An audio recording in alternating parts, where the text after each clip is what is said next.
Chapter 501. I hope this is the last time. After midnight, the new year begins, and you are not allowed to quarrel or make noise anymore, or I won't let you off.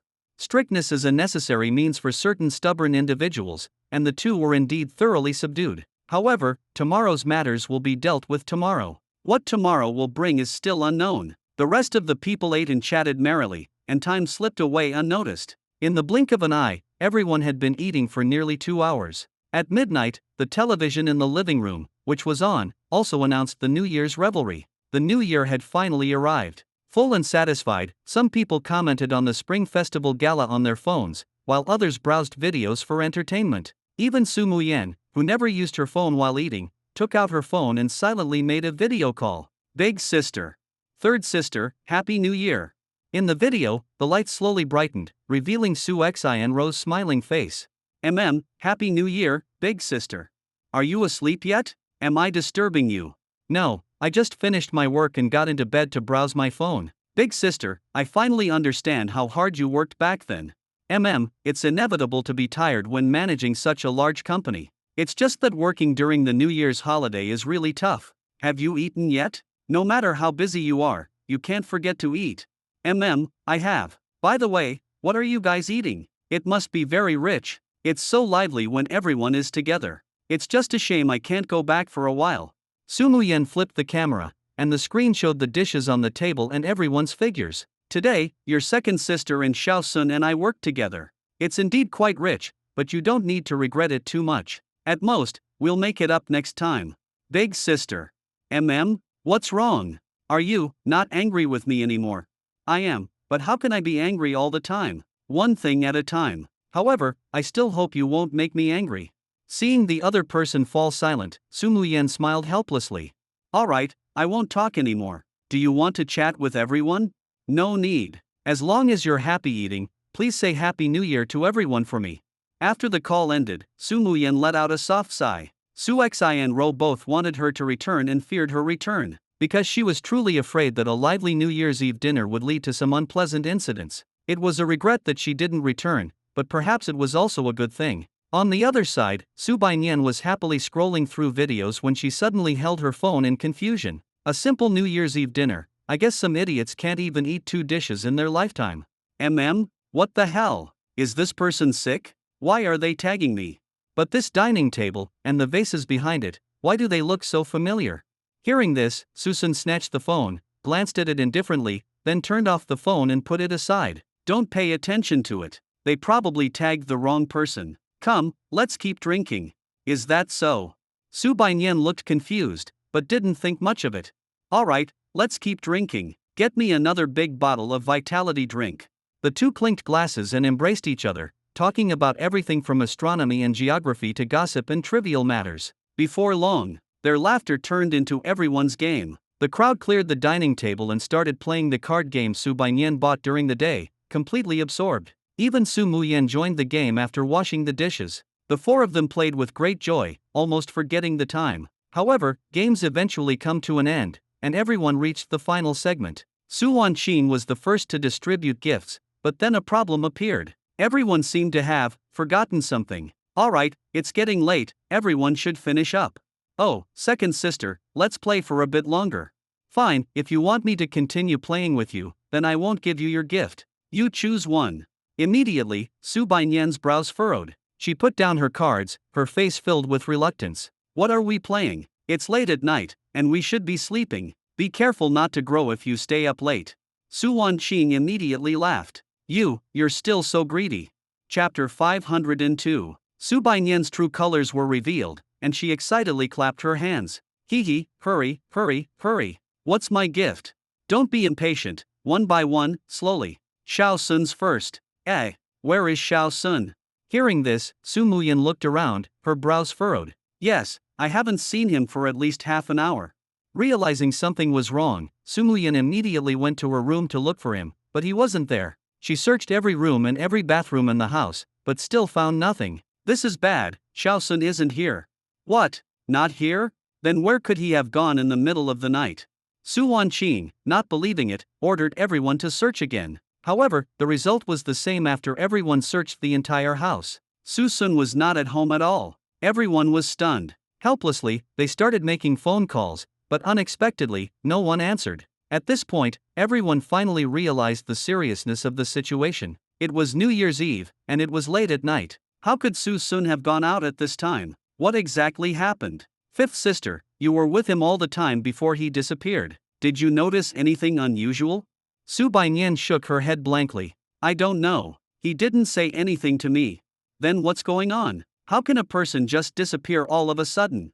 Suddenly, Su Muyen thought of Su Sun's previous disappearances and had a bad premonition. Compared to usual, Su Sun seemed overly serious today, somewhat like his reaction before a farewell. Just then, Su Qingxia suddenly spoke. I remember fifth sister was pestering Xiao Sun to buy her milk tea? Xiao Sun wouldn't have actually gone, would he? What? Instantly, two sharp gazes fell on Su Bainyan. Su Bainyan shook her head in terror, repeatedly denying it. I didn't. I just mentioned it casually. I didn't pester him to buy me milk tea. Su Qingxia, you're slandering me. Su Muyan fell into thought and realized this possibility was unlikely. If he had just gone to buy milk tea, he wouldn't have left without a word or answered his phone. Fifth sister, think again. Did he do anything strange? No, really no. Think again, don't miss any details. I can't think of anything. Could it be that he went to get revenge for me? That's impossible.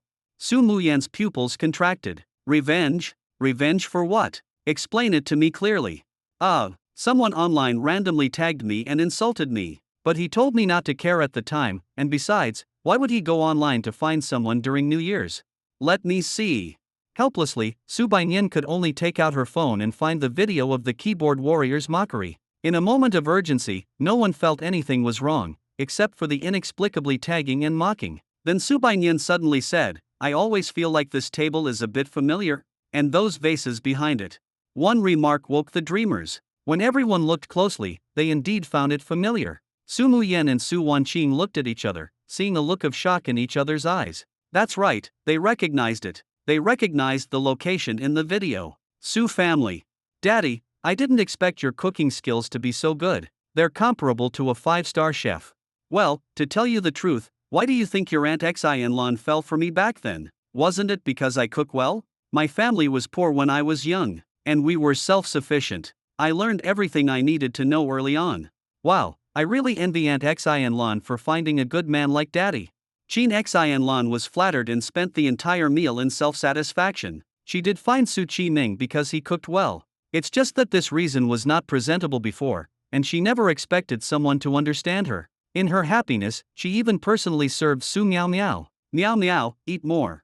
You are your godfather's goddaughter, which is equivalent to my goddaughter. Don't be shy in this house. Suan obsequiously agreed, yes, Miao Miao, this is your own home from now on. If you have anything, come to your brother Wen, and brother Wen will sort it out for you. Su Qiming smiled with satisfaction. Alright, stop being glib and eat your meal. Okay, Dad, but my son really wants to say from the bottom of his heart that it's a blessing to eat your cooking. My sisters and brother Sun probably don't have this honor in this lifetime, right? Hearing this, Su Qiming immediately snorted. Don't mention those ungrateful daughters of mine. I don't have those daughters, and they wouldn't be able to eat my cooking. Old Su, you can say whatever you want about Su Sun, but you don't have to say that about the second and third child, right? They are also ungrateful daughters. One disappeared directly, and the other schemes behind my back. Neither of them is good. They're not even as good as that ungrateful. Su Qiming suddenly stopped, looking around uneasily. Seeing no movement around, he patted his chest. Really, after so long without mentioning it, I can still have a conditioned reflex. Jean Xianlan rolled her eyes. If you ask me, you're just scaring yourself. It's New Year's, and it's past 2 in the morning. Why would he come to the Su family for no reason? Whether he comes or not, it's better to say less. Better safe than sorry. I really don't believe it. I'll just curse that little bastard Su Sun. Bang! The glass window shattered, and a dark figure appeared in the air under the moonlight. The two looked at each other, extremely shocked. This is bad, he really came. Everyone, Happy New Year. Chapter 503. Su Sun. The luckiest thing in the world is when what you say comes true, but the most terrifying thing is also when what you say comes true. At this moment, the minds of the two buzzed, their thoughts blank. They couldn't remember how long it had been since they had mentioned Su Sun, and today was truly a coincidence of coincidences. But if nothing unexpected happened, every time they spoke ill of Susun behind his back, he would actually appear. Who would go out wandering around during the New Year's holiday instead of staying home? Ah! In fact, the moment Susun appeared, both of them could predict what would happen next. As expected, Susun rushed forward and slapped Shin Xianlan a few times. I told you to curse me. I told you to curse me. Slap, slap, slap. Every time you hear you gossiping about me behind my back, it seems that gossiping about me behind your backs has become the norm for you. Do you really think I'm made of clay? Face, crack for me. Ah! This palm shattered the void. Shin Xianlan was slapped so hard that her soul felt separated from her body. Her eyes spun, and she felt as if her entire body had turned into air, with a soft, cotton-like feeling of walking on clouds. This feeling made her feel like she was floating in bliss, unable to think. But the pain on her face reminded her that she had been hit. At this moment, everyone was shocked. Not only were Su Miao Miao and Zhou Meixia, who were unaware of the situation, shocked, but Su Qiming was also speechless. He didn't want to argue with Su Sun's words, but he was caught red-handed every time, and he was also speechless. Bastard! Don't push your luck.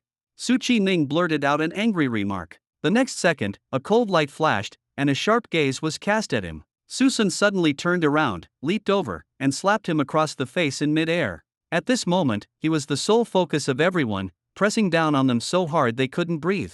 Zhou Meixia finally saw the appearance of the person clearly. Wasn't this the little bastard who had beaten her last time? After a few seconds of stunned silence, she finally realized something was wrong. This was the Su family. How dare someone come into the Su family in the middle of the night to hit people? How audacious! Even the poorest of the poor in the East District of England, upon thinking of the country's wealth and industry, couldn't help but straighten their chests with pride. Zhou Meixia was just like that. The Su family gave her immense confidence. Seeing a mere intern from the Su Corporation daring to be so presumptuous, she immediately cursed, "Stinky brat, you have such guts. This is the Su family."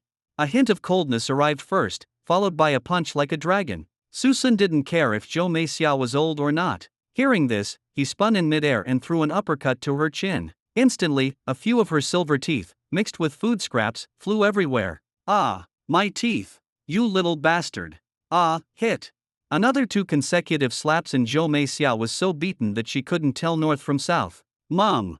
Su Qiming was completely enraged. Protecting his mother with filial piety, he mustered up unprecedented courage. Slap! However, a huge slap shattered his impulse. He lay on the ground like a dead dog, rolling his eyes. Susun clapped his hands, looking at the people on the ground with disdain. Qiming, I almost thought you were really going to make a fuss, but I didn't expect you to be so easily defeated. You. Su Qiming was so depressed that he almost vomited blood. Did he want to be easily defeated? He simply couldn't win. Just this mad momentum was enough to make him timid, especially after Susun displayed various martial arts skills. How could he fight? Susun, what do you want to do? Can't you let us have a New Year's Eve dinner without causing trouble? Heh, am I the one stopping you from eating? It's you who stopped me from eating. Susun leaned on the table with one hand, and suddenly swung his arm. The incredibly heavy marble round table flew away like that. Su Qiming's state of mind could no longer be described as shock, but rather terror. Chapter 504. The table was replaced later, weighing at least 700 catties. How could he have thrown it away so easily with one hand? He had always thought he underestimated Susun, constantly raising the bar for Susun's terror, but in the end, he still underestimated Susun. The dining table landed with a thunderous crash, and the dishes on the table scattered all over the floor, with soup splashing everywhere. Su Qiming suppressed his unwillingness and swallowed nervously. What do you mean? Are you here today just to find trouble? Do you think I want to come? I was happily eating New Year's Eve dinner at home and was suddenly pointed at and mocked. That's fine. I didn't want to deal with it, but then you kept cursing at me. I have sensitive skin and a fragile psychology. If I don't get a satisfactory solution, I might become depressed and have suicidal tendencies. So, to prevent any accidents in the future, I can only come personally to seek justice for myself. After speaking, Su Qiming's mind went into overdrive, churning rapidly. Soon, he seemed to have sorted out the cause and effect. Shin Xianlan. It must have been Shin Xianlan's shrewishness that led her to chase and curse at someone during New Year's. Su Qiming was furious. This foolish woman. Does she want everyone to die at home during the New Year? Shin Xianlan. You idiot. Why can't you listen to me? Why did you have to provoke him? Shin Xianlan, dazed, got up from the ground, looking innocent. I didn't expect that after cursing him once, he would actually appear. I'm not talking about that. I'm talking about why you chased and cursed at him during New Year's. Are you deliberately looking for trouble? Are you satisfied now? What? I just mentioned it casually because you started it. Can this be blamed on me? The two were like chickens and ducks, pushing responsibility back and forth. Su Sun on the side smiled, turned his gaze to the bewildered Su Miao Miao. He realized that this dull little fairy didn't seem to realize the seriousness of the situation at all, and didn't realize that the fire was burning towards her. Alright, no need to argue, it's not her fault. Su Qiming was instantly stunned. It's not her fault. Then aren't you still? It's her. Su Sun slowly pointed his finger at Su Miao Miao. Instantly, everyone present, except for Qin Xianlan, felt a jolt in their hearts. Zhou Meixia panicked, realizing that this scourge was targeting her granddaughter. Su Miao Miao was also terrified. The miserable state of everyone just now was still vivid in her mind. It was at this moment that she realized that the person was attracted by her. And Su Qiming, he recalled some things. Daddy, I educated a keyboard warrior online. That keyboard warrior was provoked by me, and even said he would kill me offline. Kill offline? He really came to kill offline. Su Qiming looked at Su Miao Miao with a ashen face. Miao Miao, you provoked him. Su Miao Miao looked terrified. I didn't provoke him. It must be a misunderstanding. Is that so, princess who doesn't eat cilantro? When you were cursing at me online, you were quite arrogant. Fear instantly engulfed Su Miao Miao. Recalling what had just happened and her experience at the Su Corporation at the time, she had only one thought in her mind. That is, it's over. Seeing your reaction, you remember, right? Since you remember, you have to accept your punishment. Su Miao Miao retreated repeatedly, begging in terror. No, I was wrong, I'll never spray people casually again. It's okay, consider this a lesson this time, I'll help you remember. Su Sun moved. But time seemed to slow down. The speed at which he extended his arms seemed to be in slow motion in everyone's eyes. But this seemingly weak blow still caused a shocking reaction when it landed on Su Miao Miao's face. Ah!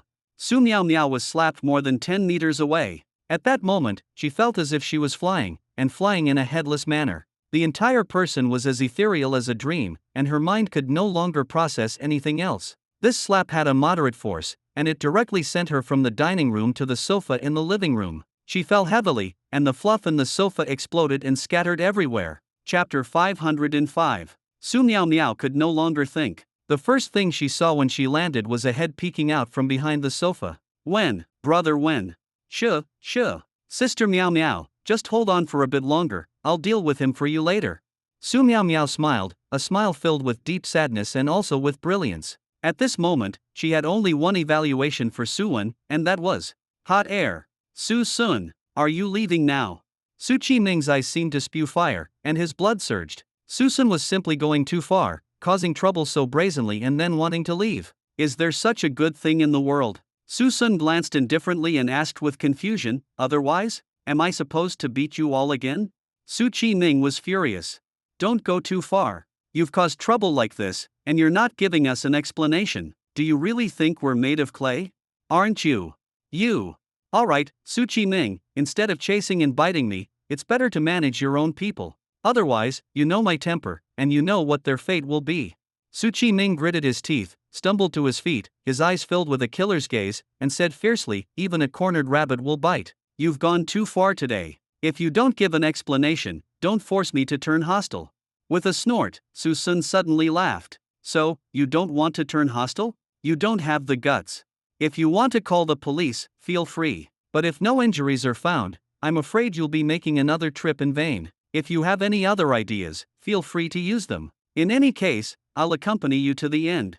Head held high, hands behind his back, Su Sun walked away with his usual flair. Everyone watched him but dared not speak. He never took these people seriously and wasn't afraid of any methods Su Qiming might have. If he was happy, he was willing to engage in petty squabbles with them, but if he was unhappy, it was a matter of turning hostile. Su Qiming, look at you, what have you done to me? Is there any justice?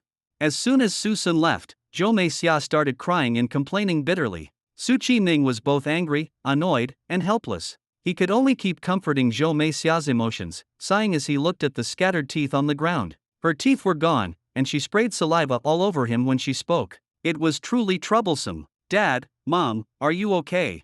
At this moment, Suwon, who had been absent for a long time, reappeared in everyone's sight, looking indignant and unwilling, expressing his strong dissatisfaction. Damn Su-sun. I called him Brother Sun, but I didn't expect him to be so excessive. Dad, I just went to the restroom. It's my fault as a son. Even if I couldn't beat him, I should have suffered with you. I'll go check on Meow Meow first, and then I'll come to accept my punishment later. After showing his filial piety, Suwon went to help Su Meow Meow up, expressing his true feelings with great sincerity. Meow Meow, you've suffered. I didn't expect such a big man to hit even you. My stomach was a little upset just now. If it weren't for him running fast, I would have beaten out his shit. As soon as he finished speaking, the figure who had left and returned reappeared. Instantly, Suwon lowered his head, turned sideways, and cowered aside, pretending to be invisible, muttering, "Can't see me, can't see me." Su Chi-ming also swallowed nervously, thinking Su-sun was going to cause more trouble. To his surprise, the thing he was worried about didn't happen. Su-sun merely returned to the living room, picked up a phone from the ground, and dangled it in his hand. "Don't worry, your phone was dropped here. Happy New Year, everyone." Hearing this, everyone finally breathed a sigh of relief. Suwon clutched his chest, feeling relieved. His heart was also pounding less fiercely. But just as he was feeling fortunate, as Su-sun walked past him, he suddenly made a move, without a word, and slapped him. "Ah, what are you doing? I didn't provoke you." Suwon was stunned, his face filled with terror. Su-sun looked at his hand, full of self-reproach. "Sorry, it was a reflex." You. However, I think I just heard something. I heard someone say they wanted to release their bowels, so I became interested." As he spoke, he poked Su-wen's waist. Suwon felt a sharp sting, but that was all. Chapter 506. And Su-sun did not make another move. This time, he truly left the Su family and disappeared into the night. Suwon finally breathed a sigh of relief. "You scared me to death. I thought he was going to make a move again." "Meow Meow, how are you?" Grumble. Just as he sat down in front of Su Meow Meow, his stomach made a strange noise. Suwon gave an awkward smile. "My stomach is a little uncomfortable. See, I wasn't lying to you just now. I seem to feel something again, but it's nothing serious." "It's okay, Brother Wen. I understand." Su Meow Meow's concern and understanding made Suwon's heart swell, and he was deeply moved. So, someone finally understood him. Sister Meow Meow was indeed considerate. Therefore, he patted his chest and promised, "Don't worry, Sister Meow Meow, I will definitely get revenge for you today. Just wait." Grumble. "Brother Wen, you." "Haha, it's okay, it's normal, it's just." Grumble. Poo. As they were talking, the sound of a tractor echoed through the living room. The urge to defecate overwhelmed him, and Suwon could no longer hold back his rear, and it erupted. Su Meow Meow, who had already been hit hard, was even more terrified by the sudden scene. In this biological crisis, her eyes rolled back on the spot. "Meow Meow, don't scare me." Grumble. Meow, poo. Grumble pa. "Ah, I can't hold it." Suwon wanted to care for her, but he couldn't even save himself. He ran towards the toilet like a gust of wind, running and spraying, leaving a footprint of stench in the entire Su family. Is it raining?" Chin Xian Lan, feeling the warmth on her face, woke up from her daze. When she saw what was on her hand, her face suddenly changed. Su Chi-ming was also not doing well. Just as Suwon walked a few steps away, he bumped into him and was hit by a biochemical impact head-on. Zhou Meixiao reacted first. She wanted to escape, but she slipped and stepped on the feces, falling to the ground. The entire Su family descended into chaos. At this moment, Su Chi-ming and Chin Xian Lan recalled the fear of being dominated by the splatter soldier. You bastard. Dad, I can't hold it. I really can't hold it."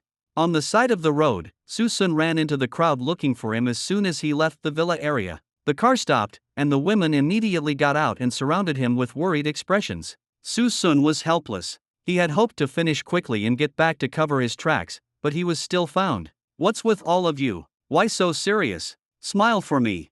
Stop joking." Su Muyan frowned and asked coldly, "What are you doing here in the middle of the night? Are you going to cause trouble again?"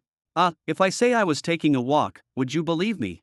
What do you think? Is it really necessary to come to the Su family during the new year?" "Oh, alright, it's not as serious as you think. I didn't have any conflict with them. I just educated that keyboard warrior and left." "Really? Did you really not have any conflict with them?" "Really? Would I lie to you?" There was indeed no conflict between the two sides, because it was always a unilateral crackdown. In a sense, it wasn't a lie. Alright, my target today wasn't them at all, but that keyboard warrior. Let me tell you a piece of great news. Do you know why I came to the Su family to educate that keyboard warrior? Because that keyboard warrior, maybe she's your sixth sister. Everyone's expression changed in unison. What? Sixth sister? On the way back, Su-sun recounted the entire incident, though he omitted about 90% of the details. However, he truthfully relayed Su Minamiao's instructions and his own conjectures to everyone. The group was utterly shocked. Su Muyen, in the passenger seat, said sternly, "You mean, that Su Miao Miao called Dad Daddy and Mom Auntie, and she's very likely Dad's illegitimate daughter?" Yeah, let's put it this way, I've never seen Su Kinming care about anyone that much. There's definitely something fishy going on, but your foolish mother probably hasn't noticed the problem yet. The sisters were all surprised. They never imagined that after living together as 5 sisters for over 20 years, a sixth one would suddenly appear. Chapter 507. And an illegitimate sixth sister at that. No, the sixth is that stinky Su-sun, Su-won that dead green tea is the 7th, she should be the 8th. Su-sun raised his hand, touched Su Bainyan's bare-legged artifact-clad little fleshy leg, and pinched it lightly. You can call her the 8th, but I'm not the 6th, I'm the eldest. Bullshit, eldest sister is the eldest. I'm at most letting you pressure me. No, letting you pressure Su Qingxia to be a 4th. Su Qingxia remained silent, merely rolling her eyes. Su Muyen, in the passenger seat, turned back coldly, no swearing, no interrupting. Daytime morning. Having gone through an ordeal, the Su family was restored to its former state. However, Su Kinming's anger grew even more intense, showing no signs of subsiding. He knew that calling the police would be useless. Yesterday, everyone had been beaten to such an extent, yet there wasn't the slightest sign of injury. Crucially, the home surveillance wasn't turned on, so there was no solid evidence recorded. He understood that this must be Su-win's doing. While they had recovered, they had reverted to their sneaky old selves. Seeing that he was helpless, how could he tolerate this? If he couldn't tolerate it, he would call for help. And currently, the most useful helper was Qinyu. Little Qin, do you know why I asked you to come over today? I don't know, please enlighten me, uncle. Su Kinming took out 2 red booklets from the coffee table drawer and said, I asked you to come over precisely for this matter. Instantly, Qin Yu's eyes lit up, filled with ecstatic anticipation. He thought he would have to wait for a while, but it was happening so quickly. His father-in-law indeed handled things efficiently. What surprised him the most was that Su Xian-ro had actually agreed and gone to get this certificate. He recalled that when he got his own certificate, he had put in a great deal of effort searching for everything without any success. Qin Yu reached out to take it, but Su Kinming quietly withdrew his hand. He sighed, his eyes filled with scrutiny, and said earnestly, Little Qin, I'm entrusting my daughter to you. Do you truly have the ability to protect her, to protect this family? Qin Yu smiled confidently, father-in-law. I dare not boast about other things. I, Qin Yu, care most about those close to me. Since I am now a part of the Su family, I naturally will not let the Su family suffer any bullying. Good. You are indeed the son-in-law I chose. By coincidence, there's something I need your help with. Father-in-law, please speak freely. Su Kinming's expression turned grim. Last night, someone broke into the Su family and wreaked havoc on us. Miao Miao was beaten so badly that she still has a headache and fever. You are about to become my Su family's son-in-law. Shouldn't you stand up for Miao Miao? Qin Yu slammed the table and stood up. There are people like that. Someone dares to bully my Qin Yu's family. Don't worry. Who is that person? I will make him pay the price. Good. That person's name is Su-sun, and he's currently with my unfilial daughters. He's very good at fighting, and you're probably not his match. You need to find a few more people to cripple him. I want to see him live the rest of his life as a despised cripple. Su-sun. Qin Yu was taken aback. Isn't the one beside Muyen called Su-su? Su Kinming jolted. Su-sun. Su-su, no. This is clearly the same person. This is bad. This. Su Kinming's voice weakened, he glanced around cautiously, and said, he not only harmed eldest sister, but third sister was also harmed by him. This hashtag. Father-in-law, what are you muttering about? Ever since I got injured last time, my ears seem to be acting up.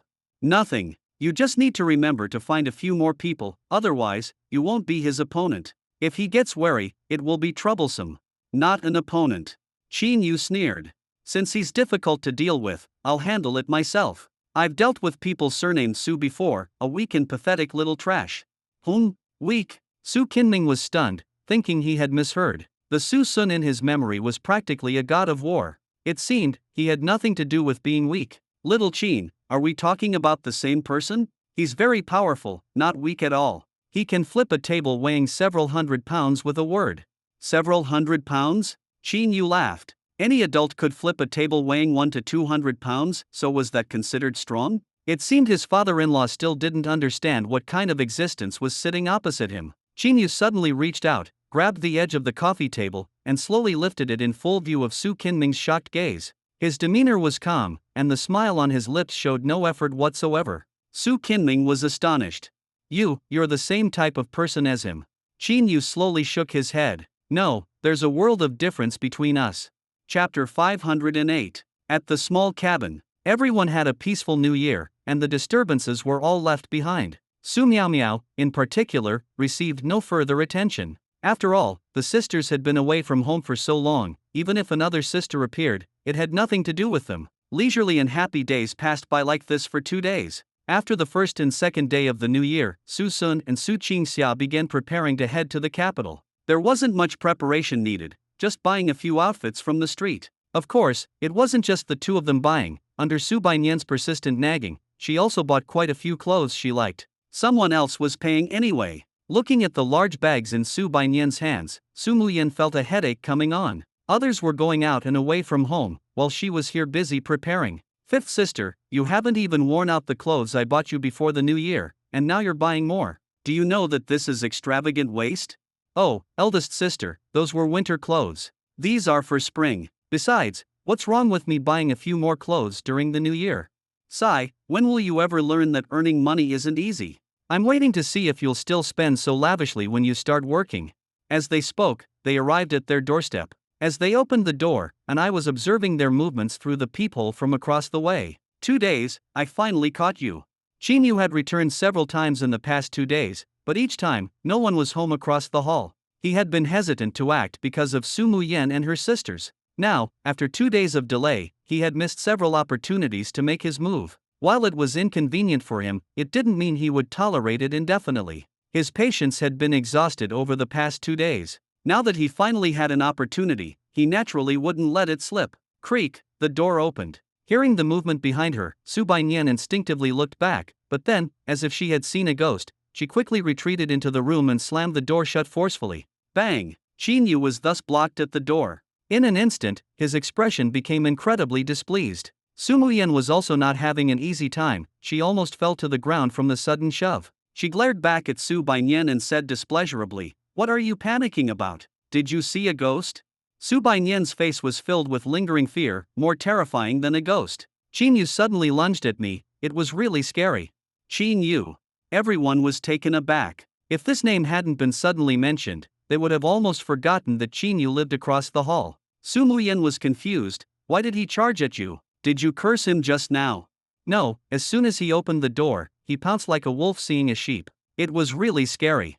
Susan chuckled and patted Su Bainian's head, teasing, "Could it be that he saw you alone and wanted to snatch a child?" Su Bainian glared fiercely, "Get lost. You're the child.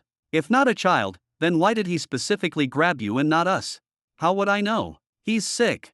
Suddenly, there were knocks on the door. Su Muyan had initially been too lazy to argue with Qin Yu, but since Qin Yu dared to push his luck, she also became angry. She wanted to open the door and question Qin Yu about what he meant, why he was always lingering around. However, as soon as she turned, Susan reached out and blocked her, looking completely indifferent. "Don't bother with him, he's just trying to attract your attention. The more you pay attention to him, the more you play into his hands." Su Muyan frowned, "But it's really annoying. Ignore him, he's just a clown." Everyone thought that Qin Yu would leave sensibly after knocking for a while, but unexpectedly, the knocking sound behind them grew louder and louder, completely like smashing the door. Su Muyan was completely furious and shouted towards the door, "Qin Yu, what do you mean? Why are you smashing the door during the new year?" "Muyan, just open the door first, I have something to say." "Get lost, I won't open it." "Then Miss Wan Qing, can you open it?" "Ha!" Su Wan Qing was suddenly stunned, her face filled with confusion. Why is he suddenly calling me? And I'm even less likely to help him open it. Chapter 509. Su Bainian narrowed her eyes and chuckled. "Second sister, are you secretly in contact with this Qin Yu? Otherwise, why would he single you out?" Su Wanqing glanced at Su Sun subconsciously, then immediately covered Su Bainian's mouth and said coldly, "If you talk nonsense again, I'll seal your mouth shut. I've only met him once before. Aya, just kidding, just kidding. Don't make such jokes in the future, or I'll be rude to you. Muyen, even if you don't open the door now, you'll have to open it sooner or later. But by then, I won't be as accommodating. We're not close, don't call me that. And what do you mean by that? Are you threatening me? Chinyu outside the door gave a cold laugh. This is just a friendly reminder. My patience is limited. If I break down the door, you might get scared. Chinyu, you're truly sick. What exactly do you want? It's nothing specific, just here to solve a trouble that has been blinding you for a long time. What nonsense is this? Suddenly, Su Muyan's expression stiffened as she savored the meaning behind his words. Soon, she realized what Chinyu was referring to. Xiao Sun. His target is Xiao Sun. Su Muyan looked back anxiously, looking at that harmless face, not understanding how Su Sun had offended Chinyu, and why Chinyu was so aggressive. The others, hearing their eldest sister's exclamation, also changed their expressions and began to worry. Su Wanqing said anxiously, "Eldest sister, what does he mean? Is smashing the door really because of Xiao Sun?" Then, she looked at Su Sun again. "Xiao Sun, what's going on?" Su Sun shrugged speechlessly. "You ask me, who am I supposed to ask? Don't you see that he's mentally ill?" Su Muyan nodded solemnly. Indeed, Chinyu has shown great hostility towards Xiao Sun since their first meeting and has attacked him repeatedly. You can't find a reason with a madman. Then what should we do? Su Qingxia suggested, "Let's call the police, shall we?" Su Muyan clapped her hands in agreement. "Okay, let's call the police. Hello, we want to report a case. Someone tried to break in and injure someone late at night and is now smashing the door." Meanwhile, Chinyu outside the door was still shouting, "Muyan, it's no use for you to avoid it. You've been blinded by a villain for a long time, it's time to wake up. He's not a good person. Just last night, he went to the Su family to injure people, and even hit the uncle's goddaughter. In a sense, she is also your sister. He attacked your sister when you weren't looking, doesn't that show his depraved character?" Su Muyan looked at Su Sun speechlessly. "How hard did you hit Su Miao Miao yesterday?" This Chinyu is clearly using this as an excuse to act. Su Sun thought for a moment and replied, "I just slapped her a few times. The whole process took less than 5 minutes before I left." Chinyu was still shouting, "Muyan, I will definitely help you escape his clutches. You've all been deceived by his weak and pitiful appearance. When he disappears from your side, you'll naturally understand how ridiculous your previous actions were." Su Muyan angrily said, "Get lost, stop talking nonsense. See, this is a sign of you being poisoned by him. He disrespects your parents, doesn't care for your siblings. He's an orphan who is clearly after your money. If it weren't for you, could he live such a wealthy life? He's not sincere towards you, it's all about the money. Shut up. We don't need you to pretend to be kind here for us and the Su family. As for money, our family is currently spending his money. You don't understand anything." I understand everything." Chinyu sighed helplessly and angrily punched the door. To defend him even now, to even say such twisted words, "Do you dare to say you're not bewitched?" As he finished speaking, a murderous intent appeared in Chinyu's eyes, as if he could see through the door. Chapter 510. He slowly raised his hand, clenched his fist, and gathered his strength. His eyes were sinister. "It seems I can't delay any longer. I'll save you from the sea of suffering now." He slowly drew his arm back, this punch, powerful. Clink, a pair of handcuffs were directly fastened onto his wrists. "According to reports, you have engaged in dangerous violent behavior. Please cooperate and come with us." Chinyu's eyes widened, looking at the two law enforcement officers in shock. No, something was very wrong. Logically, the plot shouldn't unfold like this. He had never involved the police when doing similar things before. Private grievances actually involved official matters. This Su guy was not playing by the rules. He started to panic. His identity couldn't be exposed. If they investigated and found anything, it would be disastrous. Crucially, he couldn't lay a hand on law enforcement personnel either, otherwise, troubles would pile up, and even his connections in the capital wouldn't be able to help. Therefore, Chinyu's expression changed instantly. "No, you've misunderstood. I just wanted to knock on the door. We've heard and seen your previous remarks and behavior. Do you still want to be invited to come with us?" "No, it's a misunderstanding. It's really a misunderstanding. I was really just coming to knock on the door." The more Chinyu resisted law enforcement, the more suspicion he aroused and the more forcefully he was apprehended. The dignified divine lord of the northern region was arrested just like that. "Okay, thank you for your cooperation. We will monitor his movements to prevent him from engaging in dangerous behavior." After the police officer finished his testimony and questioning, tranquility returned to the small cabin. Su Bainyan immediately threw herself onto the sofa, gloating, "Qinyu is really bold. He dares to cause trouble so openly. Isn't this provoking the power of law enforcement? Ha ha, serves him right." Su Sun lay down beside her, squeezing her further inside. One hand rested on her thigh, and the other was placed under his head. "Don't celebrate too early. This charge won't stick. He'll probably be released in a few hours. That's fine too. Letting him spend the night in the station will be enough to make him feel stifled. As long as he's uncomfortable, I'm happy." Susan's palm gently grasped, teasing, "I'm not even reacting, and you're so happy. Do you care so much about me? Get lost, what does this have to do with you? Because his target is me. It's useless even if it's you. And get off me, you're squashing me. TCH, I won't move, I'll let you be squashed. Ah, you bastard, I'll fight you." The two then engaged in a battle, with back and forth exchanges. Finally, after Su Bainyan was defeated, the battle ended. Su Bainyan, filled with resentment, went back to her room to sleep. Seeing that it was getting late, the others also returned to their rooms. Inside the room, Su Sun was still contemplating Qin Yu's origin. He had tried to hack into Qin Yu's house Wi-Fi but found nothing. Qin Yu's phone contained only information about his businesses, no other background information could be found. However, thinking that figures like the Dragon King basically had two phones, one of which was a specially made encrypted communication phone, he felt somewhat relieved. Moreover, Qin Yu's background was not insignificant, and his current achievements were naturally not achieved by bluffing. Some vigilance was natural. However, if he couldn't investigate it himself, it didn't mean others couldn't. Qin Yu's personal finances were originally very clean, but recently, he had started having associations with multiple companies. When an ordinary person suddenly had numerous industries and various inexplicable financial transactions under their name, they would naturally become a target of concern for certain relevant departments. While contemplating, Su Sun had already sent a letter of complaint. "Xiao Sun, what's wrong? Are you still worried about Qin Yu?" Su Muyan sat up slightly, cradling Su Sun's head in her arms, and said caringly, "How about we move? This Qin Yu has always been hostile towards you and probably won't give up. It's better to move directly, even if it means leaving Jiang City." Feeling the closeness, Su Sun slowly shook his head. "No need. This house was just transferred to our name. If we leave now, wouldn't that be a loss?" Chapter 511. Losing money is better than something happening to you. You've already been injured by him twice. But it's my fault too. Back then, I was afraid he would retaliate in desperation and thought it was better to have one less problem than more, so I didn't argue with him the first time. Otherwise, I'm sure I would have succeeded if I had reported him then. It's okay, I'm already familiar with his fighting style. Watch me subdue him with one hand next time. Su Muyan was speechless. She pinched Su Sun's face lightly, with a hint of dissatisfaction. "You're still joking. You know you can't beat him. Moreover, he's a madman, and you can't treat him with common sense. We must leave." "No need, really, because leaving won't help."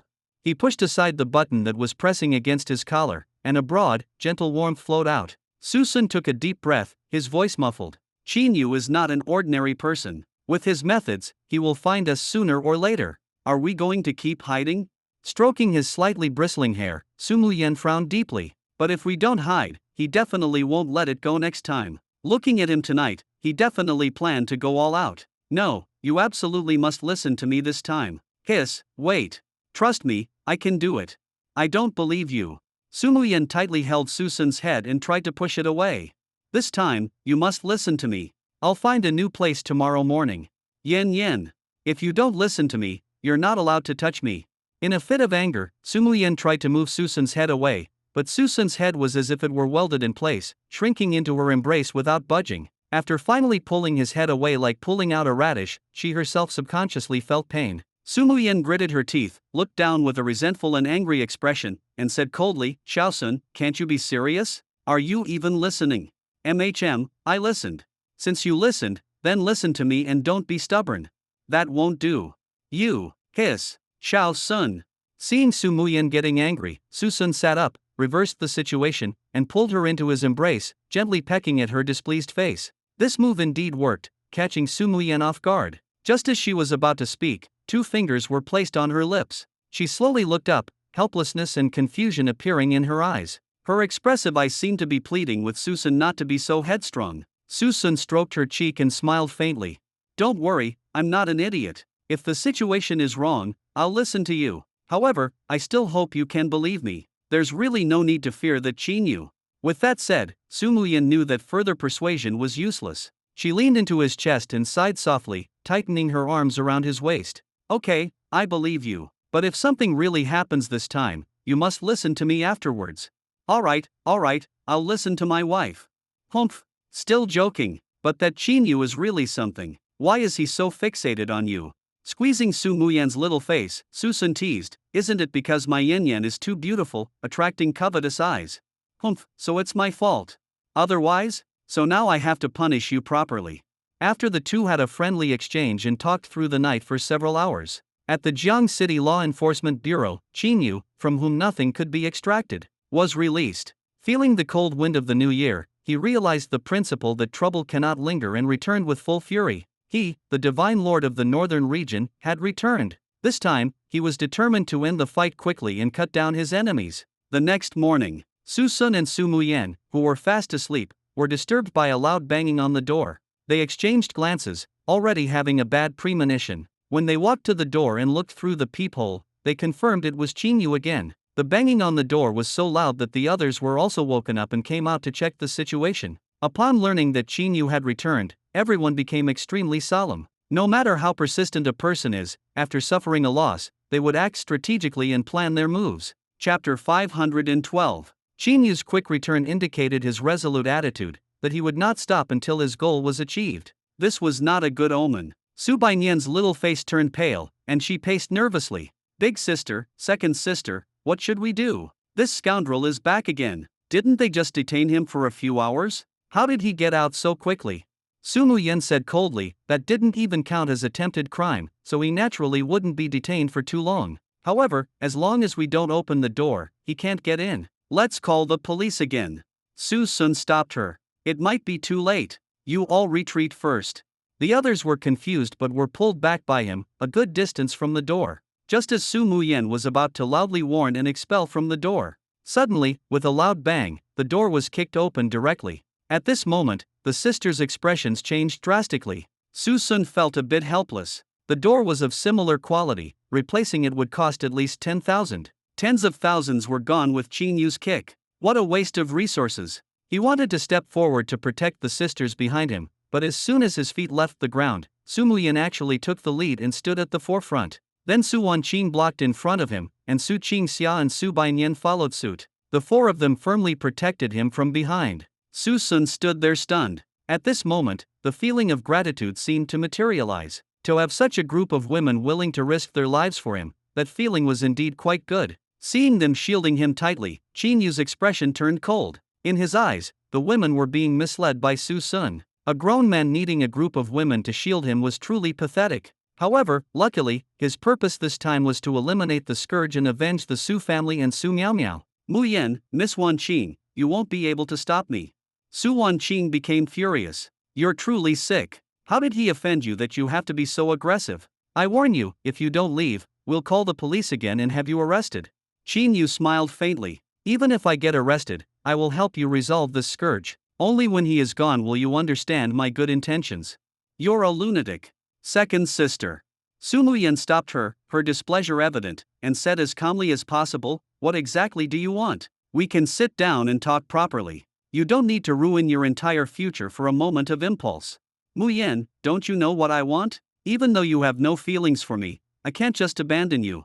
Su Bainian immediately yelled out, you stinky fool, aren't you just hating me because of love? You're just resorting to dirty tricks because my eldest sister and second sister are ignoring you. Even if he gets into trouble, they won't like you, they'll only hate you more. You're just a clown, a living, breathing clown. You #Yuan. Su Qingxia, terrified, clamped her hand tightly over Su Bainian's fluttering little mouth, fearing she would escalate the situation. However, even with her mouth covered, the words had already been spoken, and Qin Yu's expression changed. Yes, Su Bainian had crossed his bottom line. He hated it the most when his sincerity was mocked. Sister Nian Nian, you've successfully angered me, but even if I were a clown, he would still have to disappear. At this moment, Qin Yu stopped wasting words. As soon as he finished speaking, he attacked instantly. He disdained playing cat and mouse games and disregarded Su Kaiming's instructions. He wanted to kill with one blow. Kid, even the heavens and earth won't save you today. Xiao Sun/Xiao Sun. The women, faces filled with horror, surrounded Su Sun. However, before Qin Yu could reach him, a force from behind pushed them apart, scattering them. The sisters were shocked, not understanding what Su Sun was trying to do with this suicidal act. They could still block him somewhat, but without them, Qin Yu was truly unrestrained. Qin Yu also smiled. He had initially been afraid of accidentally injuring Su Muyan and the others and had been somewhat restrained, but now that they were gone, he was as free as a fish in the ocean, handling things with ease. "Aunt, trying to pull a sob story again, are we? This time, I won't let you cry."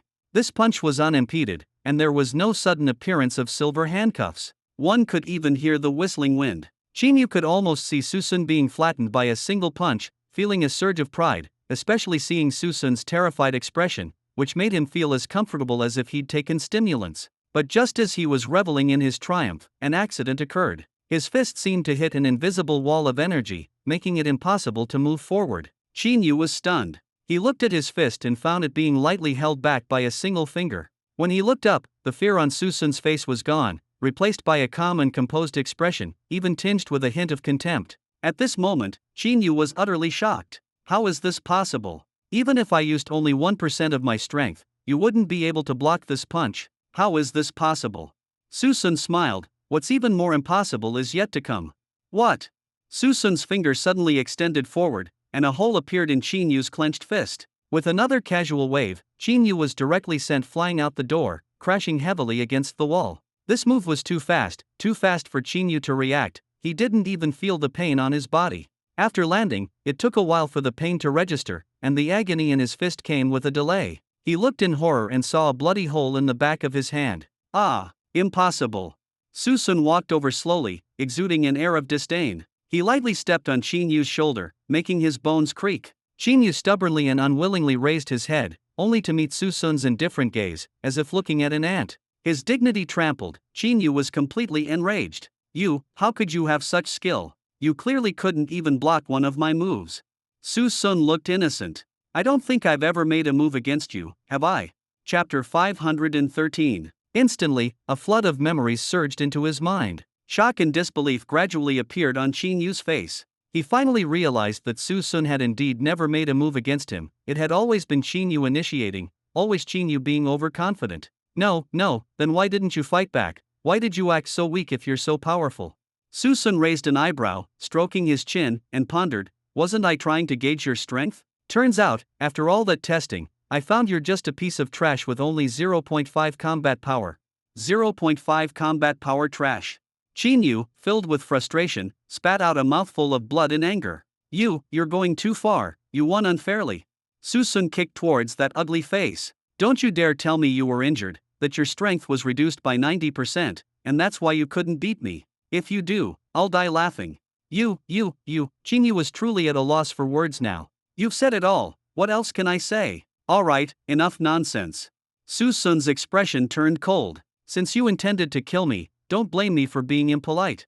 Realizing death was imminent, in a flash of lightning, Qin Yu calculated his escape plan and unleashed his astonishing will to survive, his injuries easing significantly. The moment Su Sun raised his foot, he suddenly pushed hard, seizing the opportunity to escape rapidly. He didn't dare to think, to breathe, or to look back. He didn't even dare to take the elevator and rushed into the stairwell, running down from the 30th floor. He knew that if he stopped, Su Sun behind him would surely take his life. He was now racing against death itself. If he ran too slowly, his life would end today. "Xiao Sun, you're just going to let him run like that?"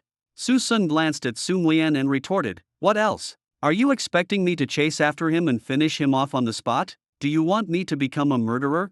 No, I didn't mean that. Not chasing is the right thing to do. No matter what, we can't cause any loss of life. See, that's why I didn't chase."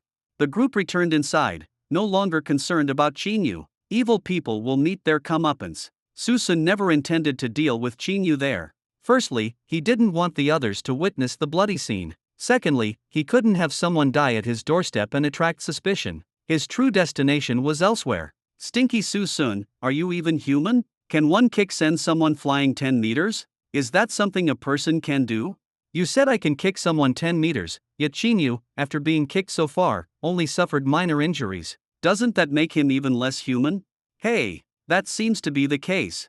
Meanwhile, after a 5-minute death race, Qin Yu finally reached the first floor. His physical fitness was indeed extraordinary. Despite his severe injuries, he managed to shorten the journey, which usually took more than 10 minutes, to 5 minutes by hopping and jumping. However, this also exhausted his last bit of strength. Emerging from the building, he saw the minivan parked at the entrance. Qin Yu yanked open the door and rushed in, shouting urgently, "Quick, drive!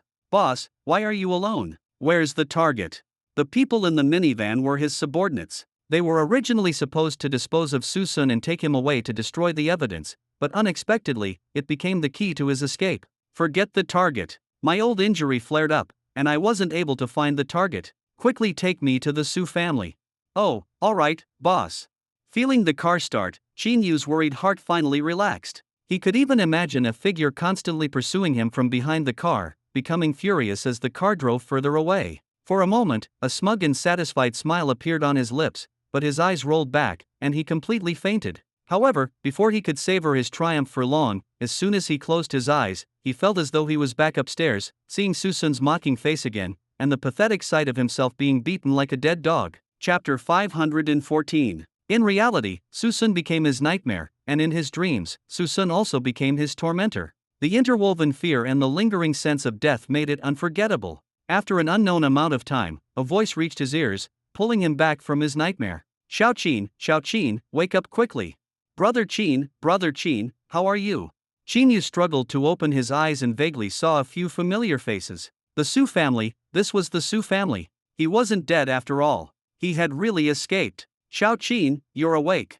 Seeing Qin Yu awake, everyone's faces lit up with joy. 6 hours had passed since Qin Yu was brought here. His injuries were so severe that they thought he was about to die. His gasping state made them truly afraid that Qin Yu would die at home. Fortunately, Qin Yu finally woke up. "Uncle, Aunt, how long did I sleep?"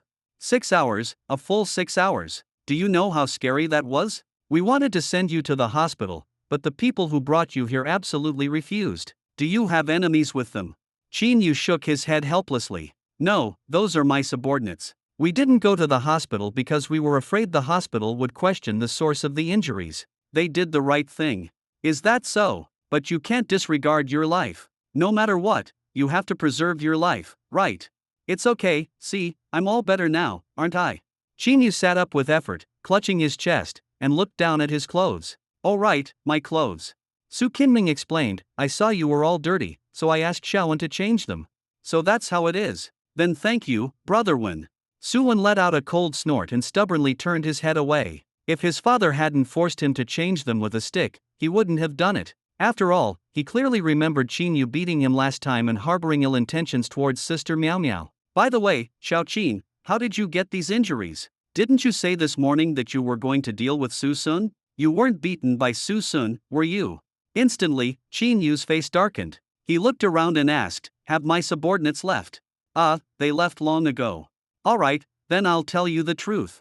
Qin Yu clenched his fists, gritting his teeth. "That Su Sun is indeed somewhat strange. I could have taken him down directly, but who knew my old injury would suddenly act up, and I got hurt before I could even make a move."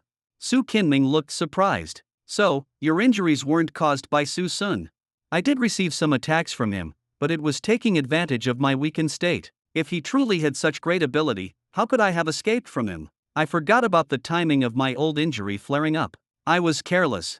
Su Qinming suddenly understood. Indeed, based on their performances, even if Qin Yu couldn't beat Su Sun, he shouldn't have sustained such severe injuries. If Su Sun had the ability to instantly kill Qin Yu probably wouldn't have returned by now. Su Qinming was immediately filled with gratitude. "Xiao Qin, I didn't expect you to be helping Uncle solve problems while you were unwell. Uncle feels deeply ashamed."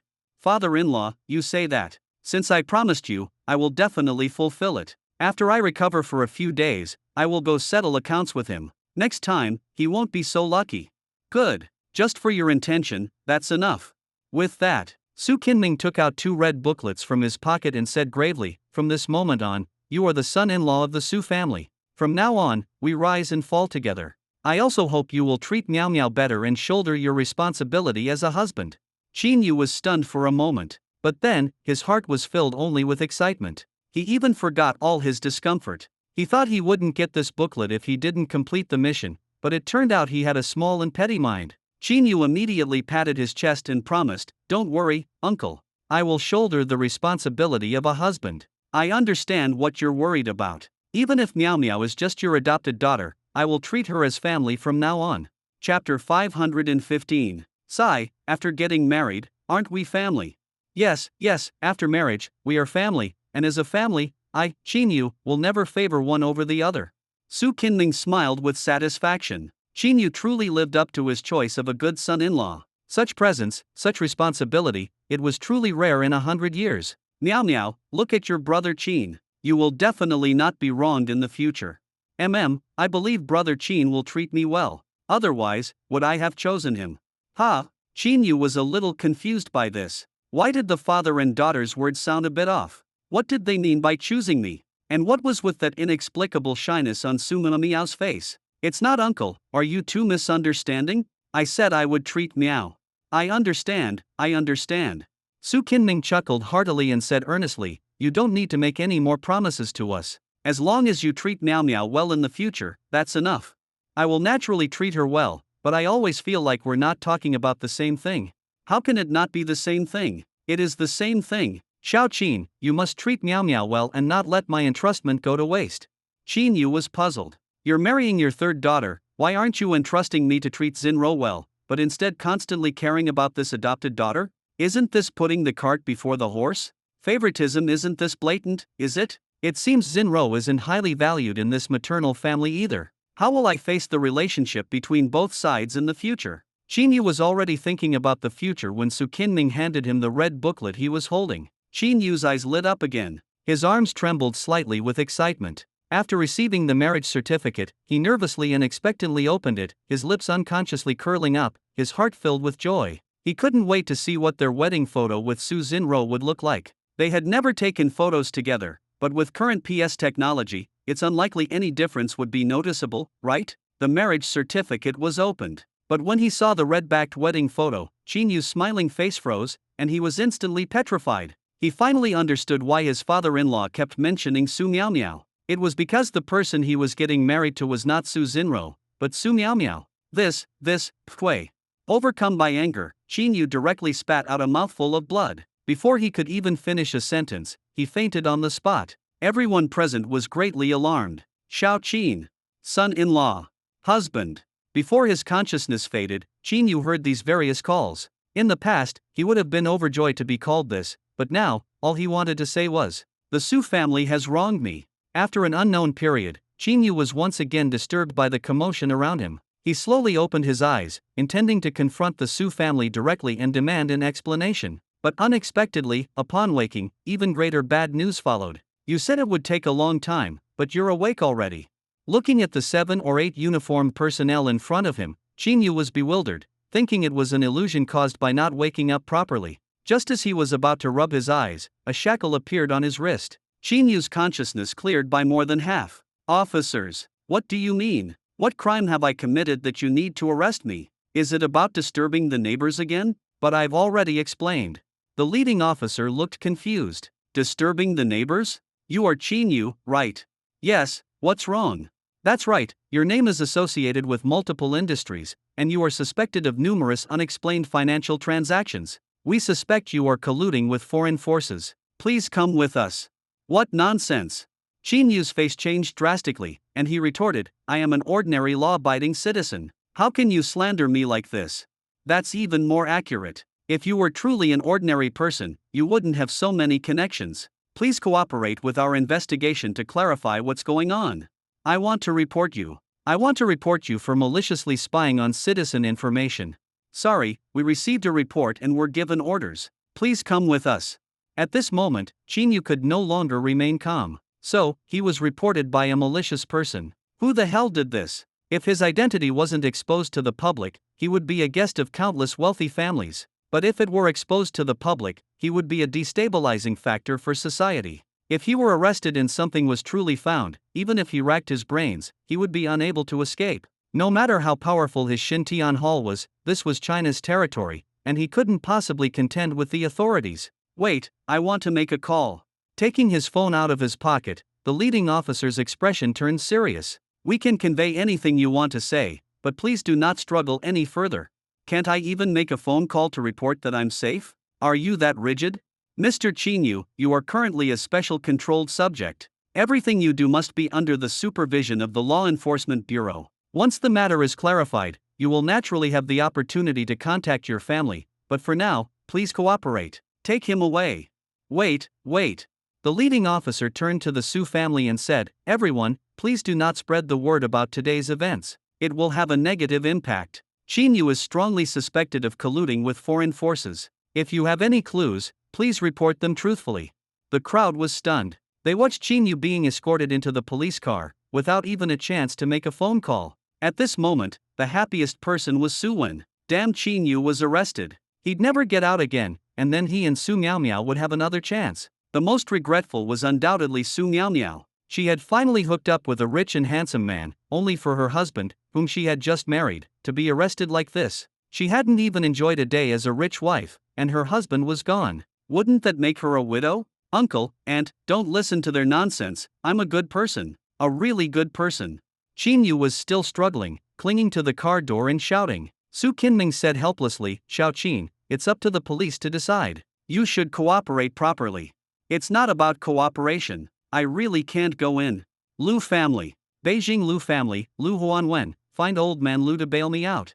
Chapter 516. On the side of the small cottage, the two who were originally scheduled to go to Beijing on the fourth day were delayed by one day due to Chinyu's troubles. Early on the morning of the fifth, everyone had an early breakfast and then rushed to send the two to the airport. Everyone was clearly a bit unhappy about Su Sun and Su Qingxia's departure. The new year hadn't even passed completely, and first this happened, then that happened. Now, with two more people gone, the year was becoming increasingly boring. Su Banian couldn't help but complain, "Boring. It's one thing that third sister isn't here, but now two more have left. The house is getting colder and colder. What kind of new year is this? Might as well not come back at all."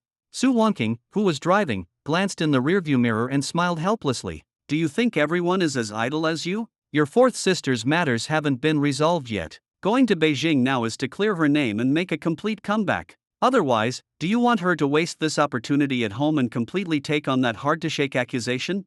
"Tisk, I didn't say that. But couldn't you postpone it for a few days? Why did you have to leave during the new year?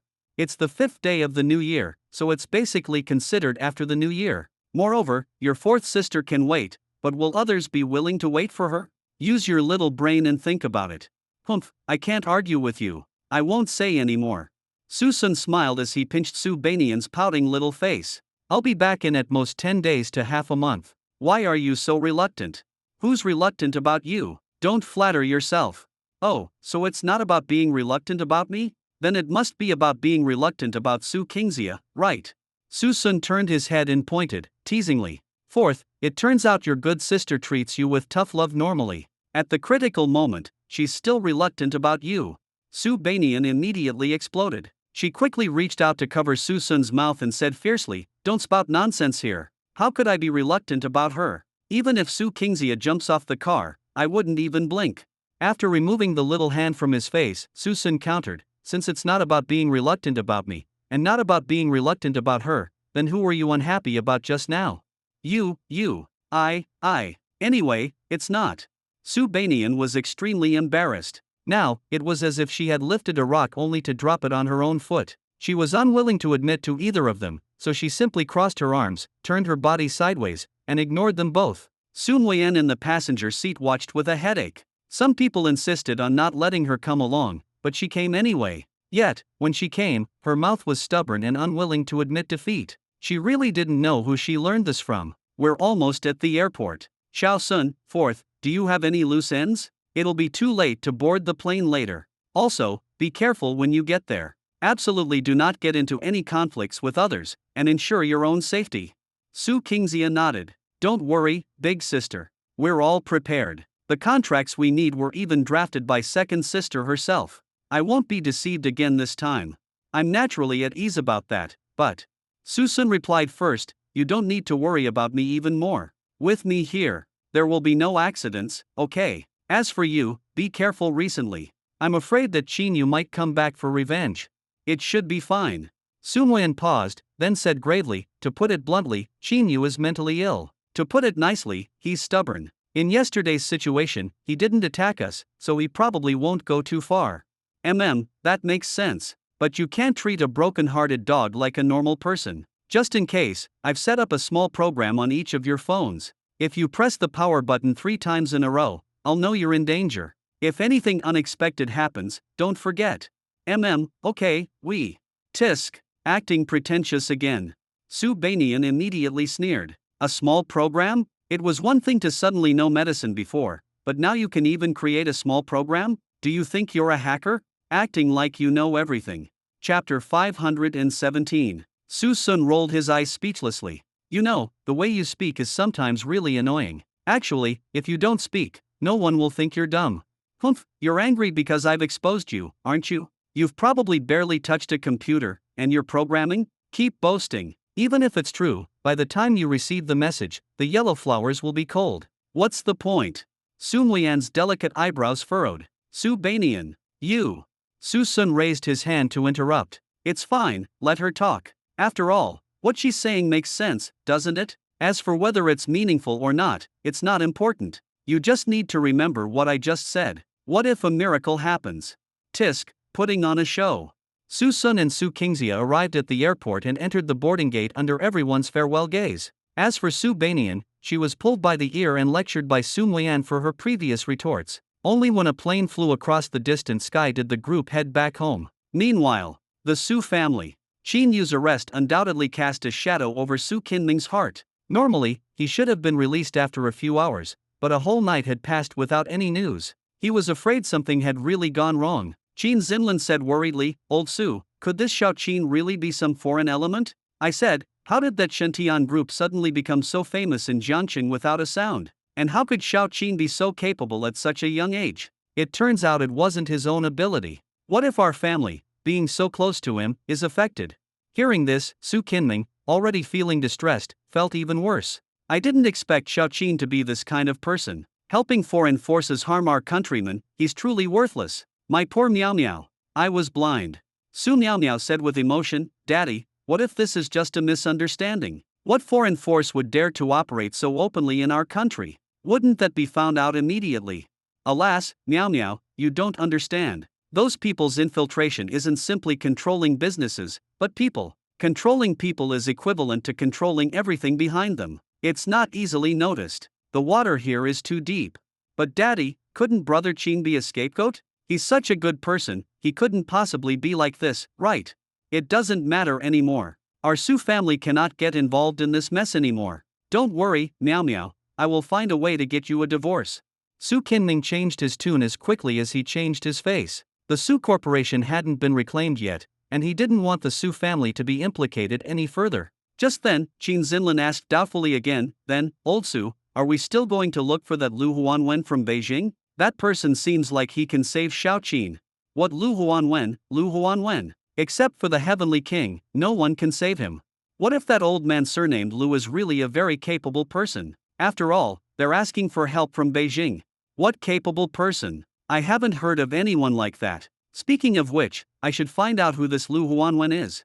With a stubborn streak, Su Qinming took out his phone and typed Lu Huanwen into the search engine. However, the results were either some unknown minor doctors or representatives of small local businesses. Either the location was wrong, or the abilities didn't match. With this level of capability, they thought they could get someone out of the authorities' hands? It would be good if he wasn't arrested as an accomplice. Su Qinming, furious, slammed his phone onto the table. This kid is deliberately playing us. He probably just wanted to save face before dying. Since we can't verify it anyway, this identity he gave himself from outside is just for show.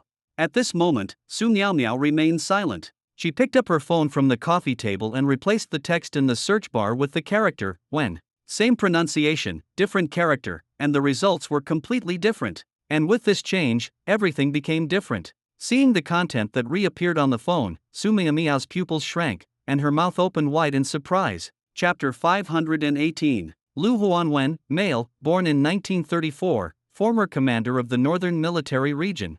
What is it? Miao Miao, what are you reading? Meeting Su Qinming's confused gaze, Su Miao Miao replied, Daddy, you've made a typo. It seems that this Lu Huanwen that Brother Qin mentioned is really some remarkable big shot. What?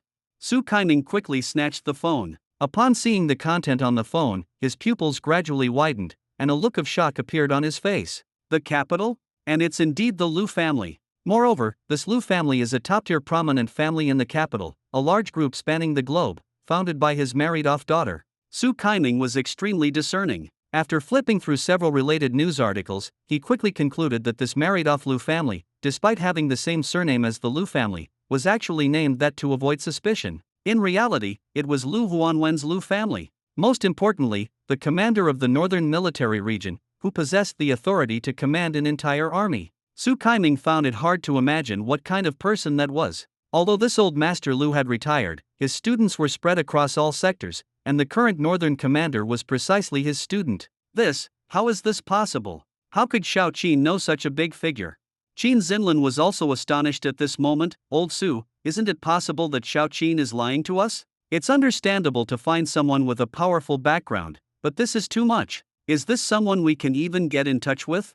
For the first time, Su Kaiming felt the sensation of ants competing with the bright moon, except they were the ants. This Liu family was simply too enormous, so enormous that just hearing the surface-level information made them tremble. No matter what background Qin Yu reported, he had to report such a significant one. Even if they knew, they wouldn't dare to seek help from such a figure. Old Su, are we still going to look for them?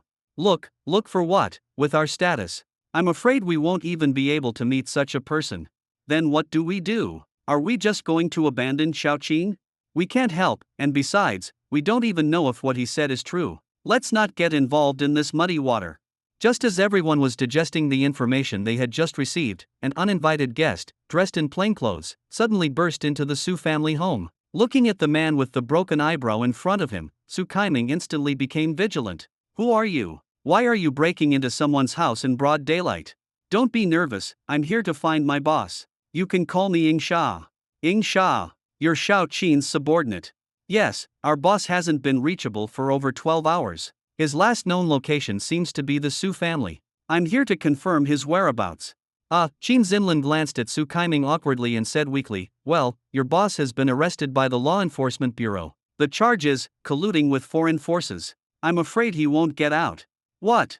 Yin Sha's expression changed drastically. No wonder I couldn't reach him. He hasn't come out for so long. I'm afraid there's been a big problem. Did our boss leave any instructions for you? Like asking for help or anything?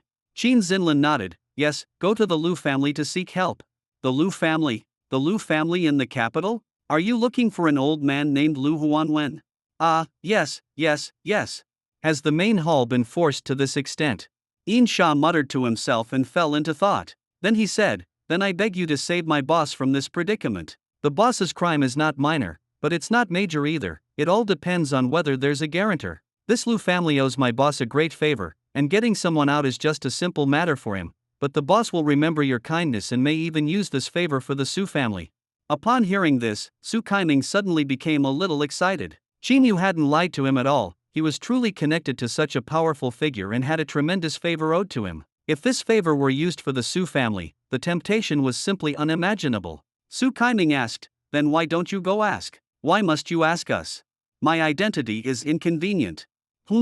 As if sensing doubt, Yin Sha quickly explained, if our boss gets into trouble, we subordinates must cooperate with the investigation. If I leave Jiangqing at this time, it will only arouse suspicion. Moreover, I don't have a suitable identity to come forward. But you are different. The boss has already registered his marriage with your daughter, right?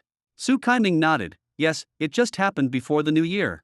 Then that's right. You are his father-in-law and mother-in-law, the boss's only living family. Your going is legitimate and legal. The boss is in your hands.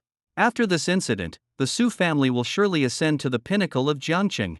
Yin Sha left without looking back, as if he were trying to escape something. He was also a smart person and had investigated the Su family's bottom line, understanding what Su Kaiming wanted most. With the temptation of power and status, that would be the greatest motivation for him to act. As for why he didn't act, it was truly inconvenient. He still had to notify his subordinates to be low-key recently, as if they were caught, it would truly be for a lifetime. This young man, rushing around so anxiously, looks guilty.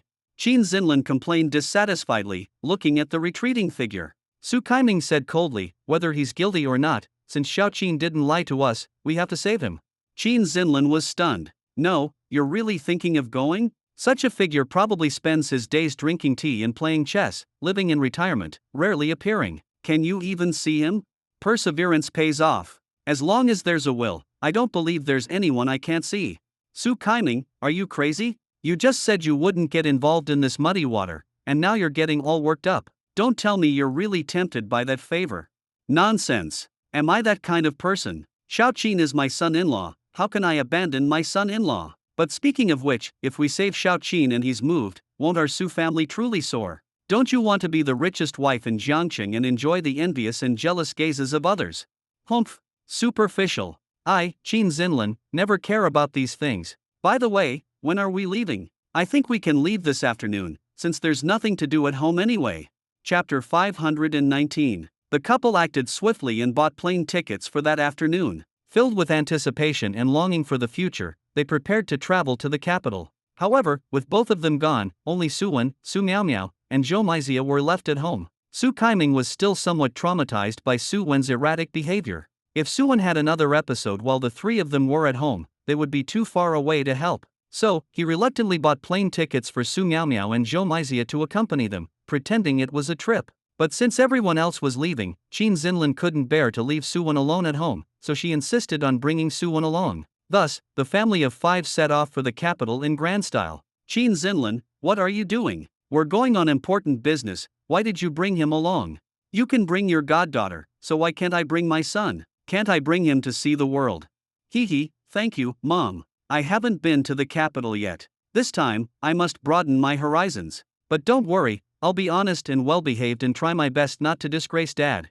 Oh, my poor son. You have to be so timid just to go out. Don't worry, with Mom here, you can enjoy yourself to your heart's content.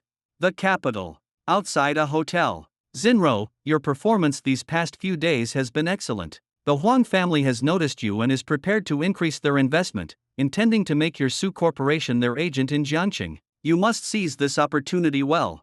Yes, I have to thank you, Sister Ing. I should have returned after signing the contract. If you hadn't forced this opportunity upon me, I wouldn't have been able to seize it. What you're saying is that I only mentioned it to my family because I saw your potential. I didn't expect you to be noticed. You truly haven't disappointed my expectations. How about we go celebrate? Su Zinro checked the time and smiled, shaking her head. I'm sorry, my sister is coming to the capital today, and I still need to pick them up. Huang Ying was surprised. Is that so? Then you should go first. It must be difficult for you not to go home during the new year. Since your family is here, you naturally can't forget to reunite with them. Yes, thank you, Sister Ing, for your understanding. After a simple farewell, Su Zinro returned to the hotel, planning to take a shower, change clothes, and wait for the two of them. That's right, the two of them had already arrived in the capital. However, after leaving the airport, they went sightseeing. Later, they would all meet at this hotel. After watching Su Zinro disappear into the hotel lobby, Huang Ying got into her car, slowly rolled up the window, and resumed her aloof demeanor. How's the investigation going? The bespectacled man in a suit driving the car glanced at the rearview mirror and replied, I've found out. Miss Su has 5 sisters in her family, and she's the third child. Besides that, there's also a brother who was lost for many years and has just been found. Their father, Su Kaiming, comes from a rural background, and their mother, Qin Zinlin, is the eldest daughter of the Qin family in Modu. The sisters have all achieved something. Although their father, Su Kaiming, is the founder of Su Corporation, it was the eldest daughter, Su Nguyen, who grew Su Corporation from a small business worth hundreds of millions to nearly 20 billion. However, about half a year ago, strictly speaking, it was 5 months ago, Su Corporation encountered problems, and the former CEO of Su Corporation was directly impeached and removed. It seems she even had a falling out with her family because of it. The second daughter, Su Wanqing, is a lawyer at the Jiangqing branch of Tianwan law firm, the #1 lawyer in the country. In just 2 years since her debut, she has become renowned and is a lawyer with great prospects. As for the Su family's fourth daughter, she is the famous great singer Su Qingxia. However, Su Qingxia recently caused a huge stir due to plagiarism allegations and is now even called everyone's enemy. Oh. Huang Ying was surprised. The big star Su Qingxia is Zinro's biological sister?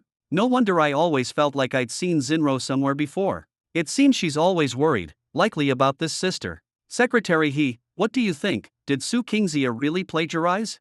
Chapter 520. Secretary He adjusted his silver-rimmed glasses and looked into the rearview mirror again, replying seriously, I think it was a setup by the Capitol behind the scenes. I watched Su Kingxia's press conference. She could have gotten away with it unscathed, but she chose the most extreme method, which indicates she's someone who greatly values her reputation. Since she values it, she wouldn't knowingly commit the offense. Huang Ying's gaze deepened, and she looked out the window. All right, I understand. Continue.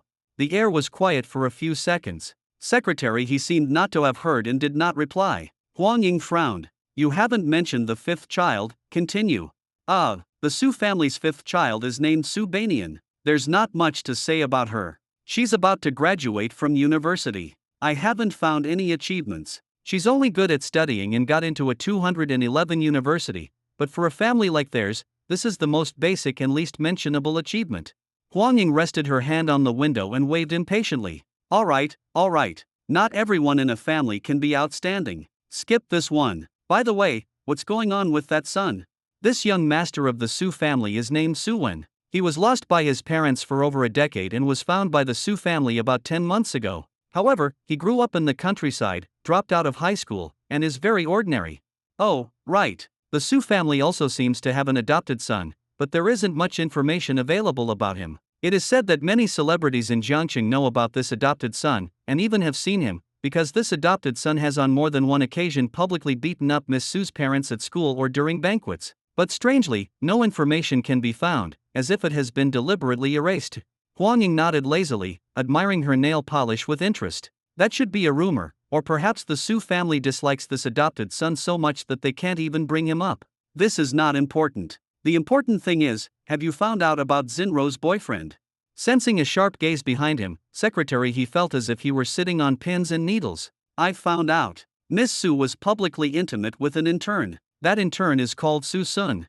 Moreover, according to feedback from the airport, the man who came to the capital with Miss Su's sister today is precisely a man named Su Sun. Instantly, Huang Ying's gaze sharpened, and a hint of undisguised hostility emerged. It seems there's no mistake. This man is the reason Xinruo is distracted. A mere intern should know his own insignificance. Boss, what should we do next? Huang Ying clenched her palm and said coldly, bring him to see me tomorrow. I want to have a good talk with him. Xia. Third sister. In the evening, at the hotel lobby, the two sisters embraced excitedly, as if they were reuniting after a long separation. Su Kingxia held Su Xinruo satisfyingly, displaying a rare girlish demeanor and pouting. You haven't been back for so many years, everyone misses you so much, you know? No matter how busy you are with work, you have to take a break. Su Xinruo shook her head slightly, helpless. I really want to go back too, but the orders here are very important. Besides, I've met a benefactor, so how can I just leave without giving them face? Yes, since you can't leave, I came to accompany you. Right. I knew Xia was the best. That's why I like my fourth sister the most. You're lying, you must like that fifth sister, that brat, more. Nonsense, you all are the same in my heart, no one is more important than another. Third sister, just treat us equally. Hey. Su Sun, holding a suitcase in each hand, smashed them onto the ground with exasperation. Can't we talk inside? Must we reminisce here? Why don't you just make up for all the lost time? Su Kingxia's smiling face froze, and she silently took back her luggage from Su Sun. Su Xinruo's smile remained undiminished, and she said apologetically, sorry, you must be tired from wandering around for so long. I've talked too much. Chapter 521. Then guess why we wandered for so long? It's because your fourth sister couldn't stop shopping. If I hadn't dragged her along, she could have shopped all night.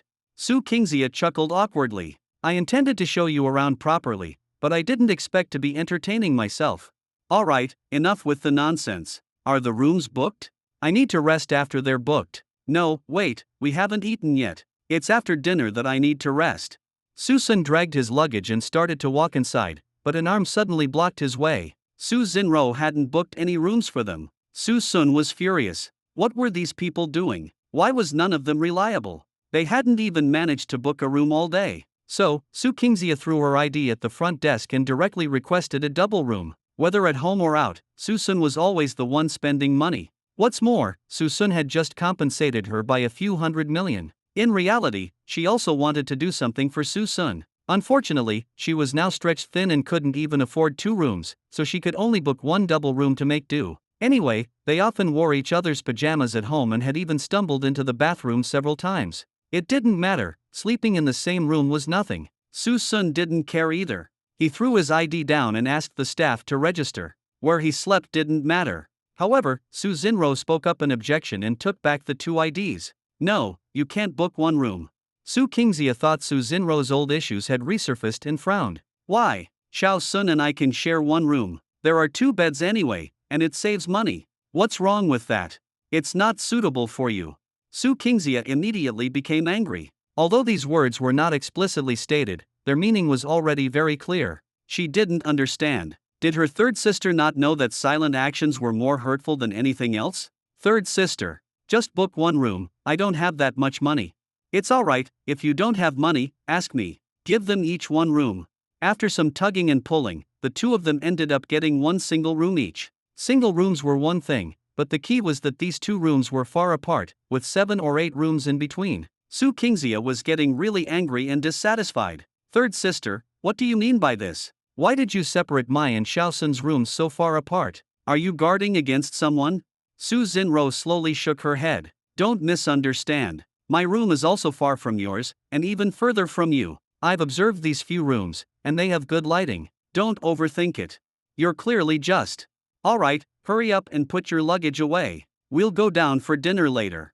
Looking at the retreating figure dragging her luggage, Su Qingxia's good mood for the day vanished. In her opinion, Su Xinro's actions just now were intentional. She was very angry. Su Sun had accompanied her to clear her name, yet her third sister, disregarding her feelings, was targeting her. She thought her third sister would realize her problems after being lectured by their eldest sister, but it seemed she hadn't at all. Still so prejudiced. Xiao Sun, don't mind third sister. She's not targeting you. Do you really believe that? Don't you think it yourself? You don't even believe your own words, do you? Su Qingxia was speechless and lowered her head silently. Su Sun shook his head. Alright, I can't be bothered to argue about these things. Let's eat quickly and then rest. I just want to lie down now. After putting away their luggage in their respective rooms, the 4 of them went to the restaurant for dinner. Su Qingxia ate her dinner listlessly and returned to her room after finishing quickly. Su Qingxia originally intended to comfort Su Sun, but seeing that Su Sun was preparing to rest, she didn't want to disturb him, so she turned and went to Su Xinro's room. Third sister, what do you mean by this? I shouldn't have come to see you today. Su Xinro looked confused. Xia, what did I do? Still pretending. What you did about booking the rooms was too much. You might as well have written suspicion on your face. Xiao Sun must have been very upset despite acting indifferent. You're too cruel. Su Xinro smiled faintly. Xia, you're overthinking it. I'm not guarding against anyone, I just think it's not suitable. The hotel is a mixed bag. What if you're recognized and found to be staying in a room with a man? How much impact would that have on Xiao Sun? Do you want him to suffer the same online backlash you did before? Instantly, Su Qingxia's expression changed. Is it because of this? Then what about separating the rooms? Do you dare say that wasn't intentional? Who stays in separate rooms when traveling together, with rooms on opposite ends? Sigh, that's to avoid suspicion. Didn't you see that my room is also far from yours? And even further. If you really don't believe me, then let's rebook a room. The 3 of us can sleep in one room, would that be alright then? Seeing Su Xinro take out her ID, Su Qingxia immediately stopped her. Forget it, no need. Third sister, you're right. What if I'm recognized? It will definitely affect you. Let's just leave it like this. Su Xinro chuckled playfully. Now you're not calling me cruel anymore. No, I'm not. Alright, that's more like it. She stroked Su Qingxia's dejected little face, and Su Xinro's lips curved into a smile. Cheer up, you're really overthinking it. Tomorrow, the 3 of us will go out and have fun. But for now, let's go back and rest. We've all had a tiring day. Xiao Sun must be asleep by now. You should sleep too. Under her gentle persuasion, Su Qingxia was escorted back to her room by Su Xinro. After making sure she entered the room, Su Xinro returned the same way. However, she didn't return to her own room but stopped at a room door halfway and knocked. Who is it? As soon as the door opened, Su Xinro walked in directly, locked the door, and her brown coat was then spread open. Xiao Sun. Chapter 522. As soon as she entered the room, her originally clear eyes were filled with affection, and her delicate face was flushed with infatuation. Su Sun, before he could even react, was tightly embraced, and they were maneuvered towards the bed. Wait, Su Xinro, wait a moment. Xiao Sun, I miss you so much. I really miss you. Stop missing me for now, I left a slipper at the door. Inside or outside the door? Inside. If it's inside, what else is there to say? Su Xinro looked down, pressing on Su Sun's shoulders, a playful curve on her lips. Xiao Sun, do you like this outfit on me? This is the one you liked last time. I don't like it. Su Xinro pecked him lightly, her eyes full of longing. Heh, besides your mouth, you're very honest. After a night of exchange, the two chatted about everything under the sun, contemplating the universe. The next morning, the two of them woke up almost at the same time. However, Su Xinro looked a bit tired and listless. Su Sun sighed inwardly. Someone had promised to tour the capital with him the next day, but now she looked like this. How could they go out and have fun later? But who knew, he had underestimated Su Xinro. Her originally haggard appearance became energetic after getting out of bed, as if she hadn't stayed up late at all. Her mental state was like two different people before and after. Sensing his scrutinizing gaze, Su Xinro smiled brightly. You can look at me however you want tonight, but now hurry up and wash your face and brush your teeth. Later, I'll take you, no. I should say, I'll take you to see the beautiful scenery of this capital. Su Qingxia often had activities in the capital and knew it well. However, Su Sun had never even left Jiangqing since he was young. Su Xinro wanted to take him out to play for a couple of days. She had little to do recently, and it was a rare chance for them to spend time together. The three met at the door and went to the restaurant for breakfast together. At the dining table, seeing Su Xinro actively serving Su Sun food, Su Qingxia couldn't figure out what her third sister's intentions were, with such a drastic change in attitude overnight. However, although strange, it was at least better than her always having a cold face. After breakfast, the three began their itinerary for the day. Their plan was to go to the renowned Universal Film City first. But as they were driving, the car turned towards a large building instead. Su Qingxia was confused. Third sister, are you going to park the car here? Of course not. I still have a contract to sign. I'll come out after signing the contract with my secretary. It will be very quick, wait for me for a moment. Thus, the three of them arrived at the headquarters of Yingwo Investment. Since it was just a short wait, the two didn't pay much attention. Little did they know, this was exactly the territory of someone, fulfilling that someone's wish. I'm going to the restroom. Call me when third sister is back. Shortly after sitting down, Su Qingxia used the excuse of going to the restroom, leaving Su Sun alone to look around. The building was quite grand, but the people here seemed problematic, acting sneakily and making him uncomfortable. Su Sun didn't understand. Although he was an outsider, there must be many customers here every day. Was he really being paid so much attention? More importantly, why were they all men? Something was wrong. As expected, a moment later, those men in suits approached, inviting him with superficial politeness. Hello, our boss would like to see you. Su Sun glanced at the few people and lay back on the sofa. No, I don't know your boss. If she asks me to go, I'll go. Apologies, if you don't go, you have to. Please don't make things difficult for us. Oh. Su Sun sneered. What, are you going to force a meeting? If you are uncooperative, then we can only offend you. Fine, then offend me. Let's see if you can take me away. Su Sun refused to go, and he wouldn't tolerate such cryptic invitations. If they didn't say anything and just took him away, and he didn't even know who the boss was, what if it was a middle-aged, greasy fatty who took a liking to him? Wouldn't that be disgusting? Could your boss be a middle-aged bald man with peculiar tastes? I'm not going. Chapter 523. The arrogant attitude thoroughly infuriated the few people present. Just as the four black men were about to make a move, suddenly, the leader frowned and stopped in his tracks. Yes, I'll give it to him now. Saying this, the leading man in black handed the clip-on microphone from his collar to Su Sun. Our boss wants to speak with you. Won't listen, a turtle chanting scriptures. You. Enough. A female voice suddenly came from the microphone, with a hint of displeasure. Su Sun, is it? I'll be waiting for you upstairs. I hope you can cooperate and don't make things difficult for my subordinates. Who are you? If they make things difficult for me, I won't make things difficult for them. Has anyone considered my wishes as a young man? You. Not going, just not going. On the other end, Huang Ying was truly angered by this frivolous attitude. She had been in business for so many years, and this was the first time someone had spoken to her like this. However, since the matter wasn't settled, she wasn't the type to make the first move, so as to avoid losing control of the situation. Immediately, Huang Ying's tone became clearly displeased, and she coldly warned, I'm looking for you because of Xin Ro's matter. You'd better meet with me, and this is also an opportunity for you. My Ro. Susun was startled, and the playfulness on his face disappeared at this moment. So that's how it is. Then I'll give you a chance to see me. I hope you don't cause any trouble. After the call ended, Huang Ying was so angry that she picked up the vase on the table and smashed it. Her face, still full of charm, was filled with anger. She had always handled matters with equanimity, and this was the first time she had encountered such a scoundrel, to the point that she couldn't even maintain basic composure. Damn brat, to think he's such an unreliable thing. How could Xin roll like someone like this? Secretary, he frowned slightly. Then, perhaps, we should teach him a lesson before he comes in. Huang Ying raised her hand to stop him. No need. If he can be reasoned with, wouldn't teaching him a lesson now be counterproductive? It's not too late to see later.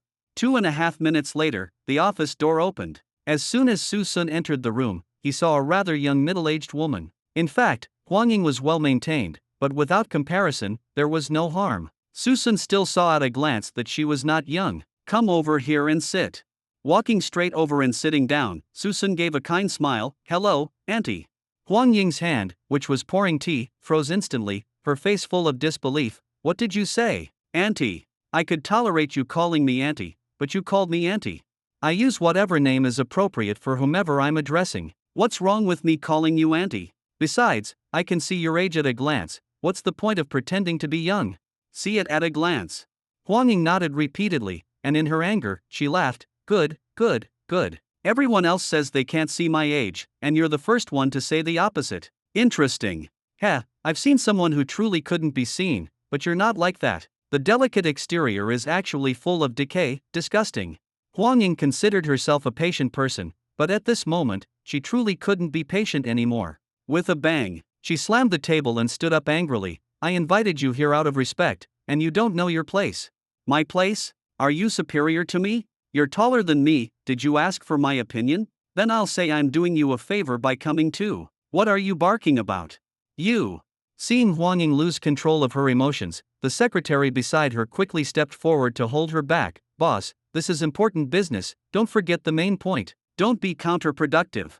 The air was silent, and the atmosphere was tense. Huang Ying couldn't remember how many years it had been since she was this angry. She had met so many old foxes in the business world who had always remained calm, but facing this brat, she was provoked to lose control of her emotions in just a few words. After a few seconds of silence, Huang Ying calmed herself down and realized how ridiculous she was, getting angry with such a person. At the same time, she remembered the purpose of today and really didn't want to cause any more trouble. As long as today's goal could be achieved, what did a little disrespect matter? Watching Huang Ying's lips curve into a smile again, Susun had to admit he was somewhat impressed. Chapter 524. This woman is not simple. Her ability to pick things up and put them down is truly remarkable, to calm down her emotions so quickly. If it were Qin Xinlin, she would probably be angry for half a year. Susun casually lay back on the sofa, crossing his legs, and preemptively spoke as if he were the host. Go ahead, what do you want to see me about? Alright, then I'll get straight to the point. Huang Ying took a sip of water, then looked directly at him and said plainly, I hope you can leave Xin row. Name your price. Really? So he was a money grubber? Huang Ying immediately snorted coldly. Whatever you say, as long as you keep your promise. Alright then, 50 billion. Okay, 5 million, wait. How much? 50 billion. Huang Ying was shocked. She thought she had misheard, but the other party really said 50 billion. She thought the other party's standards would be at most millions, or maybe 100 million at the very most. To dare to ask for such a sky-high price. Huang Ying immediately smiled playfully. Young man, you're being unreasonable. No, I'm serious. Give me 50 billion, and I promise to stay far away from her. Kid, don't go too far. See, if you can't give it, why are you showing off? As soon as he finished speaking, Susun quickly covered his mouth. Sorry, my manners aren't great, I sometimes swear, please understand.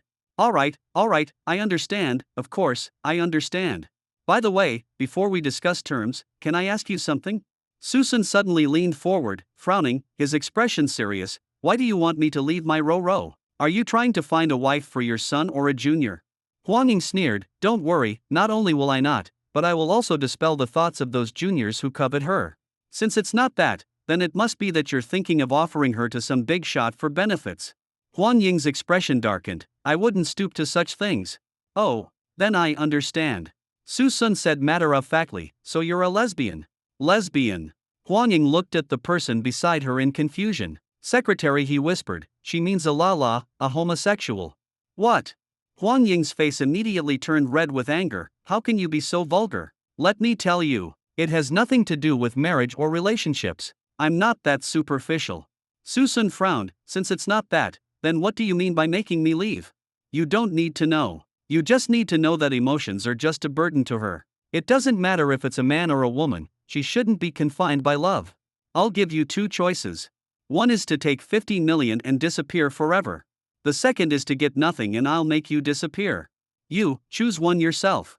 Huang Ying no longer tolerated Su Sun's rudeness. If someone refused to be offered a toast and insisted on being punished, then she wouldn't be polite. What's more, he was so frivolous and unreliable, not a good person at all, and not worthy of Xin Ro, such a heavenly proud daughter.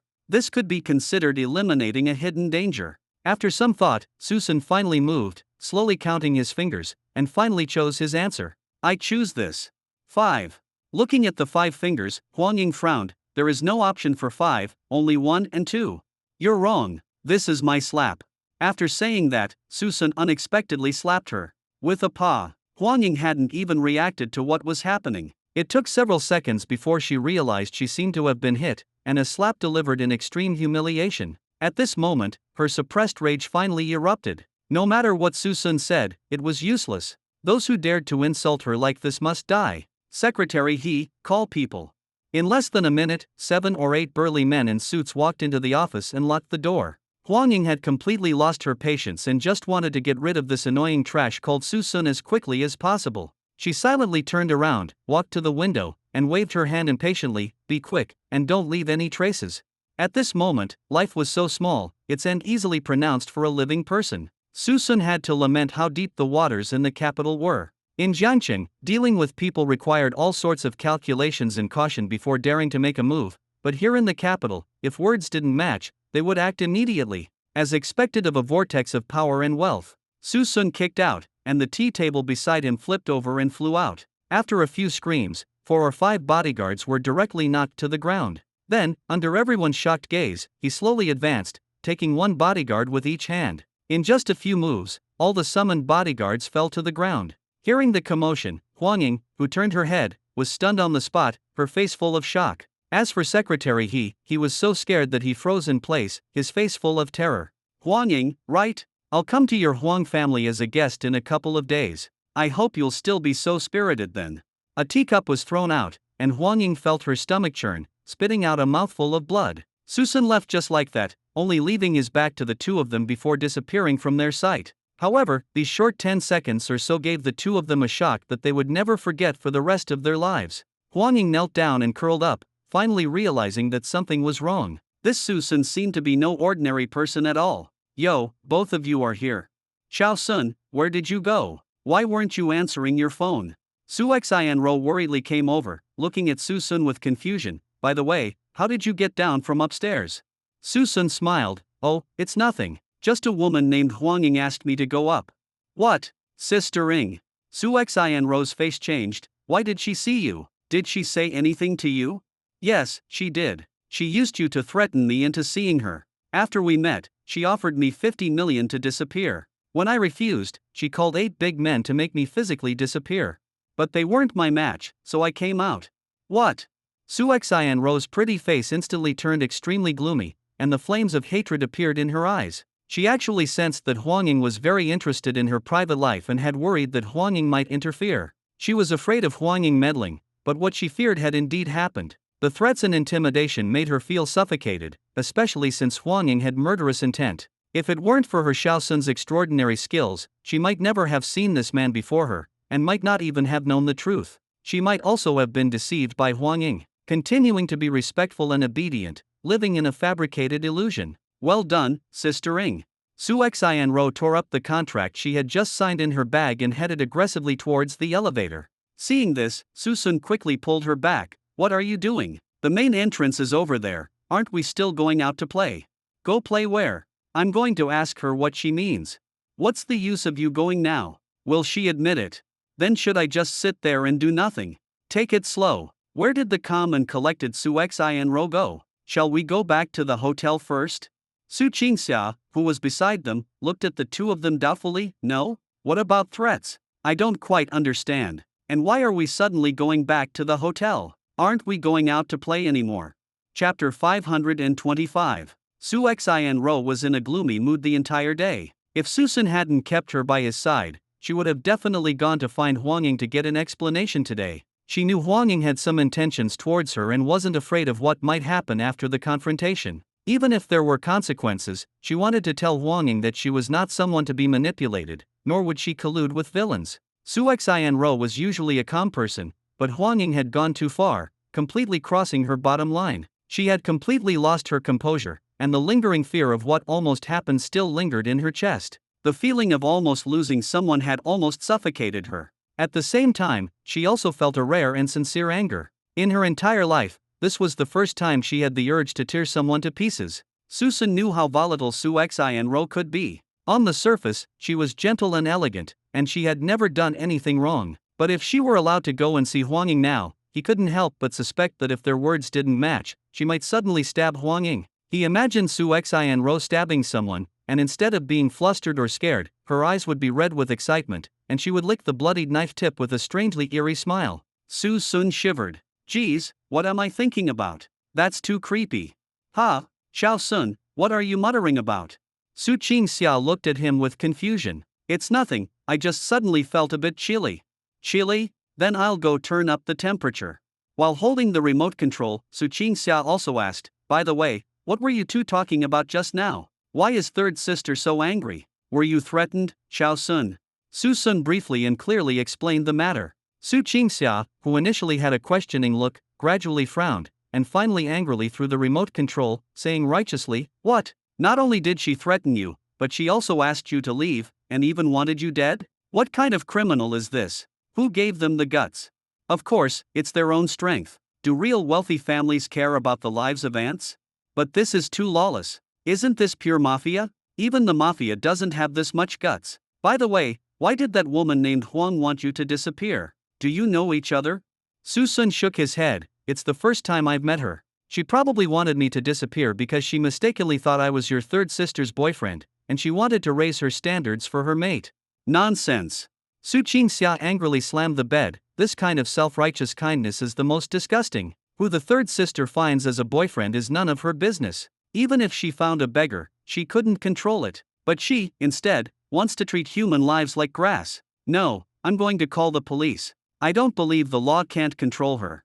Just as Su Qingxia was taking out her phone, a large hand covered her phone. Will calling the police help? Do you have evidence that she wants to kill someone? Even if you do, the forces behind her have countless ways to excuse her, and in the end, it will just be a waste of our time. Then what should we do? Are we just going to let her get away with it?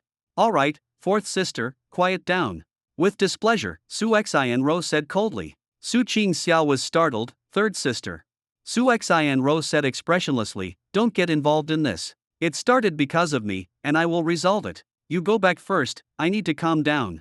Su Qingxia wanted to say something but couldn't, and finally chose to turn and leave. She understood why her third sister was angry. Someone who she regarded as a benefactor and respected immensely, but who, in the end, used the pretense of wanting good for her to harm the people around her. Anyone would be deeply disappointed. However, at the same time, she was also somewhat relieved. Even though her third sister was usually very strict and harsh with Su Sun, at the critical moment, she didn't make the wrong choice for the sake of profit, but instead, unequivocally stood by Su Sun's side. She realized that their relationship was the same as before. Even though her third sister was usually extremely strict and demanding towards Su Sun, she still regarded him as family. Chapter 526. Alright, it seems that our eldest sister was overthinking. Walking to the door, Su Qingxia suddenly turned back. Xiao Sun, why are you just standing there stupidly? Let's go out and give third sister some space to calm down.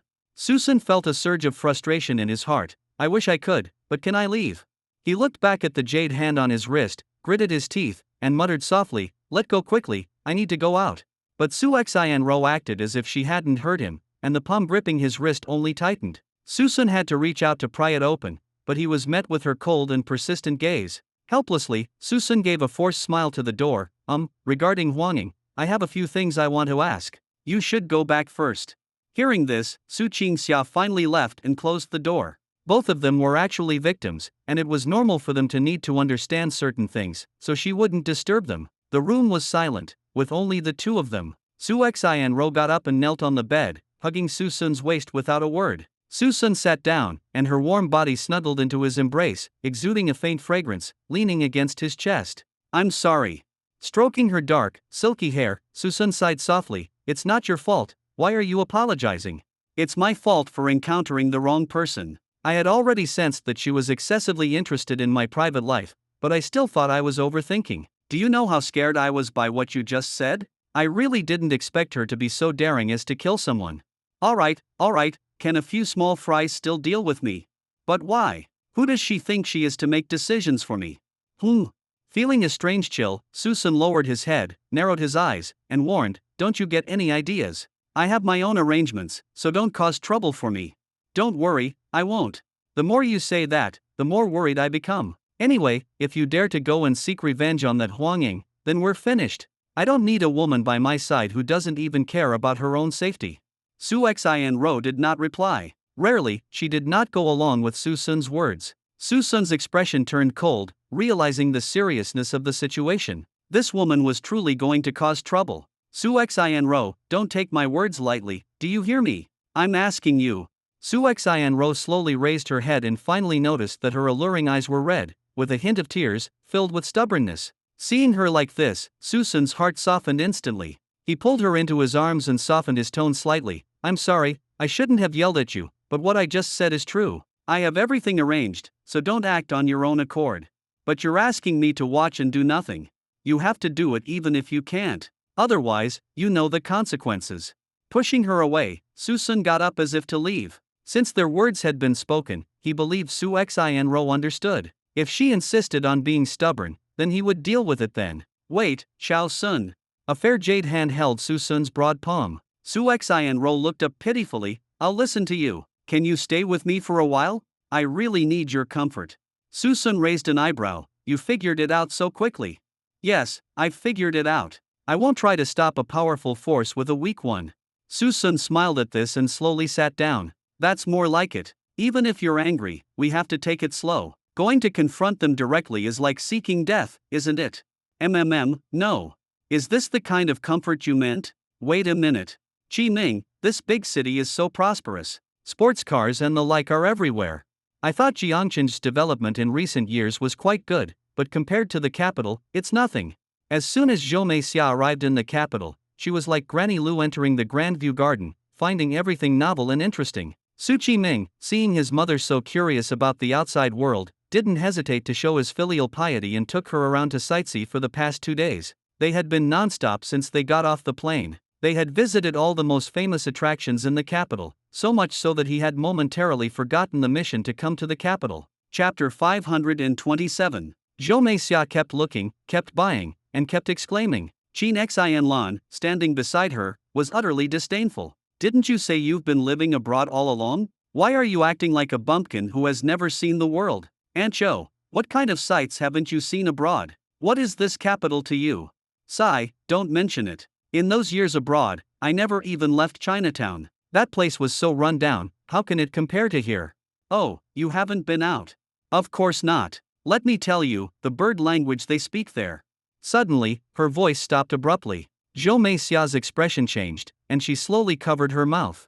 I spoke too quickly. She cautiously glanced at Qin Xianlan and sure enough, she saw a mocking face, and a sense of shame surged. At this moment, Zhou Meixia's wrinkled old face squeezed into an embarrassed smile. Well, I have been to many prosperous places abroad, and I often went to nearby countries for fun when I had nothing else to do.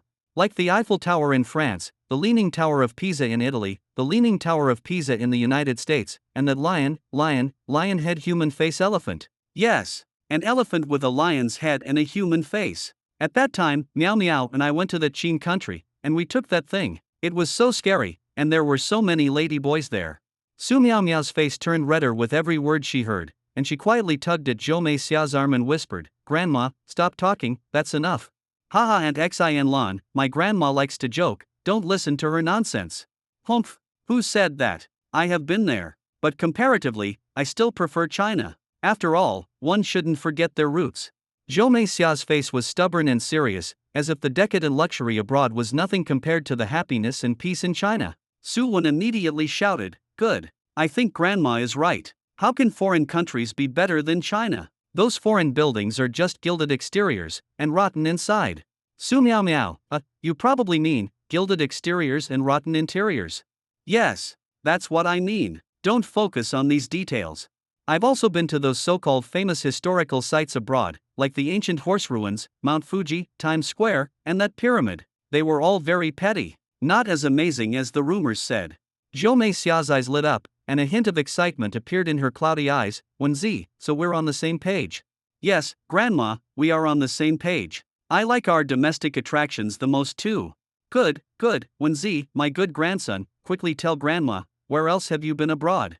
Wow, there are so many. You know the Guinness Park in Shanghai? There's a Loch Ness in that country called Guinness, which is where the Mets fought monsters in the movie Pacific Rim.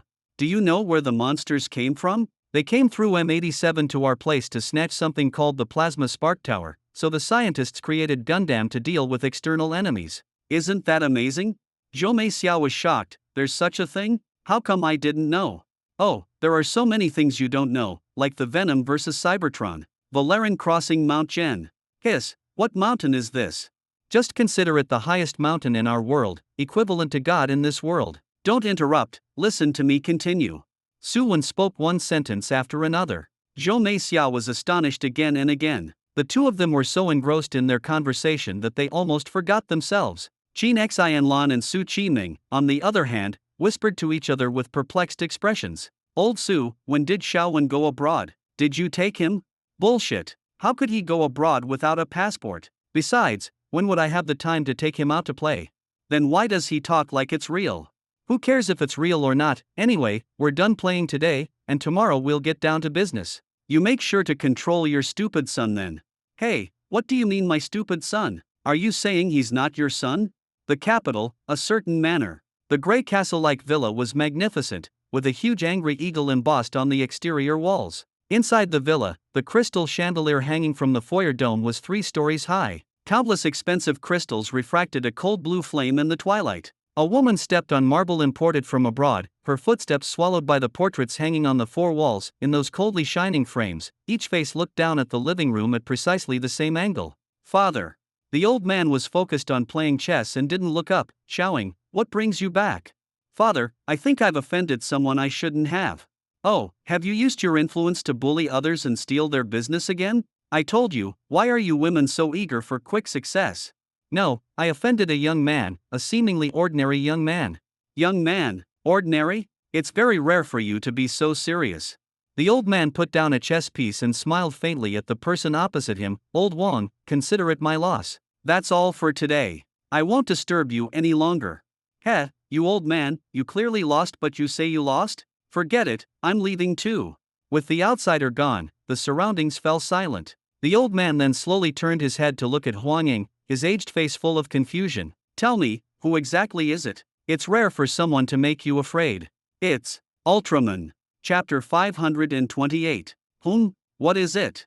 The old man paused, frowning, his eyes full of confusion. Huang Ying nervously swallowed, looked up weakly, and said, I don't know how to describe it. He's just very special, very, very special. What's so special? Speak human language. Huang Ying's expression was solemn. He's just a very strange person, like the Ultraman I watched when I was a child. He looks human but possesses superhuman abilities. How so? Huang Ying frowned again. He's a seemingly ordinary young man. With a single kick, he can send a tea table weighing hundreds of pounds flying several meters away. My 8 burly bodyguards couldn't last 2 seconds in his hands, and even a tossed teacup made me feel like my body was falling apart. Speaking of this, Huang Zihui had realized the seriousness of the matter. He had lived for so long and heard of some extraordinary individuals. Those who appeared most ordinary were often the most extraordinary. Moreover, wealth and power were of no use to such people. They acted entirely as they pleased, for they came and went alone. If his daughter had provoked such a person, then there might truly be a problem. Sit down first and tell me properly, what exactly happened? Huang Ying sat down, trembling. After calming her emotions, she sat beside her father and recounted the events truthfully. She recounted her care for Su Xinruo, her dissatisfaction with Su Xinruo's boyfriend, and even admitted to the threats. However, she omitted the most crucial truth. Father, I only intended to scare him. As long as he was sensible enough to leave, even if he didn't agree, I wouldn't really do anything to him. but who knew he would suddenly turn hostile. The moment he made a move, I knew I had been careless. He also said he would come to the Huang family as a guest. I'm afraid he'll be coming to demand an explanation. Father, you can't abandon me. Huang Zihui was furious and roared, you truly are an idiot. Can't you change your overbearing nature and stop threatening people at every turn? Haven't I told you that there's always someone better and that you should be more low-key? No matter how much you value that Su Xinro, what business is it of yours regarding her private life? What right do you have to decide her romantic life? Are you so bored you have nothing better to do? Dad! Huang Ying retorted unconvinced, I was doing it for Xinro's own good. I finally found someone suitable as a successor. If she were to become disheartened in love and betray my trust again over a man, wouldn't all my efforts be in vain? Then you should get married and have children, raise one yourself. It's impossible for everything in this world to go your way. I'm disgusted by those men. They are all as filthy as that scumbag. I will never get married. I told you it was just a misunderstanding back then. I saw it clearly at the scene, your uncle accidentally bumped into you, and you're still holding on to it. I know what happened in my heart, he's not a good person. 25 years. He went abroad for 25 years because of this and never returned. No contact. If we hadn't found out his whereabouts and learned he was still alive, everyone would have thought he was dead. He's already suffered so much, what more do you want? That's because he's guilty. Nonsense about guilt. Huang Zihui erupted in anger. He's still unmarried and alone. If he were truly a pervert, how could he not seek out women but spend all day doing volunteer work? He was once so talented and intelligent, and to put it bluntly, his life was ruined by your false accusation. Clang! It was as if a giant bell had struck his ears, causing a buzzing in Huang Ying's ears. She looked at her father in shock, her eyes filled with deep confusion, as if she could hardly believe her father had said those words. She was the one who was hurt, and not only did he not stand up for her, but he was even taking the side of that scumbag? Chapter 529. For a moment, Huang Ying gritted her teeth, her face filled with hatred. If that man hadn't returned to the country, she would have torn him to shreds. Huang Zihui knew what his daughter was thinking. If it were in the past, he would have turned a blind eye, but now he wouldn't consider her at all. Huang Ying, you are the most outstanding among your siblings, even no less than your elder brother. But you are also the one with the most serious problems. Yes, although you handle matters meticulously, if you don't make a mistake, it's fine, but once you do, it's a huge mess. I won't even mention your domineering behavior. The one you favored last time with her boyfriend, their graves are probably already covered in several feet of grass, right? At these words, it was as if thunder struck her ears. Huang Ying's pupils contracted, and she froze on the spot. Huang Zihui snorted, do you think I don't know about your affairs? Everything you've used are Huang family resources, how could I not know? I warn you, don't provoke that person again. I know you want to find someone to inherit your legacy. Since you don't want to have children, go to an orphanage and adopt one. Under your personal tutelage, they surely won't disappoint you. No! Huang Ying exclaimed in a daze. Adopting from an orphanage takes too long to start from scratch, and there are too many uncertainties in between. If I end up raising a failure, it will consume too much effort. Why should I waste time when there's someone ready? This is wanting everything. Huang Zihui's face turned ashen with anger. You don't want to work hard but want to gain without effort. You don't want to get married but want descendants. How can you be so contradictory? You've provoked such a person, and you still don't realize your mistake. Ah! This was the first time in years that Huang Zihui felt true anger, and also the first time he felt disappointment and helplessness towards his immensely proud daughter. The past had taken root in her heart, making her increasingly twisted over the years. While he, as her father, could turn a blind eye before, he absolutely could not continue like this now. I will help you solve it, but you must stay far away from that Su Xinro. Otherwise, I'm truly afraid you won't even know how you died.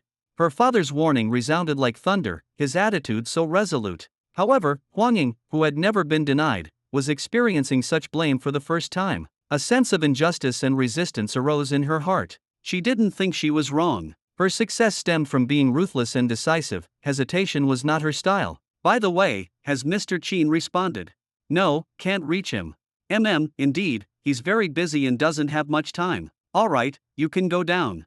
The conversation ended unhappily. Regardless, Huang Ying had received her father's promise, so she didn't need to worry about her safety. As for the warnings, she completely disregarded them. Because she genuinely valued Su Xinro and truly wanted to mold Su Xinro into a second her. She wanted to create a second Huang family, to prove to the family and even the entire capital that she, Huang Ying, was the true brilliant star of the business world. After returning to her room, Huang Ying held her phone and, after careful consideration, made a call. Xinro, are you asleep? Not yet, is there anything, Yingjie? Hearing this, a surge of inexplicable joy welled up in Huang Ying's heart. This tone, this attitude, it seemed the person surnamed Su really hadn't gossiped. Nothing much, I was just wondering if you're free tomorrow. I'd like to treat you to a meal. Okay, I'll go. The two arranged to meet the next day and even chatted enthusiastically. During this time, Su Xinro did not reveal any unusual behavior, not causing the other party any suspicion. Because of this, Huang Ying couldn't help but look highly upon Su Sun, considering him sensible and knowing that some things shouldn't be said to his girlfriend. But this also gave her an opportunity. Since she couldn't deal with Su Sun directly for now, she would keep Su Xinro by her side. Chapter 530. After the conversation ended, Huang Ying immediately sent a voice message to her secretary. Help me check if there are any cruise ships departing from the Huang family tomorrow noon. I want to take someone out for a few days, and also find a few security guards, as discreet as possible. Taking Su Xinro away would cut off her affections, and she herself could use this opportunity to avoid Su Sun's retaliation. As for other matters, she believed the family would handle them. No matter how long it took, she could afford to wait, even a year or 5 years. By the time she returned, she would bring back a soulless, career-driven machine with only her career in mind. Huang Ying had meticulously planned every step, not wasting any opportunity. While Su Xinro appeared to be doing nothing, didn't she also have some ideas? Although she couldn't kill Huang Ying directly, there were thousands of ways to deal with enemies in this world. Didn't Huang Ying value her? Then she would feign submission, feign obedience, and when she had completely won Huang Ying's favor, she would deliver a fatal blow. She knew the outcome of this trip would not be good, and there was even a possibility of not seeing Su Sun again, but she would never tolerate it. She wanted to make Huang Ying understand that her, Su Xinro's, person could not be trifled with by anyone. The two harbored their own thoughts, engaging in a battle of wits. Su Xinro had even made preparations for farewell, and at this moment, the actual protagonist was in Su Qingxia's room, also engaged in a battle of wits. You have a performance in a few days. Have you prepared your disguise? Just glasses and a mask won't do. If you're recognized and kicked off the stage, it'll be over. Don't worry, I'll wear a cosplay dress, put on heavy makeup underneath, and wear an Ultraman mask on the outside. Absolutely no one will recognize me. Su Sun's mouth twitched. You'll have to show your face at the end. You don't need makeup inside, so you won't be unrecognizable. Also, you need to change your voice, at least so the audience can't recognize it beforehand. No problem. How's your singing practice going? It's best to be genuinely emotional when performing live, that way the audience can get into the mood. It would be great if you could cry a little after singing, with a choked voice, to gain some sympathy from others. The more miserable, the better. Now it was Su Qingxia's turn to be speechless. Is it necessary? Then I might as well just beg for pity, why bother singing? Are you stupid? If you don't sing, who will know who you are? If you just beg for pity, who will care? Forget it, I'll be on stage too, so follow my lead with your eyes. Okay, I'll practice more then. You practice then, I'll go check the situation of that music festival. While listening to the live performance of Xia's duet by his side, Su Sun checked the information of the Thunderclap Music Festival. There were about 30 guest performers in total, and he and Su Qingxia were the specially invited surprise closing guests. The venue was large, capable of accommodating about 100,000 people. However, precisely because the venue was large and the other guests' performances took too long, he was afraid that by the time they performed, people would have already left. If there were fewer people, the atmosphere wouldn't be ignited, and the effect would be greatly diminished. No, he needed to find a way to warm up the crowd. Forget it, I won't think about it anymore, I'll go back to my room and sleep. The idea came and went quickly. Su Sun originally wanted a grand and exciting opening, but as he thought about it, he became too lazy to think. In any case, Su Qingxia's redemption depended on the internet. He didn't care if people left the live performance. Alright, you don't need to keep singing, protect your throat. Since there's nothing for me here, I'll go back to my room to sleep. Going to sleep now? But we haven't had dinner yet. How about we go eat first? Too lazy to go. When you bring me food later, just feed me directly. I'll make do. Alright, you go rest first. Su Sun left and returned to his room. Along the way, his mind was still pondering whether he should sleep now. What if he happened to fall asleep and Su Qingxia came to bring food again, should he eat it or not? As he was thinking, as he passed by a certain room door, he suddenly heard some familiar voices. He stopped, pressed his ear to the door crack, and activated the sound detection. Meow meow, my dear sister, I'll take you to a hotel for a big meal later. No need. This is also a hotel, it's the same to eat here. Hey, we're staying here and eating here, don't you think it's like eating in a canteen, very casual? I'll take you out for Western food, just the two of us, let's have some ritual. This, I still don't need it, Daddy doesn't let me run around at night. Meow meow, my dear sister. You've been increasingly indifferent to me these past few days, is it still because of what happened last time? No, don't overthink it. It clearly is. Ever since that day you've changed, becoming distant and unresponsive to me. I know you must think I was timid and didn't dare to make a move, but I really had a stomachache at the time. Didn't you see that I ended up, anyway, I really didn't mean it. Believe it or not, if he really dared to appear in front of me, I guarantee I'd beat him so badly that even your elder sister wouldn't recognize him. Why say elder sister? Because my elder sister is the most blind and favors him the most. I don't even get that treatment. So that's how it is. But when Gidge, don't overthink it, I'm really not angry with you. That Susun has cursed and hit me multiple times, making me very depressed. I'm angry with that bastard, understand? Damn, so it was that scumbag who made Meow Meow angry. Next time I see him, I'll twist his head off and use it as a ball for you. Creak, the tightly closed door suddenly opened. Hearing the movement, Suwon suddenly shivered and looked sharply at the doorway. This glance felt like an eternity. Sun Ge. Ha ha ha, Wendy, you're probably going to suffer this calamity today. Don't worry, not a single one will escape. Savage beating. Chapter 531. In the spacious private room, there were only piercing screams like pigs being slaughtered. The momentum was earth-shattering. If not for the fact that nearby rooms were unoccupied, a crowd would have gathered at the door long ago. Suwon was beaten miserably, and Su Miao Miao was no less fortunate. Thanks to Susun's principle of treating everyone equally, he wouldn't let either of them off. Stop, Sun Ji, I was wrong, don't hit me anymore. Ha ha ha, Wendy, where is your arrogant and supreme aura? Do you think I'll fall for your act of pretending to be submissive? Watch this, great dragon of power. Weevyua, stop hitting me, please don't hit me anymore, I am Wendy, the D from brother, not the lunatic Wendy anymore, I'm better, really better. Really? I don't believe you. You must be trying to take advantage of the opportunity to bow your head and deliver a fatal blow. You deserve to be beaten. Slap slap. Suwon was in tears. His swollen face looked full of grievance and pity at a glance. Who is the lunatic here? It seemed he wasn't the one who was crazy. Is there any point in living anymore? Wendy, have you really recovered? You usually chant some particularly imposing phrases at this time? Suwon, lying on the ground, weakly murmured like a dead dog, Weevyua. I'm better. I'm really better, that Wendy is long gone, Weevyua. Oh dear, why didn't you say so earlier? Why didn't you say so earlier? Suwon, with tears streaming down his face, stubbornly raised his head. I said it from the beginning, Weevyua. Is that so? Then perhaps I didn't hear it. However, since you've recovered, as a congratulation, I won't beat you. But the girl next to you can't. She dared to curse me. I must let her know why the flowers are so red.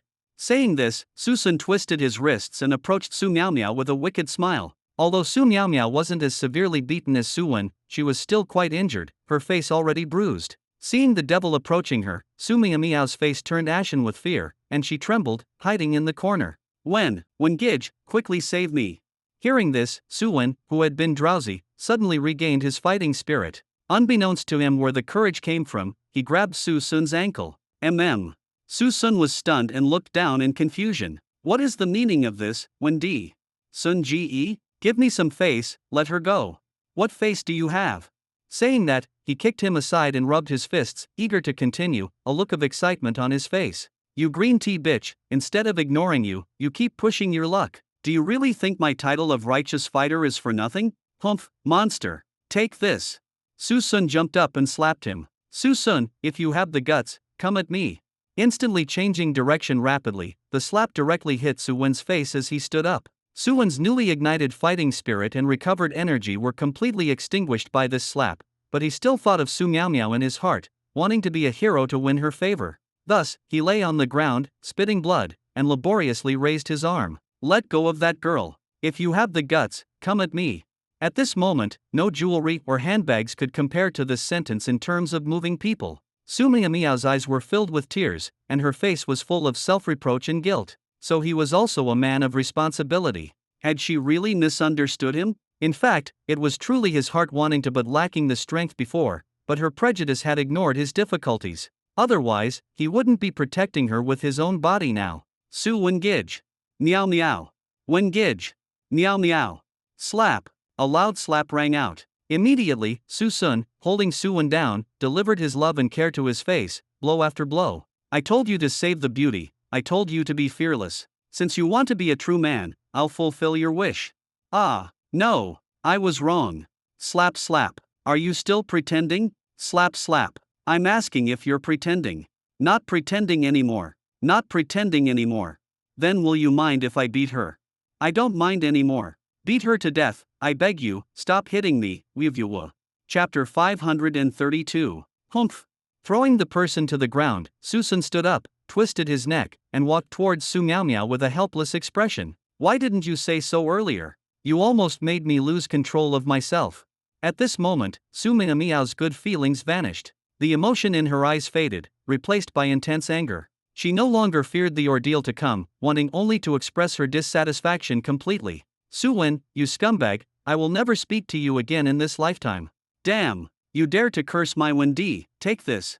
The loud slaps composed a symphony, the mournful cries were moving songs, and the posture of being beaten was the most heartfelt performance. I told you to curse my Wendi. I told you to curse my Wendi. Take this heavenly thunderbolt palm. Su Miao undoubtedly suffered inhuman treatment, and it was indeed like a thunderclap. She didn't understand why she was being beaten so severely for just a private comment. We of you wo. I'm sorry. Damn, you still want to curse me? Take this. Slap. This slap separated her soul from her body. Su Miao seemed to enter a new world, a world of self-forgetfulness. But this brief moment of bliss lasted only a moment before she was pulled back to harsh reality, only then realizing she had been stunned by the beating. Clang, the door suddenly opened. Su Kaiming and Qin Xinlin suddenly appeared at the doorway, looking at the scene in shock. Qin Xinlin saw Su Wen on the ground at a glance and instantly analyzed the situation. Su Sun was the one doing the beating. Ah, my son. Su Sun, you damn. Whoosh, Su Sun shot out like a human missile, flying through the air. His head, like the warhead, directly slammed Qin Xinlin out the door and heavily against the wall. Qin Xinlin, you bastard, what do you want to do? That's right, I want to do you. As the words fell, Su Sun lunged and pressed Su Kaiming to the ground, delivering a series of heavy punches. Blow after blow, each punch landed with flesh, showcasing true manliness. Kaiming, someone attacked my home a few days ago, do you have any clues? You. Shut up. With a bang, he threw a punch and continued, at that time, someone surnamed Qin came to my door and said he wanted to eliminate me as a potential threat. But I wasn't home, so he thought of making a move against Su Mian and the others. Although he might not have known they were also your daughters, Su Kaiming, he did actually make a move, and under your name. Your eldest and fifth children thought their own father was coming to finish them off. Do you know how heartbroken they were? Even a tiger doesn't eat its cubs, but in their hearts, you are a truly cruel father. Think about it, if I hadn't returned home in time, they would have been killed by that person surnamed Qin. How will you thank me? What? There was such a thing. Su Kaiming's expression changed drastically, one bruised eye filled with disbelief. Are you telling the truth? He actually did that. Of course. He was talking nonsense. Su Sun was actually saying this to anger Su Kaiming, and this reaction was indeed very satisfying. Cough, although I'm a bit impulsive, I speak the truth, you probably know that. Indeed, in Su Kaiming's mind, Su Sun disdained playing such manipulative tricks. He would always confront issues head-on. If that was the case, then it was likely true. Su Kaiming was furious. Although he had severed ties with those rebellious daughters and even wished them ill, he had never wanted them to die. A father sending people to kill his daughters, they must have been utterly disappointed. No, they must have hated him to death. If this news reached the third child's ears, the Su Corporation would probably be lost forever. Damn Qinyu, I ran all over the place for him, and he actually put me in a position of disloyalty and injustice. Enraged, Su Kaiming took everyone and returned to Jiangqing overnight. He was a person who cared immensely about his image. Even though he had severed ties with his daughters, his image should be that of a proud and cool, strict father. Chapter 533. It was those rebellious daughters who were unfilial, which was why he, as their father, had driven them away. Even if it spread outside, it wouldn't be the father's fault. But now he had become a murderous father who killed his own children, and the nature of the matter had completely changed. Whether he would face legal repercussions was a separate matter, but his reputation was definitely ruined. If the news spread, people would only say, "Look at that person from the Su family, he's so ruthless that he even wants to kill his own daughters." The more Su Kaiming thought about it, the angrier he became. "Damn Chinyu, for giving me the reputation of a child killer, he's simply too much. Dad, I've been beaten like this, aren't we going to find that SCU, Sun Ji?" Suwon looked around cautiously and whispered, "Aren't we going to find him, for revenge?" Su Miao Miao also said, "Yes, Daddy, look at my beautiful face, it's disfigured. How will I see people in the future?" Zhou Meizia looked furious. "Su Kaiming, is this how you treat my precious granddaughter? You're just watching her suffer and doing nothing. Quickly find the culprit and settle the score." Su Kaiming was stunned. "That's right, why am I rushing to leave? I haven't settled the score with that brat yet." As he spoke, he became increasingly angry. "Then why didn't you say so earlier? Why didn't you say so earlier? Now that we're on the plane, what's the point of saying these things?" Suwon said aggrievedly, "When I woke up, I was dizzy and hadn't reacted before we arrived at the airport. I wanted to say it, but seeing how angry you were, Dad, I didn't dare." Su Miao Miao nodded in agreement. "Yes, Daddy, it's the same for me. I only just understood what was going on." "Hee hee, Miao Miao, my dear sister, you're not angry with me anymore." Su Miao Miao turned her head. "Get lost, don't speak to me again in this lifetime." Su Kaiming was genuinely amused. So, it was his fault after all, blaming everyone else. He turned his head and glared at the side. "Qin Zinlin, are you mute? Why aren't you saying anything?" Qin Zinlin's thoughts snapped back. "Hiss, my head is so dizzy. By the way, where is this? No. Why are we on a plane?" In the hotel, Susan slept for 2 hours and woke up to comfortably accept Su Kingxia's feeding. He was a little puzzled. Was Su Kaiming unusually accommodating today? He didn't come looking for him to settle the score? His son and wife were beaten like that, and he remained indifferent. This was truly a sight to behold. "Sorry, Xiao Sun, I lost track of time while practicing the song, so it took me so long to bring you dinner." "Oh, it's okay, I just woke up hungry and you happened to bring food, perfect timing." "Oh, right, I went out about half an hour ago, and I think I saw some people from the Su family, but it was just a glimpse. I probably saw them with my eyes blurred." "You definitely saw them with blurred vision. They are all in Jiangqing, how could they possibly come to the capital?" "Ah, that seems to be the case." After delivering the food, Su Kingxia went back to her room to sleep, while Su Sun, after playing on his phone for a while, also drifted back to sleep. This night was exceptionally quiet, yet Su Sun felt something was missing, but he couldn't quite recall what it was. At 6 o'clock in the morning, Su Sun suddenly opened his eyes. He remembered. Someone was being unnaturally well behaved. So, he went directly to Su Xinruo's room, praying that the situation wasn't what he imagined. Fortunately, the door opened, and Su Xinruo was inside. "Xiao Sun, what is it so early in the morning? Can't I come if there's nothing? I couldn't sleep, so I came to chat with you, okay?"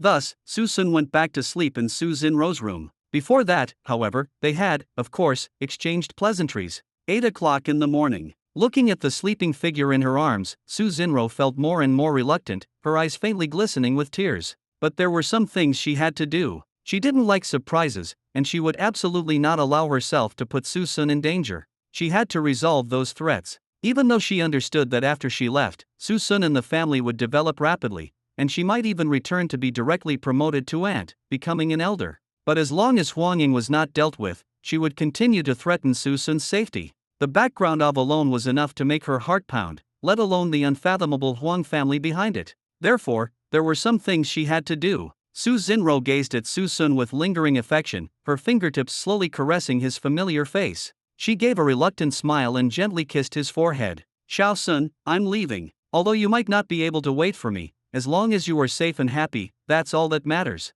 After murmuring to herself, Su Xinruo finally chose to leave. She gently put Su Sun down and covered him with the blanket. She quietly watched him for a long time in her pajamas before resolutely getting up. "Xiao Sun, I'm leaving."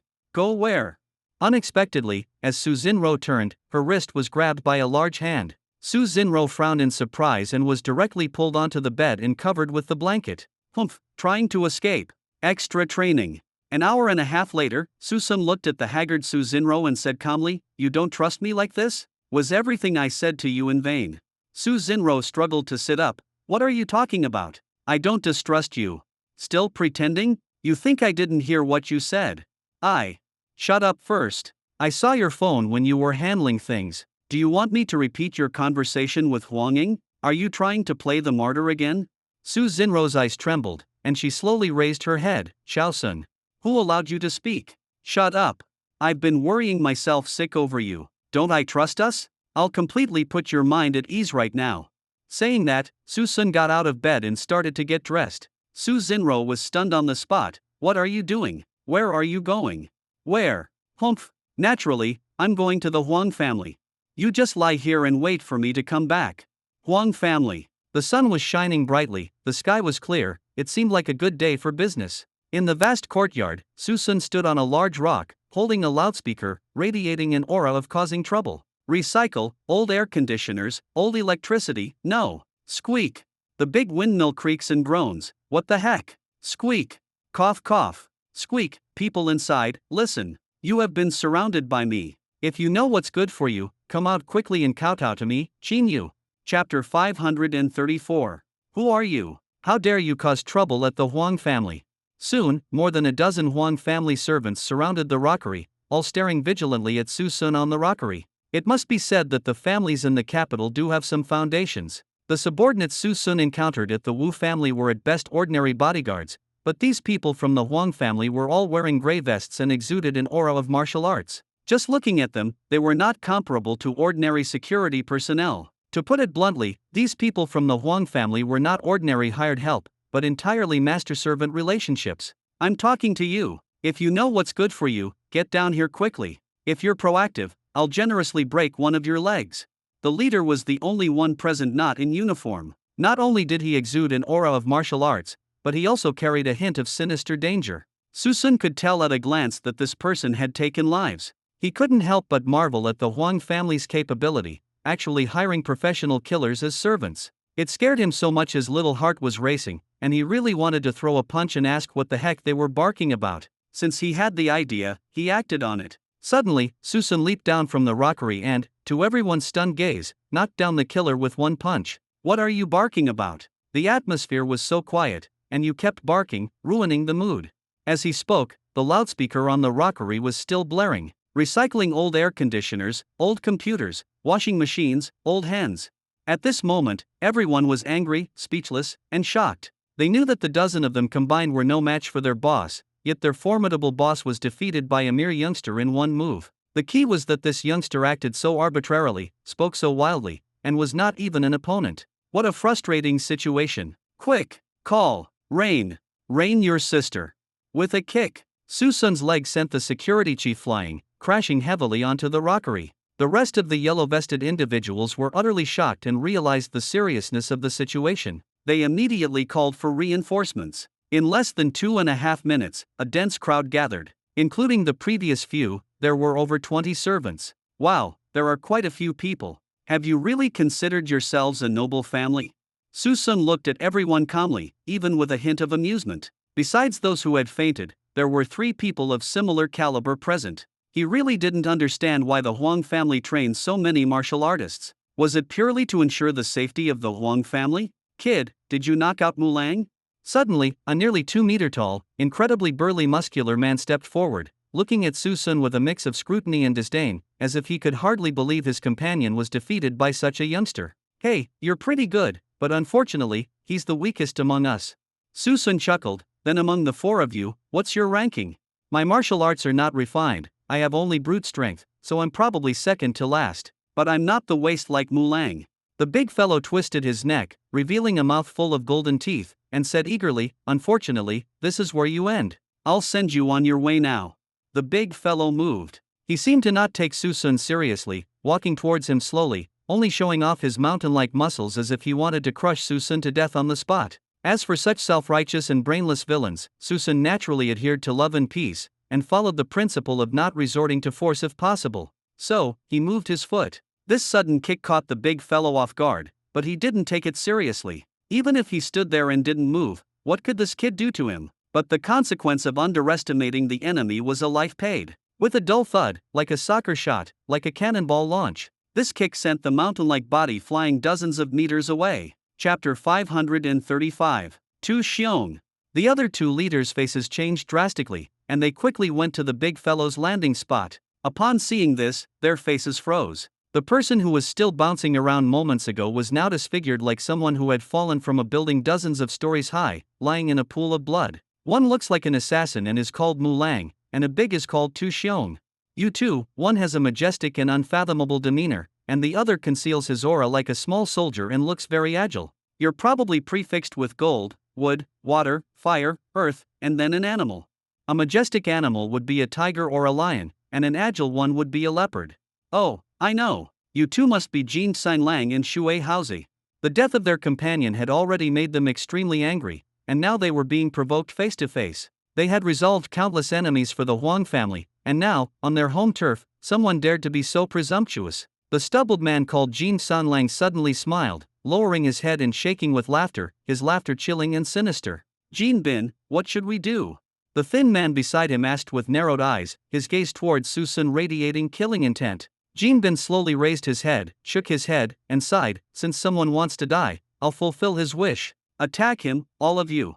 With an order, 20 people swarmed forward, each drawing a dagger from their backs and hacking at Su Sun. However, Su Sun was not paying attention to these minions attacking him at this moment. His gaze was fixed on the two leaders. 1 second, 2 seconds, 2.5 seconds. Just as the group of minions charged at him, Su Sun's eyes suddenly widened. He saw it. He finally saw it. Those two turned around. Just as he expected, they turned their backs. Indeed, do the strongest deign to look back at the explosion? If that's the case, then these pawns are going to perish. Su Sun raised his hand, twisted his neck, snatched something, and did it leisurely. Holding the snatched dagger, Su Sun weaved through the crowd like a ghost. He twisted necks with his left hand and slit throats with his right, his actions so swift that the opponents didn't even have time to let out a scream. In less than a minute, the last person standing also clutched his neck and fell heavily. Alas!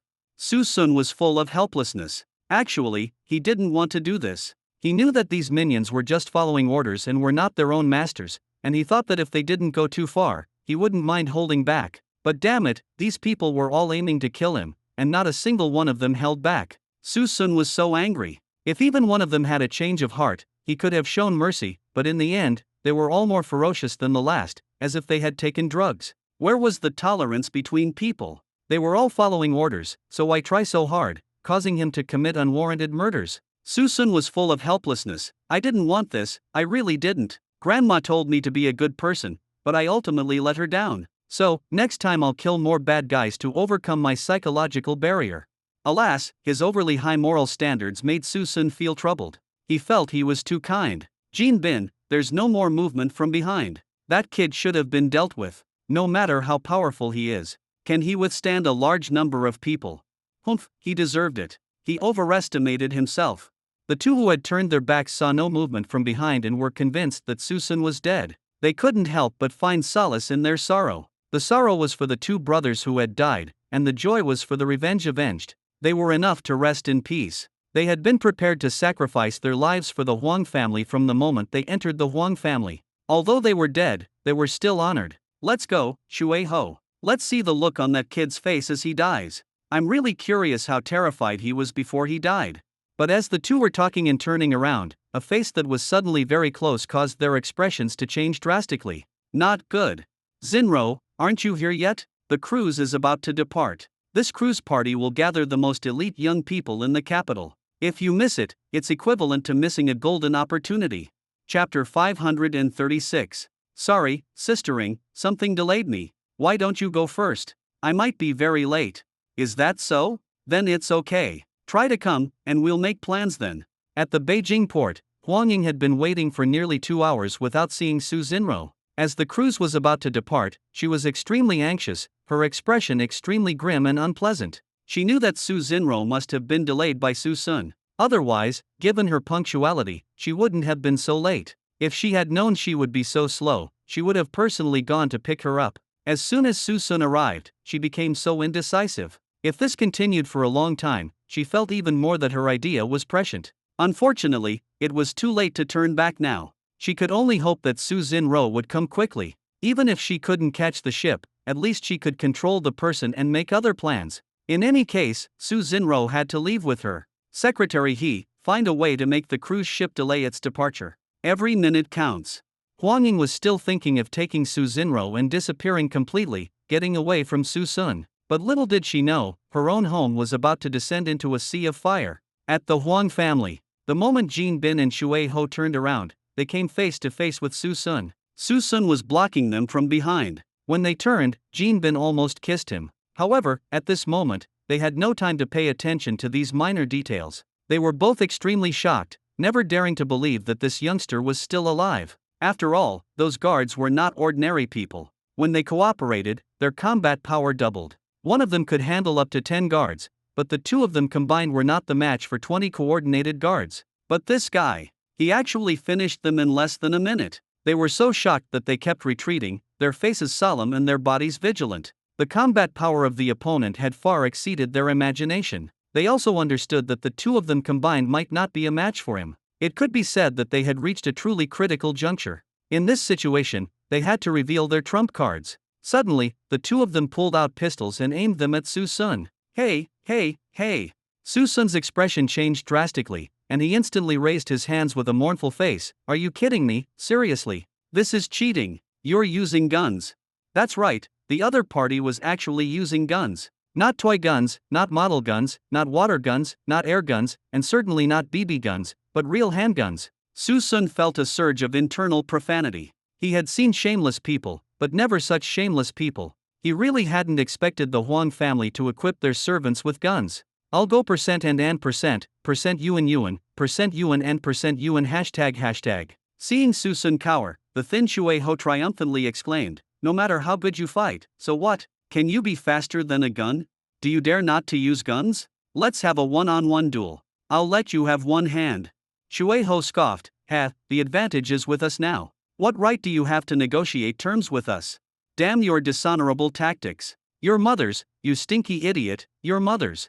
Shui Ho laughed heartily, ha ha ha, scolding is nothing more than impotent rage. The more you curse, the happier I am. When you cry from cursing, it will be time to send you to your despairing end, ha ha ha. Laughing at your mother.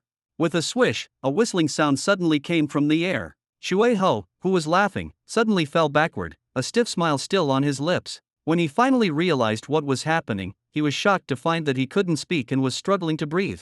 He touched his neck in horror, only to discover a dagger stuck in it. Instantly, Shui Ho's eyes rolled over, and he died. Even in death, a smile lingered on his lips, as if he had died with a smile on his face. At this moment, Jin Bin was stunned. The other party's movements were too fast, too fast. He hadn't even seen how the dagger was thrown. The entire process took only 2 seconds. By the time he realized something was wrong, his only companion had already rolled his eyes. Kid, swish! Another dagger flew out, piercing straight into his forehead. Jin Bin fell to the ground with a thud. Thus, all the Huang family's yellow-vested guards were annihilated.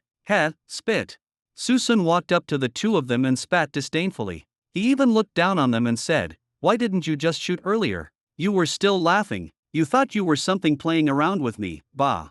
The main event was gone. Next were a group of ordinary security guards. Su Sun walked directly towards the largest villa, ignoring the fearful gazes one after another, going straight to the point. When he reached the villa entrance, a group of security guards were protecting a crowd of men, women, and children. With every step Su Sun took forward, they retreated. Until Su Sun blocked the entrance, and everyone had nowhere left to retreat. Security guards, first think about how much money you're being paid and whether it's worth sacrificing your lives to protect your master.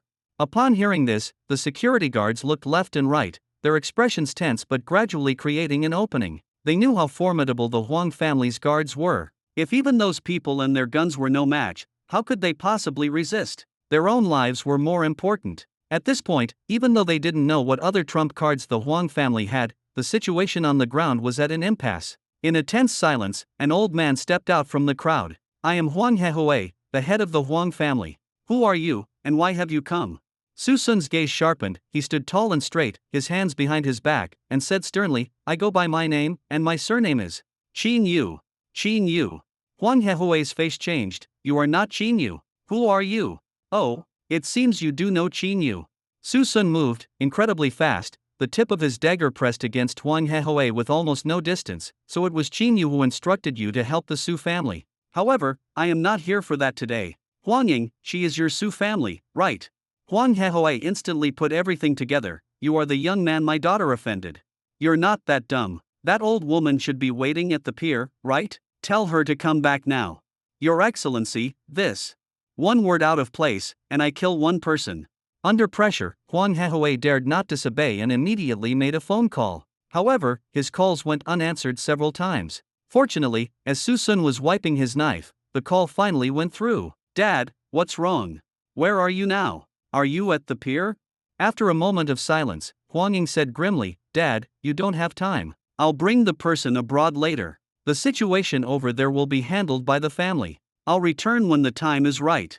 Return your head. They've already stormed the door. If you don't come back, the Huang family will be wiped out today. Huang Ying on the other end of the phone was instantly shocked. What did you say? Chapter 537. Huang Ying rushed back home immediately, her entire being filled with unease. This was because she understood her father's personality. There were almost no things that could ripple his emotions, let alone have such an agitated mood. She had never seen her father so panicked. Moreover, if she had to go back, there would be no need to exaggerate and pretend that something had happened at home. Since he said so, then something must have really happened at home. But there was one thing she didn't understand, was Su Sun really that powerful? Could it be that she had provoked a formidable figure that should not be provoked? There were so many servants at home, each with extraordinary skills, and 4 individuals comparable to grandmasters who could take on 10 men. It could be said that within the entire capital, as long as guns were not involved, no one could threaten the Huang family, let alone storm their home. But how did Su Sun make her father so nervous? Could it be that he had brought out someone even more formidable, someone her father feared? However, when she arrived home, she was completely stunned. Besides Su Sun, there were no other outsiders in the house. Father. At this moment, Huang Hehui was crawling on the ground on all fours, while Su Sun sat on his old bones, with his legs crossed, looking nonchalant. The head of the Huang family, dignified and respected, was being humiliated like a dog. It was unlikely anyone would believe it if it were spread. Yo, yo, yo. Still calling him father. People from big cities are so pretentious. Dad is dad. What father are you talking about? Su Sun slapped Huang Hehui's forehead, angrily saying, You old geezer, turn the other way. Can't you see your daughter over there? Su, how dare you?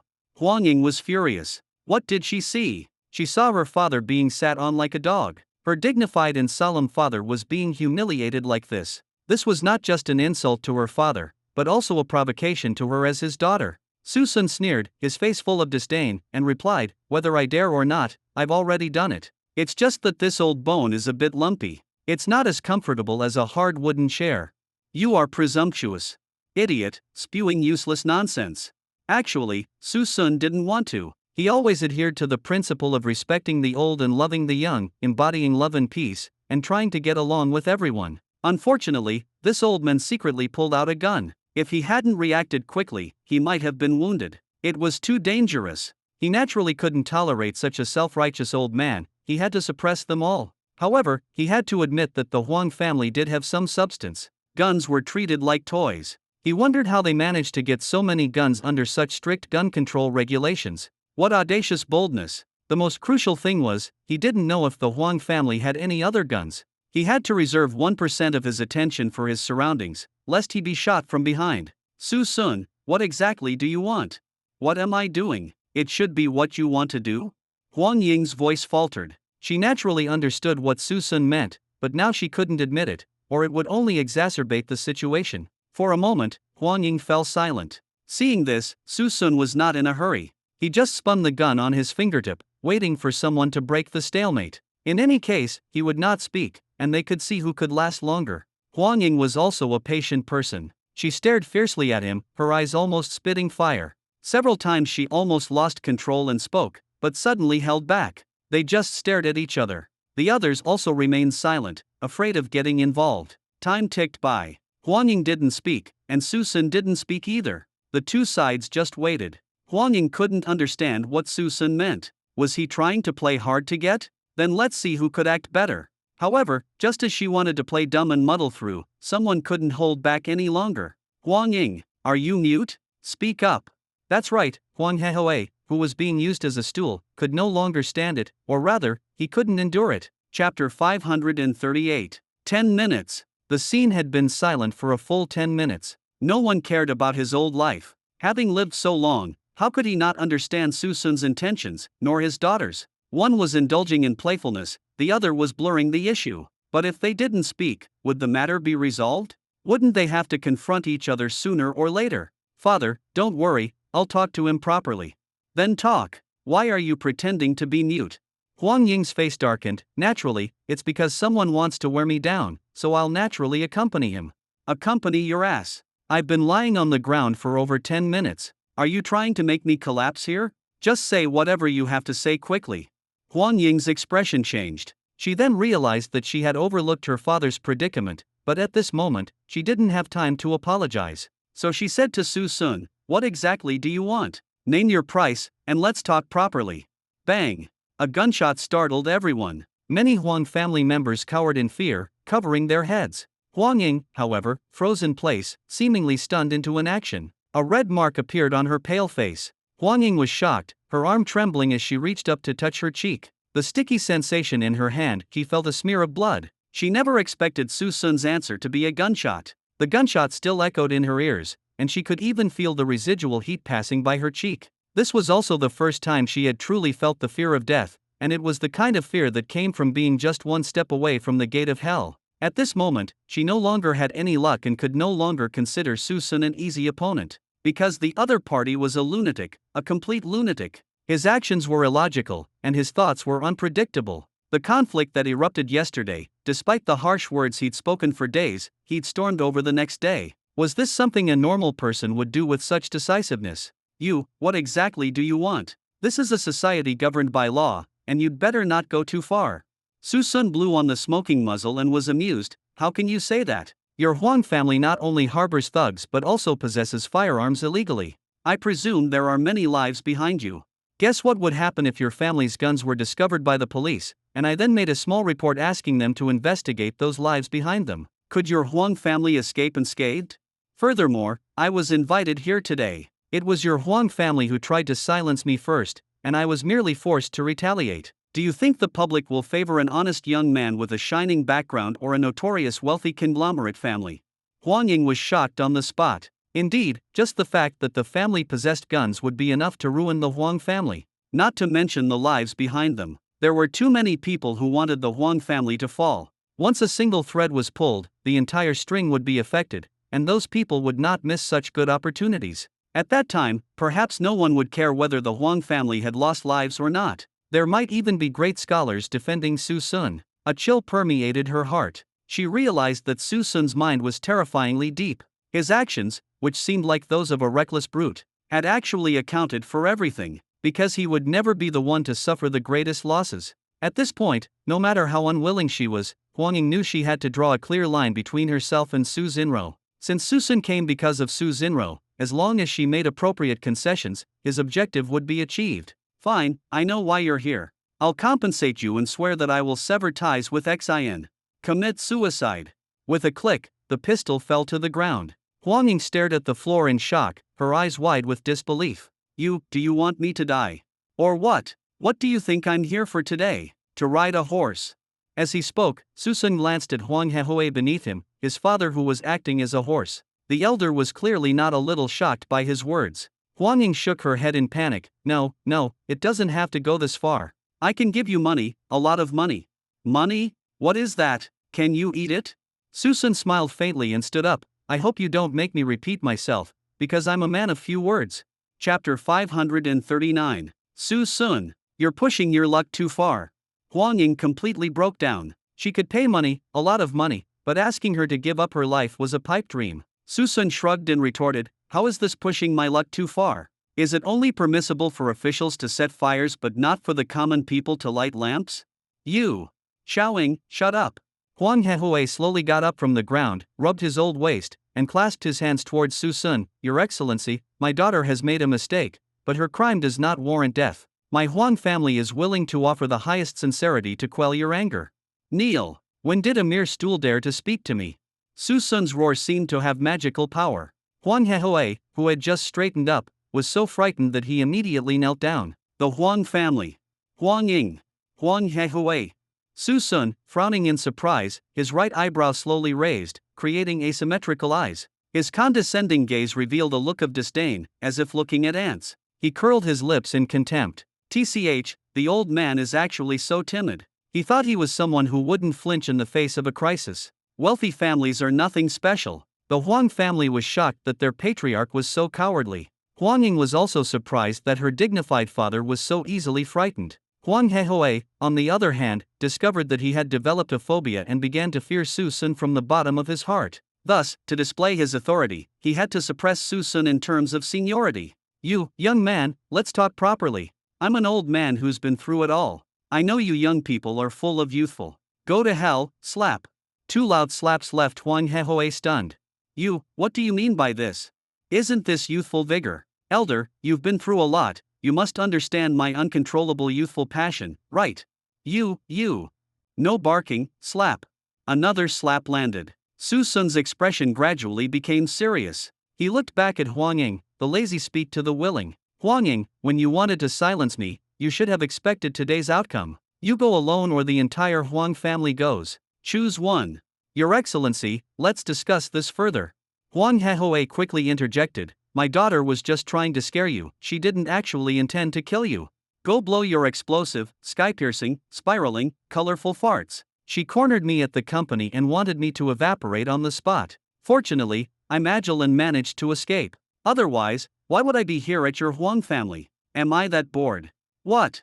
Huang Hehui's expression changed drastically. Suddenly, Su Sun seemed to notice something. He narrowed his eyes. Don't tell me your daughter didn't tell you the truth? Damn it! Isn't she setting you up for failure? Hearing this, Huang Hehui was furious. He had actually believed that Huang Ying was just trying to scare him and hadn't crossed the line. Now it seemed he had been deceived. Huang Ying, what exactly happened? Huang Hehui stood up and said angrily. Kneel. Huang Hehui knelt down again, and continued angrily, Huang Ying, you unfilial daughter. Didn't you say you weren't serious? What's going on? Huang Ying clenched her fists, her face filled with stubbornness. What's the point of saying anything now? What's the point? Huang Hehui's eyes widened. Because of your deception, they've come to exterminate us. If you hadn't lied, how could this have happened? Dad, what if I had told you? Would you have bowed down and appeased them for me? How do you know I wouldn't? Even if you had the heart, would you have had the time? The incident happened yesterday, and he came to our door today. Even if you had the heart, could you react in time? Huang Hehui was choked with words. Yes, Su Sun came too quickly. The conflict that happened yesterday was followed by his visit today. Even if he had the intention, he couldn't react in time. You. Alright, everyone shut up. Su Sun roared. Are you all treating me as if I don't exist? You're disturbing my eyes. Saying that, he picked up the pistol on the ground and pointed it at the Huang family members. Huang Ying, if you don't choose, I'll kill one of your Huang family members. Anyway, I have plenty of time to waste here with you. No, I won't choose. Clicking the bolt, Su Sun aimed at a middle-aged woman. You're as colorful as a peacock. Since Huang Ying doesn't dare, you'll die in her place. If you delay by a second, I'll kill one person. Instantly, and Peacock's legs went weak, and she cried bitterly. The other members of the Huang family also knelt on the ground, crying and wailing. She caused the trouble, go find her. What does it have to do with me? Right, debts are settled with the right person. Spare our lives, spare our lives. Su Sun snorted. I said, if Huang Ying dies, you live. Otherwise, you all die. I'm going to shoot. No, don't shoot, please don't shoot. Several people immediately knelt down from the crowd and kowtowed towards the entrance. However, they were not kowtowing to Su Sun, but to Huang Ying. Xiaoying, Auntie begs you, spare our lives. You can't bear the trouble you've caused. Yes, Auntie, your nephew begs you. I'm still Xiao Chunnan. I don't want to die now. If you hadn't been so strict with me before, I wouldn't be 18 and still haven't experienced a woman. Second sister, please spare all of our lives. Brother still wants to live for another 500 years. At this moment, Huang Ying's mind was blank. She looked at her family members with shock. She suspected she was hallucinating. She had cared for her family meticulously, but these so-called family members actually wanted her dead? You. Suddenly, all the Huang family members present knelt down in unison. Some cried, some howled, some were angry, some were terrified, but without exception, they were all begging. Begging niece to die. Begging sister to die. Begging aunt/niece to die. At this moment, Huang Ying had completely become the target of public criticism, an object of abandonment by everyone. Now that it was a matter of one person dying or everyone living, everyone understood it very clearly. Only Huang Hehui sat on the ground, lost and clueless, but ultimately did not plead for her. No, no, I won't die. I will never die. Huang Ying was clearly hit hard, her tone becoming increasingly manic. I won't die even if anyone else dies. Why should I die? I'm done. Huang Ying was supposed to be offline this chapter. I had it scheduled correctly, but the draft was swallowed. It's missing 800 to 900 characters, and I can't make it up right now, so it'll have to be tomorrow. So frustrating. Chapter 540. This statement undoubtedly aroused public indignation. You caused the trouble, and you're asking why. Why should everyone bear the consequences of your mistakes? At this point, with their own lives at stake, these so-called family members finally tore off their last vestiges of decency. Huang Ying, you've implicated everyone. Why are you asking? Go die quickly. That's right. Go die quickly. Haven't you seen the corpses outside? Why should we pay the price for your mistakes? Huang Ying, you unfilial daughter. For your father's sake, if not for the Huang family, are you trying to bury your father with you? At once, everyone spoke out. There were threats, coercion, and emotional blackmail. A variety of tactics were employed, and the selfishness of human nature was displayed to the fullest. Moreover, since it all started because of Huang Ying, everyone felt even more at ease, not caring at all that they were heading towards murder. Su Sun watched the show with great enjoyment. Seeing that the atmosphere had reached a peak, he playfully decided to escalate the situation further. Suddenly, he stepped forward. Everyone, look at me. I have something to say. Everyone immediately quieted down, looking at Su Sun with apprehension and fear, terrified of what bad news they might hear next. Seeing this, Su Sun was full of disappointment. He wasn't a great villain, so why were they looking at him like that? Cough, cough, cough. Everyone, don't be nervous. I uphold the principles of love and peace, and I actually don't want to go too far. How about this? Since Huang Ying doesn't want to die and everyone is so enthusiastic, as long as someone takes care of Huang Ying, I'll still let everyone go. Listen for applause. Seeing no response, Su Sun applauded himself. And that applause echoed in everyone's ears like a demonic sound. Everyone began to fall into a state of helplessness. Although everyone wanted Huang Ying to die, once the blade of judgment was in their hands, everyone became afraid, unwilling to be the executioner, unwilling to bear the title of patricide. However, this hesitation only lasted for a moment. If Huang Ying didn't die, then they would die. Thinking of the tragic state of the servants outside, everyone began to fear again, and that madness surged within them once more. Finally, the will to survive triumphed over everything, and everyone began to act. Their eyes met, and they gradually stepped forward, their faces carrying an unprecedented madness and terror. Of course, this terror was directed at Huang Ying. She looked at the approaching crowd in disbelief, terrified. What are you doing? We are family. You can't lay hands on me, this is high treason, and you're disowning your kin. The colorful peacock lady said with a trembling voice, I'm sorry, niece, your sacrifice for everyone's safety is worth it. You must die, hee hee ha. No, no, don't come closer, don't come closer. An unprecedented fear enveloped her. It was despair mixed with intense disappointment. Huang Ying felt infinite sadness in her heart, her body trembling uncontrollably with terror as she retreated. Just then, wait!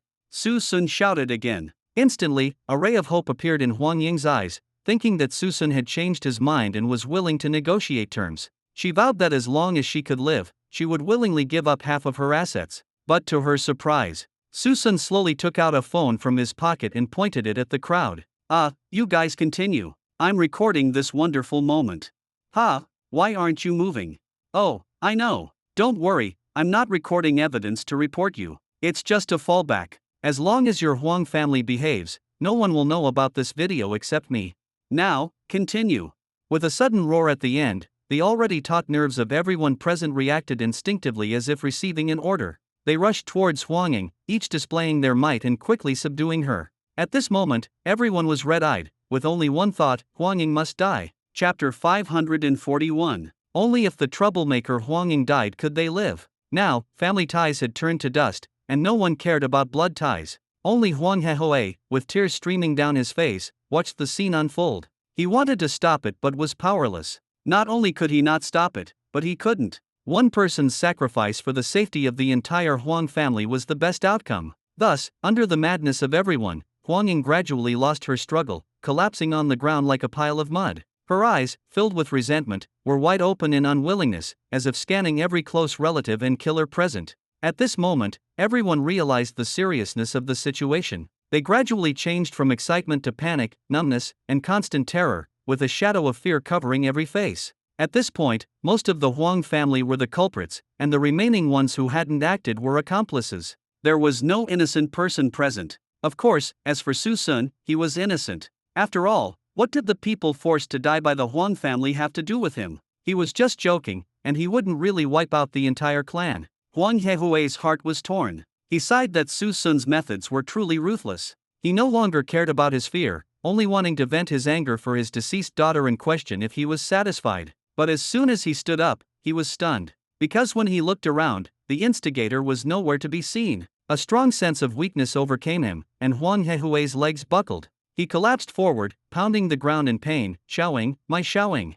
The matter of the Huang family was over. Su Sun took a taxi back to the hotel. As for the mess at the scene, he believed the Huang family could clean it up, which was also why he spared the old man Huang's life. Old man Huang couldn't die. His death would surely cause turmoil in the capital. But if he lived, he could quell all subsequent problems for Su Sun. The Huang family's affairs were too serious, involving firearms and behind-the-scenes murder. In fact, all large families had their dirty secrets, and everyone was shrewd, but such matters could never be exposed. The Huang family had barely escaped a disaster. If they were smart, they would never choose to confront Su Sun head-on. Even if they could deal with Su Sun, they would be attacked by other families. At that time, besides still being alive, what would be the difference from being annihilated by Su Sun? Therefore, Huang Hehui could only swallow his pride. Even if he felt wronged, he would definitely wait for the storm to pass. Su Sun knew this point perfectly. In the passenger seat, Su Sun rolled down the car window, resting his arm on the door and enjoying the passing cool breeze.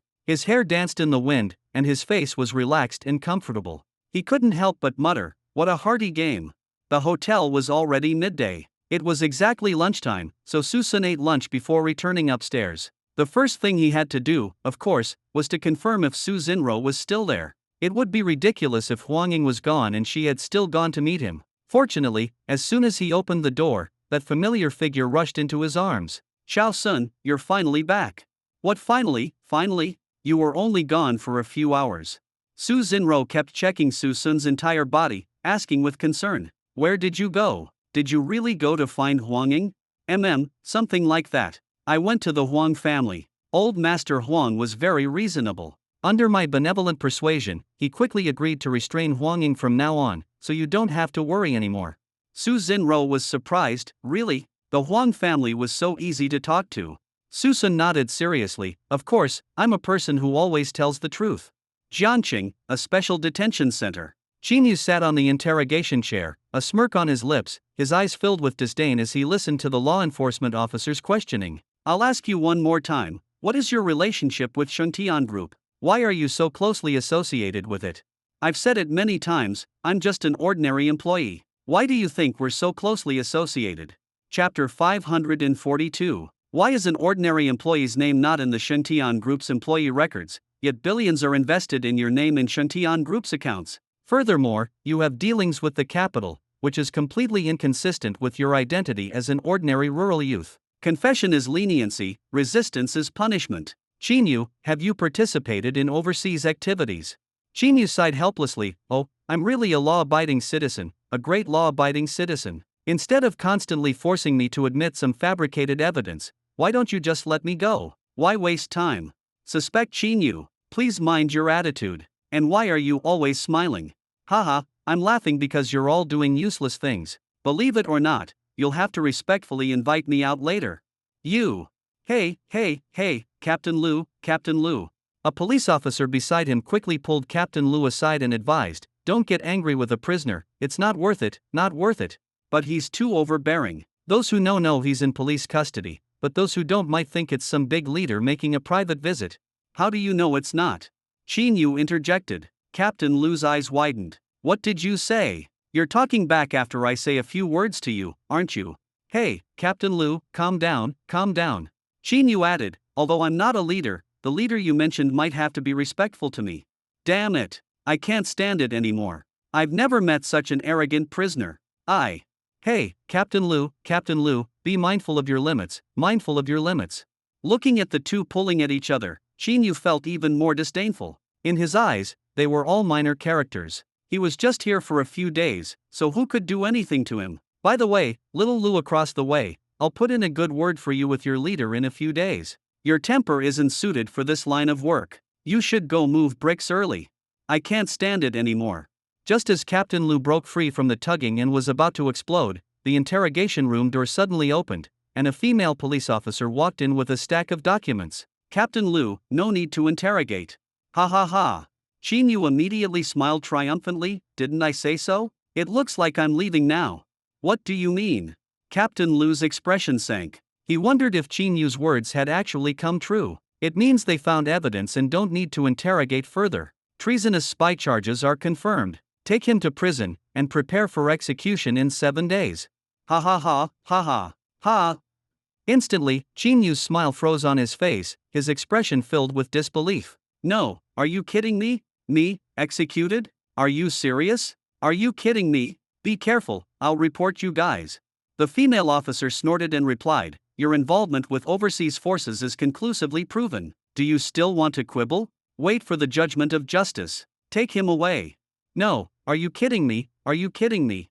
Don't pull me, don't pull me. I'm a law-abiding citizen, a great law-abiding citizen. Hey, is anyone listening to me? The most desperate thing in the world is for extreme joy to turn into sorrow. Chin Yu had just shown off, and in the next second, he was about to be taken away for execution. Doesn't anyone care about his feelings? Didn't the Su family go to the capital? Why didn't they bring anyone back, and instead, he was going to be executed? His background was never exposed, so how did they find out? Meanwhile, at the Su family, the entire Su family was shrouded in a dead atmosphere. Su Kaiming was still furious about Chin Yu's deception, even briefly forgetting Su Sun's beating. Damn Chin Yu, rot in jail for the rest of your life. Su Kaiming had thought about going to the Enforcement Bureau to confront Chin Yu, but then he thought it was unnecessary. Letting him cry out to heaven and earth in there alone would be enough to vent his hatred. Using his name to kill his daughter and son-in-law, how could there be such a shameless person in the world? Damn Chin Yu was shameless, but his father still had some dignity. Qin Xinlin watched from the side with melancholy. Going to the capital was supposed to be the Su family's chance to turn things around, but they returned after just 2 days. After all the twists and turns, it really just turned into a trip. But she was unwilling. If Chin Yu didn't get out, how could she become the richest wife in Jiangqing? Old Su, are we really not going to help little Qin anymore? Help your ghost. Su Kaiming said angrily, the scoundrel used our names to kill big brother and fifth brother. You, as his mother, still want to help such an enemy? Where is your conscience? Qin Xinlin immediately pouted, unconvinced, only you have a conscience. But wasn't I thinking of making him pay the price? Shouldn't we rescue him, let him strengthen the Su family, and then kick him out? Isn't that also a form of revenge? Hearing this, Su Kaiming looked at Qin Xinlin speechlessly and with disdain. He knew exactly what his foolish wife was thinking. She was probably thinking that once Qin Yu got out, she would forget about all this, and what revenge would there be? No, absolutely not. We are now severed from Qin Yu. If you dare to help him. Severed from whom? Haven't you guys not gone to the capital yet? Insha's sudden appearance plunged Su Kaiming and his wife into silence. Insha came this time just to see if the Su family had gone to the capital. He didn't expect that after a few days, they were still here. 2 of you? Our boss is still waiting for you. We can't delay any longer. Su Kaiming snorted coldly, not bothering to respond. Qin Xinlin gave an awkward laugh and weakly said, we just returned from the capital. We got home this morning. What? Insha was overjoyed. You two are so fast. Where's that savior? Quickly take me to rescue my boss. Only we returned. Insha was stunned. What do you mean? Don't tell me you were rejected. Not exactly. Who? Then I'm relieved. Because we never went to look for him, we just played for 2 days and came back. What? Instantly, Insha's expression changed drastically, and he pulled out a dagger and lunged at Qin Xinlin. You useless piece of trash, daring to waste time and mess things up. What use are you? Chapter 543. Old Su, save me. What are you doing? Neither of them expected Qin Yu's subordinate to suddenly attack. Su Kaiming instinctively reached out to snatch the knife, but it was clearly too late, and he could only watch helplessly as Qin Xinlin was about to meet her doom. Just as despair set in, who would have thought that a mobile phone would suddenly fly over, hitting Insha directly on the forehead? With years of combat experience, he immediately realized the danger. The knife sharply changed direction and with a clean slash, sliced the phone in two. Yin Sha's eyes filled with killing intent. Who's playing tricks? Come out. As he spoke, the sound of footsteps came from the staircase. Yin Sha looked up and immediately became alert. A young man in leather jacket and pants, with a contemptuous expression, walked slowly and leisurely. Yin Sha was stunned. Isn't this Su family's useless trash young master, Su-wen? How dare a piece of garbage be so arrogant in front of him? Qin Zinlin and Su Kaiming looked at each other, disbelief etched on their faces. They never imagined that at this critical moment, their timid son would dare to step forward. Even Su Kaiming couldn't help but look at Su-wen with a little more respect. At least his unpromising son dared to step forward for his mother, which was also a huge improvement, wasn't it? Xiaowen, you. Dad, don't worry, I know what I'm doing. Hearing this, Yin Sha's eyes narrowed, his gaze filled with chilling coldness. Su-wen, do you want to die too? Want to die? Su-wen smiled dismissively, a faint sneer curling his lips. This is the Su family. The one who wants to die is you, not me. I advise you to leave wisely, otherwise, it will be too late for me to act. Yin Sha frowned, realizing something was wrong. He was the one who investigated Su-wen's information back then. The information he got was all about embarrassing and foolish acts. But how could a timid fool dare to face him, a violent person, so calmly? Thinking about it now, Su-wen's past experiences were almost non-existent and couldn't be found much. His actions after returning to the wealthy family were so stupid that they seemed deliberately staged for others to see. Crucially, how could someone who had suffered a blow and become crazy suddenly recover? Suddenly, a terrible thought flashed through Yin Sha's mind. Could it be that Su-wen had been playing the fool all along? Yin Sha became serious. Seeing this, Su-wen remained calm and composed, secretly chuckling inwardly. As expected of a weakling, he was intimidated after just a few words. He was so thin, wearing a tight suit, standing there like a miserable salesman. He looked fair and refined, looking easy to bully. Crucially, with a face like a primary school student, if he wasn't wearing adult clothes, he'd really think he was some kid who had grown too much. This kind of weakling, wouldn't he be easily handled? Hey, you're Qin Yu's subordinate, right? He's in jail, and instead of figuring out a way, you're coming to us to demand accountability. Are you out of your mind?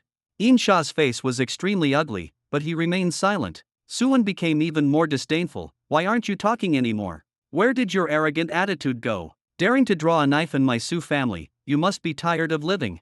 Su-wen, it was your Su family that broke faith first. We agreed to save my boss, but you went back on your word. So what?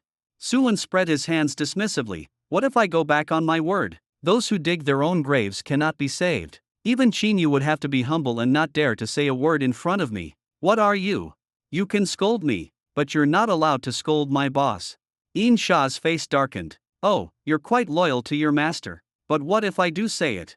Su-wen's posture became increasingly smug. He even walked up to Yin Sha and patted him on the face twice. Perhaps you don't know, but your magnificent boss is actually just a sycophant in my Su family. He has to be respectful every time he sees me. Even if I scold him to his face, he wouldn't dare to say a word, believe it or not. Chapter 544. You are not allowed to scold my lord. Heh, you say lord, but I don't even care about his boss. What is a mere lord worth? Suddenly, Su-wen froze, looking down at the knife at his waist. I said, you can scold me, but you're not allowed to scold my lord. Yin Sha pulled out the knife and stabbed it in again. A mouthful of blood overflowed from the corner of his lips, and Su-wen stared in shock. You. I told you, don't scold my lord. Stab, stab. Stab, stab. I told you to scold, stab. I told you to scold, stab. Asterisk stab asterisk, ch.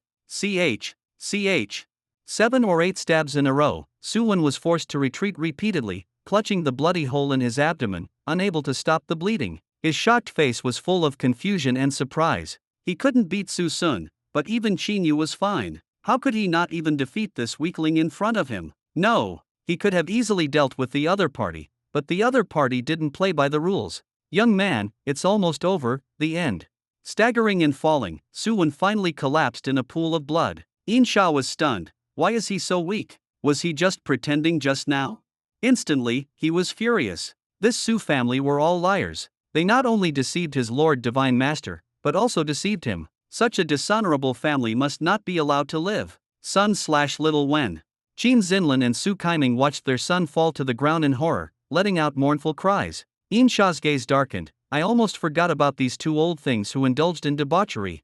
Since he had already dealt with one useless person, there was no need to spare these two old ones. In Sha, holding the dripping knife, slowly walked towards Su Qingming and his wife. Under their terrified gazes, he let out an evil laugh. You probably don't know, do you? My main duty in the hall is assassination. You'll die quickly at my hands.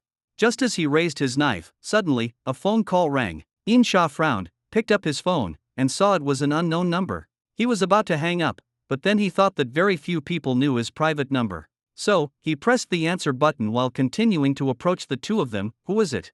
What? Main hall. You've come out. Okay, I'm coming. He pocketed his phone and left the scene at top speed. The two narrowly escaped death, trembling. They had almost met their great-grandmother. Qin Zinlin said with a crying face, Old Su, what kind of shop does this little Qin run? How can there be such a murderous business? Su Kaiming got up and slapped her hard. Stop asking so many questions, your son is almost dead, quickly call an ambulance. Beijing. Su Sun and the other two were eating breakfast at a restaurant to replenish their energy, planning to make up for the lost sightseeing days. With no more accidents and the Huang family matter resolved, and the music festival just 2 days away, it was perfect timing to relax. The three of them continued with their original plan, intending to go to Universal Studios first. Su Xinro also wanted to take Su Sun to make up for his lost childhood and create some memories together, even though a third wheel was constantly following them. Universal Studios was indeed crowded, a sea of people, so crowded that they could barely move. Su Sun regretted it as soon as he arrived. In fact, he wasn't as happy as Su Xinro imagined, since he wasn't a child anymore. On the other hand, Su Qingxia, who often participated in events in Beijing, had been here many times. She was like a child, full of curiosity, taking pictures everywhere. Third sister, little Sun, let's take a group photo. After asking someone to take many photos, Su Qingxia wasn't happy when she saw the finished product. Although Su Sun smiled while taking photos, his smile was too fake, making him look like he was being forced to work. Little Sun, why are you smiling so fake? What do you think?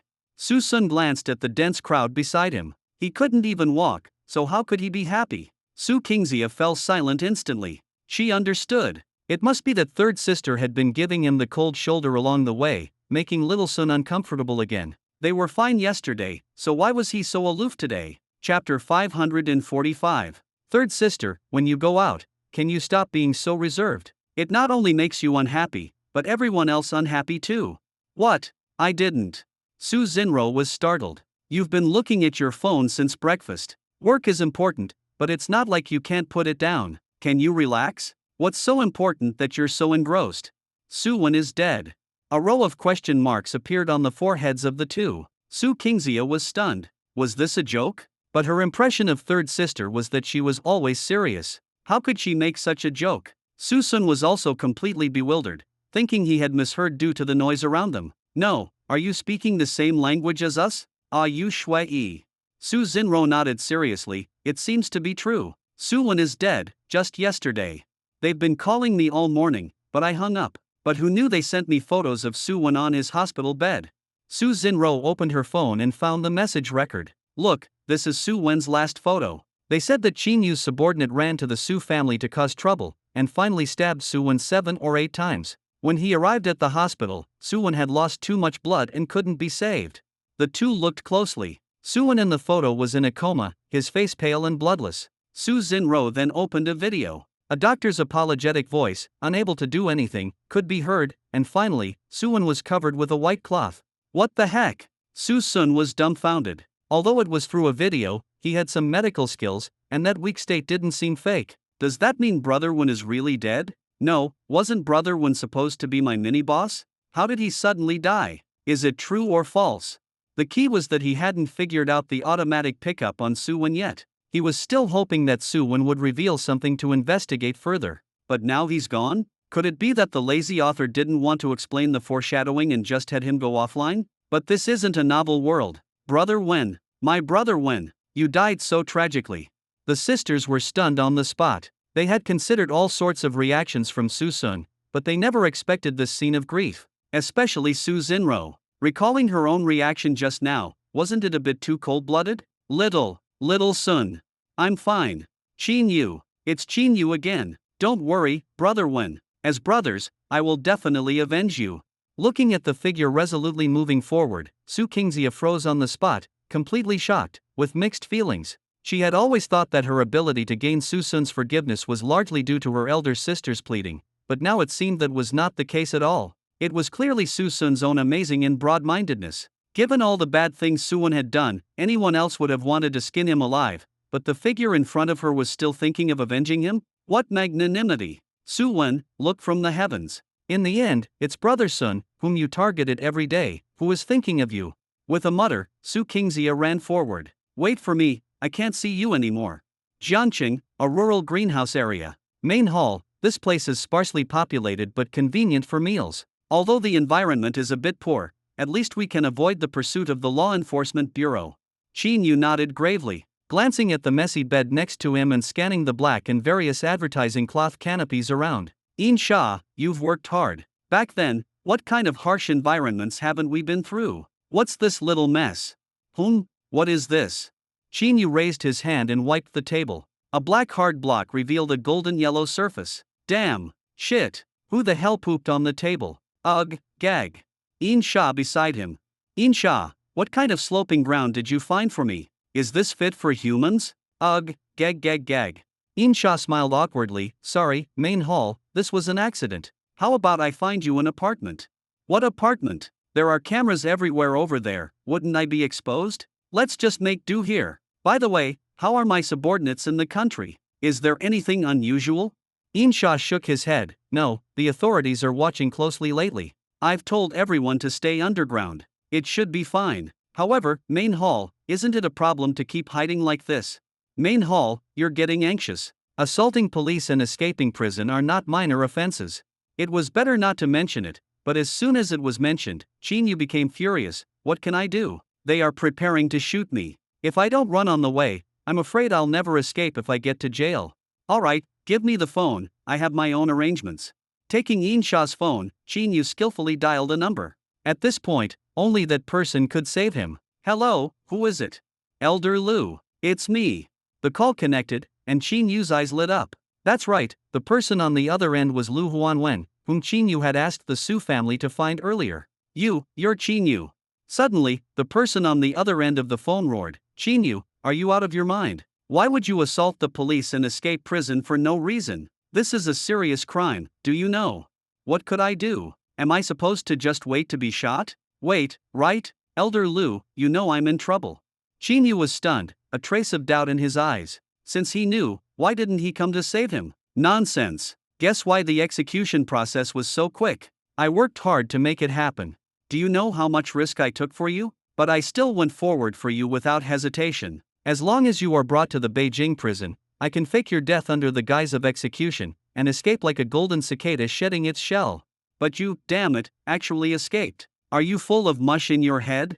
Qin Yu's face changed drastically. What the hell? Chapter 546. Speaking of this, Lu Huanwen was extremely angry. At that time, he accidentally learned that foreign forces had been apprehended in Jiangqing, and he immediately had a bad premonition, because he knew Qin Yu had gone to Jiangqing, so he sent someone to investigate. This investigation revealed it was indeed Qin Yu. Since they were acquaintances who owed each other a favor, and they knew the situation, he naturally wouldn't stand by and do nothing. He made various arrangements to use the pretext of execution to bring him to Beijing to fake his death and escape. But now it was good. He had spent so much effort to save him, but it was all ruined by his escape. This escape attracted all the attention, both deserved and undeserved. Qin Yu also received special attention from the authorities. Now it would be inconvenient for him to intervene. All his planning was ruined by his fear of death. He had never realized that Qin Yu was so impatient before. Even if he escaped to Beijing, he could have handled it, but he ran away as soon as the process started in Jiangqing. How could he help him with his life? I really don't know what to say to you. I can't help you anymore. Qin Yu's heart sank. Don't say that, Elder Lu. If you don't help, I'm afraid I'll be on the run forever. How can I help you now? Tell me. You caused such a huge mess, I really can't help you, do you know? Elder Lu, I believe you have a way. At most, I'll surrender directly, and you can save me when I get to Beijing. What the hell?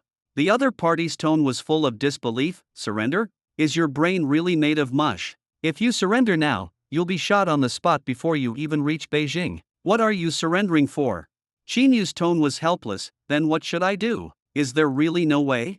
The other end of the phone immediately fell silent. As the seconds ticked by, Chinyu felt extremely tormented by the lack of response. Could it be that he was really abandoned? Was this surnamed Lu really willing to help him? Otherwise, with the Lu family's ability, how could they not save him? Just as his thoughts were racing, a voice finally came from the phone. This time, there was no anger in the voice, only a calm tone and a deep helplessness. Little Chin, I really can't do anything more. How about you find a way to smuggle yourself out? After all, abroad is your world, isn't it?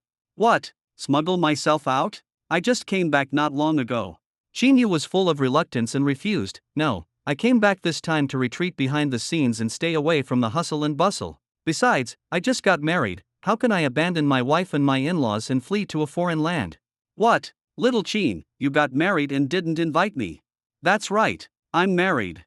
The words stopped abruptly. Chinyu suddenly realized that it was good that he was married, but not to the right person. Su Miao Miao? The Su family wronged me. Little Chin, why didn't you invite me when you got married? Do you look down on me, an old man? Elder Lu, don't overthink it. I just got the certificate and haven't had the wedding yet. And the person I married is the family I went to for help. Looking for me too. Chinyu interrupted directly. We'll talk about these things later. Anyway, I have family matters now, so I can't leave. I, Chinyu, am not such an irresponsible person. After speaking, Chinyu slapped the table heavily. Instantly, Insha's eyes widened, watching the irregular black lump being squeezed into a yellow soft substance. A sense of shock filled him. Main hall. I'll talk about it later if something happens. Can't you see I'm on the phone? No, it's your hand. What's wrong with my hand? My hand is fine, isn't it? No, don't you feel anything wrong? What's wrong? Nothing. Suddenly, Chinyu frowned. Why does my hand feel sticky? And what's this smell? He didn't realize it until he looked down. Chinyu's face changed drastically. He saw that his hand was covered in sticky, yellowish brown stuff with some granular particles. Shit. He got shit all over his hand. Damn. Water. Quickly get me some water. There's no water nearby. How about you wipe it with mud? Main hall.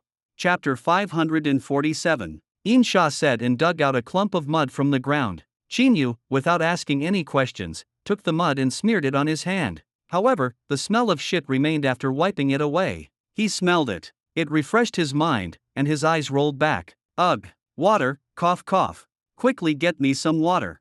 Yes, I'll go find some water right away. Insha quickly turned and went to find water to save him. Chinyu slumped powerlessly onto the bed next to him, left to his own mess, his eyes feeling sore, almost shedding tears of bitterness. He thought of how he had dominated the Northern Territory back then, and everyone had feared him. But now, in his desperate situation, he was almost killed by a pile of shit. Why? Is it that heaven wants to destroy Chinyu? The person on the other end of the phone asked urgently, Little Chin, what's going on over there? Why is it so noisy? But don't be discouraged. As long as you leave the country, you can still live freely. I'll help you arrange a ship and ensure you leave the country safely. No, I will never leave. Being a deserter is not my style. What deserter or not, if you don't run, you'll lose your life, you know. No, I still have revenge to get, and family by my side. How could I leave? For a moment, a long silence fell between the two sides. Lu Huanwen was silent for a long time, clearly not expecting Chinyu to be so resolute, but knowing Chinyu as he did, it was understandable. At this point, he knew he couldn't persuade him anymore, so he could only do his best to support him. Okay. As expected of the Chinyu I know, loyal and righteous, seeking revenge with great pleasure. Since you don't want to leave, then I, this old bone, will try to help you again. It's probably impossible to get your warrant revoked, but I'll try my best to let you live as an ordinary person in anonymity. Chinyu's eyes lit up, and he nodded solemnly. Yes, Elder Lu, I'm sorry to trouble you. Main hall, do you really intend to stay? Yes, how can mere difficulties stop my progress? I only advance, I never retreat. These bold words ignited Insha's blood. A look of excitement flashed across his face, and he suddenly knelt on one knee. Insha is at your command, and is willing to live and die with you, Main hall. Yes, Insha, you are indeed my most valued brother. But, Chinyu slowly helped him up, his eyes narrowed as he constantly scrutinized him. But where is my water? I asked you to find some water. My hands are still covered in shit. What are you doing? I was thirsty on the way back and casually opened it and drank it. What? You. Forget it. I can't be bothered to argue with you. Alright, make arrangements, let me meet with the Su family and them. Insha frowned upon hearing this. Main hall. I don't think there's a need to meet with the Su family. What do you mean unnecessary? Are you starting to influence my thoughts now? Chinyu became increasingly displeased, especially remembering the incident where his washing water was drunk. No, main hall, it's that the Su family is treacherous. When you were in danger, the Su family not only didn't help but also indulged in all sorts of entertainment. Why do you still have any thoughts about such people? Where are they treacherous? Didn't they find Elder Lu to save me? It's just that my cleverness backfired. No, although the Su family went to Beijing, they didn't find anyone at all and just came back after playing for 2 days. Qin Xinlin herself said so. My mother-in-law. Qin Yu pondered, stroking his chin. If it wasn't for them, how could Elder Lu have reacted so quickly? It must have been the Su family's plea for help. Insha, you must have misunderstood. My mother-in-law is a bit snobbish and likes to talk big and make a fuss. Maybe she wanted to take this opportunity to gain some benefits for the Su family. Tell me, did she say anything strange afterwards? Insha's words paused, and he suddenly became hesitant, weakly saying, she didn't seem to have time to say anything. What do you mean? Qin Yu was stunned. It's just that I heard her playing for 2 days, and I got angry and stabbed her. What the hell? Qin Yu jumped up, his face full of disbelief. Say that again. Who did you stab? Main hall, don't get excited. Listen to me first. Madam Qin is fine, I didn't hurt her at all. Chapter 548. Qin Yu patted his chest. You scared me to death. Can't you finish it in one go? Insha, you're joking now, haha. Because Suwen stepped forward to protect me, I shifted my target and stabbed Suwen 7 or 8 times. Later, I suddenly received your call and left the Su family, so Madam Qin is fine. Instantly, Qin Yu's pupils trembled. What the hell? Time flies when you're having fun. In Beijing, Su Sun and his group, having finished their 2-day tour, began to prepare for important matters. The music festival was about to begin, and tomorrow Su Sun and Su Qingxia would go to the venue for rehearsal. The other guest performers were given half a month for rehearsals, but only they had 3 days. The reason given was to maintain secrecy and leave room for suspense, as their performance was not on the program list. Su Sun paid little attention to the upcoming performance, as he was just a piano accompanist. The main performance was up to Su Qingxia. So, Su Qingxia busied herself with practicing songs as soon as she returned to the hotel. Her serious look and diligent attitude, Su Sun watched with shame, feeling inferior. Therefore, for the sake of a perfect performance, he usually didn't disturb Su Qingxia. Instead, he chatted with Su Xinro during their free time to avoid affecting her performance. Xinro, how about we stop here tonight? You must be tired. Su Xinro, with her eyes hazy, immediately leaned forward and hooked her arms around Su Sun's neck, breathing softly into his ear. No, we agreed to chat all night. I won't dampen your spirits. Su Sun said helplessly, this isn't about dampening spirits. You can't neglect your health and stay up all night every day. Listen to me, I'm not leaving anyway, so we can still chat all night, right? No. Seeing Su Xinro being so unrestrained, Su Sun's expression turned serious. If you don't listen to me, I won't come over again. You choose one. As expected, Su Xinro would only compromise when Su Sun presented her with a choice. Seeing that Su Sun was about to leave, Su Xinro immediately nodded in agreement. As if afraid he would run away, she quickly snuggled into his arms and tightly hugged his broad waist. Seeing this, Su Sun smiled with satisfaction and pulled the blanket up for her. Isn't this better?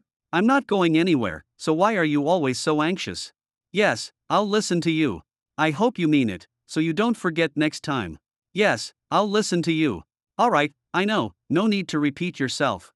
The air fell silent. The two snuggled together like this, not saying a word, quietly enjoying this moment of solitude. Su Sun actually liked this, because Su Xinro, who was not proactive and obedient, was truly comforting. Even just standing by his side gave him a different feeling. However, under normal circumstances, Su Xinro seemed afraid that he would misbehave outside and always wanted to drain his last bit of energy. Little Sun.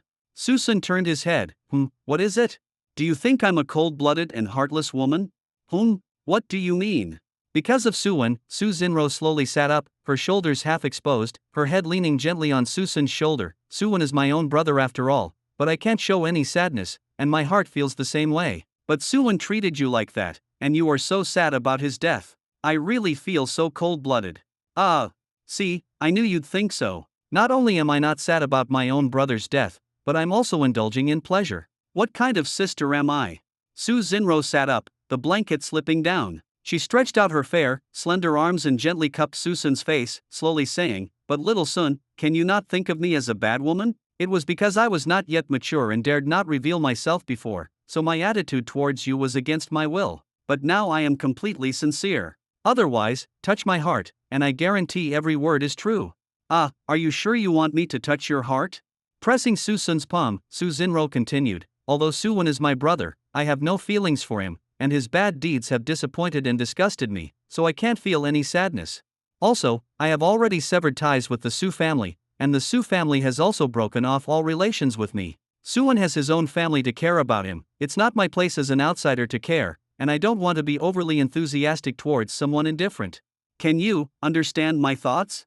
For a moment, Su Xinro's alluring eyes seemed to speak, locking onto Susun, her cheeks with a hint of delicate vulnerability, her scattered hair adding to her loveliness. Another familiar act of playing the victim. What else could Susun say? Of course, he could only nod in agreement. "I understand, of course I understand. If I don't understand you, who will?" "Little Sun. Don't look at me like that, it's as if I've wronged you. Little Sun, I knew you would understand me." Saying this, Su Xinro closed her eyes, her beautiful face slowly moving closer. Susun understood what Su Xinro was planning with this posture. He immediately turned over and lay down, yawning, "Let's go to sleep early, it's getting late." Su Xinro stood there stunned, looking resentfully at the retreating back of him pretending to sleep, and raised her hand to hit his arm hard. However, hitting was showing affection, and after venting, she still lay down and hugged Susun from behind, closing her eyes, her cheek pressed against his back, feeling his strong presence. Jiangcheng City Hospital, morgue. The silent environment was filled with a sinister and terrifying atmosphere. The cold temperature made everyone uncomfortable, and the sight of white sheets covering beds made people's hearts tremble. Suddenly, the white sheet on one of the beds began to move slightly, as if blown by the wind. Suddenly, the white sheet was violently pulled open, and a naked figure sat up abruptly, looking around with confusion and gravity. After a while, a sinister smile echoed. 100 years, a full 100 years. I've watched advertisements for 100 years, and I've finally come back to life. With this reborn life, I will definitely reclaim everything that belongs to me. Chapter 549. My heart is like iron, unbreakable, I am the counter butterfly, the counter butterfly. On stage, the woman sang emotionally, the man played passionately. The piano strings and the moving vocals complemented each other, composing a perfect movement. If the finished video recording performance before was 100, then now, with the support of the equipment and sound system, it was 500. Xia's duet was originally a song with an inspirational concept. The more passionate it was, the more it could stir the audience's hearts, and the better the performance effect. Now, it was all brought out by the exquisite equipment present. Even Su Qingxia was shocked as she sang. This was completely different from how she felt during her usual practice. She originally thought that singing a cappella was already a rare masterpiece, but now, it seemed that external support was what allowed her to fully unleash the song's perfection. Good, good, good, perfect, very perfect. Amidst the constant exclamations of the staff, after the song concluded, Su Qingxia deeply bowed to the audience below. The expressions on the faces of the people below were something she had never seen before: shock, disbelief, lingering aftertaste. This was the greatest affirmation for a singer. Even in her prime, she had never seen her fans react like this, but now, with just one performance, it left everyone lingering and reluctant to leave. A sense of accomplishment she had never felt before surged through her entire body. Su Qingxia almost shed tears. The scene she had yearned for but couldn't achieve was now within easy reach, all thanks to Susun's help. She could already see herself returning to the spotlight, adored by thousands, but then she suddenly didn't want to return to her former glamorous self. If she could continue walking with Susun under the masks, that would truly be her heart's desire. Miss Xia, are we done, or do you want to rehearse again?" Hearing the director's repeated calls from below, Su Qingxia realized that Susun had already come off the stage at some point. She was standing alone on the entire stage. Under the belladonna mask, Su Qingxia showed an invisible awkward smile, grabbed the trailing hem of her Lolita skirt, and hurried off stage. After all, the two of them had already rehearsed 5 times in a row. Even if they didn't need a break, the staff still did. Xia, you sang so beautifully just now, you almost made me cry." As soon as she entered the lounge, Su Xinro affectionately removed the mask from her face, showering her with compliments. Su Xinro had watched their performance over and over again from the audience. The shock she felt was unprecedented. She could never have imagined that a song could be so beautiful that even she, who never listened to music, would have it echoing in her mind to this day. Thank you, third sister, for the compliment. But this is all thanks to Xiao Sun. If he hadn't changed the song and the accompaniment, I wouldn't have been able to sing a song of this caliber in my life. Yes, Xiao Sun has helped you a lot, but you yourself have also been very strong. I've seen all your efforts these past few days. If you didn't take it seriously yourself, what good would a divine song do, even if it was presented to you? It's you who seized the opportunity. Su Qingxia's eyes welled up. Actually, she didn't care if the song was written by herself or not, she cared more about her efforts being seen. Since the plagiarism incident, she had isolated herself, and whether at home or outside, she had been making useless efforts. If Susan hadn't stepped in to help her, even she herself couldn't bear to look at her own self-deception. She never expected someone to see her hard work and affirm her persistence. Third sister. Su Qingxia's eyes were filled with tears. Su Xinruo immediately smiled and embraced her. All right, I know what you want to say. Isn't everything developing for the better now? Let's not think about those bad things from the past. Su Qingxia nodded, choked with emotion. I won't think about them anymore. My future is ahead of me. Past setbacks are just the past, they can't defeat me at all. Chapter 549. That's right, we need to look forward. Those setbacks will only make us stronger. I will. Just as the two were comforting and touching each other, Su Sun, who was by their side, couldn't stand it anymore. Hey, can you two stop spouting motivational nonsense? It's like the end of the world. Can't you be more normal? As soon as he said that, an awkward expression immediately appeared on Su Qingxia's face. She silently withdrew from Su Xinruo's embrace and found a seat, lowering her head to watch the video of the rehearsal. Seeing the sudden awkwardness, Su Xinruo also found a seat, sitting silently. Su Sun was stunned. No, is it that serious? Why do you act like I did something wrong? I just made a comment. Hearing this, Su Xinruo's lips curved into a smile. She sat next to Su Qingxia to ease the atmosphere and said, Look, Xiao's performance in the video is so good. I don't think we need to continue rehearsing. Su Sun stood up, came over, glanced at the video on his phone, and nodded. Indeed, it's quite good, even beyond my expectations. Who says clothing doesn't matter? This is very useful. Receiving praise from Su Sun was also a unique form of appreciation for Su Qingxia. She humbly replied, the venue's equipment is indeed good, even better than the equipment at some TV stations I've been to before. It gave me an opportunity to perform beyond my usual level. Su Sun nodded. As expected, a good song still needs good equipment. Poor hardware also affects performance. Oh, right, if you want to hear and see clearly, you naturally can't do without good equipment. I sold my old one on Zhuanzhuan. My new equipment only cost less than 2,000. I've put the link in the comments. Su Sun suddenly put on his mask, raised his phone, and inexplicably began to talk to himself. The sisters looked up, bewildered, at this sudden scene, with only a row of dots in their minds. Whoa. Su Xinruo, Xiao Sun, what are you doing? Tucking his phone into his pocket, Su Sun said seriously, advertising. I have a partnership offer for 50,000 per ad. Might as well do it if it's free. Oh, almost forgot, there's one more. Pulling down his mask, Su Sun took out his phone again, with a smile on his face. I'm sure you all have noticed that I bought a new car recently. My new car is from Gua. Su Qingxia, bewildered, exchanged glances with Su Xinruo beside her and said, Xiao Sun probably still has over 9 billion on him. I didn't expect him to still care about tens of thousands in advertising fees. Su Xinruo sighed softly, with a hint of helplessness. You know what kind of life he lived before. He used to stretch $1 into 2. Just because he can spend billions on you doesn't mean he's extravagant. He cares about you, or rather, he cares about the people around him. Even if he has billions in wealth, so what? He probably hasn't forgotten that feeling of insecurity from before. He's probably afraid of becoming destitute again, so he wants to earn every penny he can. In the end, he's just been too afraid of being poor. As she spoke, Su Xinruo leaned to the side, took Su Qingxia's small hand, and looked at her earnestly. Fourth sister, you've been living a life of comfort and ease since childhood, without any setbacks. You can't truly understand the life Xiao Sun lived before, nor can you understand that hardship. You shouldn't mock him. Su Qingxia's eyebrows furrowed. Third sister, I didn't. I just. Enough. Su Xinruo interrupted, pressing a finger to her lips.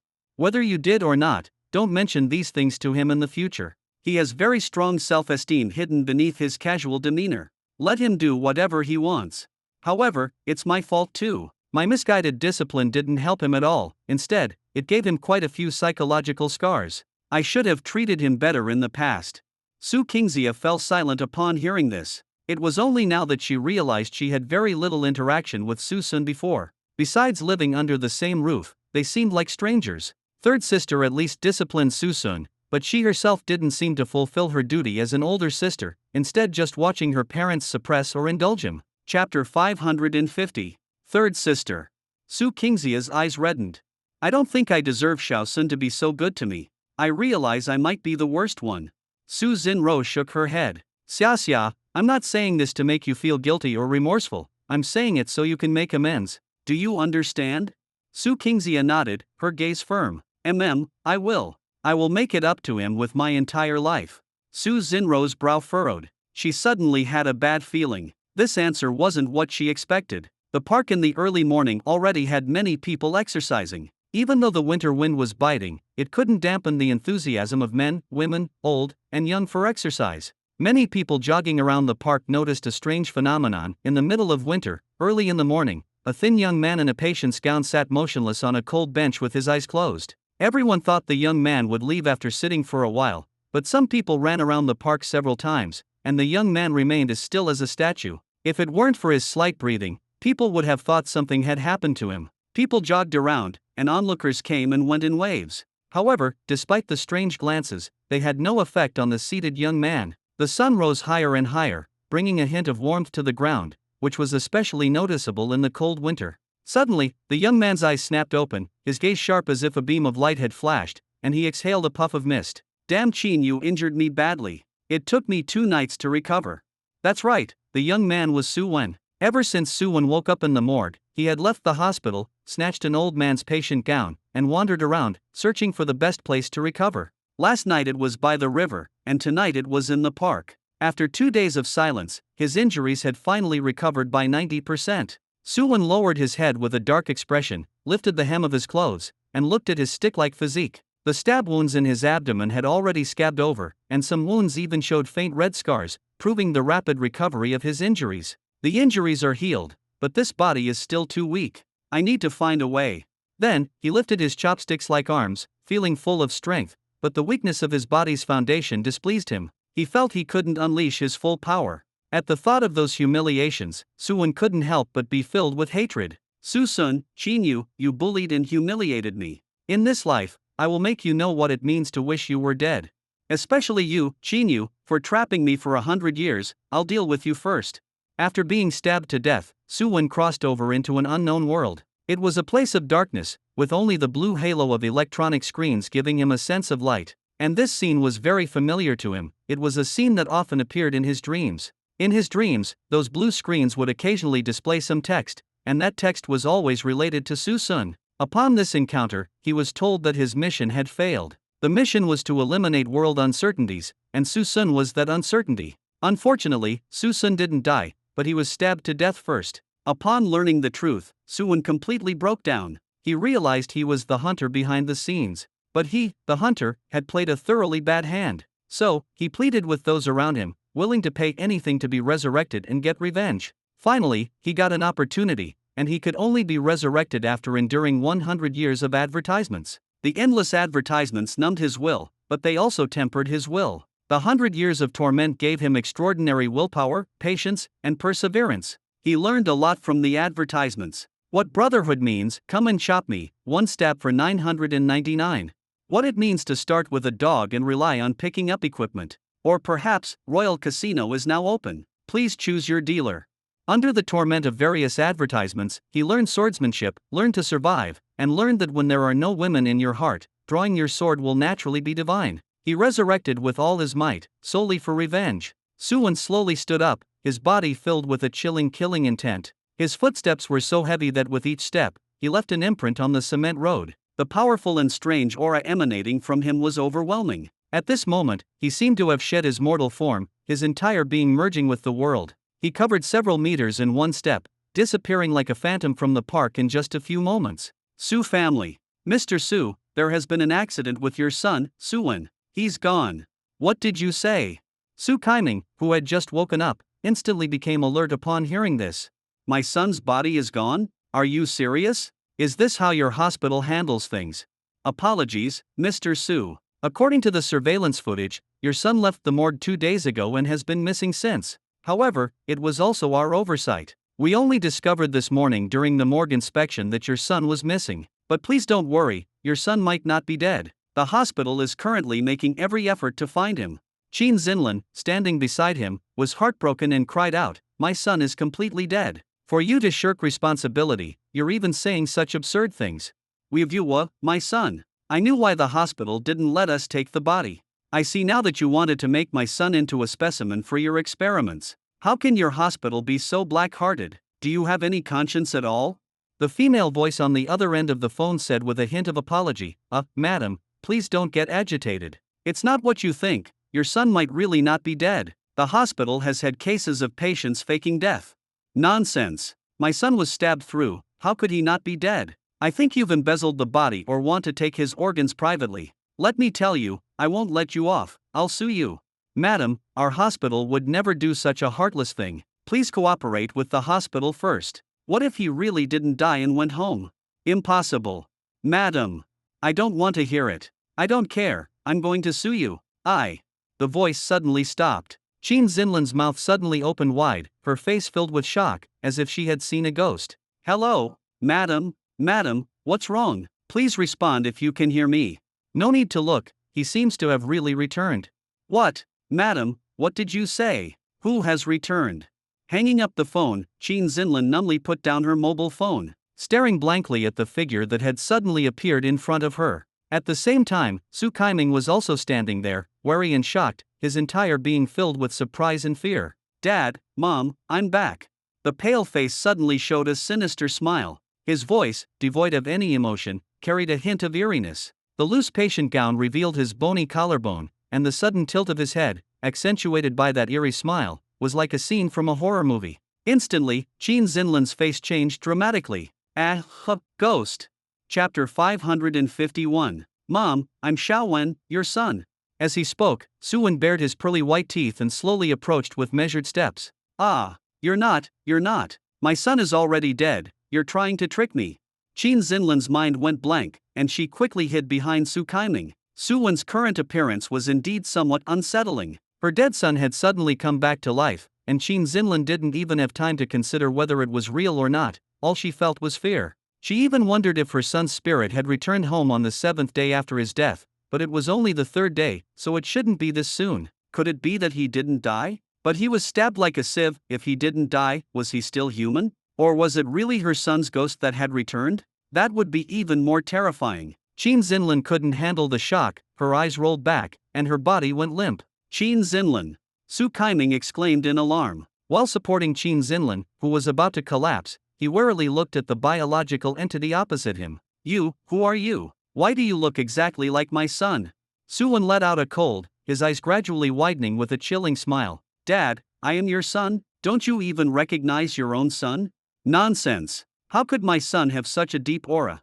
In Su Kaiming's mind, Suwen had always been effeminate and a bit of a loser, as if he couldn't speak without being gentle, or like he was in a manic phase, being all smiles one moment and ready to stab you the next. But the person in front of him, calm, sinister, and terrifying, could never be that son who deserved a beating at first glance. The difference between the two was worlds apart. Hearing this, Suwen was also stunned for a second, freezing as if he had heard something shocking. But then, a sneer erupted, and he covered his entire face with his hands, laughing uncontrollably, his body shaking with laughter, his posture becoming more and more frenzied as he bent over. Su Kaiming's heart leaped, and his bad premonition intensified. He swallowed hard, forcing himself to remain calm. "You, leave now, and I'll let bygones be bygones, otherwise, I won't be polite."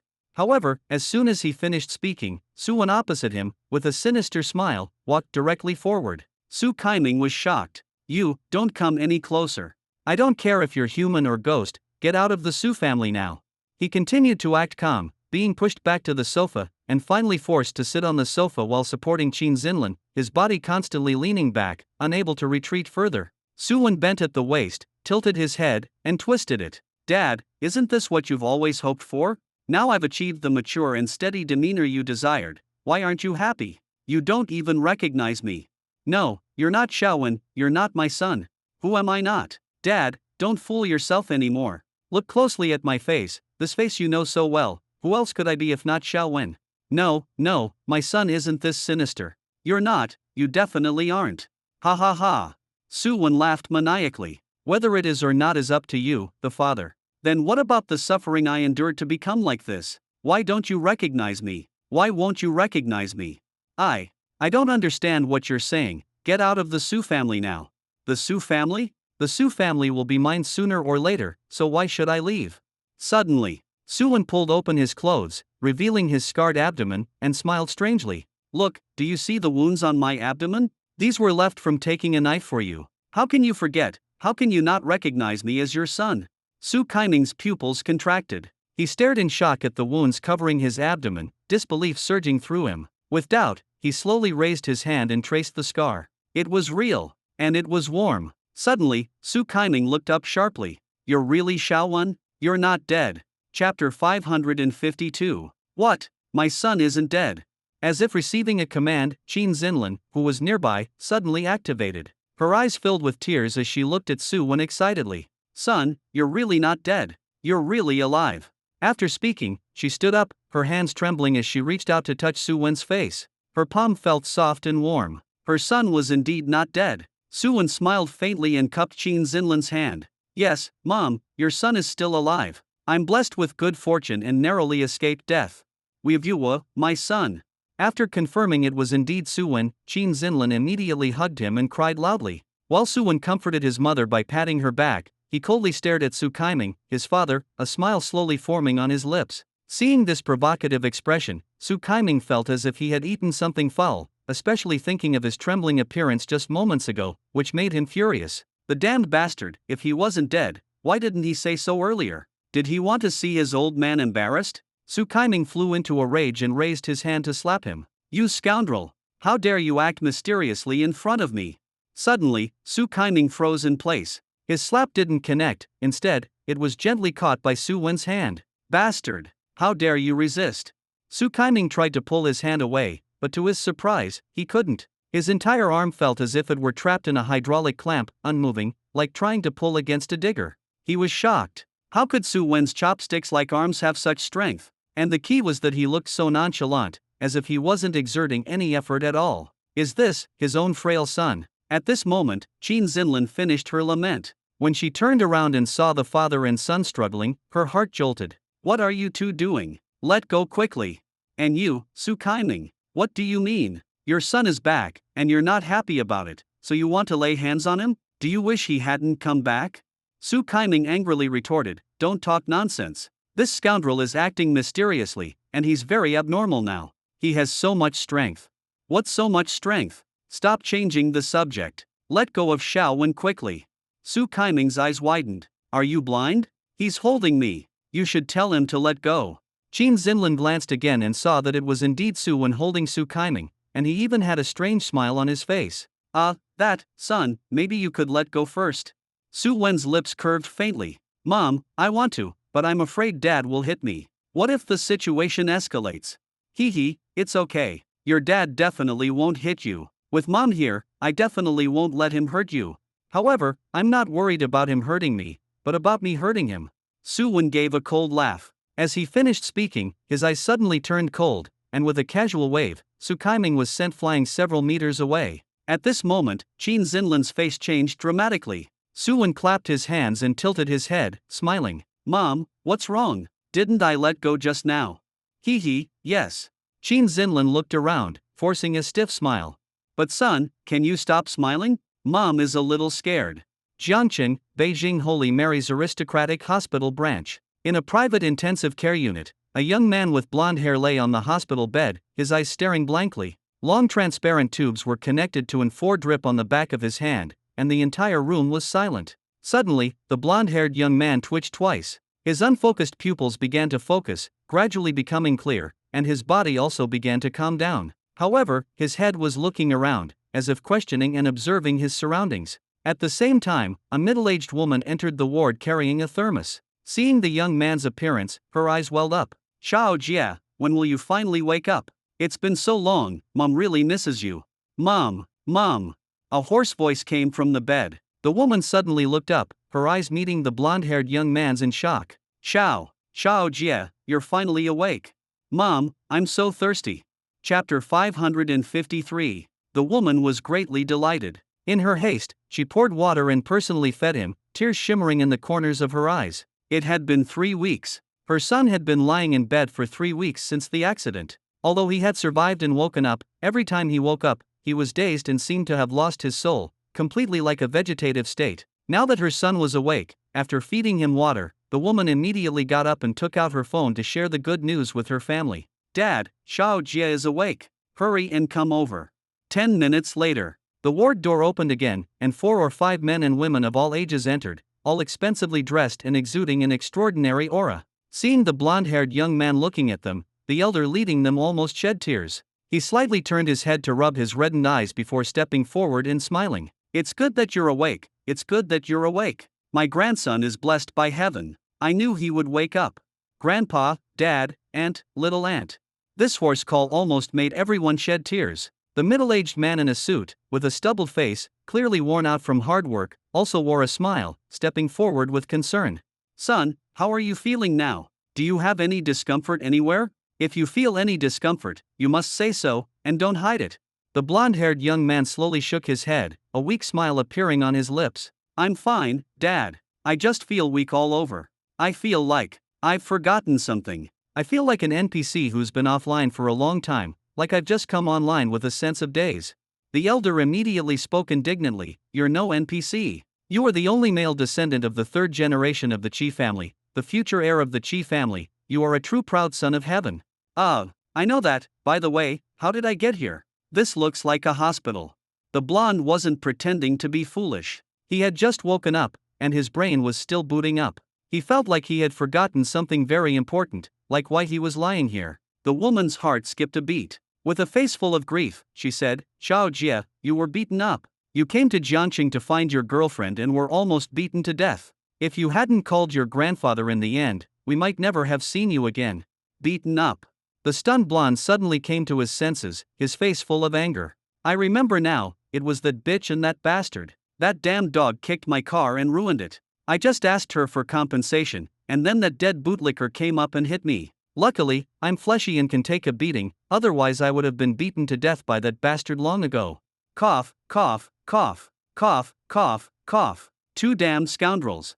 The blonde became more agitated as he spoke, coughing and retching as he leaned on the edge of the bed, tears and snot streaming down his face. Grandpa, Dad, you must get revenge for me. I haven't met anyone more unreasonable than me. You must not let them off.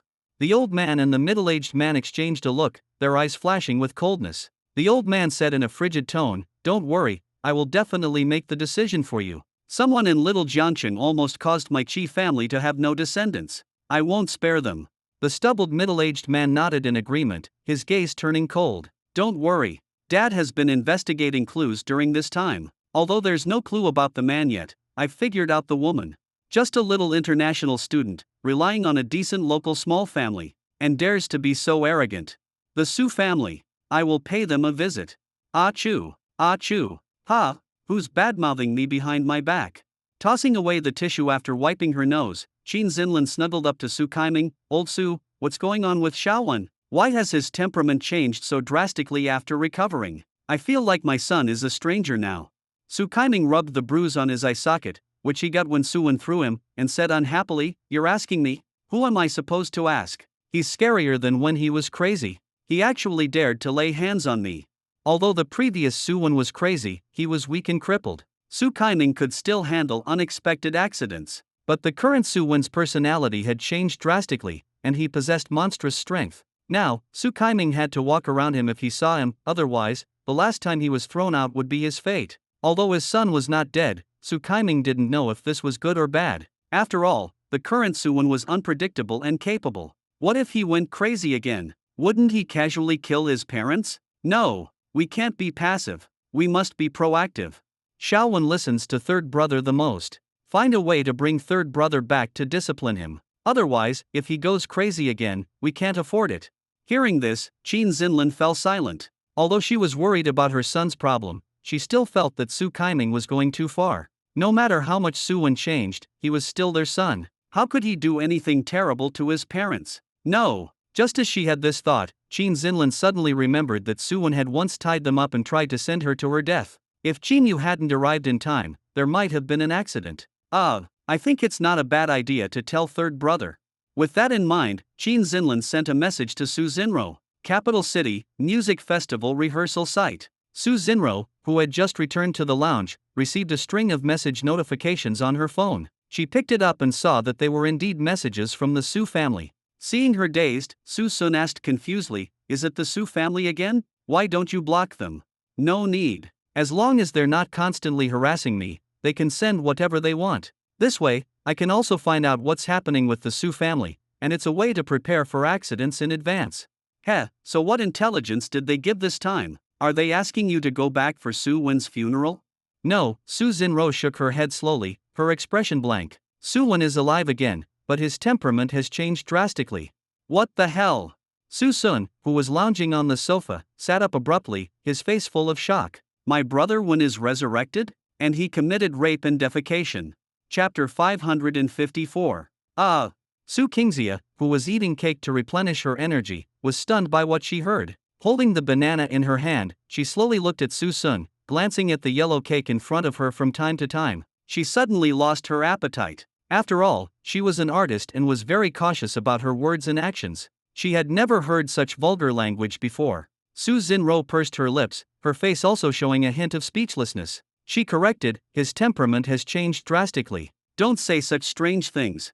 Su Sun shook his head fiercely. It's all the same anyway. Don't pay attention to these details. The main point is Su Wen really alive? Are you sure those two old geezers aren't joking with you? Su Xinro slowly shook her head. No, they sent me a video again. But Su Wen in the video gives me a very different feeling. He's particularly gloomy. Su Sun stroked his chin, his brow furrowed. Let me put it this way, is there a possibility, a great possibility, that Su Wen never actually died, and the two of them lied to you about going back before? Impossible. Su Wen should have really died before. Mom's reaction doesn't seem fake, especially Dad, who is so image-conscious, actually posted on his moments mourning his beloved son. Moreover, many people liked and mourned. If it were fake, he would never have done such a thing. Now Su Sun was truly puzzled. Su Wen used to be so resilient when he was beaten by him every day, and he could be kicked down nearly 20 flights of stairs without any damage. It was indeed unreasonable that he was inexplicably stabbed to death now. After all, he had some luck. But to be resurrected after death was too outrageous. He had lived so many lives and didn't have this ability, except for a few lives where he transcended the mortal body. And this dead green tea, Su Wen, could actually live. He survived the period of crippled emperor when and even recovered his normal state, and now he was resurrected from the dead, reborn anew. This Su Wen was truly like a female cow flying on an airplane, awesome to the heavens. Ha ha ha, he's alive. He's actually alive. He's really alive. For some reason, Su Sun suddenly felt like laughing, to the point where he was covering his stomach and trembling all over, laughing uncontrollably. Seeing this, Su Xinro frowned slightly, unsure whether Su Sun's reaction was joy or sorrow. As for Su Qingxia, she said blankly from the side, "Little Sun is truly magnanimous." Su Xinro, who was engrossed, jolted and glanced at her speechlessly. "Fourth sister, why are you walking so quietly? You scared me." "Because the floor is a carpet, how can there be any sound?" Su Xinro pursed her lips and shook her head, too lazy to respond for the moment. Su Qingxia continued, "Look how happy little Sun is. He was heartbroken when Su Wen died, and now he's almost overjoyed when Su Wen is alive. I really don't know how Su Wen would react if he knew someone was thinking about him so much. Third sister, do you think he'll repent?" Hearing this, Su Xinro immediately showed a look of an idiot, even with a hint of disdain, and took 2 steps back, her gaze full of scrutiny. Su Qingxia was stunned and suddenly felt a bit hurt. "Third sister, why are you looking at me like that? Xia, do you really think little Sun is happy?" "Yes, isn't he quite happy?" A fleeting eye roll, Su Xinro said helplessly, Xia, I've realized that you seem even more foolish than fifth sister." "WH. What?" As if struck by lightning, Su Qingxia was stunned on the spot, looking at the retreating back and muttering to herself, "I'm actually more foolish than fifth sister. Get away from me, chocolate. Come here. I caught you, I'll skin you alive. After a chase. What a good little kitty. Whose kitty is the cutest and best kitty in the world? Of course, it's my chocolate. Come, chirp, let your sister kiss you, just one kiss. Mwah. In the small house, Su Banian lay on the sofa, holding up chocolate high. Under Chocolate's disgusted gaze, she tried to force a cuddle, her face full of infatuation. Su Wonking, who was beside her, put down her phone and looked at the scene with a frown. Chocolate kept trying to turn its head and flail its legs to escape, but her fifth sister seemed oblivious and was actively initiating. She was impressed. The person and the cat were fighting 1 second and then kissing and hugging the next. Didn't someone notice that Chocolate actually always disliked her? Meow. With a shrill howl, Su Banian finally got her wish. She furiously sniffed the black and white face for several seconds, lingering. Su Wonking said faintly, "Fifth sister, I finally know why it often kicks you. You're really asking for it." Ha! Su Banian looked up abruptly, confused. "What do you mean? It likes me, okay.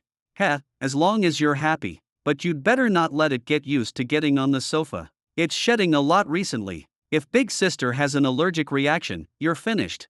Su Banian snorted dismissively. "Humph, just Su Nguyen, do you think I'm afraid? When have I not cleaned it up? I'll do the same this time." "What just Su Nguyen? Who's calling my name?" Suddenly, a voice asked from not far away. Su Banian immediately threw the cat in fright, sat up straight, and then grabbed the magazine in front of her, muttering, "Goose, goose, goose," singing towards the sky. "You're holding it upside down." Su Nguyen snatched the magazine, her beautiful eyes confused. "Why are you so nervous? What did you do?" "Haha, big sister is really kidding. How could I, who is so well behaved and sensible, make a mistake? You're overthinking it. I don't think I said you made a mistake. This, that. Alright, I won't tease you anymore." Su Nguyen playfully patted Su Banian's forehead and then sat down beside her. "I have something important to tell you, something extremely important." "Important?" Su Banian grinned. "What's so serious? Could it be that Suwon is dead?" Su Nguyen nodded. "That's right." As soon as she said that, Su Banian's round eyes widened, and her small mouth parted in surprise, unable to close. Su Wonking also put down her phone, looking at her usually serious big sister with confusion, thinking she had misheard. Su Wonking tentatively asked, "Big sister, did I hear you correctly?" Su Banian suddenly realized. "Oh, I get it. Big sister, you're making jokes now, haha. Do I look like I'm joking with you?" Her words awakened the teasing, and the two were stunned again. Su Banian was bewildered. "No, big sister, are you serious? Did I curse Suwon to death?" Su Nguyen immediately reached out and pinched Su Banian's nose, displeased. "What do you mean you cursed him to death? Stop talking nonsense. He was stabbed to death, he's been gone for several days. Xiao Sun told me about it last night during our chat." "Xiao Sun?" Su Wonking asked, confused. "We haven't been in contact with the Su family. Does Xiao Sun still have contact with them?" "No, it was through third sister. She's in the capital negotiating a partnership, and the two of them are currently with fourth sister." "You know third sister. Since she said that, the matter is likely true. Suwon is really gone." The atmosphere in the room was a bit silent. To say they were sad, everyone didn't feel that much. But to say they weren't sad, they were a bit at a loss. The only feeling the few of them had was that it was too sudden, too sudden. Suwon had returned to the Su family for less than a year in total. They said that misfortunes never come singly, and they thought Suwon would live for several decades. But he was suddenly gone? After all, he was their younger brother. Even if they had disliked him before, when the news of his death arrived, what they felt was not happiness, but silence, an unspeakable silence. Su Banian asked softly, "Big sister, do you think this is about asking us to return to the Su family to mourn Suwon? Although we're unwilling, we should still go back." "Ha!" Su Nguyen was taken aback. "Return to the Su family? I just mentioned it casually. What I want to say is, you guys find a way to separate third sister from Xiao Sun and fourth sister. I'm afraid third sister will put pressure on Xiao Sun again." Immediately, Su Wonking and Su Banian exchanged glances. Chapter 555. Su family. After Suwon's return, the Su family had been in a haze. Su Kaiming found that Suwon had been acting very strangely for the past few days since he returned home. He either stayed in his room and didn't come out, or he would sit on the sofa after eating and meditate with his eyes closed, like a monk in a trance. He was sure that Suwon had some problem, or that he had gone mad, and even more serious than before. As the saying goes, it's easy to dodge an open spear but hard to guard against a hidden arrow. The more silent and unmoving he appeared, the more frightening it was. "Qin Zinlin, why don't we send Xiaowen away? If this continues, I'm afraid he'll send us to heaven like last time." "Hiss. No, this method won't work. What if he becomes suspicious and thinks we're abandoning him, and then he'll send us to heaven? Then why don't you go and talk to him properly, see if you can trick him into going out to work. That probably won't work either. With your foul mouth, if you slip up, he might just send us to heaven in a fit of anger. What should we do then? Are we just going to take it one step at a time? Why aren't you saying anything? Qin Zinlin, are you mute? After a long silence without a response, Su Kaiming turned his head and saw Qin Zinlin staring blankly at the courtyard outside the glass wall. Don't daydream in broad daylight. I'm asking you something. Qin Zinlin grabbed his arm, but her head remained facing forward. No, old Su, I think I'm hallucinating. It looks like someone is climbing over our wall. What? Su Kaiming heard this and looked. Indeed, he saw a figure jumping down from the top of the wall, and the person looked somewhat familiar. No, someone really is climbing over our wall. Su Kaiming was fine when he didn't look, but he was shocked when he did. This is bad, it's Qin Yu's subordinate, the one with the surname Sha. It's Ing Sha, Qin Zinlin said numbly. Right, it's this kid. Why is he here? Could he be back to silence us again? Su Kaiming looked back and saw that Qin Zinlin was still sitting there blankly. He became furious. Qin Zinlin, someone is coming to our door, and you're still daydreaming, run. Can't run, there seem to be people behind too. Su Kaiming's heart leaped, and he looked at the courtyard again. Indeed, he saw a man with a red headscarf. This is bad, this guy found reinforcements, he's definitely here to silence us. Run! With an order, Qin Zinlin came to her senses and ran away. Of course, the two of them ran upstairs. If they had run towards the main entrance, they would have been caught. But running upstairs was like being trapped in a pot, but for the two of them at this moment, it was the only option. However, this commotion attracted Su Wen, who had just come downstairs. Seeing this, Qin Zinlin quickly pulled her son, who was coming downstairs. Xiaowen, run quickly. That bad guy is here to stab us again, you absolutely must not go down. Unexpectedly, Su Wen not only wasn't afraid when he heard this, but a hint of excitement and a strange smile appeared on his calm face. I was just looking for him. He actually delivered himself. Pushing Qin Zinlin aside, Su Wen went downstairs resolutely. The couple was shocked. They were sure that their son had truly gone mad again, otherwise, why would he run to his death? Son, listen to mom, don't go down. Downstairs. Insha entered the house and found the hall empty. In fact, he had just seen Su Kaiming and the two of them hurrying upstairs, but he wasn't sure if it was because of him. Qin Yu was stunned when he entered. Where are my father-in-law and mother-in-law? Insha replied, My lord, they went upstairs just now, and it seems they were scared and ran away when they saw us. What? Scared of seeing me? What could I do to them? Maybe you won't, but I will. Qin Yu was stunned and suddenly realized, no wonder. They probably thought you were back to stab them, so they ran. Insha, if you don't get their forgiveness today, I won't spare you. Suddenly, a murderous intent appeared. The two looked at each other, and their expressions changed instantly. As expected, a figure leaped down from the second floor, carrying a sharp aura. My lord, be careful.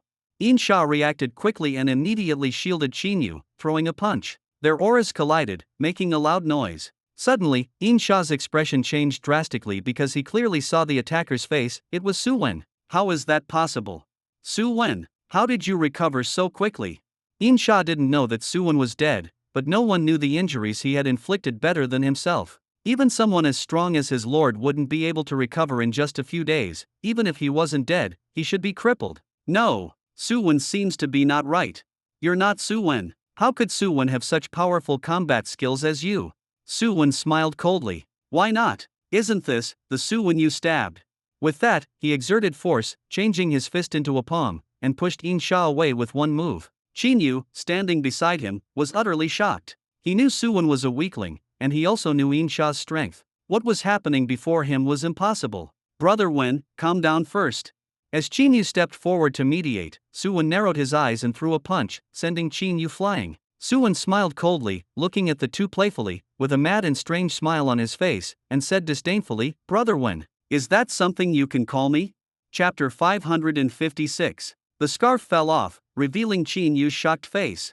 He got up from the ground, coughed a few times while covering his chest, and looked at the Su Wen in front of him, who was like a different person. It was simply unbelievable. He had witnessed Su Wen's weakness, let alone being seriously injured by Insha. Even if he had gone mad, his original physical fitness was there, and he wouldn't have had such combat skills, nor could he have sent him flying with one punch. He wiped the corner of his mouth and looked at the red on his fingertip. Qin Yu frowned. He was actually bleeding. Although Su Wen's punch just now was a sneak attack, it was probably not inferior to Insha's full power strike. The Su Wen in front of him, there's something fishy. Brother Wen, let's talk things out properly. Don't fight first.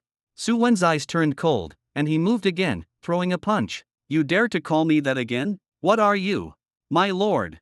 Seeing that the situation was not good, In Sha, eager to protect his master, used his last bit of strength and immediately stepped forward to block, his arms directly blocking the powerful blow. Although this blow was blocked, his arms felt the pain as if they were cracking. In Sha gritted his teeth, and after being forcibly dragged across the ground by Su Wen, he retreated several meters, sweat the size of beans dripping from his forehead. If it weren't for his strong will, he would have been unable to withstand this seemingly casual punch. He finally realized that Su Wen had not only changed his temperament drastically and attacked ferociously, but he also possessed strength like a mountain. This kind of strength was not something a lanky young man could possess. What's wrong? Qin Yu's lackey.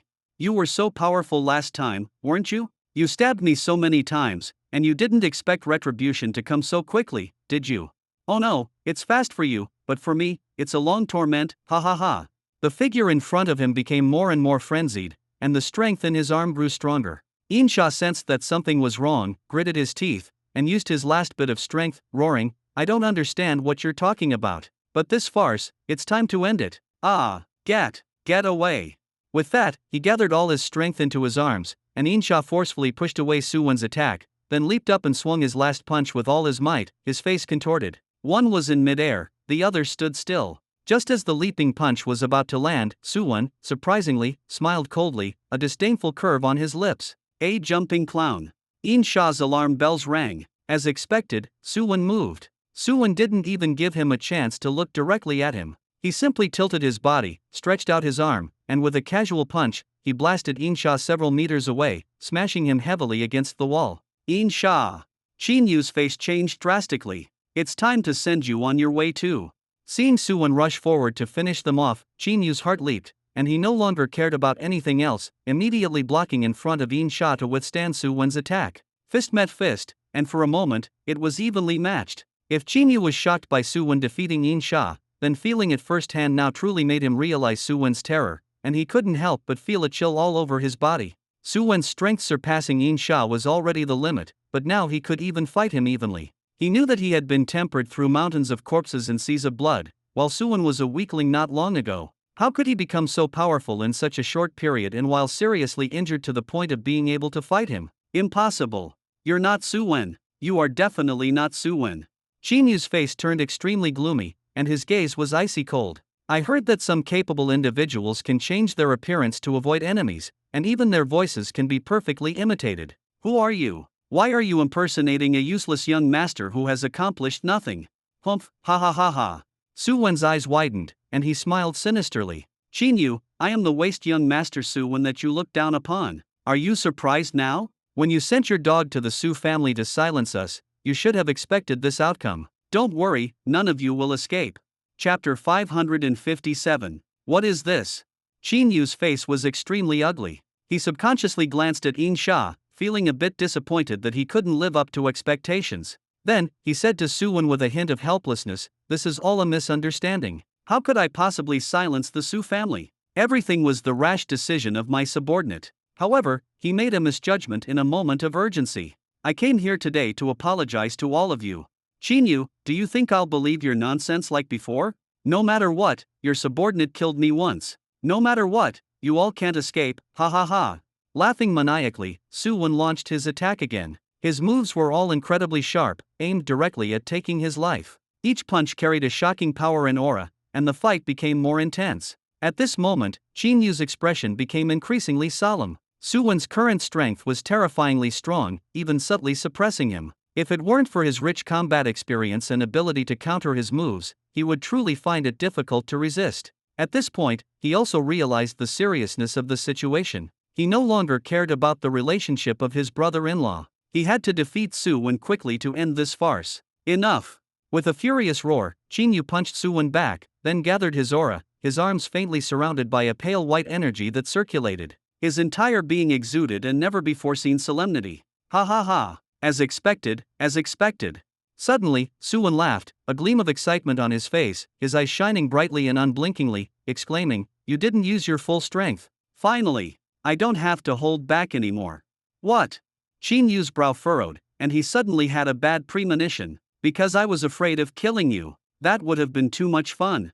Chinyu's heart trembled, but before he could be shocked, Suwon had already launched a new round of attacks. This time, it was faster, fiercer, and more ruthless than before. Even though Chinyu had reached the realm of unity of spirit and body, he was still on the defensive. Chinyu was greatly alarmed. Suwon was now more powerful than any opponent he had ever faced, possibly reaching the level of Susun or even those three old men. He himself had the trait of growing stronger when faced with a stronger opponent. As long as he wanted to fight, he could compare with anyone. But facing Suwon was like standing at the foot of a towering mountain, with immense pressure. What's more, Suwon didn't seem to have used his full strength yet. The two fought back and forth, as if the heavens and earth were dark, the entire villa filled with the sounds of destruction of furniture, neither giving way to the other. What made Chinyu even more terrified was that every time he broke through his potential and gained the upper hand against Suwon, Suwon would always unleash a power that suppressed him again with a half-smile. As the fight dragged on, Chinyu's stamina began to falter, while Suwon became more energetic and more excited and frenzied.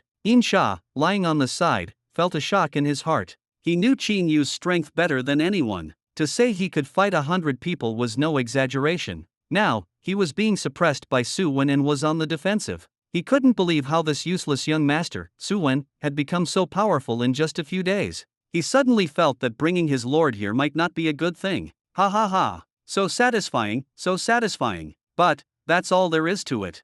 Suddenly, Suwon erupted with power far beyond what he had shown before, leaping up and smashing a heavy punch towards Chinyu's chest. Chinyu reacted quickly and instinctively blocked with his right hand. Although he blocked this blow, he was still severely injured. With a crack, Chinyu's arm felt a sharp pain, but before he could scream, he was hit by a punch and sent flying against the wall. Cracks spread all around, and finally, he fell with a thud, his back leaning against the wall, his limbs hanging limply. Chinyu, since you want your dog to die first, then I'll fulfill your wish. Just as Suwon was about to finish Chinyu, a shout suddenly came from behind. Suwon, stop. You're not allowed to touch Brother Chin. Su Miao Miao, with a panicked expression, ran towards Chinyu, her face full of concern. Suwon's eyes narrowed, and he slapped her away. Su Miao Miao immediately rolled several meters away. What do you think you are? Dare to order me around. Chapter 559. Miao Miao.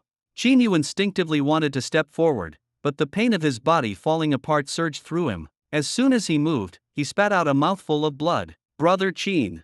Seeing Chinyu spitting blood, Su Miao Miao couldn't care about being beaten herself. She only wanted to step forward and show her concern. No matter what, Chinyu was her legal husband. Although Chinyu had some minor flaws and misunderstandings, a husband and wife's bond lasted for 100 days. She still wanted to fulfill her duty as a wife and share in his hardships. However, she had underestimated Suwon's current ruthlessness. The moment she stood up and passed by Suwon, her hair was seized with pain. She was pulled back by Suwon, who was dragging her by her hair. Suwon, you scoundrel! Let me go quickly. But her scolding did not elicit any tenderness from Suwon. Instead, it increased his grip, and he dragged her back by her hair as if she were a rug. Brother Chin. Meow meow. At this moment, the two were like a pair of ill-fated lovers, reaching out to each other but unable to touch. The distance of a few meters felt like a chasm, their faces filled with the pain of separation. Chinyu had initially felt some resistance towards Su Miao Miao. Although he called Su Chi's parents his in-laws, it wasn't because of Su Miao Miao. But now, at this critical juncture, Su Miao Miao was willing to sacrifice herself to save him. He was truly so moved. This made him recall a piece of bread that Su Muian had given him once. He had been punished by his family and forbidden to eat, starving and cold. It was then that Su Muian suddenly appeared and gave him a piece of bread, which was why he could never forget the bread girl in his heart. But Su Miao Miao moved him even more than the bread girl. Su Wen. Chinyu weakly raised his arm and hoarsely roared, "If you're a man, let Miao Miao go. If you have any grievances or grudges, let them all come at me." "No, Brother Chin, don't be rash. Miao Miao, don't worry. I won't let you get hurt for me." "No, Brother Chin, Miao Miao is fine. As long as you are safe, Miao Miao suffering a little grievance is nothing." Chinyu's eyes were filled with emotion. "Miao Miao." Su Miao Miao's eyes were filled with tears. "Brother Chin." Suwon slapped Su Miao Miao across the face. "You cheap slut, what are you shouting for? Do you think I don't exist?" Su Wen. Chinyu was furious when he saw this. "If you have the guts, come at me. You're not allowed to lay a hand on Miao Miao." "At me? Fine, then I'll send you on your way." Well, we can actually sit down and talk properly. There's no need to wield weapons and all that."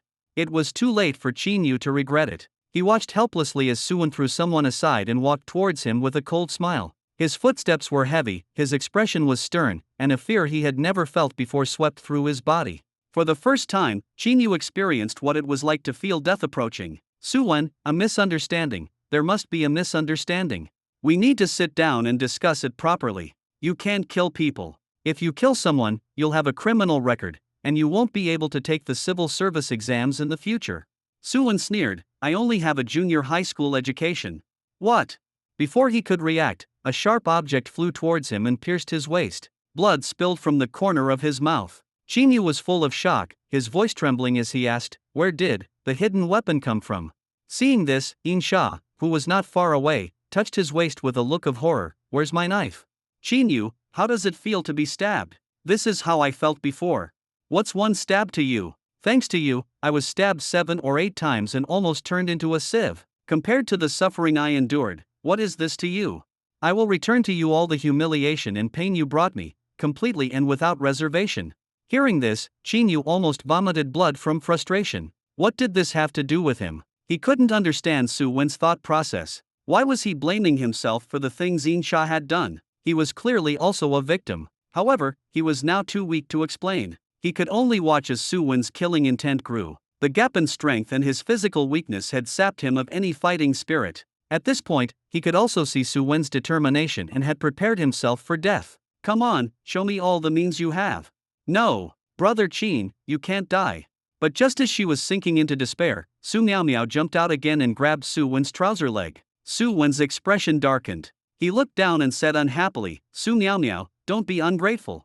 Su Miao lifted her head and said pitifully, Brother Wen, you've changed. Didn't you like Miao the most before? Why are you so cold and heartless now? Shut up, you slut. Su Wen kicked her aside and snorted, female charm will only hinder my progress. Stop pretending to be pitiful in front of me. Otherwise, I'll kill you too. Su Miao was stunned. She covered her cheek and looked at the familiar yet unfamiliar figure in front of her in disbelief. Was this the Su Wen, the big simp, she knew? Didn't Su Wen like her the most before? Why had he become like this? Brother Wen, you are truly heartless. Slap. Su Wen directly bent down and slapped her, trying to ruin my Dao heart. You deserve to be hit. Su Miao was completely bewildered. What was wrong with Su Wen? Had he become a monk? How dare he treat her like this? Su Wen, you're not allowed to touch Brother Qin. He's my husband. My legally registered husband. Speaking of which, he's family, you can't kill him. Su Wen frowned. What? You're registered. Seeing this, Su Miao's heart rejoiced. Su Wen still cared about her. So, she put on a pitiful look again and said, Brother Wen, I know you're upset, but it's a done deal, and it's too late to say anything. I only hope you can let him go for my sake. Her words were cut short. Su Wen grabbed Su Miao by the neck and lifted her high, saying coldly, Do you really think I wouldn't dare to kill you, and you still dare to act coy in front of me? Stop. Just then, Su Kaiming ran down and saw this scene, flying into a rage. You scoundrel! What are you trying to do? Su Wen suddenly turned his head. With his free right hand, he swung backwards, and Su Kaiming was sent flying and spinning. Dad, trouble comes from the mouth. If there's a next time, don't blame your son for being ruthless.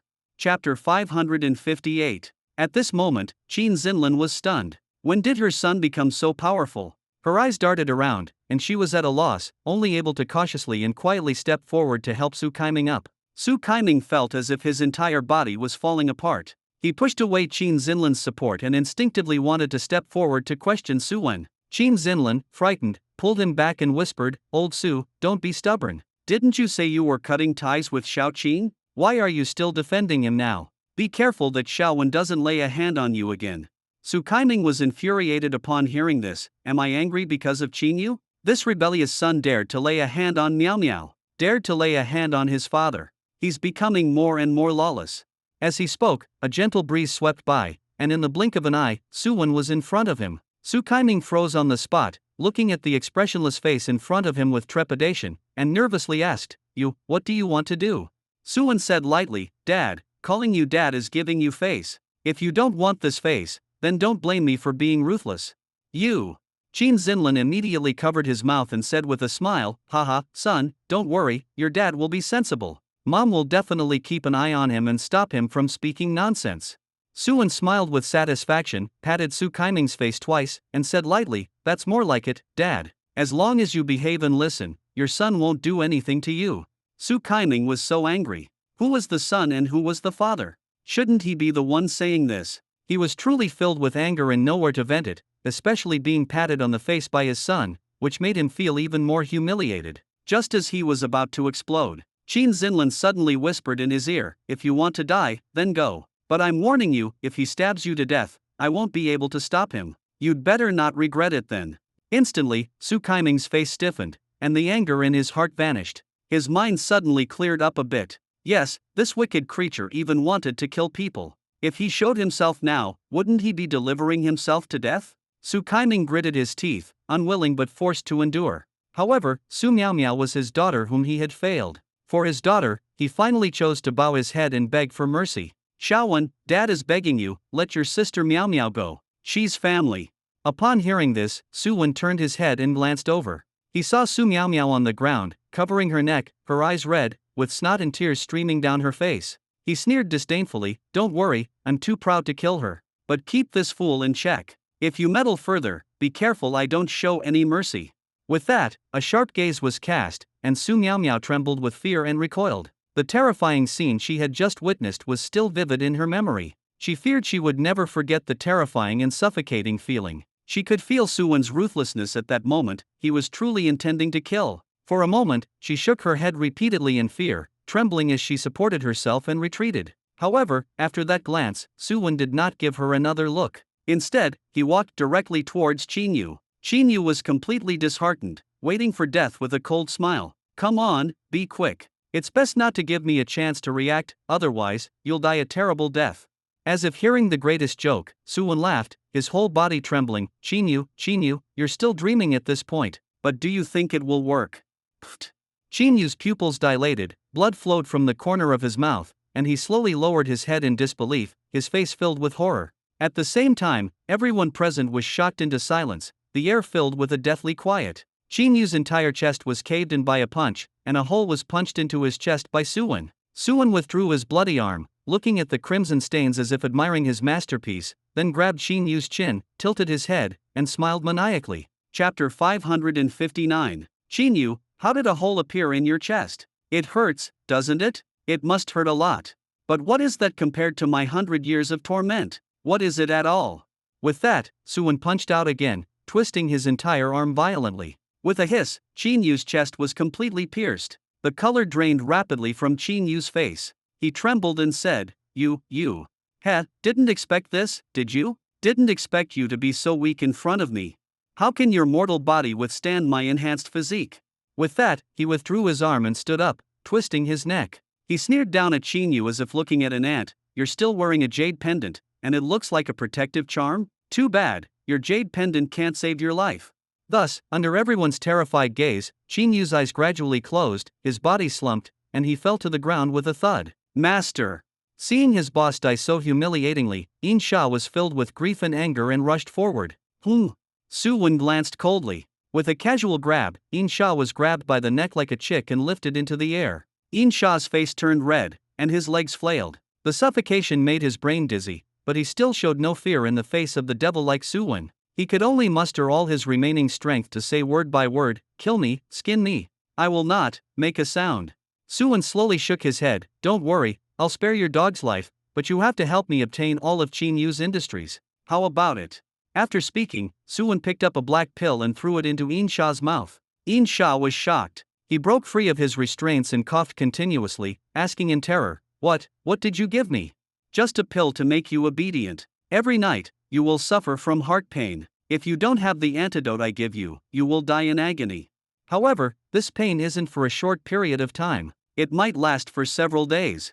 "What? Several days?" Yin Sha was shocked. Pain that lasted for several days was such a vicious method. Before he could even consider whether it was true or false, Su Wen had already dragged Qin Yu's corpse away from the Su family. Before leaving, he uttered, "You'll feel uncomfortable tonight, but that's all. However, tomorrow might not be the case. Think carefully before coming to find me. Oh, and you can kill anyone in the family if you want, but if you resist me, the consequence might be me hunting you and your entire family to the ends of the earth. Feel free to try."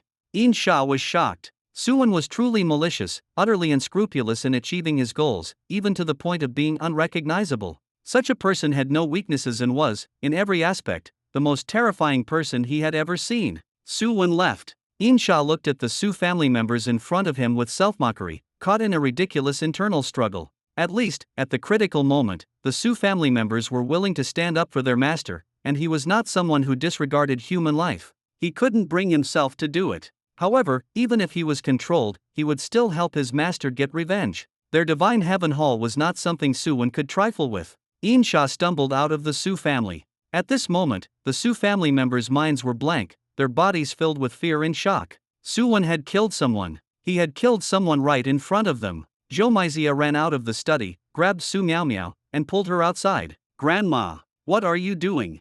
"Miao Miao, let's run. This Su family has a murderer. We can't stay here." Upon hearing this, Qin Xinlin felt displeased. No matter how bad her son was, she, as his mother, was the only one who worried about him. What did outsiders have to do with it? "What do you mean? Who are you calling a murderer?" "It's your son. It's your son. Your son is a murderer." "Hey, you old." Jiang City, suburbs. In a desolate no-man's land, surrounded by dense forests, the trees had shed their leaves, presenting a barren scene. After some digging, Suwon threw Qinyu's body into the pit, covered it with soil, and buried it, leaving only a pale head. His expression was so calm as if he were doing something insignificant. Glancing down, Suwon yanked off the jade pendant around Qinyu's neck and sneered playfully, "Did you think I would leave you a jade pendant to activate some sort of miraculous revival? You're really overthinking it." He shoveled the soil, completely burying the body, and casually tossed the jade pendant away. It flew dozens of meters away and shattered into several pieces with a crunch. After finishing, he left with a flourish. Only a small, undiscovered mound remained standing alone. Qinyu has died. Chapter 560. While Jiang City was experiencing frequent accidents, Susun's side was calm. Beijing, Thunder Music Festival. After days of rehearsal, it was finally the day of the music festival. The venue was crowded, and the crowds were dense, making it a grand carnival, the first unprecedented feast of the new year. Are you ready? Don't be nervous during the performance. Your success or failure depends on this. Upon arriving at the venue, especially seeing the fervent crowd, Susun couldn't help but worry about Su Qingxia's performance. After all, so many things had happened recently, and he wasn't sure if Su Qingxia had enough psychological resilience to face such a large crowd. If she didn't perform well, all her efforts in the past period might be in vain. However, Su Qingxia just smiled indifferently and said confidently, "Don't worry, what kind of scene haven't I seen? I won't stumble at a time like this. As for you, don't be nervous and make mistakes during your first public performance." Susun made an okay gesture, his face full of ease. "You can trust me. My accompaniment will complement your singing, making it greater than the sum of its parts." Just amaze the audience then. The three of them arrived at the small lounge they had rehearsed in to wait for their turn to go on stage. They watched the performances outside through the large screen television on the wall, while other participating guests were taking turns on stage in the large waiting room. In fact, the two rooms were not far apart, adjacent to each other. Susun could even hear the commotion next door. People occasionally passed by in the hallway, and staff members often entered and exited Susun's side. Therefore, other participating guests also noticed that someone was in the lounge next door, and they couldn't help but feel curious. They thought it was some mysterious finale performer, but through the fleeting cracks in the door, they could only see three people inside wearing masks and sunglasses, their faces completely obscured. "Hello, by the look of you, you're a rapper too, right? Let's get acquainted." "Hello, I'm a newcomer who just debuted, aka Wen Meng. I usually love reading and occasionally raise small pigs." "Yo. Yo ho, I know you. You're the one who sang dropped out to become a rogue, right? Nice to meet you." "Senior brother, you're joking. You are the legendary Ding Ding Tang Li, and your song Snow Leopard Distance is simply earth-shattering and awe-inspiring. You are my idol." Rap singers value authenticity. In the time it takes to speak, they become brothers. The two leaned in the hallway and chatted enthusiastically, reminiscing about the hardships of their underground struggles. It was enough to make listeners shed tears and those who heard it get drunk. If the current conditions allowed, the two would have definitely had a showdown in a hotel. "Brother, these are the things I wanted to say. You understand. In short, this is how it is. I just want to say that those who know. I won't explain much to those who don't. After all, you just need to know for yourself. Don't ask me what's wrong, and I can only say that things are very complicated here and involve many things. I can only say this much, and the rest you'll have to figure out yourself. Brother. No need to explain, M3. Even if you don't say it, I understand, M3. Although I don't understand much, I understand what you mean, M3. And I will definitely understand your meaning, M3. Do you understand what I mean, brother? You now, M3. Alright, these things are in the past. Ding ding Tang Li said, pointing to the lounge opposite. Brother, do you know who is in this room? I just saw someone in the lounge, and they were dressed very tightly. Could they be today's performing guests too?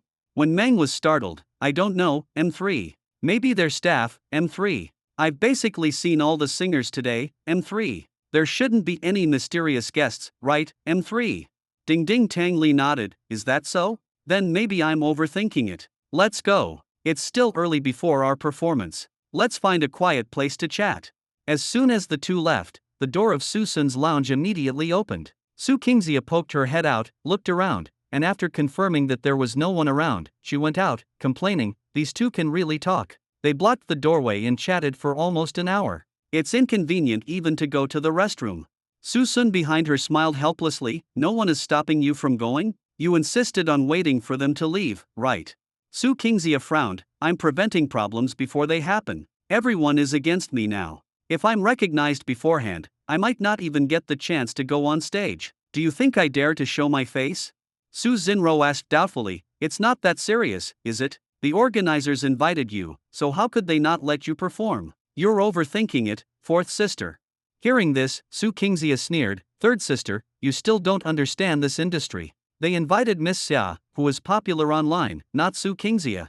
Didn't you see that we've been hiding our identities during rehearsals? If they knew I was Su Qingxia, they would try every means to stop me from performing for the sake of the music festival's reputation. To put it bluntly, they'll do anything to avoid affecting themselves, but if I make a complete comeback, they'll jump out and take the credit. Because these businessmen only care about profit. So, before my performance is over, I must not reveal my identity no matter what.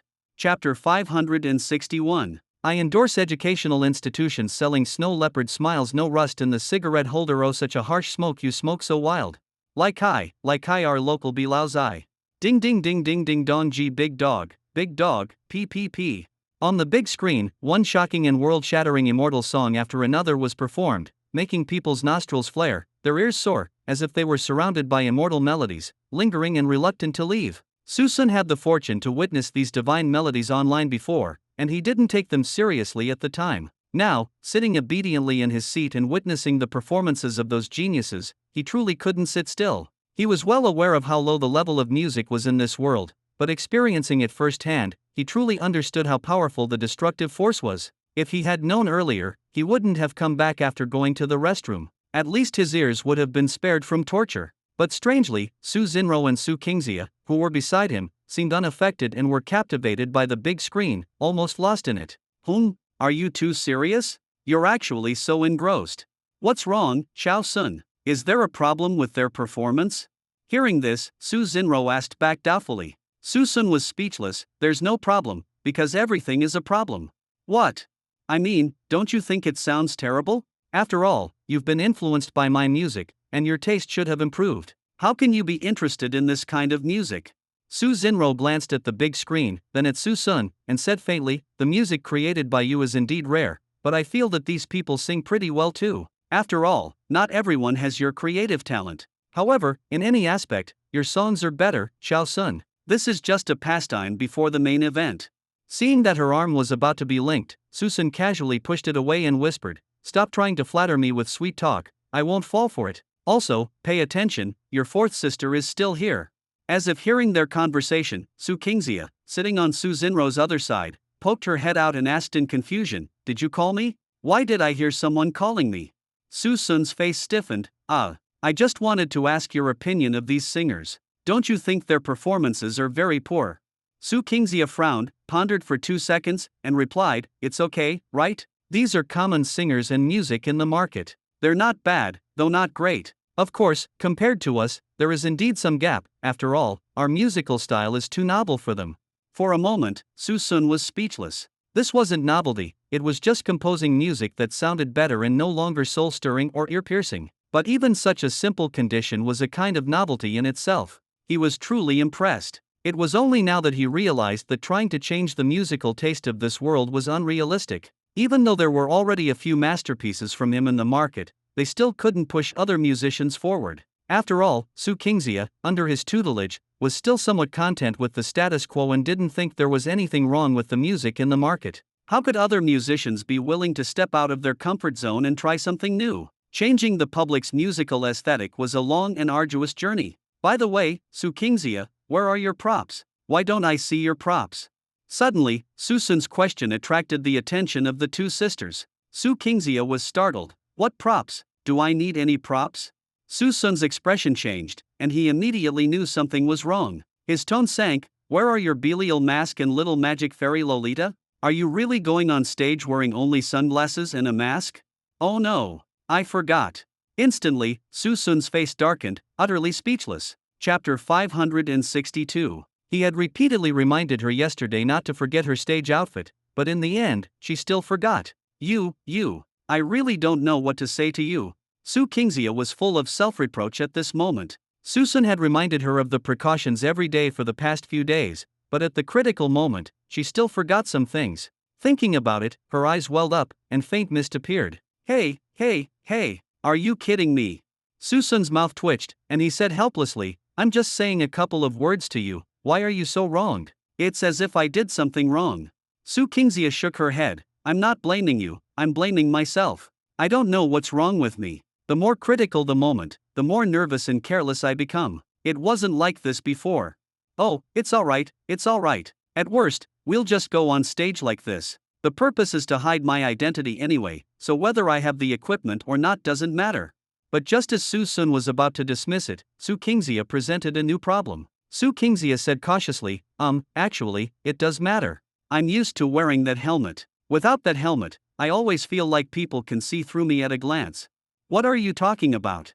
Su Sun frowned, got up from his seat, tilted his head, and asked confusedly, You're still afraid of being seen through? Aren't you wearing a mask and sunglasses? If all else fails, I can find you a hat to wear before going on stage, right?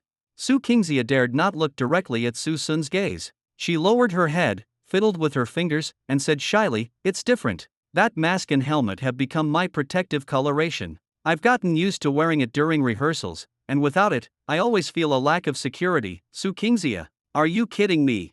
Su Kingxia raised her eyes to meet his, then quickly lowered them, saying weakly, No, actually, I'm not as strong as I seem. To be honest, I was scared to get back on stage. I didn't dare to face so many audience members again. But under that mask, I seem to forget myself, and then I can perform bravely. Without that mask, I would really be nervous. Then why didn't you say so earlier? Where am I supposed to get a helmet for you now?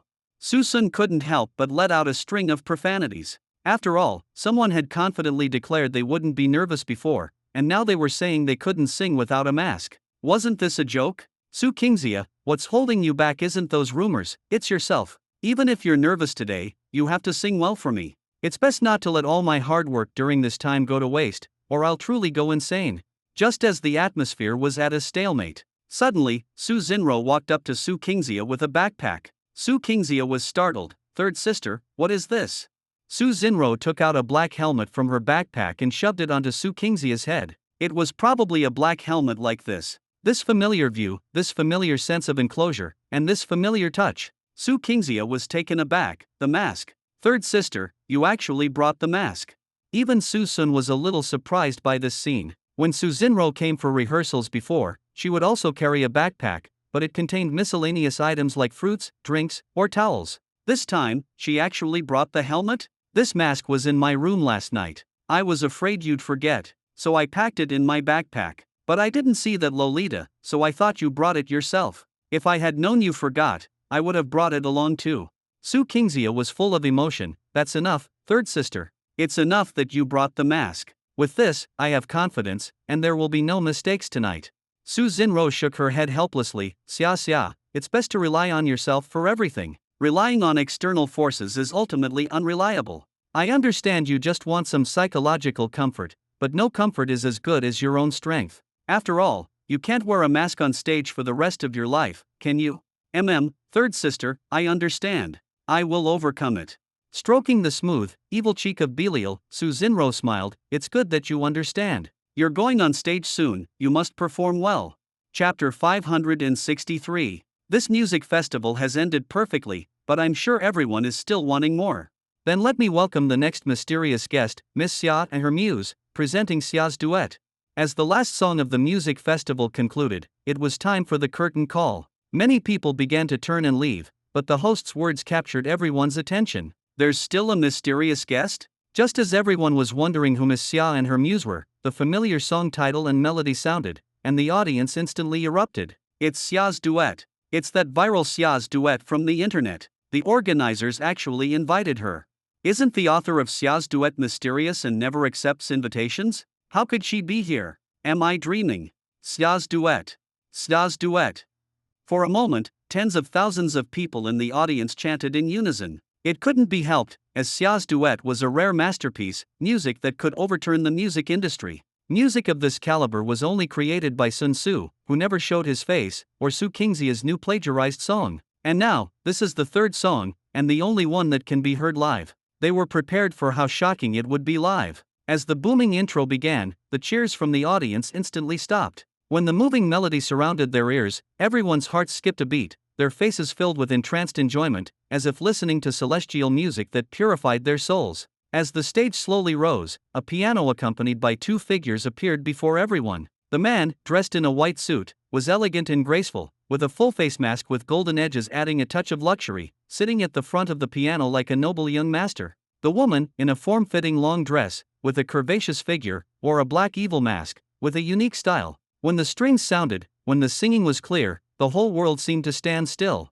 Let the singing give me strength, galloping horses against the current, I am the countercurrent horse. My heart is made of iron, indestructible, countercurrent butterfly, I am the countercurrent butterfly, countercurrent butterfly, countercurrent butterfly. At this moment, everyone was captivated. Almost everyone made the same movement, tilting their heads to look at the stage, with no thoughts in their minds, only pure enjoyment. As if wanting to engrave what they saw and heard in front of them into their memories in this short time. If the duet online was unforgettable, then the duet at this moment was too beautiful to dissipate. It was like a woven illusion, but if this moment were eternal, those willing to immerse themselves would flock forward one after another.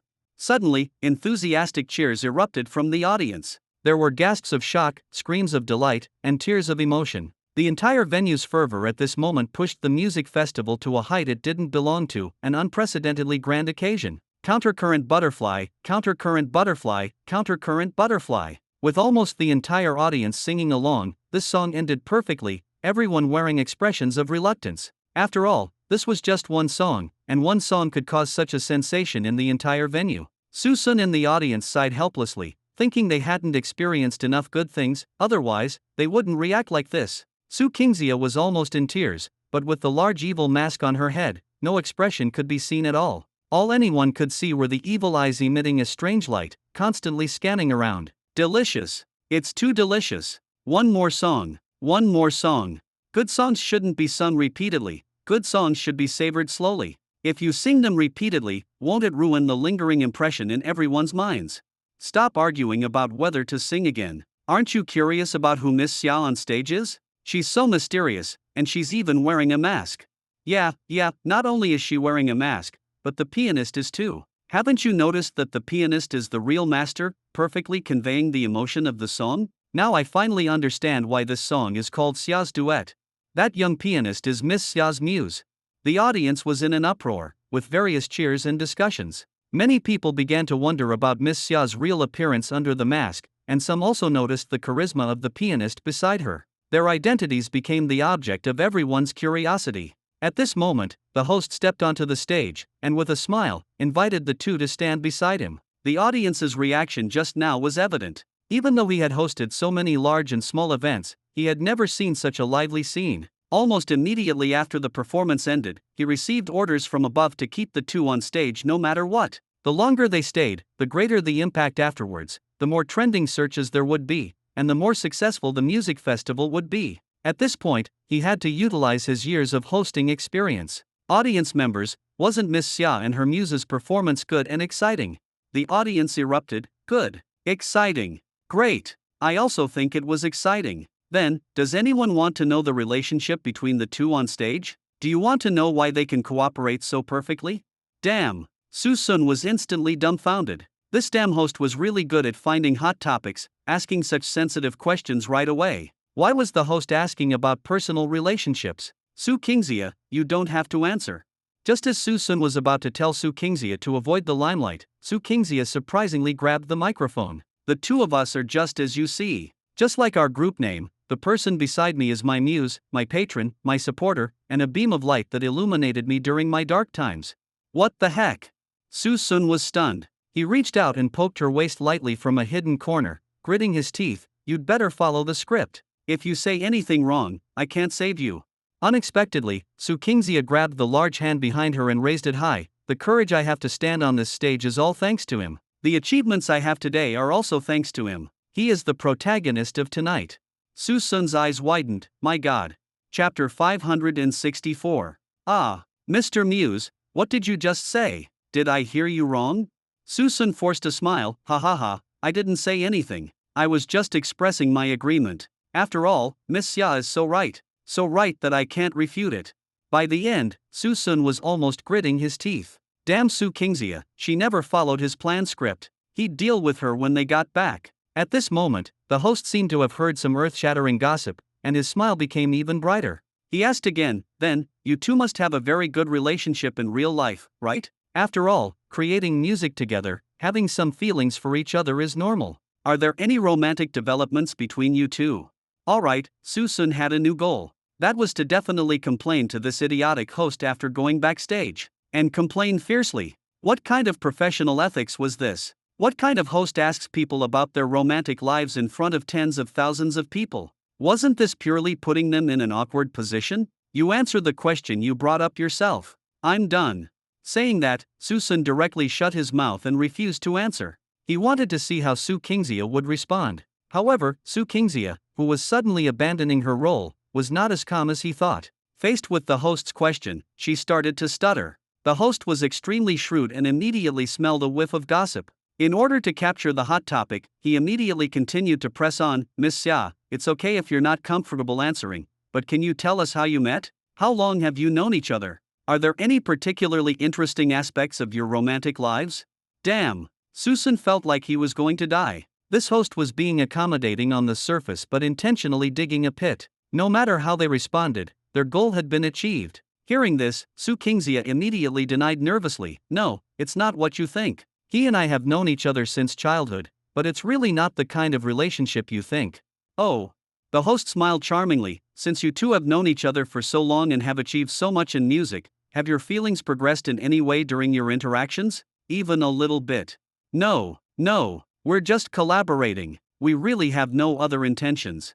As she spoke, Su Kingxia shyly lowered her head, nervously fiddling with her fingers. Su Sun was dumbfounded. Was Su Kingxia really that naive? She could get shy just by being asked a few questions? So all her calm and composed demeanor under the spotlight before was all an act? Was there such a contrast in reality? Su Sun was speechless. Just deny it directly. Why are you fidgeting and lowering your head for no reason? Isn't this deliberately causing misunderstandings for the other side? As expected, the host's eyes were full of excitement, as if he could see through everything. With a smug smile, he continued, it seems Miss Xia doesn't want to answer this question? Then let's change the topic. For example, do you two ever have friction during creation? Do you two argue? And who takes the initiative to apologize afterwards? Who is the proactive one?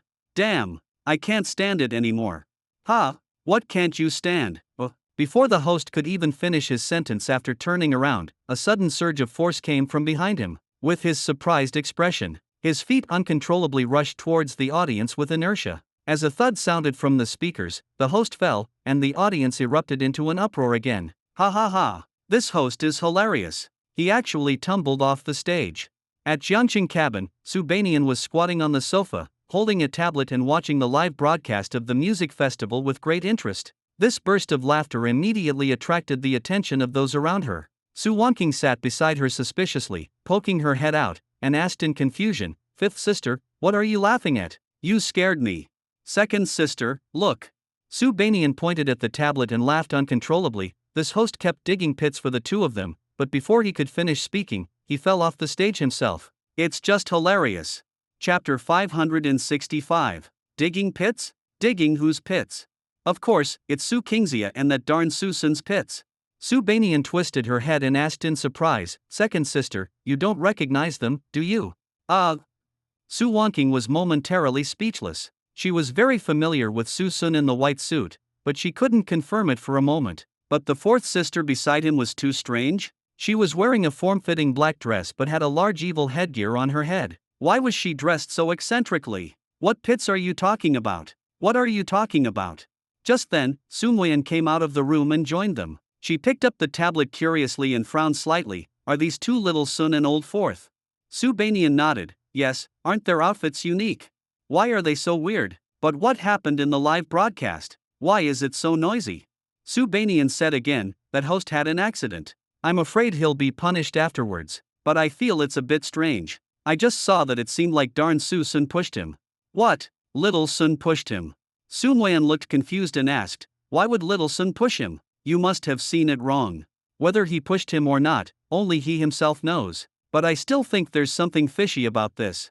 Su Banian was right. The host was indeed pushed down by Su Sun with a little force. After all, someone was too talkative, and he couldn't stand it anymore. The stage was nearly 2 meters high. Although the host was not seriously injured when he fell, he still suffered a lot, and his whole body was almost falling apart. He lay there for a long time before he recovered. When he got up, he naturally questioned Su Sun behind him, asking why he pushed him. Mr. Muse, why did you push me just now?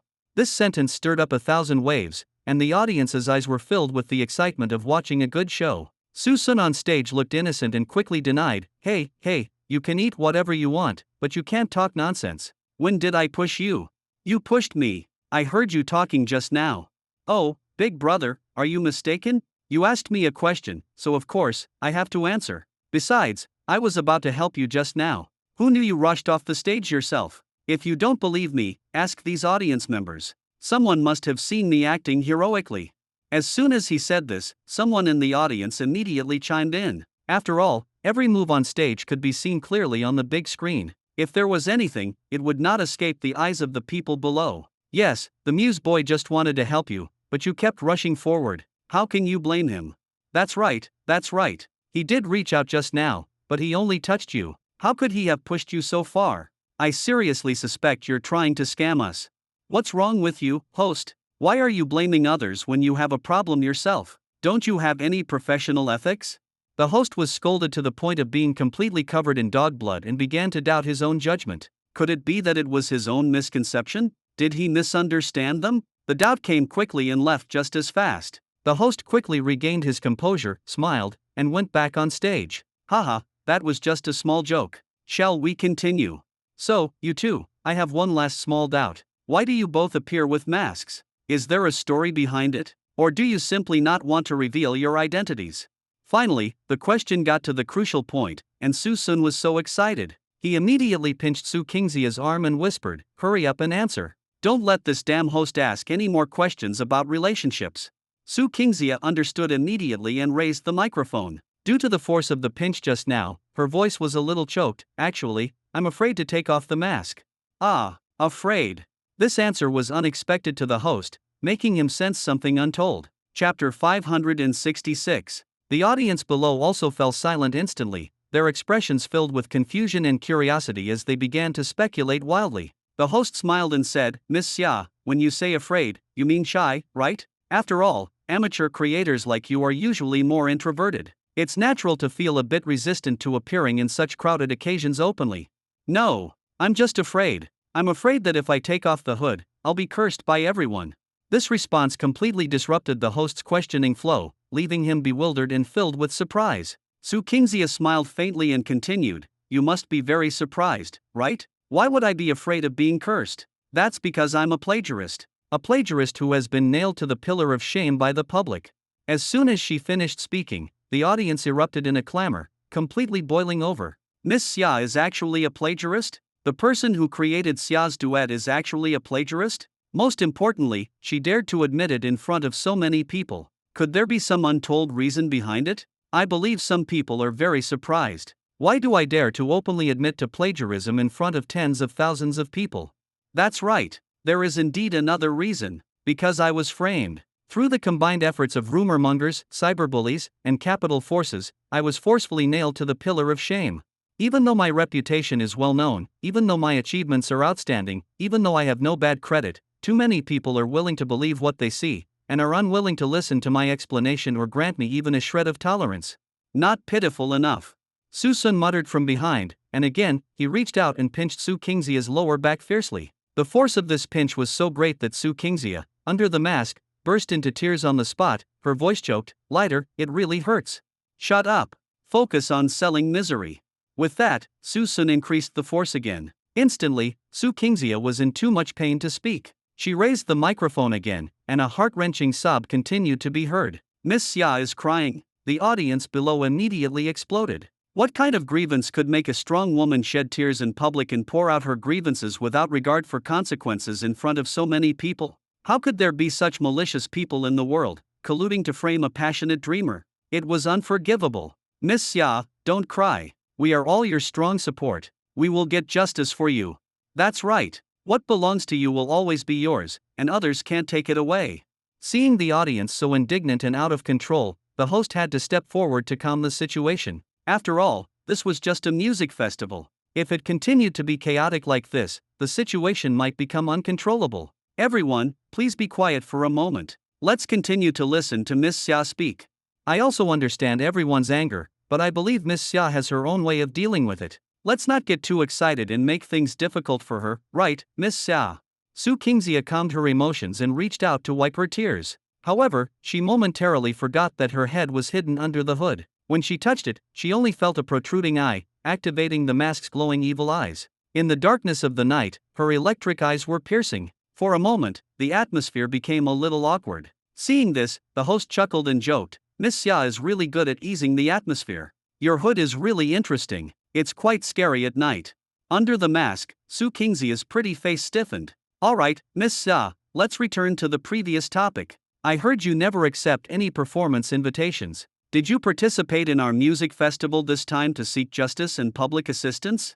The glowing evil head shook its head. "I came to seek justice, but not by asking for everyone's help. Instead, my performance just now has proven everything. My ability to write such works is enough proof. Those who doubted me and denied me, I have ruthlessly slapped them in the face."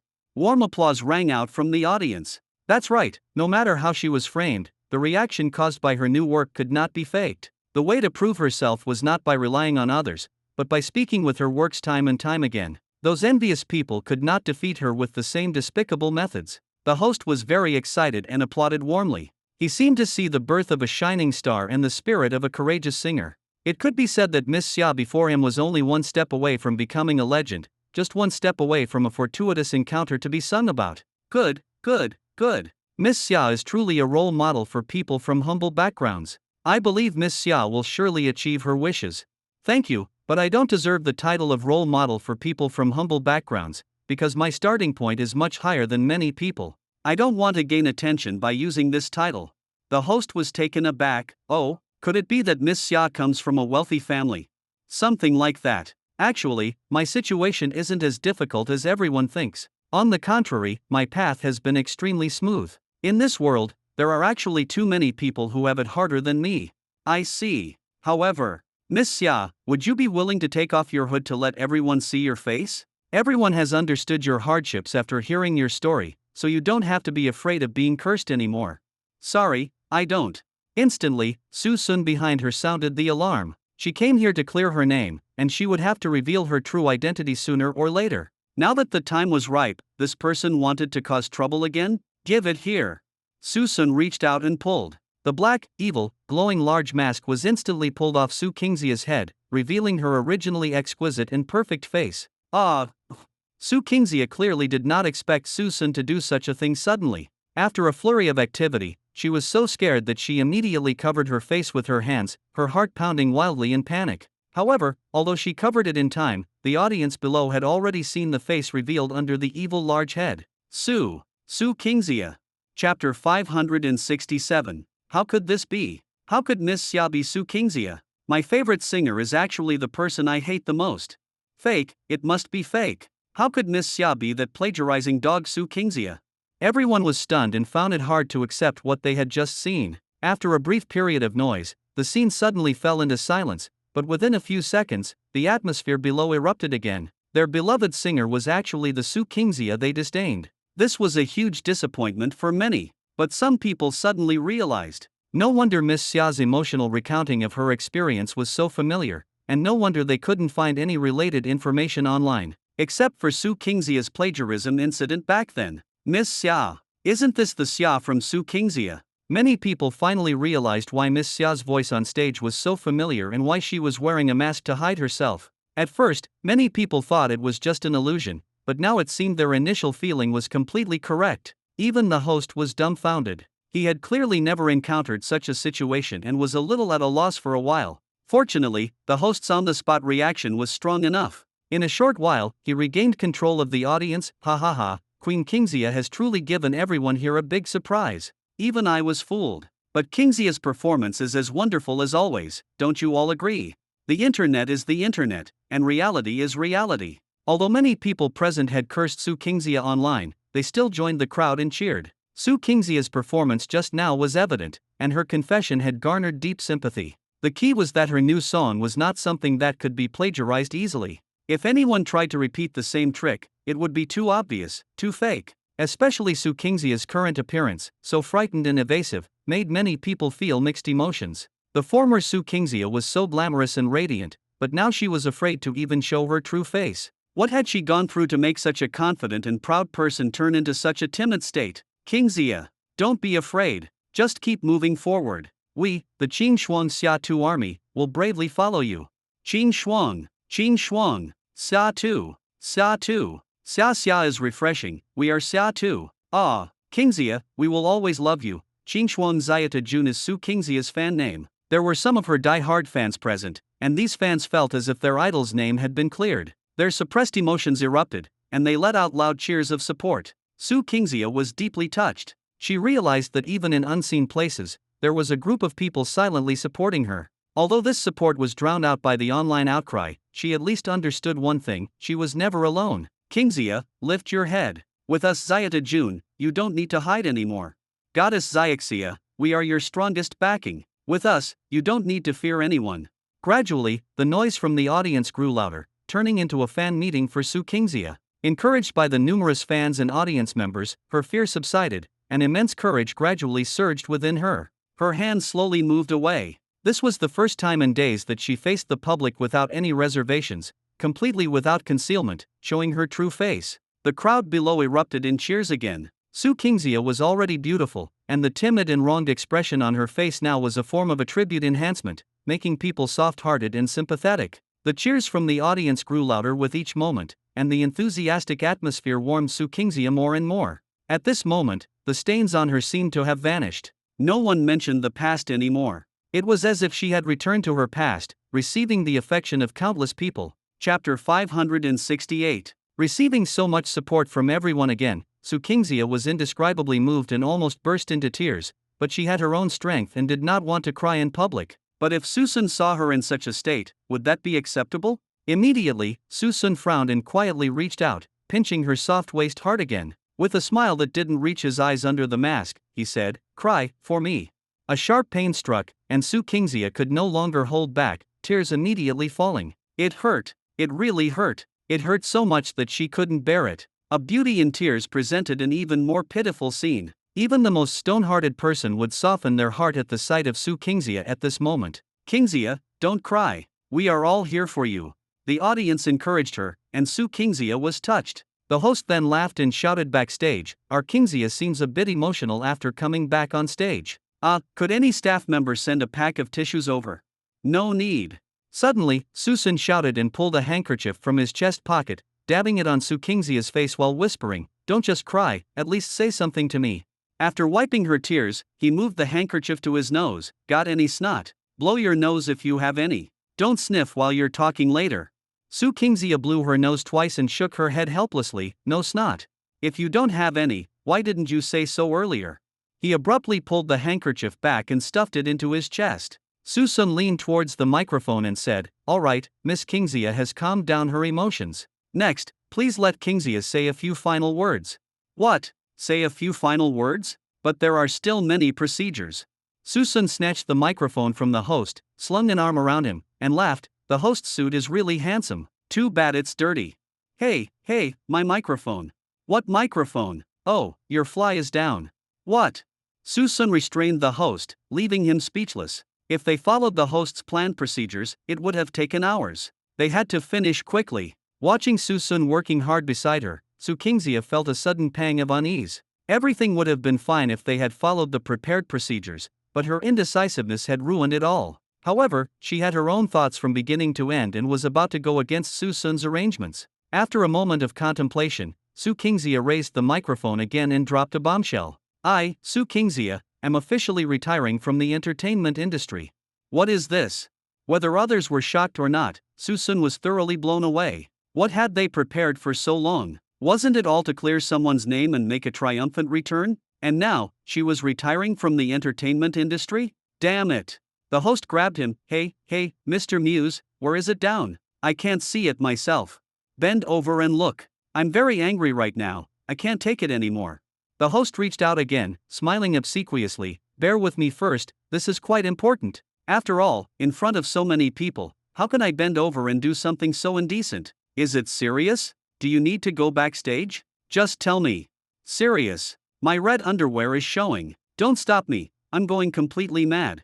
The host clearly didn't hear the latter part. Upon hearing that his red underwear was showing, he immediately rushed towards the audience. With no one to stop him, Susun walked furiously towards Su Kingxia. Even if thousands of people were watching, he was determined to make Su Kingxia understand why flowers were so red today. Susun pointed at her. I told you to. Su Kingxia smiled faintly and took Susun's hand. Susun was immediately stunned. Su Kingxia held Susun's hand tightly and continued with a smile. I believe everyone is surprised by this decision, but this is absolutely the most correct decision I've ever made. Because this period of reflection has made me realize that all honor is false, only being with loved ones is the most important. Chapter 569. Susun's expression changed. Huh? What are you talking about? Su Kingxia turned and met his gaze, then continued, debuting for a few years has allowed me to understand the hardships of the entertainment industry. In this circle, you are just a tool for others to make money. As long as they wish, they can turn black into white. I am truly tired of this life. The plagiarism incident made me realize that to gain honor, one must pay a price. Relying on others ultimately means being at their mercy. Only by relying on oneself is the true path. I want to say something to those insidious people. You can steal someone's hard work once, but you can never steal it a second time. What is not yours, you cannot hold onto even if you obtain it. I disdain to explain the previous events because I have already proven myself with my strength. Some people can use the same methods to plagiarize others' achievements, but I have slapped their faces time and time again with my actions. Feel free to try if you don't believe me. I am on this stage to tell certain people, what is fake. No matter how you package it, it's still fake. I, Su Kingxia, am officially retiring from the entertainment industry.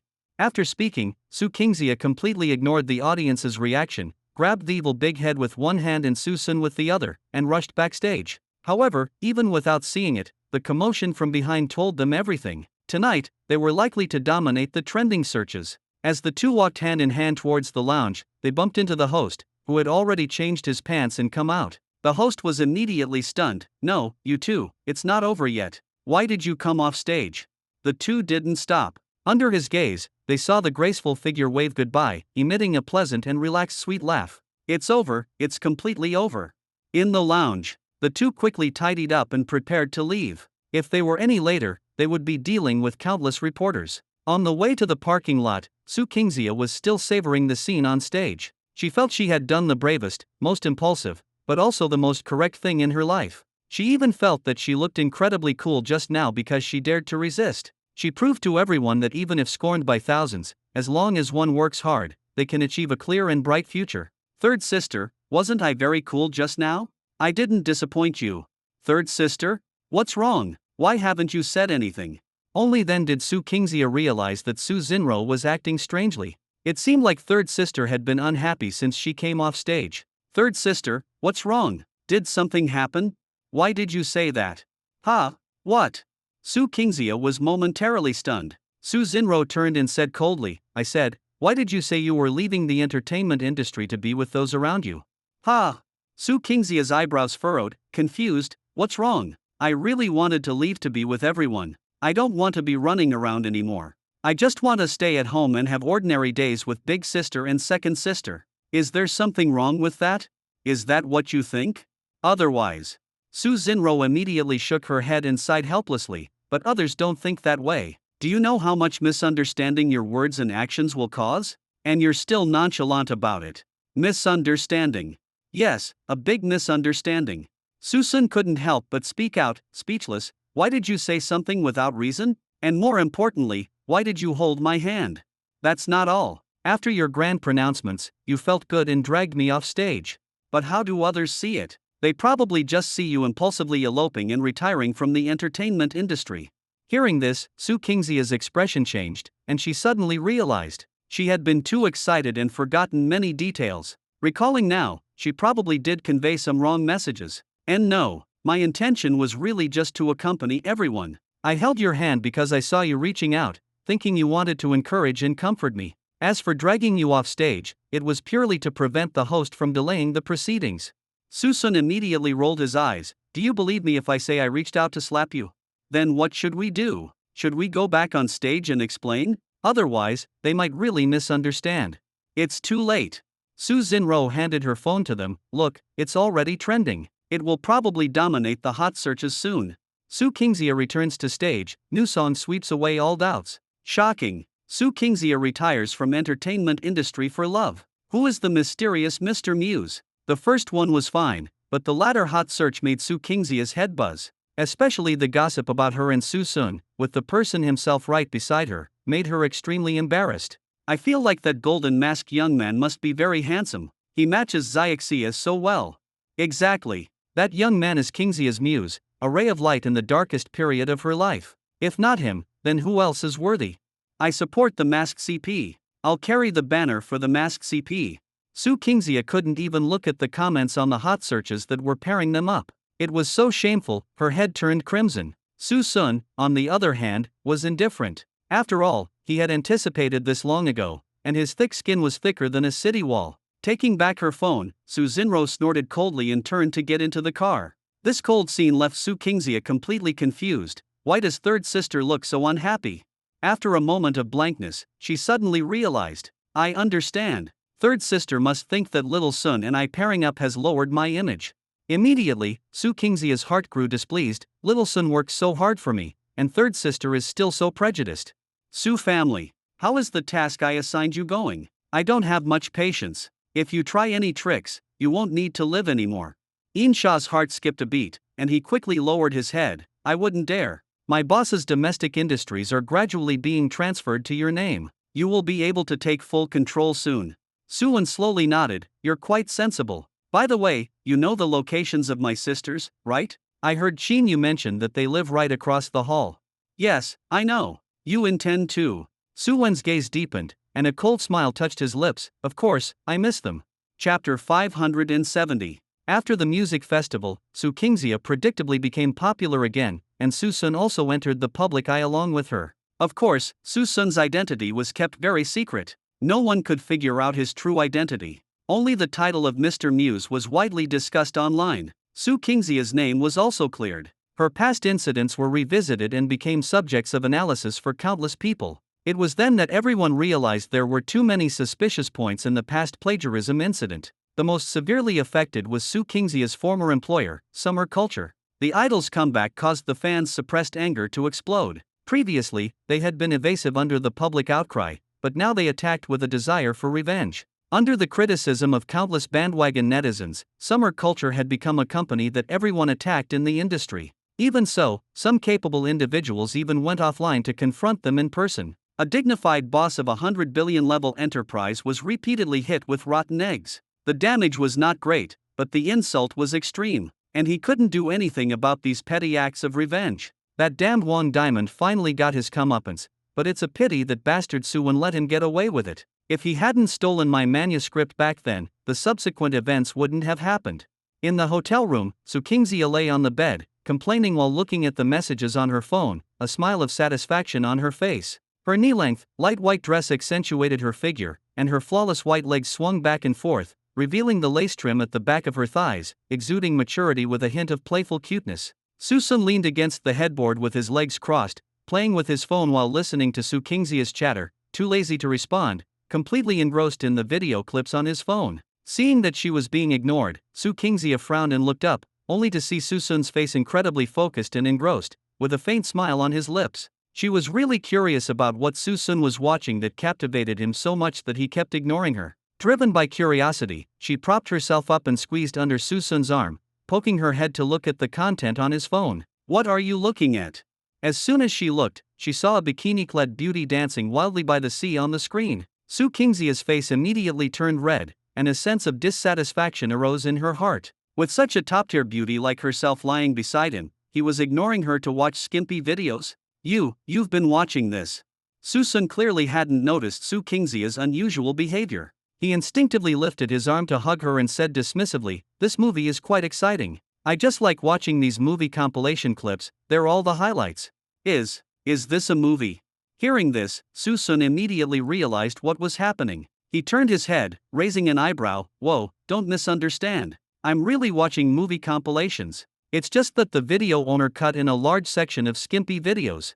Susun wasn't lying. The first 10 minutes of the video were normal, but just before Su Kingxia poked her head in, it inexplicably turned into skimpy videos, and they were increasingly suggestive. To prove his innocence, Susun directly swiped the progress bar to show the facts. But a slip of his hand accidentally pressed refresh, and another beautiful woman dancing appeared. Susun felt so wronged. He really didn't watch these things usually. After all, he could barely handle some people, so how could he have the leisure to watch that stuff? What's more, his account wasn't logged in, and he couldn't find his browsing history. This made it even harder to clear his name. Susun cursed Su Bainyan countless times in his heart. If it wasn't for that brat constantly using his phone to log into his account and watch videos, he wouldn't have logged in to watch based on his interests. Susun quickly scrolled through the screen, and by now, all the videos that appeared were positive energy ones, such as inspirational movies, good deeds, or short drama clips, like the recently released short drama Ren's migrated into a foster son and pretended to be the young master.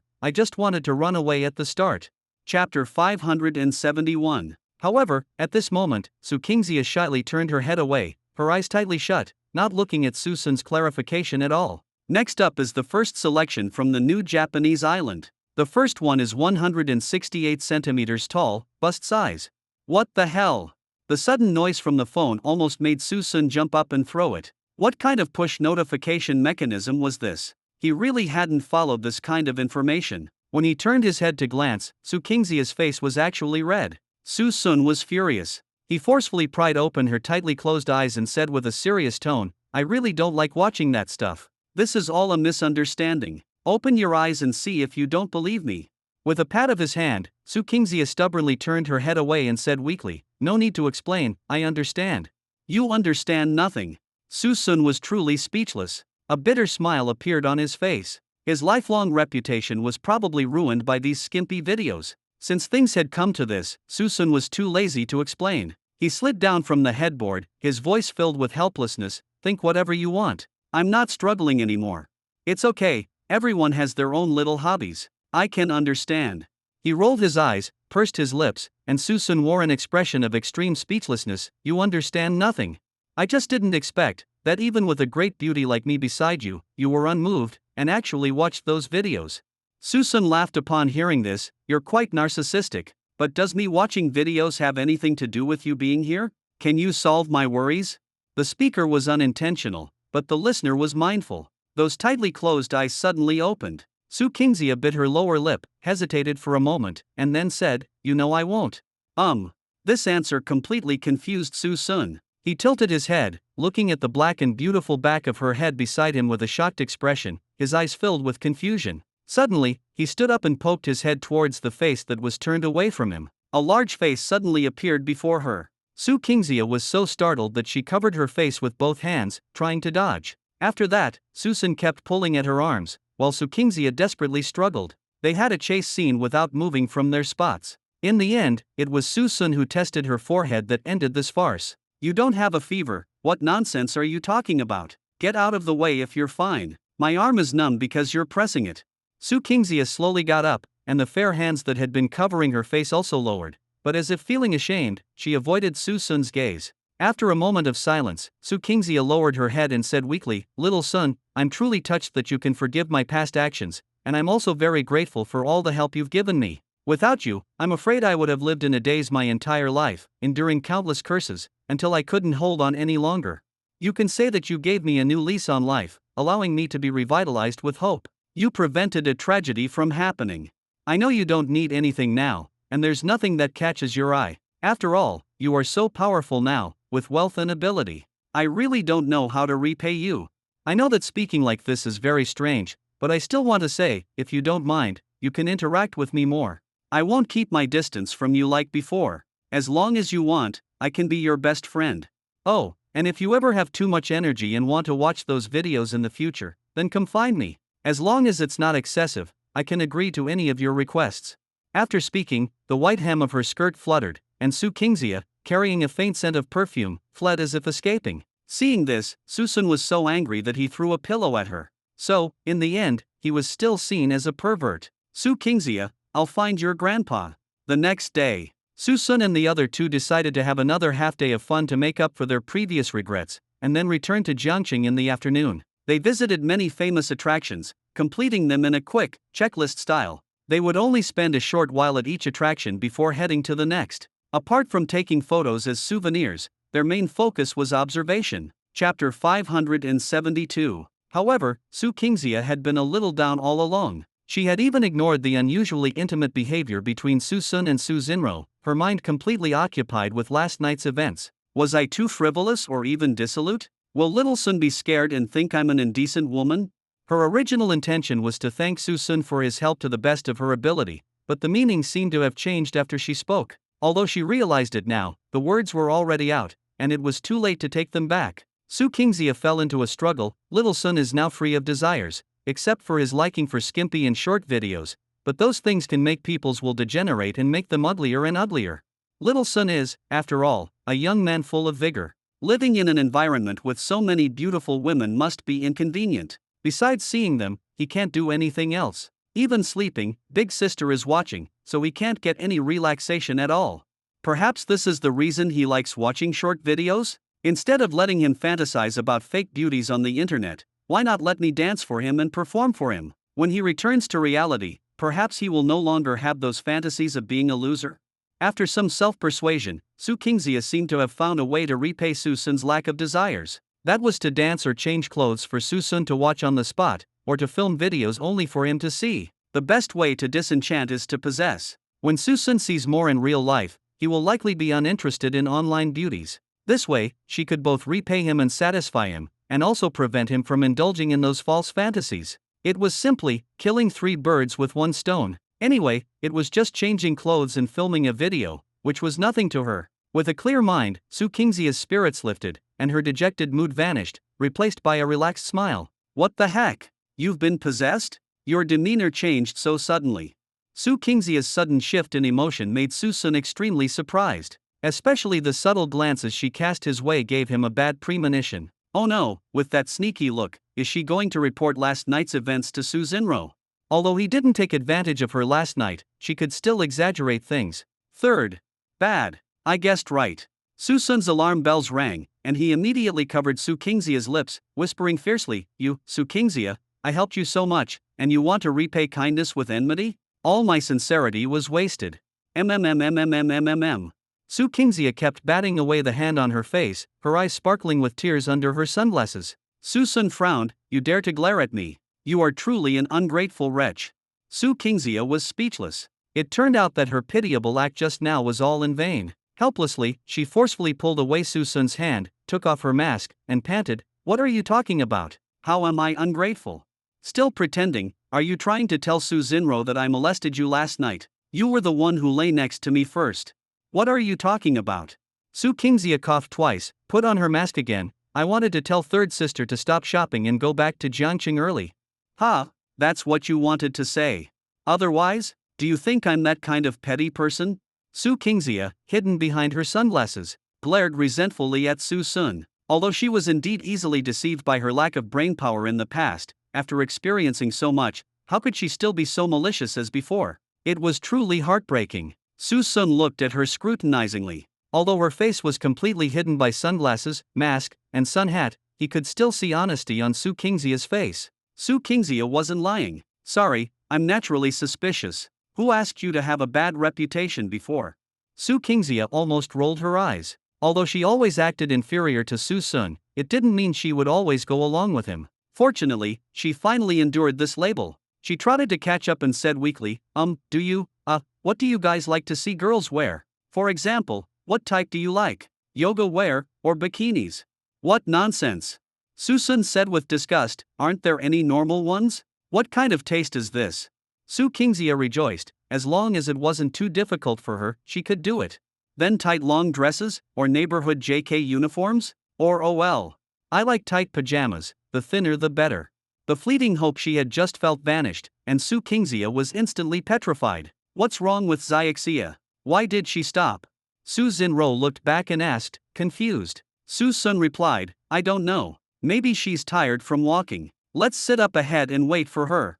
Suddenly, a group of people in black uniforms appeared in their line of sight. In the middle of this group of bodyguards was a mother and daughter dressed in splendor. What a grand entrance, bringing so many bodyguards just to go out and play. Su Xinro glanced at them. These people should be from the Qi family. Huang Ying mentioned that the only heir of the Qi family was attacked a while ago, so the Qi family has been bringing sufficient security whenever they go out. So that's how it is. I really wonder which unlucky person provoked such a prominent family's young master. They're probably in for some trouble. Jiangqing, Su family. A day that should have been peaceful was suddenly disrupted by the intrusion of a group of strangers into the Su family. Flanked by a group of well-trained bodyguards, an elder with white hair and a stern face paid a visit. At his command, the Su family villa was firmly sealed off. Hearing the commotion, Su Kaiming rushed out to check, only to discover that uninvited guests had arrived at his home. Judging by the circumstances, they must be of significant standing. May I ask what brings you all to the Su family? The stern elder tapped his cane heavily and said coldly, I am here for two things only. First, hand over Su Miao Miao. Second, tell me the whereabouts of someone named Qin Yu. What? Miao Miao. Su Kaiming's heart skipped a beat. What has happened to my daughter? What offense has she committed that warrants such a grand display from you, sir? She nearly crippled my precious grandson. With that, the elder beckoned lightly, and several bodyguards immediately stepped forward, pinning Su Kaiming firmly. The elder stepped forward and, without a word, swung his cane violently. Su Kaiming cried out and immediately fell to his knees in pain. The mistakes of your daughter, I'll collect some interest from you, the father. If you don't hand over the person today, your Su family will have no reason to exist. Chapter 573. Su Kaiming was furious. Not only did these people break into his home with impunity, but they dared to resort to violence. They utterly disregarded the law. Who are you people? Do you have any respect for the law? Who I am is none of your concern. You cannot afford to offend me. Old Master Qi glanced at him coldly and snorted dismissively. As for the law, when you reach a certain level of power, you'll find that the law is merely a formality. If I wish, I can crush you, or even your entire Su family, without any scruples. You. Su Kaiming wanted to speak but stopped, utterly shocked. He realized then that these people before him seemed to have an even more formidable background than he had imagined, daring to disregard the law. He couldn't understand how his well-behaved and sensible daughter could have offended such people. Suddenly, he recalled a key detail from their conversation, Qin Yu. Yes, it must have been Qin Yu who implicated his beloved daughter. After all, what couldn't such people do if they dared to escape from prison? Su Kaiming knelt on the cold marble floor, his knees numb with pain. Cold sweat trickled down his temples, dripping onto his trembling hands. His vision blurred, but he stared fixedly at Old Master Qi's polished leather shoes, as if they were his only hope. Old Master Qi, please be merciful. Miao Miao is still young and ignorant. Su Kaiming's voice was hoarse, with a hint of a sob. He finally lowered his head, which he had been unwilling to bow before. His back was now hunched, like an old tree battered by wind and rain, no longer able to stand straight. Old Master Qi stood before him, looking down at him from his superior position, his face devoid of any expression. His clouded eyes held a chilling glint, like a sharp knife piercing directly into Su Kaiming's heart. He lightly brushed away an imaginary speck of dust from his sleeve and said indifferently, Su Kaiming, your daughter nearly killed my grandson. This matter cannot be resolved with a few pleas from you. Hand over the person, or your Su family will bear the consequences. Choose one. Su Kaiming's body trembled violently. He tightly grasped old Master Chi's trouser leg, his knuckles turning white from the force. His voice was filled with desperate entreaty. Old Master Chi, Meow Meow really didn't do it on purpose. She's just a child. How could she have done something like that? Please be magnanimous and let her go. I am willing to compensate, no matter the amount. Compensate? Can money buy my grandson's life? Old Master Chi let out a cold laugh and unceremoniously kicked away the hand on his trouser leg. Su Kaiming's hand slammed heavily onto the ground with a dull thud, but he seemed not to feel the pain. He continued to crawl forward, attempting to grasp Old Master Chi's trouser leg again. Su, what do you think you are? Old Master Chi's voice was as cold as ice. Do you think you are in a position to negotiate with me? Since you won't hand over the person, I'll find her myself.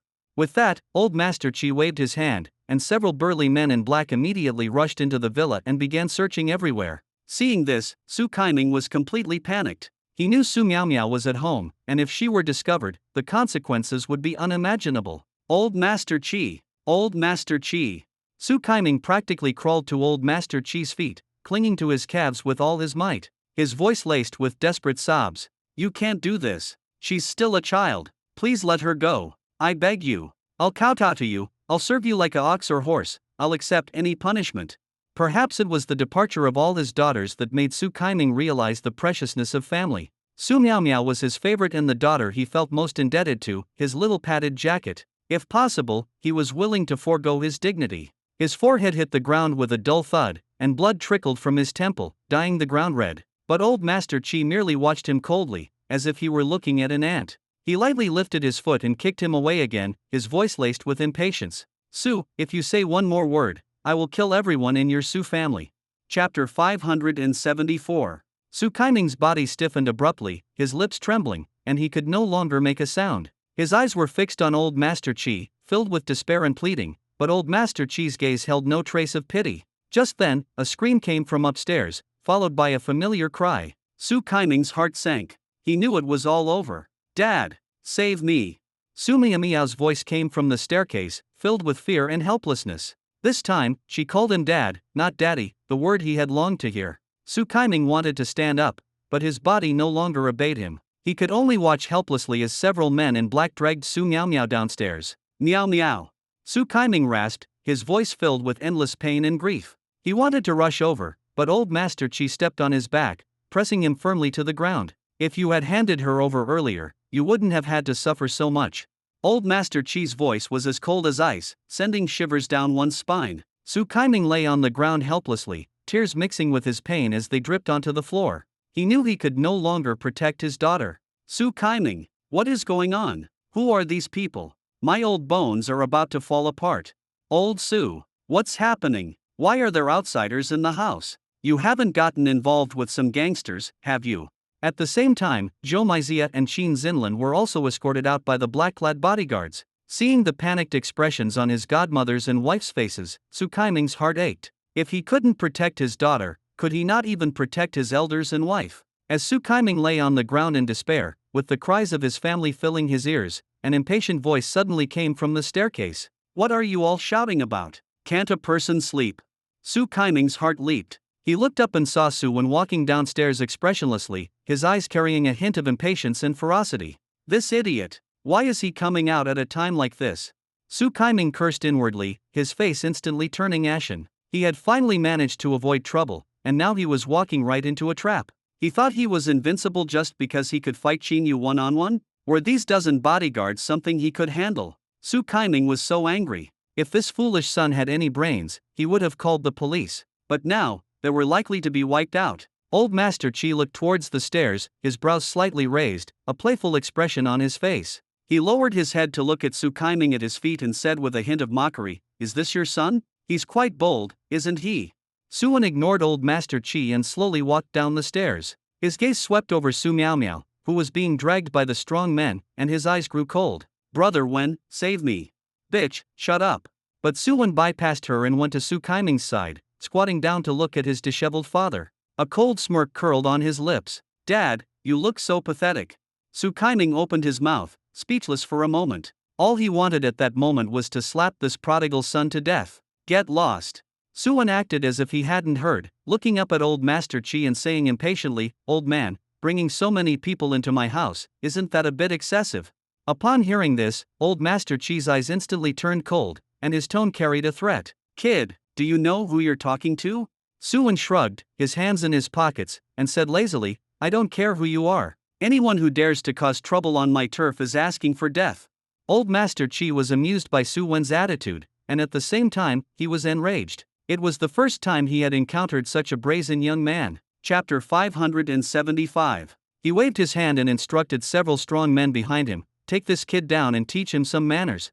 Upon receiving the order, several bodyguards immediately lunged at Suwon, their fists whistling through the air towards his face. Su Kaiming's heart leaped into his throat. He wanted to cry out to stop them, but it was too late. However, what happened next stunned everyone. Suwon's eyes turned cold, and he moved like a phantom, easily dodging the first bodyguard's punch. Immediately after, he raised his hand and delivered a chop to the back of the opponent's neck. The bodyguard didn't even grunt before falling to the ground with a thud. The second bodyguard, seeing this, let out a low growl and swung his fist towards Suwon's chest. Suwon didn't even bat an eyelid. As he dodged to the side, he kicked the opponent's knee. With a crack, the strong man's kneecap shattered, and he was sent flying. The third bodyguard had just reached Suwon, and before he could even make a move, Suwon delivered a vicious elbow strike to his chest. His chest caved in with a bloody hole, and he fell straight down, his eyes vacant. At this moment, Suwon seemed to have transformed into a god of death. Defeating a few bodyguards was not enough.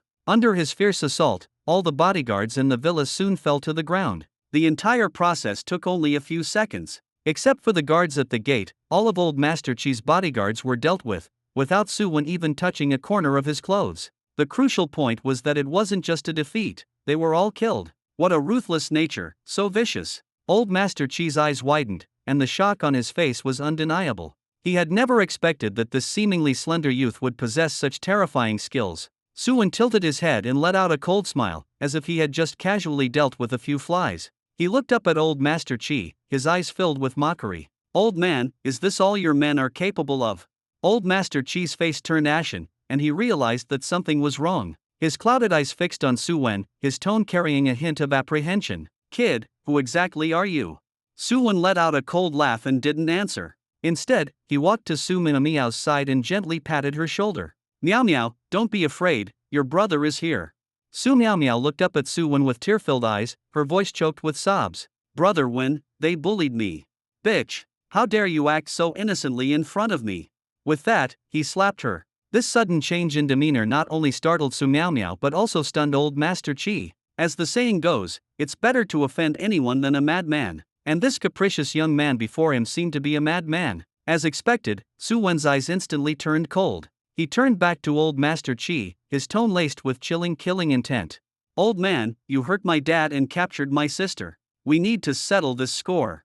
Old Master Chi took a step back, intimidated by Suwon's gaze. However, as someone who had weathered storms, he quickly calmed down and said coldly, Kid, don't be too arrogant. Do you think you can go against my Chi family all by yourself? Chi family.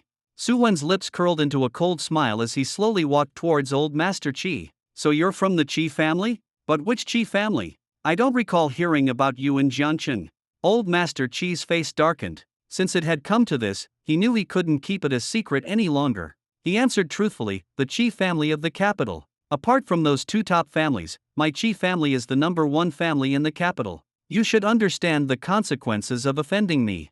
Suwon was unfazed. However, at this moment, Su Kaiming had already realized the other party's identity. The Chi family? That was a true behemoth, something his humble Su family could never contend with. He suddenly struggled to his feet, grabbed Suwon's leg, and whispered, Xiaowen, don't cause any more deaths. Hearing this, Suwon looked down at his disheveled father, the killing intent in his eyes slightly receding, replaced by a hint of disdain. He said indifferently, bullshit.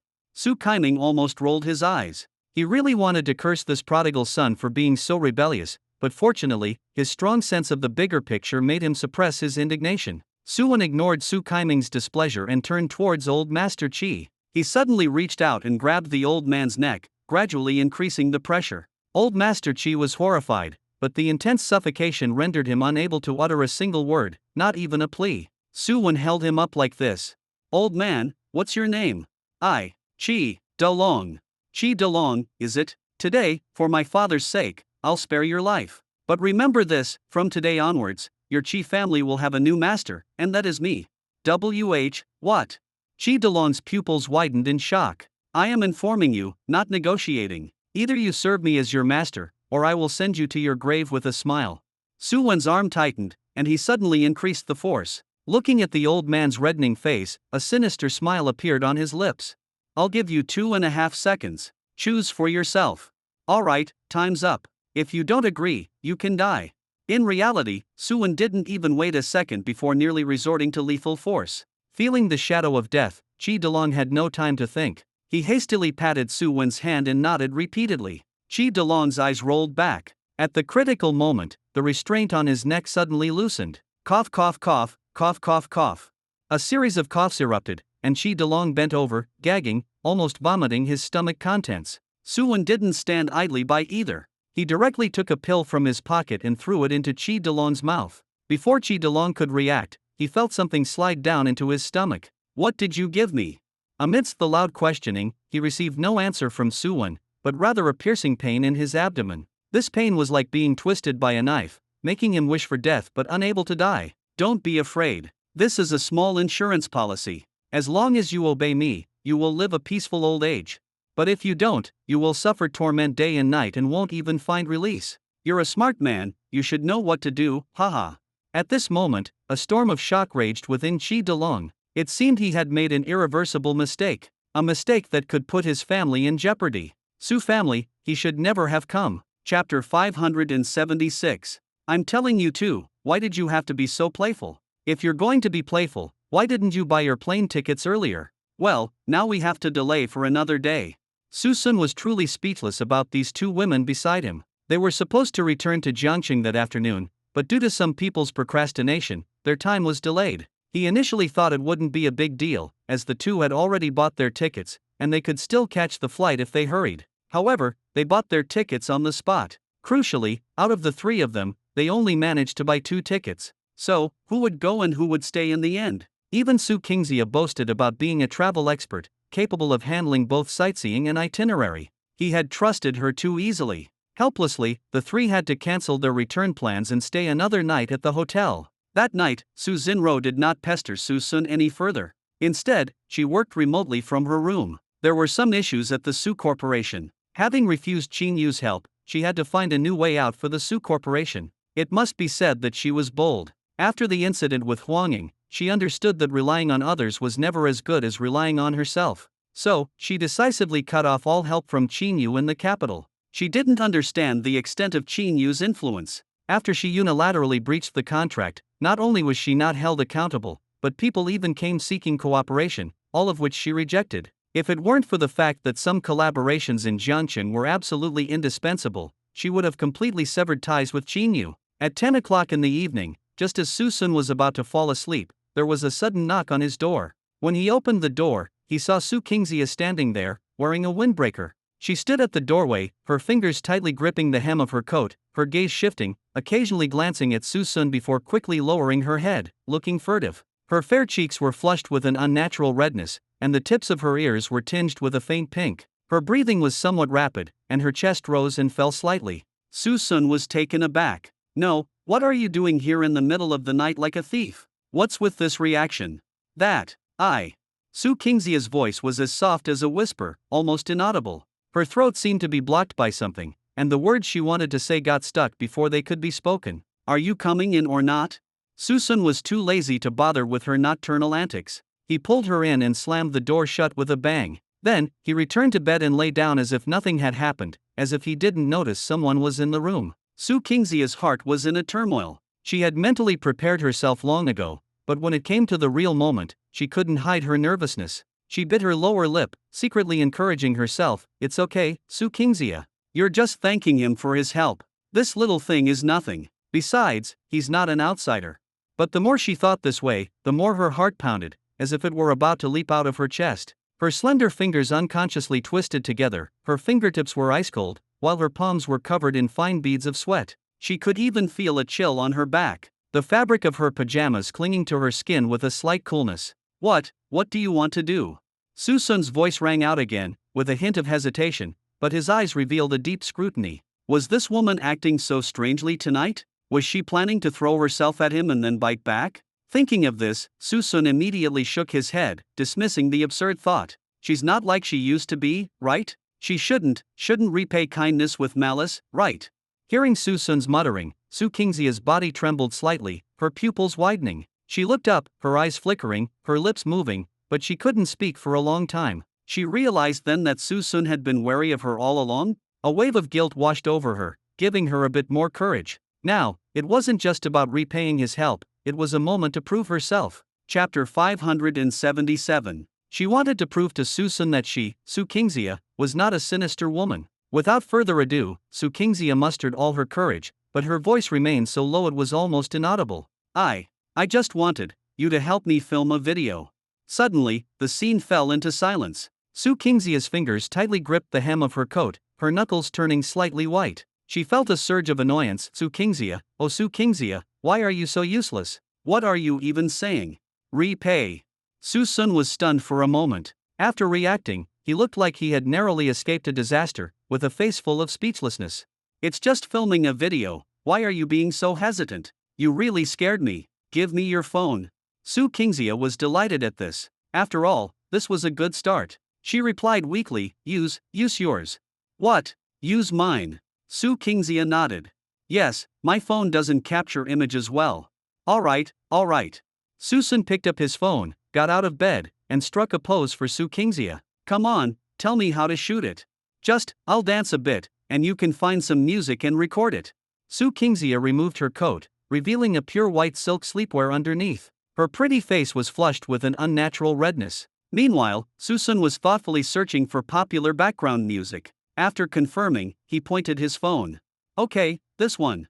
Su Kingxia said she would dance, but in reality, it was just repeating a few movements, not much different from so-called dance videos online. However, given her looks, the effect was naturally outstanding. Susun hadn't paid attention to Su Kingxia's appearance at first, but as he recorded, his brows gradually furrowed, and he looked confused. It wasn't just the confusion about Su Kingxia's flushed cheeks, but also her attire. He hadn't looked closely before, but now that he did, it was so sheer, he could even see the style underneath. Something was wrong, it really wasn't right. Susun felt a hint of unease. He instinctively took half a step back and said with a trace of wariness, How about we don't film it? Instantly, Su Kingxia felt a pang of bitterness. Was he really serious about stepping back? I just wanted you to help me film a video. Oh, I know. Susun's brows furrowed even tighter, and his doubts grew. He scanned Su Kingxia and said with a hint of awkwardness, It's just, your attire is a bit inappropriate. Why don't you put your coat back on? I didn't do it on purpose. Su Kingxia's voice was so low it was almost inaudible, laced with a hint of grievance. She had deliberately worn this for Susun to see. She had hoped they could maintain face by not exposing each other, but she hadn't expected him to call her out on it. At this moment, Susun's expression completely changed. What was Su Kingxia talking about? It was as if he had done something wrong. Hey, don't mess with me. I'm not filming anymore, really not filming anymore, you should just go back. Realizing she had spoken carelessly, Su Kingxia's face turned pale, but remembering her purpose for the day, she forced herself to remain calm and said, It's okay, continue. Continue your head. Didn't you look down on suggestive content? Then what's the difference between filming this video and suggestive content? You're not allowed to film it. Xiaosun, are you caring about me? No, big sister, is that the point? Susun rolled his eyes, seriously suspecting that someone had a serious mental illness. Su Kingxia gave an awkward laugh. It's okay, at worst, I'll film it for myself to watch. If there's anything inappropriate, I won't be foolish enough to post it. Continue. Since she had said that, what else could Susun say? He could only reluctantly continue filming. After all, it was half done. The video was 2.5 minutes long. Not to mention, Su Kingxia danced quite well. Her beauty, her alluring attire, and her swaying dance moves were indeed very good. Of course, this good was from his personal perspective. If others saw it, it wouldn't be so good. After all, for a dignified movie star to film a suggestive video, what face would she have left? Chapter 578. Xiaosun, what do you think of my dancing just now? Susun glanced up and nodded. It's good, but I don't like watching it. Also, this style doesn't suit you. Is that so? Su Kingxia tightened her grip on her coat hem. Then, do you think my outfit looks good? Susun glanced up again, his eyes thoughtful. It's alright, but it's okay to be casual in front of family. Just make sure you never wear this out. Don't worry, I won't. A temporary silence fell upon the atmosphere. Su Kingxia's cheeks were flushed, and her body emitted an abnormal temperature. She felt both shy and embarrassed, her mind completely blank. Su Sun, on the other hand, was perfectly normal. He lowered his head, diligently editing the video with music on his phone, his eyes clear with admiration. Alright, I've edited the video. I'll send it to you. Unexpectedly, just as he reached for the phone on the table, Su Kingxia snatched it first and held it tightly to her chest. Under his surprised gaze, Su Kingxia hastily put on her coat again, her gaze evasive for a moment, and then she bolted. Su Sun was dumbfounded. No, why are you running? Don't you want the video? I don't want it, my phone storage is full, so I'll leave it with you for now. What the hell? If you don't want it, why did you come find me in the middle of the night to film a video? You save it for me first, and I'll ask for it when I need it. Hey, what are you doing? This time, there was no response, only the loud sound of a door closing. After returning to her room, Su Kingxia quickly locked the door and then leaned heavily against it, clutching her chest, slowly sliding to the floor. Her fingers tightly gripped the fabric of her chest, her fingertips trembling slightly, her palms already soaked with sweat. Her cheeks were burning hot, and her mind replayed the scene over and over again. Su Sun's startled gaze, his awkward tone, and her almost transparent sleepwear. She suddenly covered her face, letting out a soft whimper, feeling both shame and an inexplicable excitement. How could I do something like this? Su Kingxia murmured softly, her voice trembling slightly. Her heart was beating so fast it felt like it would burst out of her chest, and her breathing grew rapid. She tried to take deep breaths to calm herself down, but every inhale seemed to carry the faint scent of shower gel from Su Sun, making her even more flustered. But, isn't this considered me thanking him? Su Kingxia's lips curved upward slightly, revealing a shy smile. Her fair fingers unconsciously caressed the floor, her heart filled with both nervousness and lingering fear. She had finally taken the first step to repay Su Sun, and from now on, she wouldn't be bothered by those feelings of self-blame and indebtedness. Although it was a trivial contribution, it was a crucial step for her. She had never been so frivolous in front of a man before, but it was worth it. Rather than letting Su Sun get lost watching adult videos every day, it was better for her to perform offline herself. This way, she could not only break Su Sun of his bad habits but also let Su Sun understand that she was no longer the harsh Su Kingxia of the past. I bet, little Sun is still watching the video I just took, right? Meanwhile, Su Sun was still sitting dumbfoundedly on the edge of the bed, holding his phone in his palm, utterly bewildered. What is Su Kingxia up to today? Why does it feel like she's trying to seduce me? No way, right? Su Kingxia is the most self-righteous one, it shouldn't be, right? But then again, if it's not that, what does tonight mean? Su Sun silently opened the video, examining the dancing figure, and said with a frown, no, I need to see the subtle expressions on her face to see if I can find any clues. Saying this, he burrowed into his covers and began to study it with a scholarly mindset. Jiangcheng, old Su, the Qi family is truly terrifying. To be able to silently clean up so many people after so many deaths, do the families in the capital have that much power? Qin Xinlan was still trembling with residual fear, especially after witnessing so many people die before her eyes, and the killer was her own son, whom she considered frail and unable to care for himself. Chapter 579. It could be said that after yesterday's incident, her impression of Su Wen had completely changed. She could no longer see Su Wen as the innocent and ignorant boy he once was. Instead, she felt a sense of dread, because her precious son truly killed without batting an eye. Su Kaiming sighed, it's not the families in the capital that are strong, but the Qi family. However, even if it's the Qi family, aren't they still easily subdued by our son? As a father, he was naturally happy that his son could single-handedly overpower a powerful family, but the extreme method used to achieve it made him increasingly uneasy. Su Wen might truly cause something irreversible. Oh right, where's little one? I haven't seen him all morning, where did he go? Qin Xinlan shook her head, I don't know, but I saw him this morning. He said he was going to deal with some traitor and then left without looking back. Traitor? Su Kaiming was startled at the word, a deep look of confusion in his eyes. What traitor? Could it be that he went to find his old subordinates? The small cottage sighed. After finishing breakfast, the sisters went about their own business. Sun Wen knelt on the floor, wiping it with a rag, so focused and meticulous that not a single stain was missed. The floor was so clean it gleamed. Su Wanqing also used a cloth to wipe the furniture, television cabinet, sofa legs, and tables, leaving nothing untouched. The two of them worked together to clean the house until it was spotless. By the way, second sister, where is fifth sister? I haven't seen her at all. Folding the rag, Su Wonking replied while wiping the coffee table, I'm not sure. I remember she just said she wanted to drink bubble tea. Maybe she went out to buy some. Humph, that darn girl must be slacking off again. I only asked her to scrub the bathtub, and she's slacking off. When she gets back, I'll make her scrub all the bathrooms in the house. Su Wonking stopped her actions. What if she really just went to buy? Suddenly, there was a violent knocking sound from the door, bang bang. Su Muyan's face darkened. It must be fifth sister back. You go open the door for her and tell her to hurry up and get to work. Really? Is she that fast? Just as Su Wonking was wondering, with a loud bang, the door was kicked open. Immediately, a familiar figure strode in, a smile that made them uneasy playing on his lips. Eldest sister, second sister, how have you been? Su Wen. The sisters were shocked, not only that Su Wen had found them but also by the strength he had just displayed and the aura he now exuded. Most importantly, wasn't Su Wen already dead? Although the figure was familiar, the aura they felt was chilling and foreign. Su Wen, with a hint of uncertainty, Su Wonking spoke again, her voice trembling slightly. Su Wen slowly raised his head, his eyes sinister, a faint smile on his lips, exuding a suffocating, grim aura. The sisters exchanged glances, a strong sense of unease rising in their hearts. It's been a long time, my dear sisters.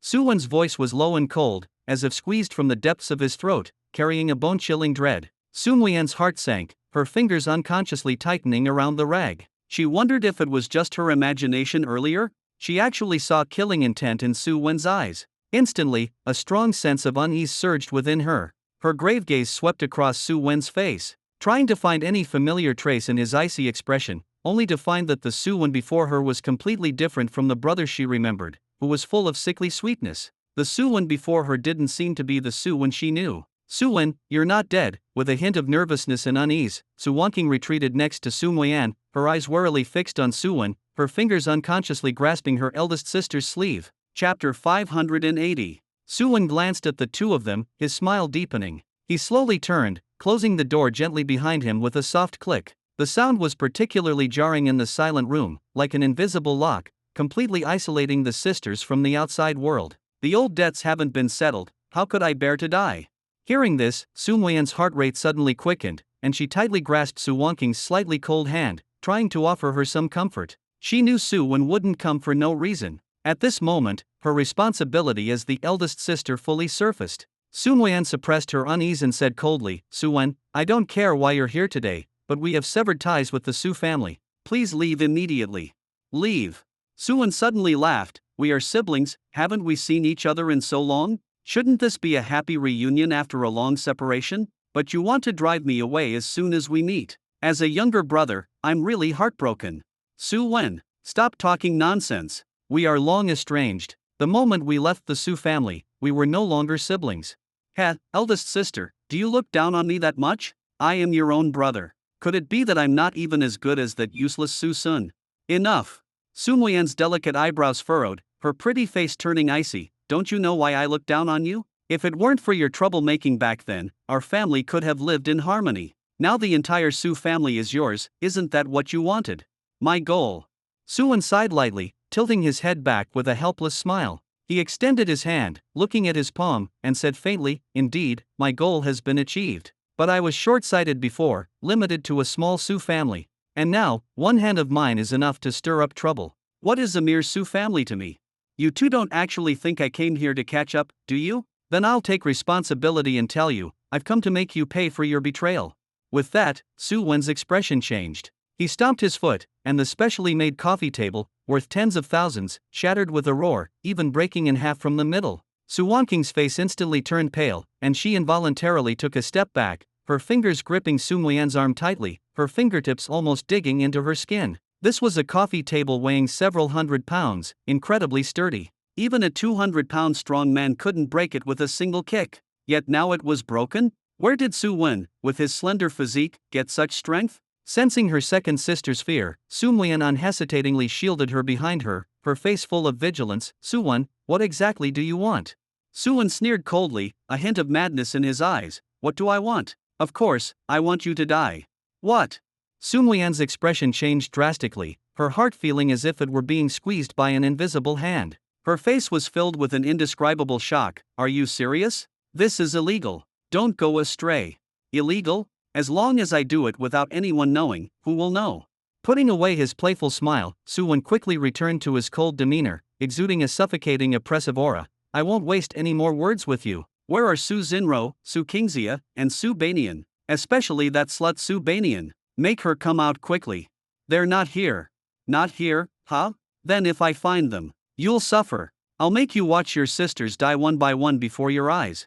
Especially that slut Su Banian. I'll save her for last to torture slowly. Then Su Kingxia, and then the two of you.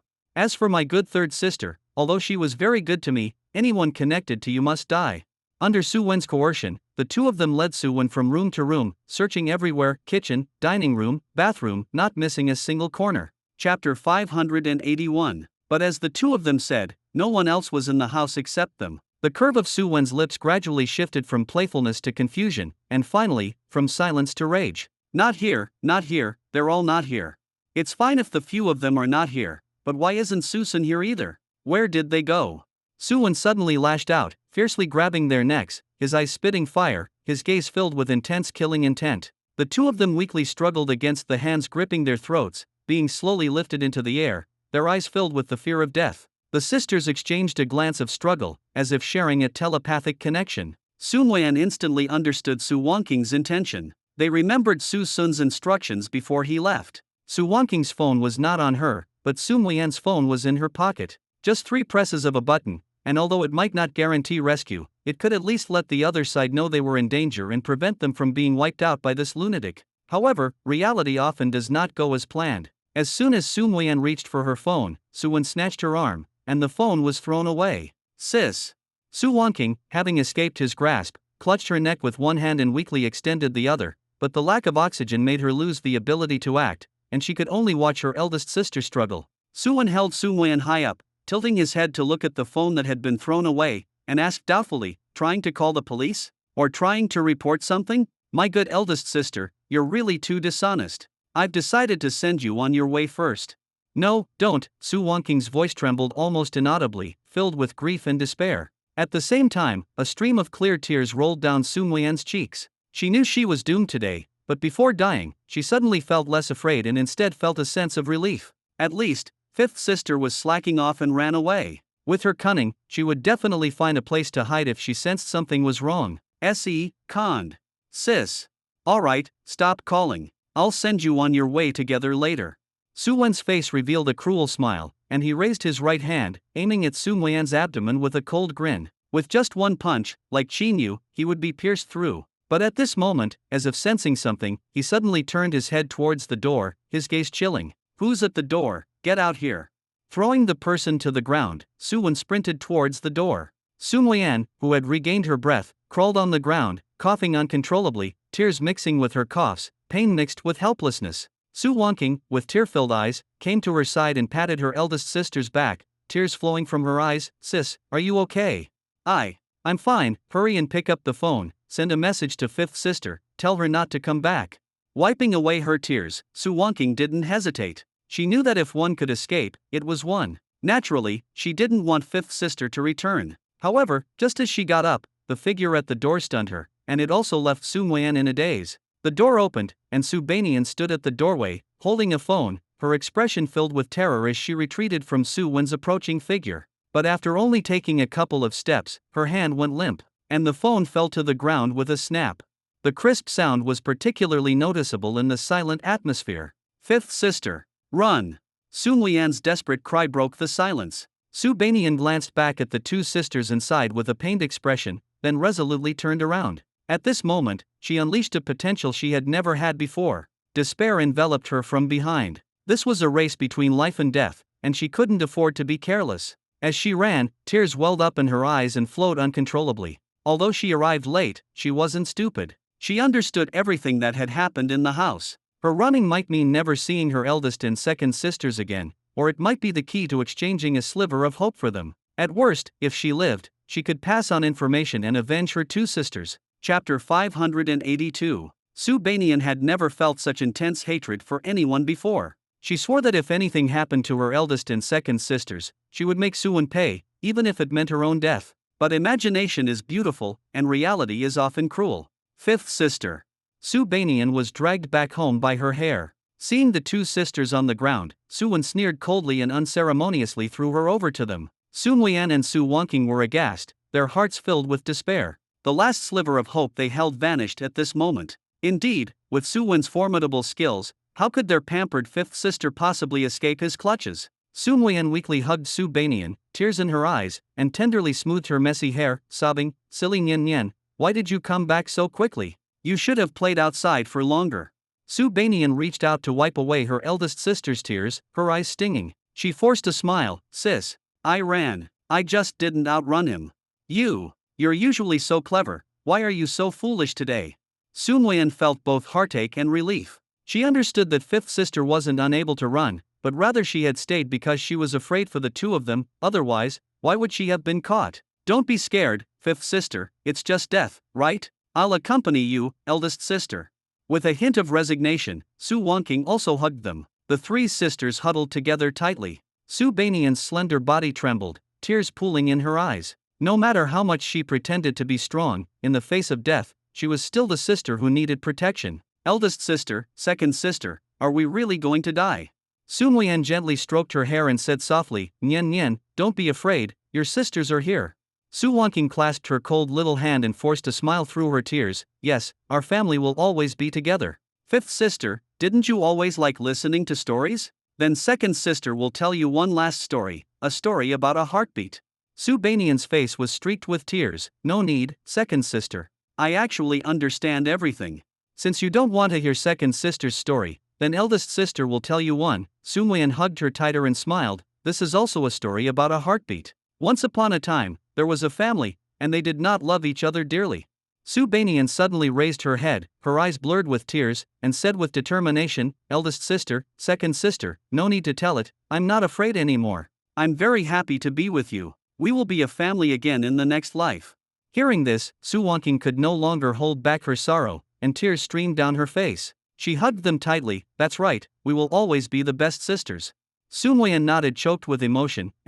We'll still be a family in the next life." "Lastly, second sister, I also want to apologize to you. It's my selfishness. Knowing about you and Sun, I've always interfered with you. Eldest sister can't make it up to you in this life, but she will in the next." Su Wonking's eyes were misty, her vision blurred. "Eldest sister, love is selfish by nature. I've never blamed you."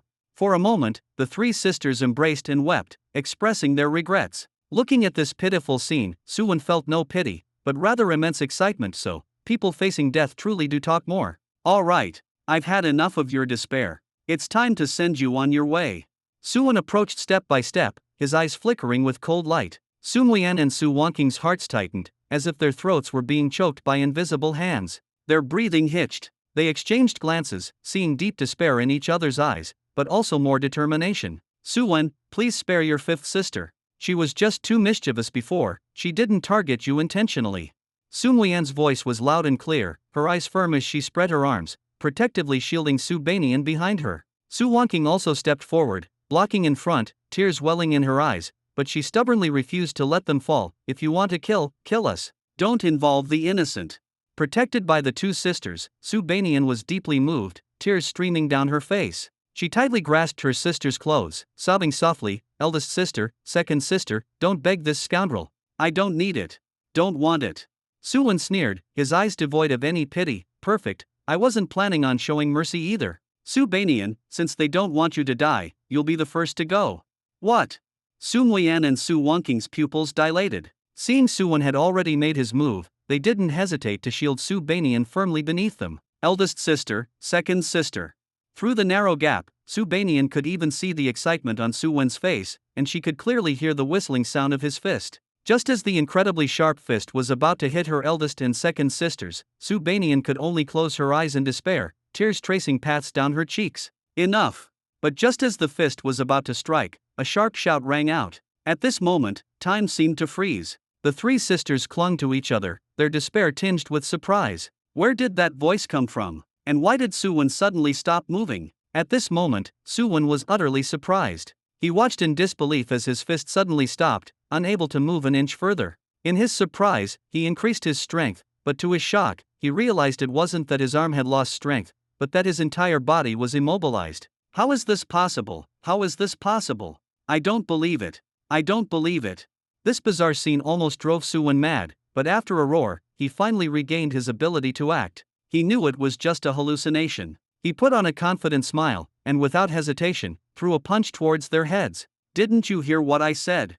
Just as he thought everything was set, a familiar angry voice echoed in his ear again. The voice was almost tangible, pressing him to his knees with a thud. Suwon was utterly shocked, goosebumps erupted on his back, and alarms blared in his mind. When he turned his head under the pressure, his pupils instantly widened, and his entire body was filled with terror. He saw ripples in the air, and a familiar figure materialized in midair, looking down condescendingly as if he were looking at ants, his eyes sharp, pupils emitting a faint glow, and his face etched with cold killing intent. You deserve to die. Chapter 583. The moment Susun's figure appeared out of thin air, a sharp sonic boom erupted in the air. Before Suwon could even react, his chest bones had already caved in, forming an imprint of a shoe. He was kicked through the wall like a broken sack. Amidst the debris, he struggled to raise his arm, and as he coughed up a mouthful of blood, his ankle was caught by a massive force. He felt a sense of weightlessness, only to be violently slammed against the ceiling. Concrete fragments rained down.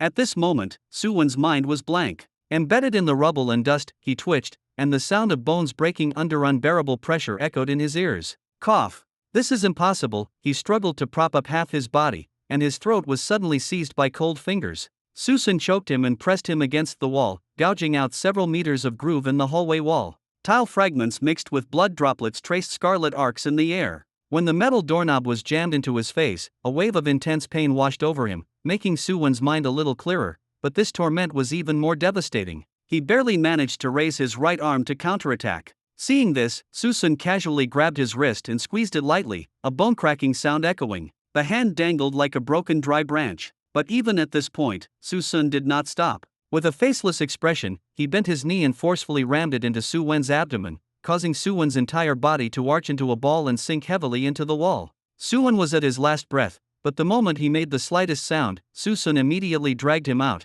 and with immense force, his fist smashed into his face one after another, disfiguring him completely before finally throwing him heavily onto the ground. And all of this process took no more than 10 seconds.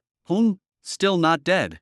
Susun stood by coldly, a hint of doubt hidden beneath his calm exterior. A normal person treated like this would have long since stopped breathing. How was Suwon, with his small physique, still alive? Sun. Not only was Suwon still alive, but he could also still speak. However, his voice was now slurred, almost forced out from the depths of his throat. He strained to lift his head, his eyes, which could barely stay open, locked onto Susun, a sense of indescribable shock churning within him. He felt as if the Susun before him was so strange, so out of sync with the surrounding world, exuding a suffocating pressure that instilled fear from the depths of his heart. It was the kind of innate powerlessness mortals feel when confronting a deity. He had always believed himself to be powerful enough, but at this moment, he realized how truly insignificant he was. But he refused to accept it. He had been tormented for 100 years to gain his current power. How could Susun, an orphan, possibly have the right? Suwon gritted his teeth and stood up, his blood boiling like never before. His heart pounded like a war drum. Even though he had never felt such intense pressure, the unwillingness in his heart seemed to break free from its shackles, infusing his body with a surge of power. Susun, stop playing the mystic. Suwon let out a furious roar, and under immense pressure, he managed to stand up on his frail body. His face contorted with ferocity and a hint of madness, making him a terrifying sight. Kneel. However, Susun merely let out a soft hum, and a colossal pressure surged forward. Suwon spat out a mouthful of blood and fell heavily to his knees. Susun looked at Suwon with cold eyes, his expression colder than ever before, as if he could see through everything and strike directly at the soul. That invisible power was like an insurmountable mountain, making Suwon almost unable to breathe. Suwon had never imagined that Susun, who used to only slap him, could be so terrifying. It was as if he were an ant looking up at the sky, small and helpless. At this moment, he felt as if he were facing not a person, but a high and mighty deity, inspiring awe and fear. But since he had been reborn, how could he only have these few trump cards? I offer my blood as a guide, my soul as an oath, the power of the heavens, all shall be added unto me. I, Suwon, hereby sacrifice all of myself, to be your slave and servant, to gain power that crushes all. Chapter 586. Susun frowned. What gibberish are you mumbling? Suwon gritted his teeth, a flicker of desperation and madness in his eyes. He knew there was no turning back now, he had to give his all. He began to chant obscure sacrificial spells in a hoarse, low voice, as if emanating from hell itself. As the spells were recited, the surrounding air suddenly solidified, and an icy chill permeated the atmosphere. Suddenly, a shadowy purple flame erupted from beneath his feet, like ghost fire from the underworld, coiling around his body and engulfing him entirely. Within the flames, Su Wen's face contorted, his aura becoming sinister and terrifying. His eyes glowed with an eerie light, and strange patterns appeared on his skin. He seemed to have undergone a metamorphosis, radiating a heart-stopping pressure. Most shocking of all, his numerous wounds began to heal and recover. Su Wen slowly stood up, feeling the immense and violent power within him. He understood that the consequences of his actions might be a loss of lifespan, or even complete erosion of his being. But at this moment, only the craving for power drove him. Most importantly, this power was intoxicating. Su Wen rubbed his hands together, the fear gone from his face, replaced only by excitement that diffused through his entire body. He looked at his palms, clenched them tightly, and laughed. Su Sun, you are truly strong. You must have a system too, right? But it's a shame, my system is stronger and more comprehensive, because as long as I pay, it gives me power. With that, his killing intent fully revealed, Su Wen's arm became like a blade, swinging towards Su Sun with a sharp momentum. But just as the attack was about to land, Su Sun's figure rippled and dispersed like a wisp of smoke. Immediately after, a ripple spread outwards, and as the faint red halo rose and closed, the surrounding scenery underwent a drastic transformation. This was no longer the spacious flat they had been in. This desolate landscape, the scorching heat, the heart-stopping lightning and thunder in the sky, it was akin to hell. Su Wen's expression sank, and he looked around vigilantly. This immense power did not instill fear in him. He merely squinted at the air and said, "This is also your system space? I didn't expect yours could enter and exit on its own. It's certainly much scarier than my dark and oppressive place, but that's all it is." Su Wen. Su Sun's voice echoed from all directions, making it impossible to pinpoint his location. "Do you know why I haven't reacted until now? I wasn't just trying to see what kind of Super Saiyan you'd turn into. I just wanted to figure out what secrets you possess. And now, you've confessed yourself, so you can die now." As he finished speaking, Su Sun's figure suddenly appeared, standing close to Su Wen. Su Wen reacted swiftly, throwing a punch without hesitation. But Su Sun dodged to the side, disappearing from his original spot the next second. A smug smile spread across Su Wen's lips as he shouted into the air, hiding and dodging, "So what if you know? We're the same kind of people anyway. Don't tell me you also want to possess the power I have now. You're wrong, we were never the same kind of people. I stopped caring about so-called systems 8,000 years ago, let alone a trashy thief system like yours that endangers its host's life." "What did you say?" Su Wen was furious. He stomped his foot heavily, shaking the surroundings and causing a shockwave to spread outwards. The foundation he prided himself on was belittled, implying that even with his assistance, he was inferior to Su Sun. "Get out, for me." Su Wen's current strength was indeed extraordinary. His roar caused ripples in the air. He looked around ferociously and said, "Su Sun, I want to see what right you have to say such things. Come out if you dare." "As you wish." Hearing the voice from behind him, Su Wen's body was engulfed by a furious, dark purple energy. An immense, turbulent power poured out like a flood. He spun around and threw a punch, the wind of his fist carrying an aura of destruction. Chapter 584. However, Su Sun's figure flickered like an illusion, instantly vanishing from his spot, leaving only a faint afterimage. Su Wen's fist slammed heavily into the air, sending a shockwave that cracked the ground, scattering debris and creating a long gully that stretched for 100 meters. "Is that all you can do, just dodge?" Su Wen's eyes were bloodshot, his voice filled with suppressed anger and anxiety. He swung his fist again, the flames transforming into a colossal python lunging at Su Sun. Yet, Su Sun merely sidestepped, as if he had predicted his movements, effortlessly evading the fatal strike. From beginning to end, Su Sun remained indifferent and composed, as if he were merely playing a game, skillfully weaving through Su Wen's onslaught. Suddenly, Su Sun's figure flashed, appearing before Su Wen like a phantom. He slowly raised his hand, gently pointing his fingertip forward. In that instant, Su Wen felt an irresistible force surge through his body. He was sent flying back like a kite with a broken string, crashing heavily onto the ground, spitting out a mouthful of blood. Su Wen struggled to get up, his eyes filled with anger and unwillingness. He couldn't understand how, despite possessing such great power, he couldn't even touch Su Sun's clothes. "I am not convinced." Gritting his teeth against the searing pain, Su Wen launched a fierce offensive again, blow after blow. His momentum was fierce, his killing intent decisive, showing no intention of giving his opponent any opportunity. "Die, die." Since you don't have a system, then why are you stronger than me? Tell me why. Heh, the power you crave is merely something I grew tired of. What? Su-wen received no reply. This time, Su-sun met his attack head-on as he wished, a single finger easily blocking his powerful strike. Su-wen, it's time for you to go. Su-sun said calmly. Ha ha ha, joke. So what if you defeat me? I'll watch 100 years of commercials and be a good man again. Su-sun remained silent, only shaking his head slowly. With a gentle poke of his finger, a bloody hole appeared on Su-wen's chest. Su-wen's eyes widened in shock as he looked down, his pupils trembling. How is this possible? With a plop, Su-wen fell to the ground, the unwillingness in his eyes gradually fading. Su-sun slowly walked forward, glanced at the dead Su-wen, and turned to leave. You reap what you sow, Su-wen. Find a reliable system in your next life. However, before he could take 2 steps, an unexpected sound of a small stone came from behind him. His footsteps halted, and Su-sun turned around with a frown. He saw that Su-wen's fingers, who was supposed to be dead, actually twitched a couple of times. Soon after, his entire body sat up abruptly, and the large hole in his chest began to heal at a visible rate. Ha ha ha! Another 100 years of torture with commercials. Su-wen is alive again. Su-sun, didn't expect that, did you? This time, I'm even stronger than before, and you're suffering. Su-sun waved his arm, unleashing a surge of energy. Su-wen's triumphant expression was abruptly cut short. He touched his neck in confusion, and the next second, his head toppled to the ground. What commercials? What nonsense! Su-sun turned to leave, but once again, a commotion arose from behind him. The headless torso held its head, slowly placing it back onto its neck. Gradually, the vacant pupils regained their focus. Su-wen twisted his head, a look of anger and madness on his face. An extra 50 years? Su-sun, do you know how I spent those 150 years?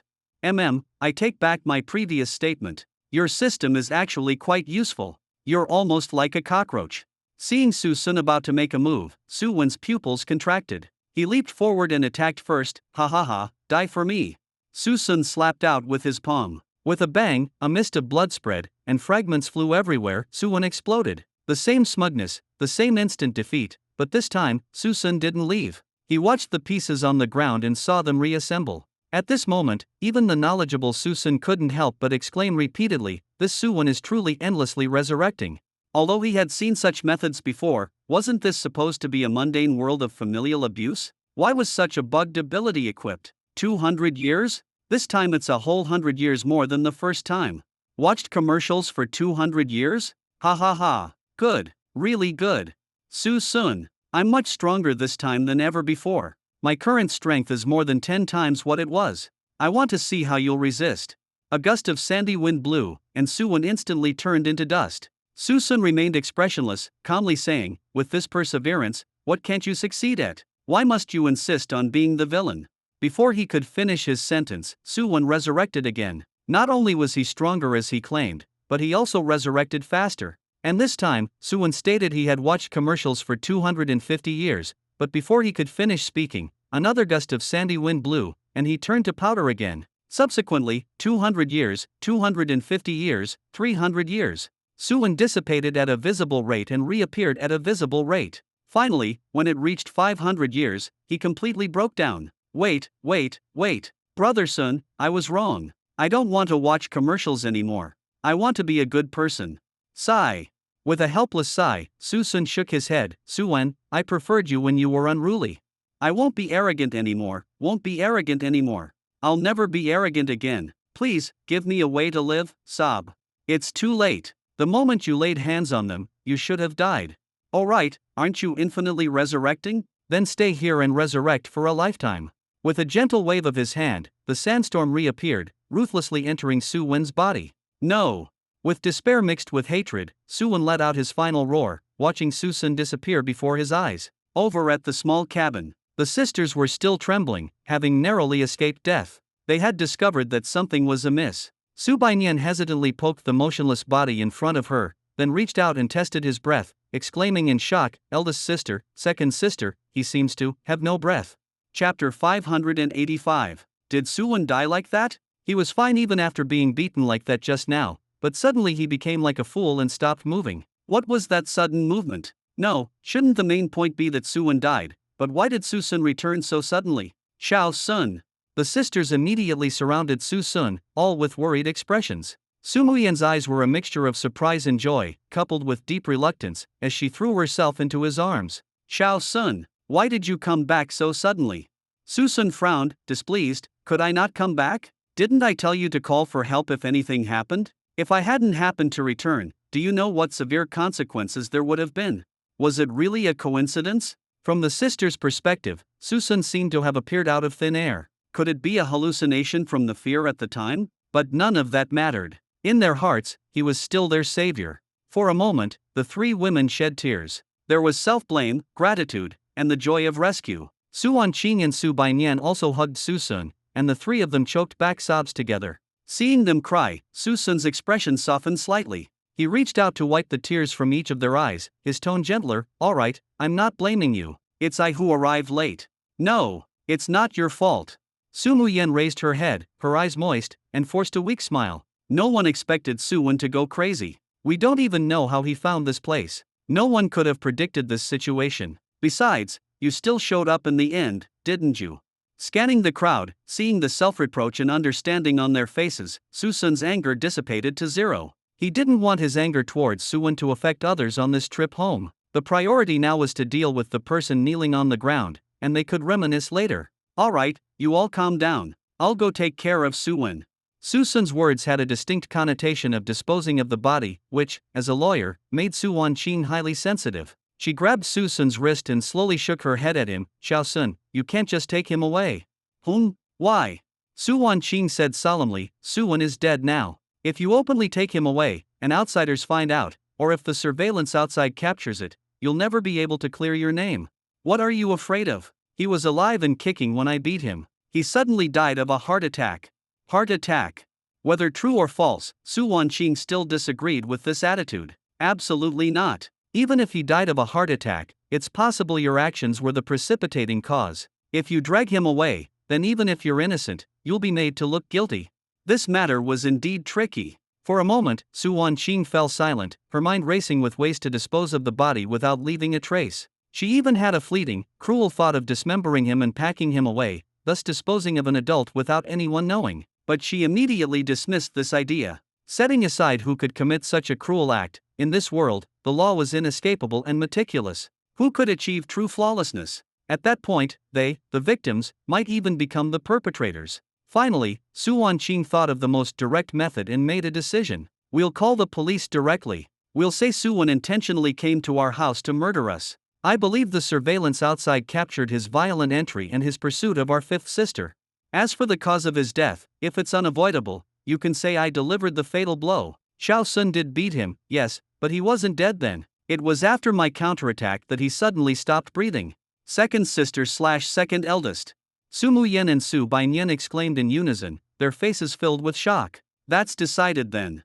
Su Wanqing looked at the two who wanted to persuade her and said with utmost seriousness, this is the best and only way to minimize Xiao Sun's responsibility. I'm a lawyer, so even if something happens, I won't fall into the interrogation trap, but you're easily led to talk. So only I can be the culprit.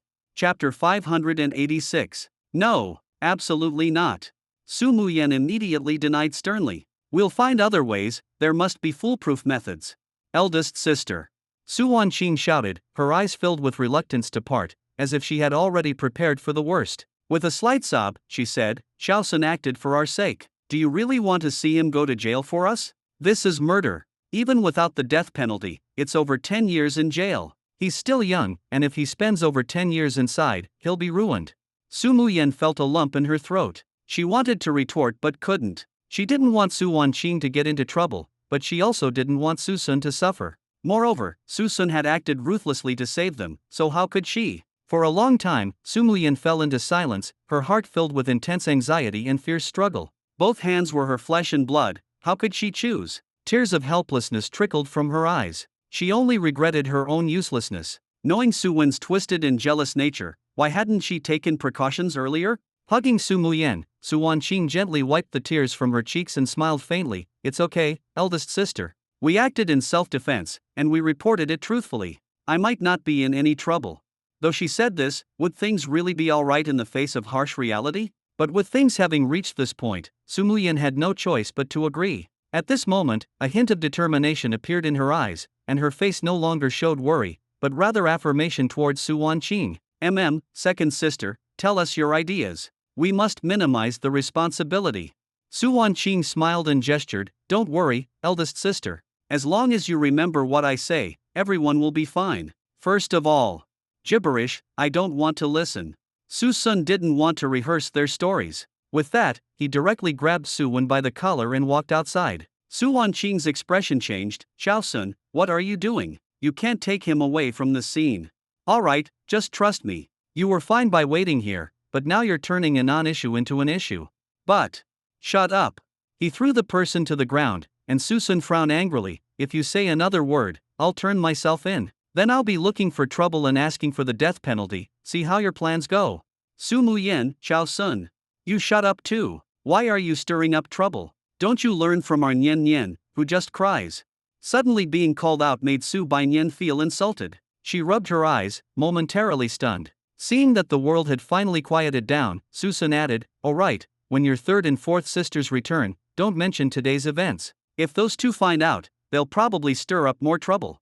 Seeing the questioning looks on their faces and them about to speak again, Su Sun preempted them, his expression darkening. What, my words don't carry weight anymore? One of them acts without a sound, and the other is a powder keg ready to explode. If those two find out about what happened today, one might secretly plot to cut off all ties, and the other might grab a brick and go seek revenge on the Su family. Do you want to see such a scene? Alright, if you can't figure it out, keep thinking. I'll handle this person first. No. My brother Wen doesn't seem to be dead yet. Su Muyen and Su Wanqing were astonished at this. They reached out and tested Su Wen's nose. He still had a breath. Su Sun raised Su Wen's wrist and pretended to examine it. His eyes widened, and his face was full of surprise. Oh dear, Su Wen really has a heart condition? It was just a false death caused by a heart attack. Alright, I need to send him to the hospital and call the police. You don't need to worry about it anymore. Su Baiyan narrowed her eyes, her gaze filled with suspicion as she observed him. That's not right. He should have been completely dead. Su Sun immediately slapped her forehead. You dead girl, you wish he were dead. If he were dead, would you be satisfied if your second sister went to take the blame? Chapter 587. To prevent them from suspecting, Su Sun picked up the indeed dead Su Wen and turned to leave. At first, he was afraid that Su Wen's sudden disappearance would scare them, so he left someone behind. If he had known they would be so hesitant, he should have made Su Wen disappear on the spot and not shown himself, letting them guess. However, Su Wen's matter was temporarily concluded, and other troublesome matters followed. The sisters stood dumbfounded in the hallway, observing the various damages around them, looking at the mess on the ceiling, and the huge pit filled with tile debris on their own wall. Su Baiyan bared her teeth and said with a forced smile, eldest sister, second sister. Speaking of which, this is from the fight between those two. Xiao Sun, why haven't you come back yet? Su Muyen's voice rang out from the phone. Su Sun furtively glanced around and replied, I'm just giving my statement at the Enforcement Bureau. Once my part is clear, the police won't bother you anymore. Oh, I'll pick up your third and fourth sisters later, so I might be back late. What? Weren't they coming back with you? Of course not. We only bought 2 plane tickets yesterday. The 2 of them wanted to come together but didn't want to leave me alone, so they returned 1 ticket, and I came back early. Is that so? Then hurry back. If they return too late, you come back first. Okay. Oh, keep today's events confidential. What I said earlier wasn't an idle threat. Also, it seems there's some damage at home, right? Hurry and find a construction team. No matter the cost, get the holes fixed first. Alright, I'm hanging up, I have to make another statement. Without giving Su Muyen a chance to respond, the call hung up with a beep. At the same time, a stunning figure was weaving through the crowded airport. Upon seeing Su Sun, her eyes lit up, and she hurried forward. Xiao Sun, why did you go so far to the restroom? Didn't I tell you to wait for me there? Why did you come over? Su Xianrou's beautiful face was full of worry, her expressive eyes fixed on Su Sun, asking solicitously, I saw you took so long to return from the restroom, so I came to check. Are you feeling unwell anywhere? It's nothing, just a bit of a stomach upset, and I got delayed playing on my phone. Stomach upset. Su Xianrou leaned closer to Su Sun, her warm palm pressing against his abdomen through his clothes. Then let me rub it for you. Does it feel better? Are you sure you're rubbing my stomach and not just warming your hands? What's wrong? Are my hands too cold? Not at all. But I'm fine now, let's go back, we're about to board. Okay. Then why don't you take your hand away? Okay. Are you a repeater? So many people are watching. Wait a moment, let me warm my hands.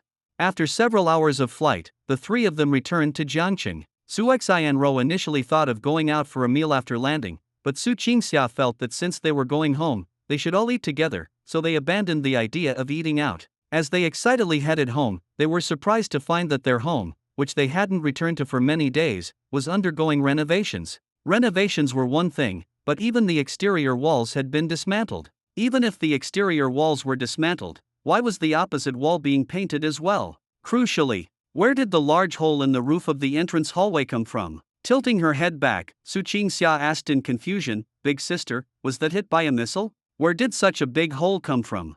Su Baiyan pouted and smiled, answering first, "So smart, it was indeed hit by a missile. A human cannonball, no less." "Fifth sister, be quiet." Su Muyan coldly reprimanded, her tone calm as she replied, "The construction upstairs accidentally smashed the floor, and we've already hired someone to fix it." "Then what's with the walls at home? Renovations are one thing, but why are they smashing walls?" Su Muyan's pretty face sank. "Why so many questions? Are you coming in or not? If not, close the door." Big sister, the door seems to be broken too." "I know. I want to replace it with a smart lock."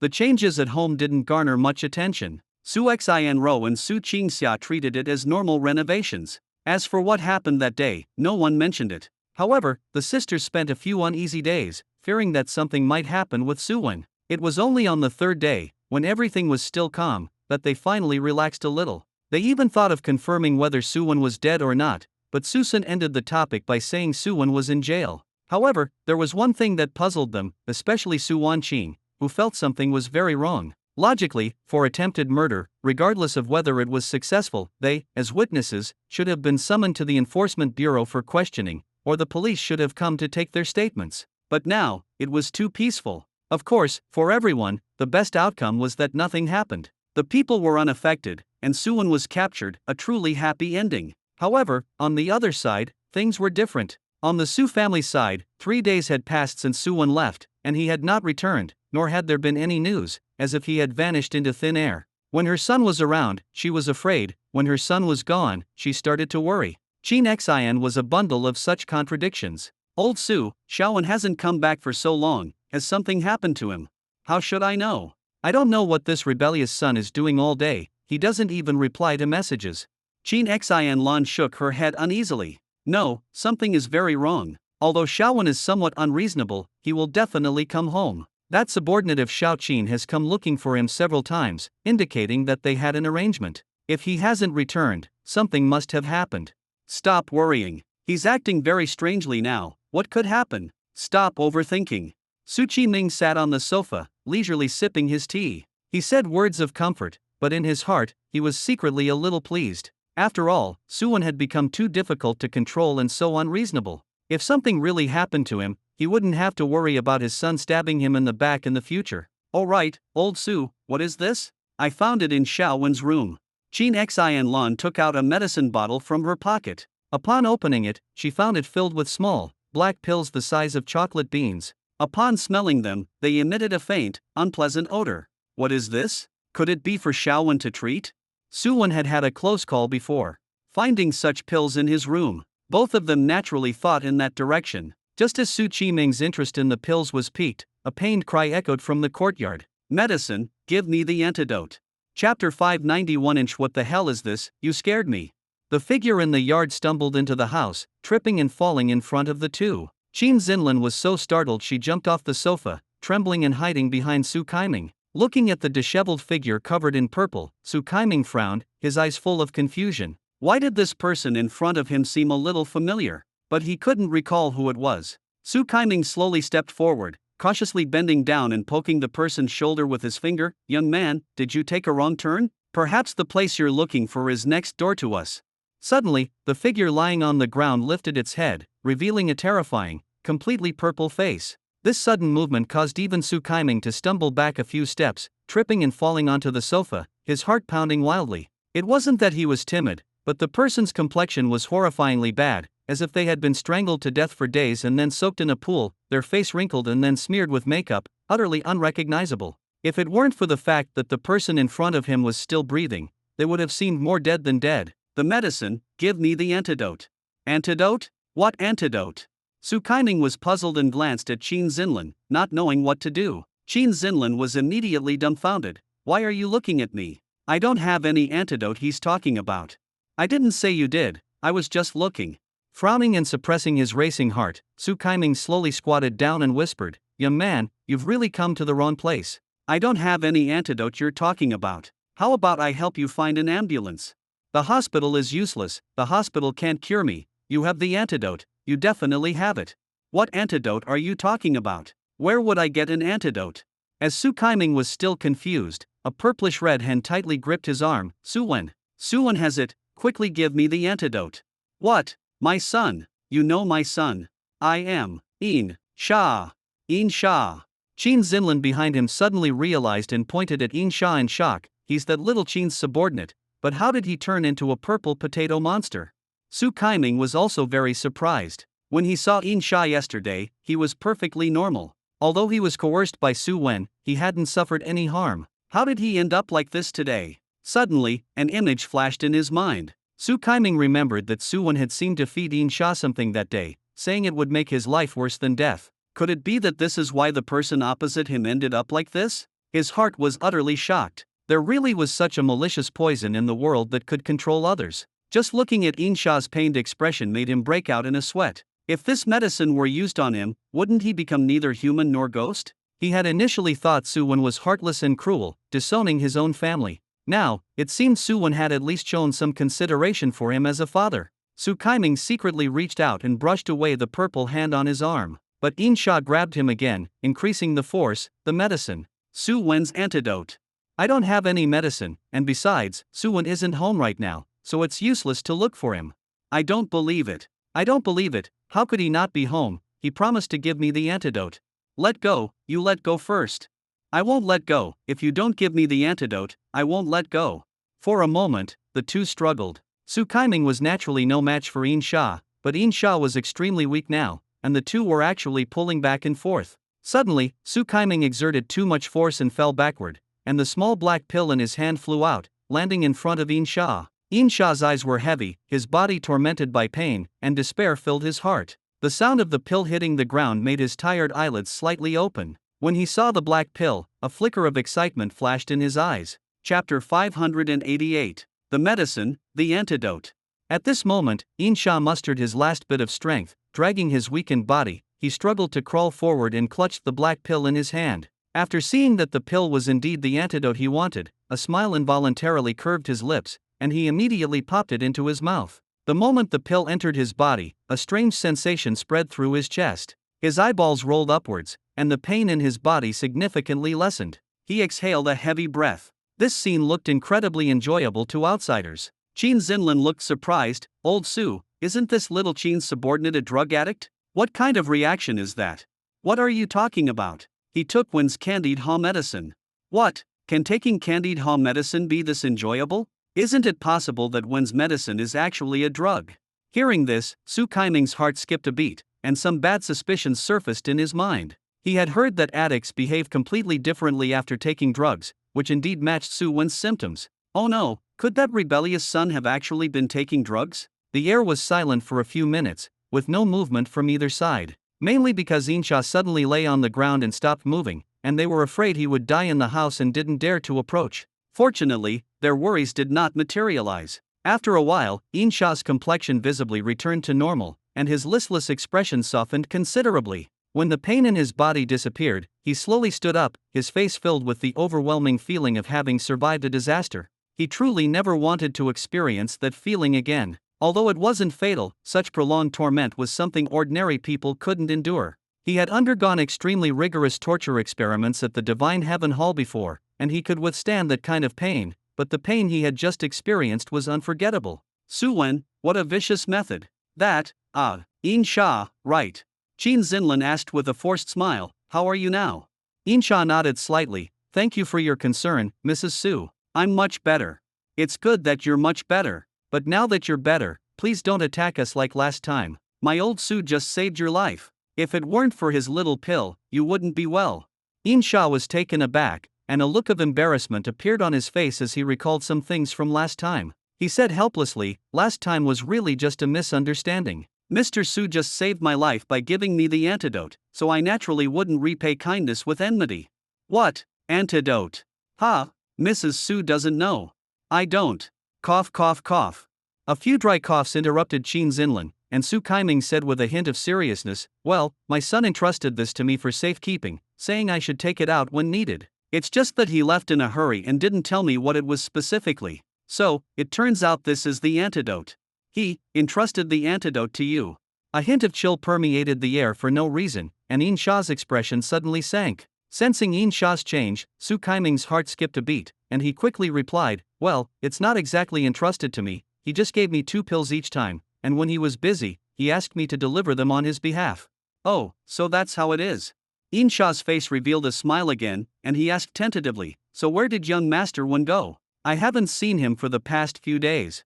Oh, he went to the capital. He said he had some important business to attend to, but he was very secretive and didn't tell me much.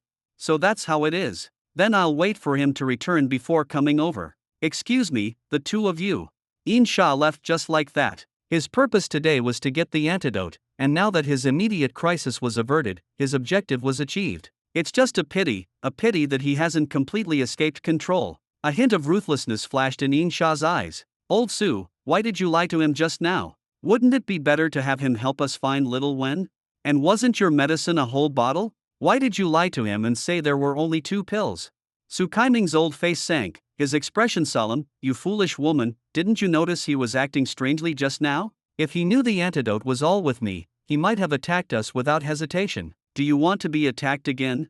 Qin Zinlin immediately shut her mouth. Yes, she didn't want to be attacked. She still hadn't forgotten the thrilling events of last time and often had nightmares. She really didn't want to go through it again. Then why did you lie to him about little Wen's whereabouts? Couldn't you have let him help us find him? Su Kaiming suddenly fell silent. He slowly sat down, his gaze directed towards the courtyard, and a flicker of hope rose in his eyes. He slowly said, little Wen's disappearance must not be known to them, including the Qi family. As long as they think little Wen is still here, they will continue to be controlled by the Su family. Actually, little Wen's disappearance isn't a bad thing for us. He only brought us worry and fear. He's changed, he's no longer our obedient and sensible son. Now that we have that bottle of mysterious antidote, and Qinyu's confidant and the Qi family patriarch have both been poisoned by little Wen, it can be said that as long as I hold the chips, whether it's the Divine Heaven group or the so-called Qi family, they will have to obey my every word. Chapter 589. Not long after In Sha's matter was resolved, in the afternoon, the Qi family patriarch paid a visit. Although he called it a visit, his discomfort couldn't be hidden. His furrowed brows, sweat on his forehead, and occasional pained expressions all indicated that he too had been tormented. Su Kaiming wished that Qi Delong would come sooner, preferably in pain. Only when someone was in need could he take the opportunity to profit. Patriarch, we've chatted for a while, it's time to talk about business. Are you looking for my son? Unfortunately, he's gone out and probably won't be back for a month or 2. Right from the start, Su Kaiming delivered a message of despair. If Su Wen wasn't here, who else could give them the antidote? As expected, Qi Delong's old face instantly changed, full of disbelief. What did you say? He's not here. Yes, my son said he was going to deal with some traitorous family, and he also said he was going to bring down their centuries-old heritage in an instant. It was all very vague, and I don't know what he was talking about. These words were somewhat exaggerated, but Su Kaiming also used them to convey a lot of information to Qi Delong. First, Su Wen had left on normal business. Second, Su Wen had other mysterious forces behind him. Third, it was an opportunity to demonstrate Su Wen's ruthlessness. And these words did indeed awe Qi Delong. Hearing them, Qi Delong's expression became extremely solemn. He had originally intended to vent his anger at Su Kaiming due to Su Wen's departure, but those words forced him to be cautious. A family that has been passed down for centuries until now must have profound foundations. Yet, even such a family was to be settled by Su Wen. How ruthless was Su Wen, and was he controlling even more powerful families behind the scenes? Older people generally become more detached, but those who stand high understand the difficulty of their position and do not want any accidents. In fact, he didn't believe that what Su Wen had fed him that day was poison, until the chest pain occurred yesterday and he realized that Su Wen was telling the truth. If Suwon hadn't given him an antidote in advance, he feared he would have died in regret. However, it seemed that not all the antidote was given. Although he had recovered after taking the medicine, he still felt a lingering torment. Therefore, he had to get the antidote and must not offend Suwen. Chi Delong suppressed his anger, and his wrinkled old face put on a smile. Patriarch Su, do you have your son's contact information? I'm about to return to the capital, and I need his help. Su Kaiming naturally knew what this help entailed, but how could he let Chi Delong get what he wanted so easily? Su Kaiming coughed a few times and said helplessly, Patriarch, I'm very sorry, but I cannot give you this contact information. My son Suwon had anticipated your arrival and knew your purpose. He instructed me that if you want the antidote, you can have it, but you must agree to one condition. What condition? Chi Delong was extremely anxious. That he wants 60% of your Chi Corporation's shares, and he wants your Chi family to pave the way for him in the capital. What did you say? Chi Delong was struck by lightning, and anger that could not be concealed gradually appeared on his face. He's asking for 60% of the shares outright? Does he know what that means? Su Kaiming slowly shook his head. Patriarch, getting angry at me is useless. This is his request. Moreover, he doesn't even acknowledge me as his father now, so I can't disobey him. Su Kaiming stopped there, giving Chi Delong time to react. He believed that at his age, Chi Delong was definitely not stupid. Most importantly, he saw that Chi Delong was not a casual and unrestrained person. Once such a person had concerns, they would become vulnerable. Patriarch, what do you think? He also said that this is up to you. Whether you want your life or your business, he won't force you. After all, he only poisoned you, and your family is not under his control. While comforting him verbally, these words instead made Chi Delong tremble with fear, and his fear of death intensified. He didn't understand. Logically, at his age, he should have accepted death, but why was he becoming more afraid of it? Is it true that only when death is imminent does one truly realize fear? Patriarch Chi, if you agree, just nod. By the way, the shares are to be transferred to me. He said he didn't want to carry such a heavy burden, and frankly, I'm just working for him. He said you have 1 day to consider. If you agree, draft the contract, and tomorrow he will send someone to deliver the antidote. If you don't agree, he won't force you. In short, you can take your time to think it over. At this moment, the roles were reversed. Su Kaiming seemed to be the superior with immense power behind him, and his tone even carried a hint of disdain for the Chi family patriarch. After all, having struggled in the business world for so many years, he knew how to handle people. When these methods were applied to true top-tier magnates, he suddenly realized how enjoyable this feeling of being one step ahead was. Chapter 590. After returning home, Susun returned to his former lazy lifestyle. He had to admit that slacking off was good. He didn't have to worry about anything, just sit there and people would care if he was thirsty or hungry, and food would be brought to him with a wave of his hand. However, what had been annoying Susun for the past 2 days was that although everyone had been cordial and put on a show of sisterly affection when he first returned, their good behavior lasted less than a day before they started to clash again. The main reason was that Su Xinruo's old habit had returned. She was obedient to him in private, but as soon as they were in front of everyone, she would pick on him relentlessly, like a split personality. Susun suddenly felt like he was just a plaything for Su Xinruo. Her private compliance was a reward when she was happy, but in front of everyone, she would make you realize your place and understand your status. Susun truly admired Su Xinruo for being able to act without batting an eye. Her schemes were so deep. Even though Su Banian, that little fool, had already seen through it, she still acted as if nothing was wrong in front of others. It was truly terrifying. In the bathroom, Susun stood at the wash basin, wiping the drink stain off his clothes. His hands rubbed so fast that sparks were almost flying. This shirt was pure white. If he couldn't remove the grape juice stain, he would have to throw it away. He knew he had bought it for a hefty 15 yuan from a carpet stall, and it was brand new. This Su Xinruo, why was she acting like a chameleon during lunch? And she even dared to spill a drink on me. She really doesn't know her place. Speak of the devil, as he was complaining, the glass door in the middle opened from the outside, and Su Xinruo, wearing a black jumpsuit, walked in and quickly closed the door. Susun frowned. What are you doing? Are you going to the toilet? Don't you see someone inside? Su Xinruo spread her hands, her arms passing directly under Susun's armpits, and her arms tightly wrapped around his waist. She raised her head, a hint of self-reproach on her fair, flushed face. I'm sorry, Xiaoxin, I didn't mean to just now. Come on, I think you did it on purpose. You were clearly jealous that I was chatting so enthusiastically with Su Banian, so you found an excuse. Don't think I don't know your little schemes. I really didn't. As she said this, Su Xinruo tiptoed, as if trying to prove it with her actions. Seeing her head leaning in, Su-sun immediately put a bar of soap in front of her. Su Xinro stopped her movement. You. What do you mean, you? Stop playing the game of hitting with a stick and then giving a sweet date here. I won't fall for your tricks. Xiaoxun. Oh, just shut up. Su-sun pushed her away impatiently and continued to focus on rubbing the wet part of his clothes, but no matter how much he rubbed, it wouldn't come off. Who bought this grape juice? Why won't it come off? This seller must have exceeded the pigment limit. Seeing Su-sun getting angry over a worthless shirt, Su Xinro pursed her lips helplessly, her cool fingertips grasping Su-sun's hand. It's just a shirt, isn't it? It's fine if it doesn't wash off. I'll buy you as many as you want. Buy. You only know how to buy? Can anything be bought? This shirt is unique to me. Can you afford it? But.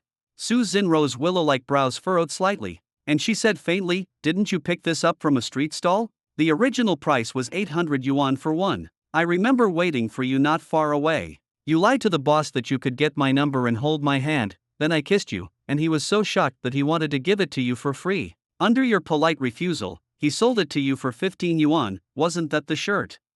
Actually, it's better to know some things, there's no need to say them too clearly. Su Xinro continued, then you said I can't afford it? How many do you want me to buy for you? Buy.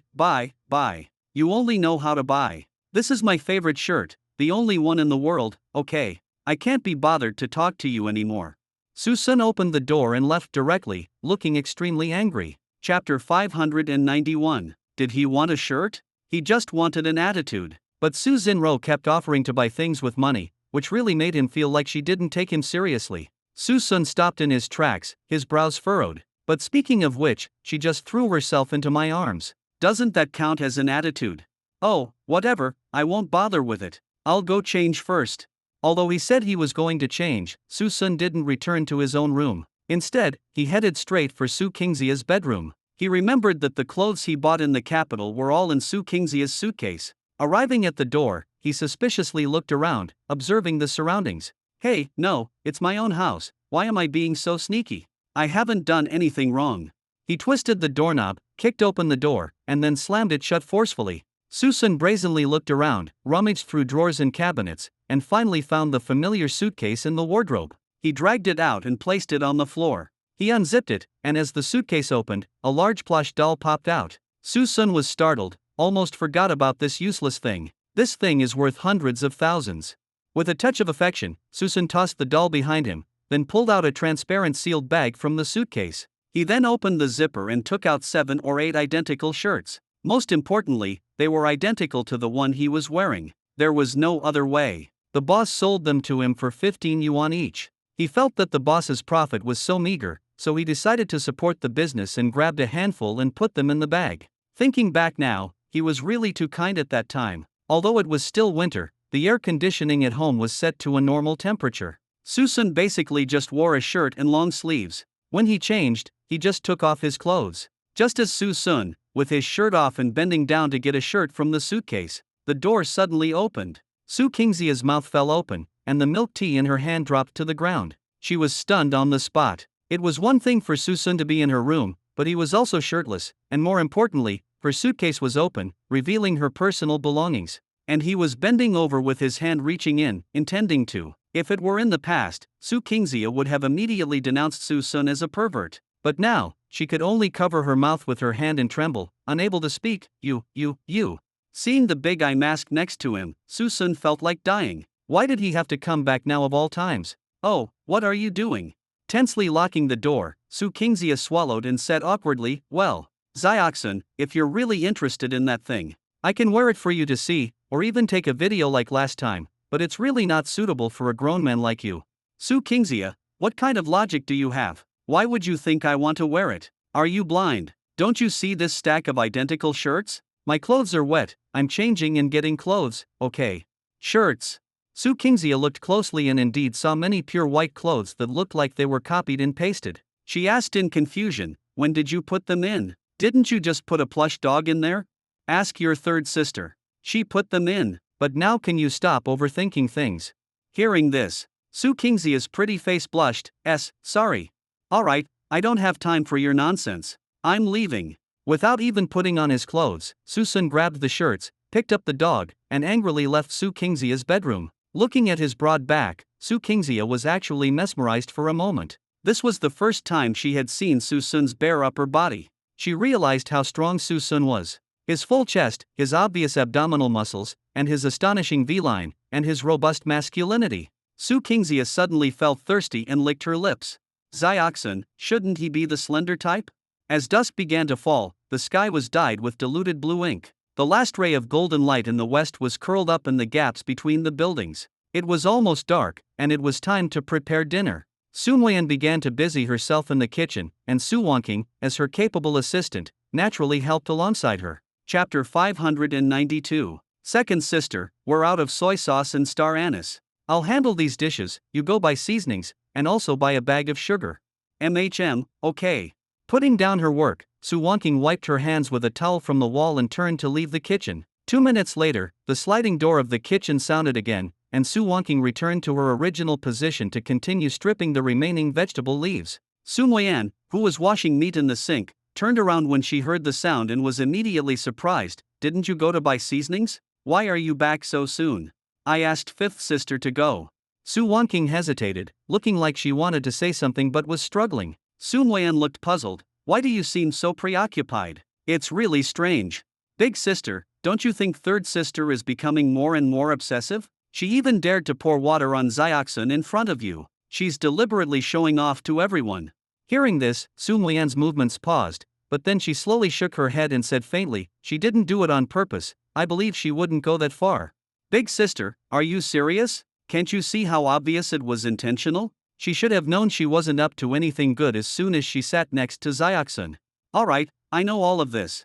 Pouring the washed and blanched meat from the pot into a plate, Su Muiyan placed the pot back on the stove with a clang, without even draining the water completely. She said expressionlessly, 4 actions that seem accidental, one can turn a blind eye. Third sister seems easy to talk to, but she's actually more stubborn than anyone. The more you try to control her, the more counterproductive it will be. I've also seen her smile at Xiaoxin these past 2 days, which means her prejudices can still be corrected. If we want everyone to get along harmoniously, we can only take it slow.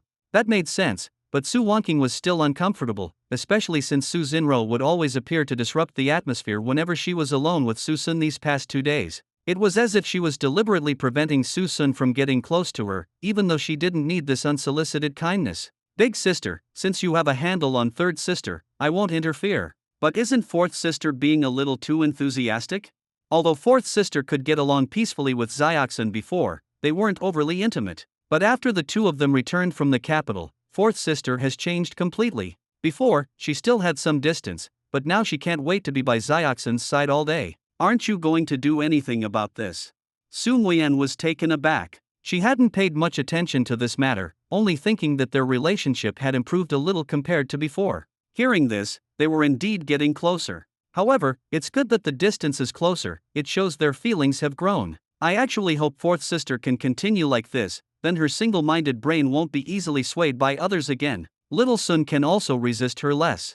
She said this as if it were natural, without changing her expression. Su Wangqing was utterly dumbfounded. She could never have imagined that her eldest sister would give such an answer, that she would become so magnanimous.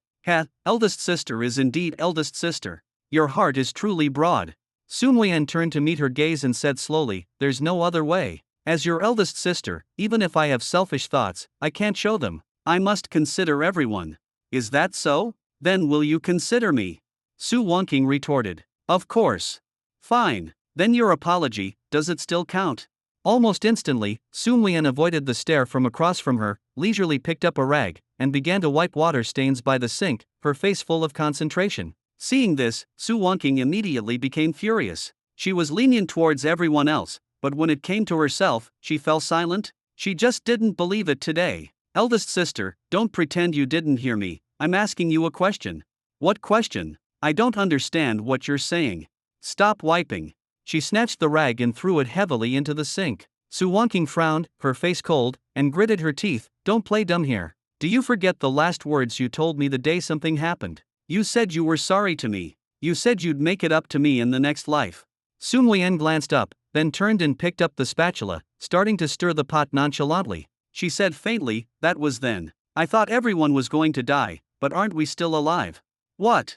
Su Wonqing's beautiful eyes widened, extremely shocked. So you're not keeping your word? Were all those heartfelt words before death also your nonsense?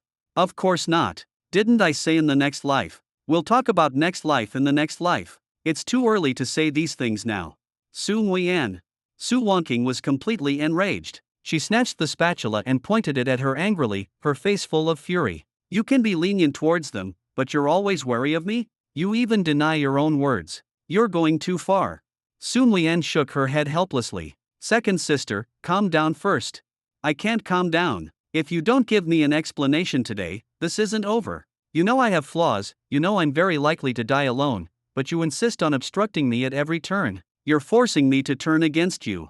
Seeing her second sister pointing the spatula at her, Su Muian finally realized that the biggest problem child in the family wasn't Su Banian or Su Xinro, but Su Wonqing standing before her. She genuinely regretted saying those last words too early, giving someone else an opportunity. Su Muian's expression also sank at this moment. She raised her hand and pushed away the spatula in front of her, saying helplessly, "Second sister, I'm doing this for your own good. You two really aren't suitable."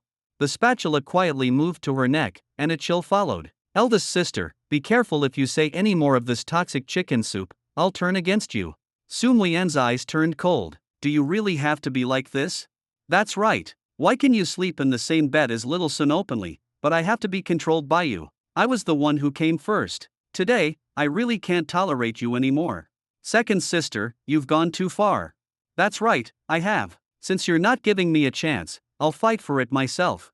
Chapter 593. Su Wonqing, put the spatula down. No.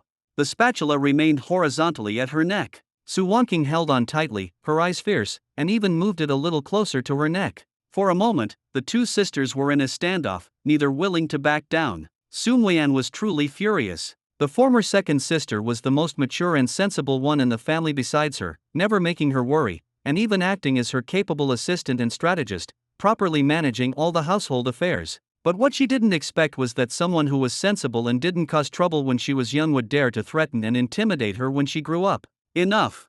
Unexpectedly, as soon as Su Muian pushed her away, the spatula was back at her neck. This time, it actually touched her skin, faintly warm and greasy. She immediately became enraged. This spatula had oil stains from her cooking just now. How dare this person touch her with this? Su Wonqing, are you done yet? This is all oil. So what if it's oil? You don't have germophobia. At worst, you can wipe it off later. Then just take it away. If you keep making trouble, I'll really get serious with you. Then I'd like to see how you'll get serious with me. One sentence ignited Su Wonqing's stubbornness and sparked the sisters' war. Su Wonqing controlled Su Muian with one hand behind her back, while forcefully pushing the spatula against her neck. At this moment, the cooking utensil seemed to have become a sharp blade, her biggest bargaining chip. She leaned in and said coldly, "Eldest sister, it's time for you to abdicate. You control little Sun with a fake marriage certificate. It's always been dishonorable. You should return him to me. Second sister, you're playing with fire." Su Wonqing increased the force in her hand, as if to break the skin. "You're playing with fire. You take a seat at the table but don't eat. Who told you I wasn't eating?" Suddenly, the scene fell into deathly silence. The two stood still. The kitchen was incredibly quiet, only the clear sound of their breaths could be heard. Su Wonqing suddenly reached out and touched Su Muian's cheek. Her fingertips caressed, and a faint smile curved her lips. "So, this is why eldest sister controls me. You're trying to trick me." Su Muian turned her head abruptly, her cold gaze meeting the eyes so close to her. "Fine. Since you know, then you should understand it's impossible even more. Eldest sister, I'm very curious when you started changing towards little Sun. Was it when you shared hardships together, or was it developed over time? Or perhaps it was just your maternal love overflowing, and you treat him like a child, doting on him unconditionally." "That has nothing to do with you," Su Muian said angrily. "Nothing to do with me? Then my affairs have nothing to do with you either. I'm telling you today. I'm notifying you, not asking for your opinion." Su Wonqing. Su Muian.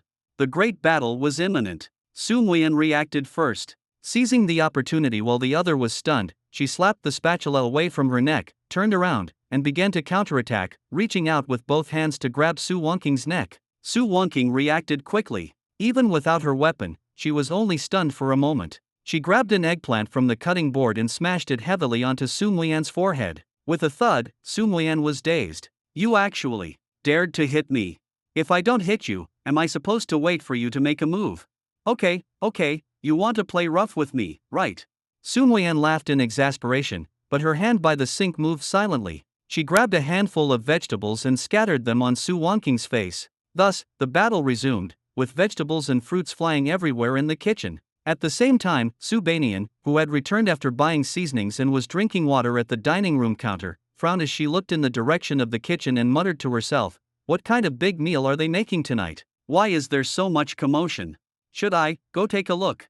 But the thought was immediately dismissed with a shake of her head. "Forget it, if I go, they'll definitely ask me to do chores. I'll just stay cool over here." Chapter 594. Before leaving, she specifically placed the seasonings she bought on the dining table. As soon as someone came out of the kitchen, they would see the bulging transparent plastic bag. Hee, it's conspicuous here. I'm sure I'll see it soon. I won't disturb their cooking. With the pleasure of successfully slacking off, Su Banian returned to her bedroom. However, she stopped abruptly at the door of her bedroom, a mischievous smile on her lips, and headed straight for Su Sun's room. She pressed her ear against the door, slowly turning the doorknob with her hand. Once she confirmed she could enter, she suddenly opened the door. Inspection. Ow! As soon as she entered, Su Banian's head bumped directly into a solid body, causing her to step back in pain. She rubbed her forehead and looked at the man in front of her with a resentful expression. "You're not watching where you're going." Su Sun's expression was indifferent. "Hey man, are you speaking human language? This is my room, and you barged in for no reason. Can you blame me?" As if she was in the wrong, Su Banian didn't dwell on it too much. Instead, she rubbed her forehead and tried to enter the room as if nothing had happened. As a result, Su Sun extended his arm and blocked her. "Where are you going? The door is behind you." "Humph, I know. If you know, then please turn around. Don't let the door hit you on the way out. TCH, who wants to enter your stinky room?" She gave him a disdainful glance and turned to leave, leaving a determined back. But suddenly, she turned around and charged into the room like a madwoman. Su Sun knew her personality like the back of his hand, so how could he escape her grasp? He smiled playfully, scooped her up by the waist, and her small legs flailed in the air. Let me down. Let me down." Su Sun was amused. He squeezed her soft waist a couple of times and teased, "What are you doing? Isn't it a stinky room? Then why are you barging in? What's wrong with me looking? You're being secretive and not letting me in. You must be hiding something." "What could I be hiding?" Su Sun looked around innocently and retorted, "Everything seems normal. What could be hidden? Also, don't forget, your eldest sister is also in this room. Even if I wanted to hide something, I couldn't." I don't listen. If you don't let me in, you must be hiding something." Su Banian didn't believe him and glanced around everywhere, as if trying to prove her guess was correct. As expected, she really found something unusual. "Why is your quilt bulging?" "All right, I caught you. What's bulging? Isn't it normal for a quilt to be bulging?" "Nonsense. The quilt is spread out so smoothly, but there's a bulge in the middle. You're still trying to deny it." Saying that, Su Banian bit Su Sun's arm, finally breaking free from his grip and heading straight for her target. But just as she was about to lift the quilt, a figure thumped onto the bed. Su Sun lay on his side, covering the quilt, one hand propping up his head, the other lazily yawning. "What are you doing? Can't we talk properly? Why do you have to be so physical?" Seeing this guilty look, Su Banian's eyes seemed to see through everything, and a smug smile curved her lips. "Humph, as I suspected, there's something. No matter how calm you pretend to be, the panic in your eyes has betrayed you." Su Sun was stunned. "What in the world do you mean my eyes are panicked? I'm clearly very calm." "Humph, you're still trying to stir things up." "Stir what?" "Sorry, I misspoke, I meant to say quibble." "No need to apologize, I forgive you." "Ha!" After being stunned for a while, Su Banian finally reacted, and a trace of exasperation appeared on her face. "You scoundrel, you dare to take advantage of me. I'll teach you a good lesson." The way these two enemies interacted was so simple and unadorned. When words failed, they fought. Su Banian used her usual move, the fierce tiger pounce, but before she even landed, Su Sun caught her, flipped her over, and pinned her to the bed. Then, a familiar set of moves made her realize the reality. "I told you to teach me a lesson. Teach me a lesson. After 2 weeks apart, you really don't know who's in charge anymore. Ah, 30 years east of the river, 30 years west of the river. I, Su Banian, will definitely get revenge for today's humiliation."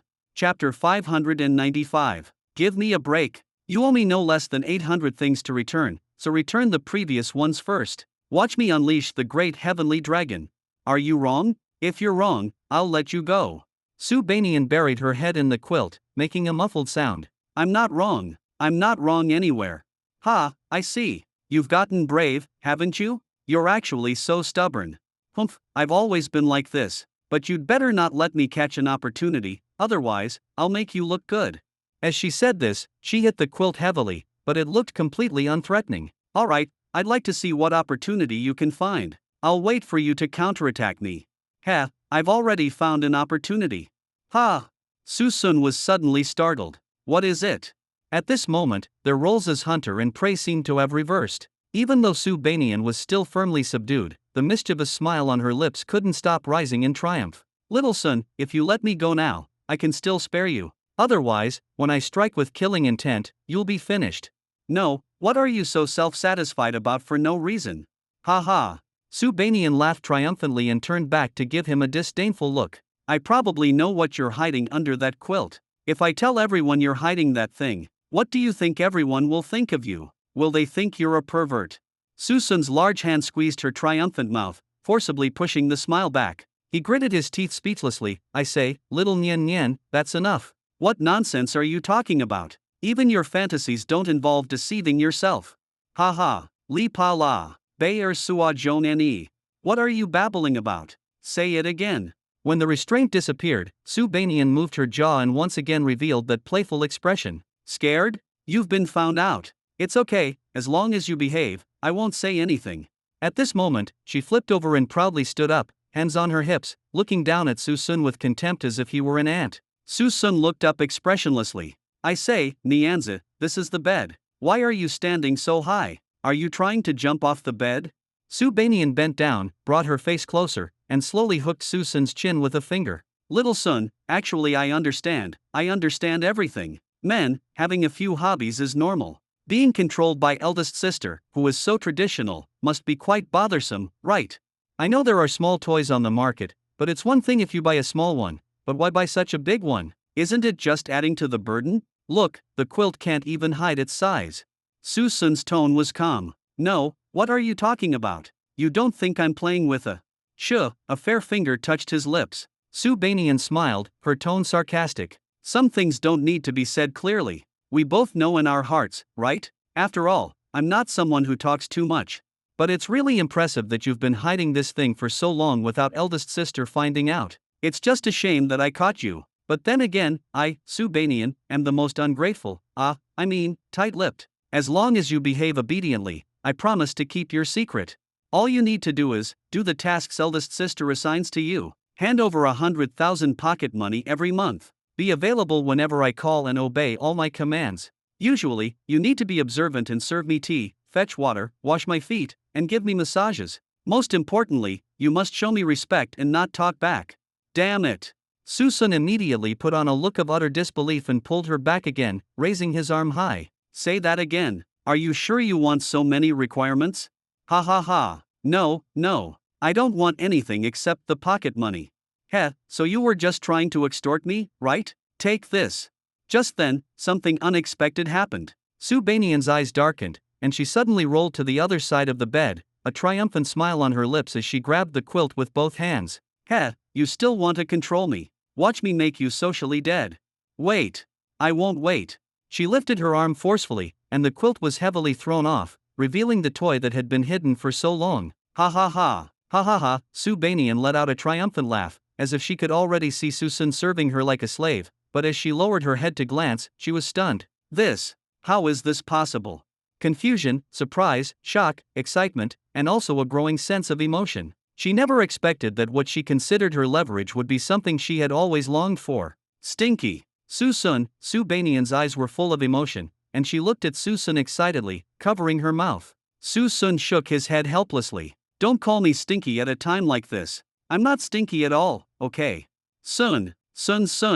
Yuck, too mushy. Let's just call you Stinky again. Sue Banian immediately rolled back, tears in her eyes, and threw herself into Susun's embrace. You should have said it earlier. Why didn't you say it earlier? Squeezing her cute, excited little face, Susun met her gaze and asked back, if I had said it earlier, would you still have tried to extort me? Hearing this, a wave of shame and anger washed over her. Su Banian's eyes narrowed, and she bit Su Sun's face hard. Damn it! Why are you repaying kindness with enmity? I spent a fortune and went through all the trouble to bring back that broken dog, and this is how you repay me?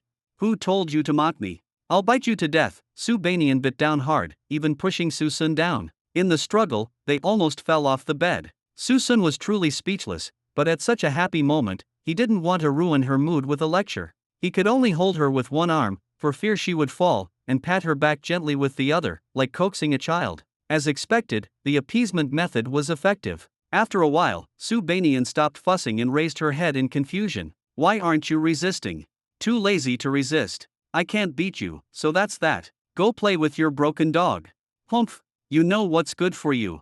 Su Banian picked up the big dog excitedly. This was her most expensive plush dog, but her enthusiasm didn't last long. Instead, her mind was filled with Su Sun's reaction just now. Actually, she understood that Su Sun, despite his mouth, was as stubborn as her, but in reality, he was more thoughtful than anyone. This wasn't about not being able to beat her, but rather not wanting to spoil her fun. Just like how he wouldn't waste money before leaving, he still bought it in the end, didn't he? He always disagreed verbally, but when had he ever truly disagreed? Is it that serious? You're so engrossed. Since you're so happy, don't you have any thanks to offer?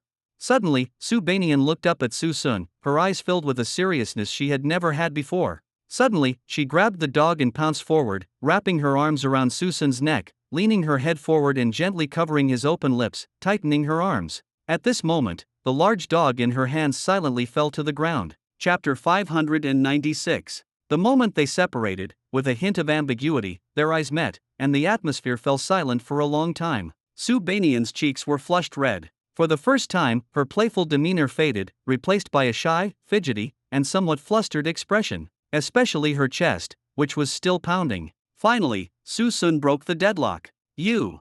Su Banian's fingertip touched her lips, and she said weakly, You, don't misunderstand. I just wanted to thank you.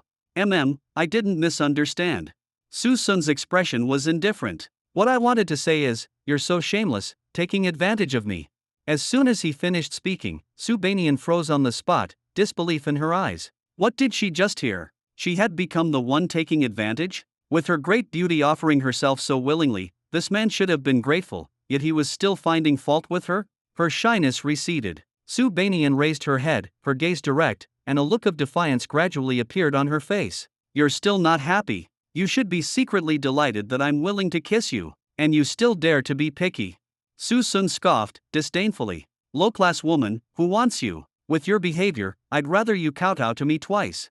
What did you say? As if her pride had been hurt, Su Banian's eyes widened, and a surge of anger rushed into her chest. Where did Su Banian go that she wasn't the center of attention? How dare she be looked down upon like this? And her behavior? What was wrong with her? She had the looks, she had the personality, she had the figure, and the looks to match. Of course, her figure wasn't bad either. She was simply impeccable. How could this man dare to be disdainful? Say that again. Do you accept my thanks? Su Sun was startled. What are you talking about? Isn't the focus wrong? Does it even matter whether you accept it or not? I'm asking you, do you accept it or not? Su Sun sized her up for a few seconds and let out a disdainful chuckle. Since you insist on asking, then I really don't accept it. Su Sun, you scoundrel. Actually, at this point, Su Sun regretted speaking up. After all, what's worse than mocking a woman's charm? Isn't that pure insult? He thought Su Banian would be disheartened, her eyes red, and run away. But as soon as the words fell, the figure in front of him lunged forward again, cupped his face, and forcibly entangled him. Damn it, what are you doing? Su Sun was dumbfounded. What kind of operation was this? Since you don't accept it, then I'll make you accept it. No one can ignore my beauty. Your sisters. Su Sun was shocked. Su Banian was indeed Su Banian, her train of thought was different from that of normal people. What kind of normal person, after being scorned, would not only not be sad but would also act like a hooligan? Stop. I accept, okay. Humph, I don't believe you. Miss, I'll make you bow down to my charm. Su Banian completely transformed into a female pervert and launched a fierce struggle for Su Sun's handsome face. The two pulled and tugged, their eyes seeming to hold no romantic affection, only the desire for victory. However, to be fair, the way these two interacted was something ordinary people couldn't learn. After all, for them, no matter how awkward the situation, a good tussle could make them forget everything and even strengthen their relationship. Calculating the time. It was already mealtime. Susun and Su Banian, at some point, shook hands and made peace, and came to the dining table together to prepare for the meal. But they waited, but the food didn't come. Even the others were nowhere to be seen. Where are they? Why is everyone gone at mealtime? Su Sun asked in confusion. Just as he was about to get up to see what was happening, he saw Su Kingxia walk over, yawning. Almost fell asleep. By the way, why are there only the two of you? I don't know. Go and urge them. Su Sun instructed. Su Kingxia understood this as calling Su Zinro, so she turned back to get her. At this moment, the kitchen finally had some movement. Sun Weian and Su Wangqing walked out, each carrying a plate of vegetarian dishes. After the dishes were placed on the table with a clang, they sat down without a word.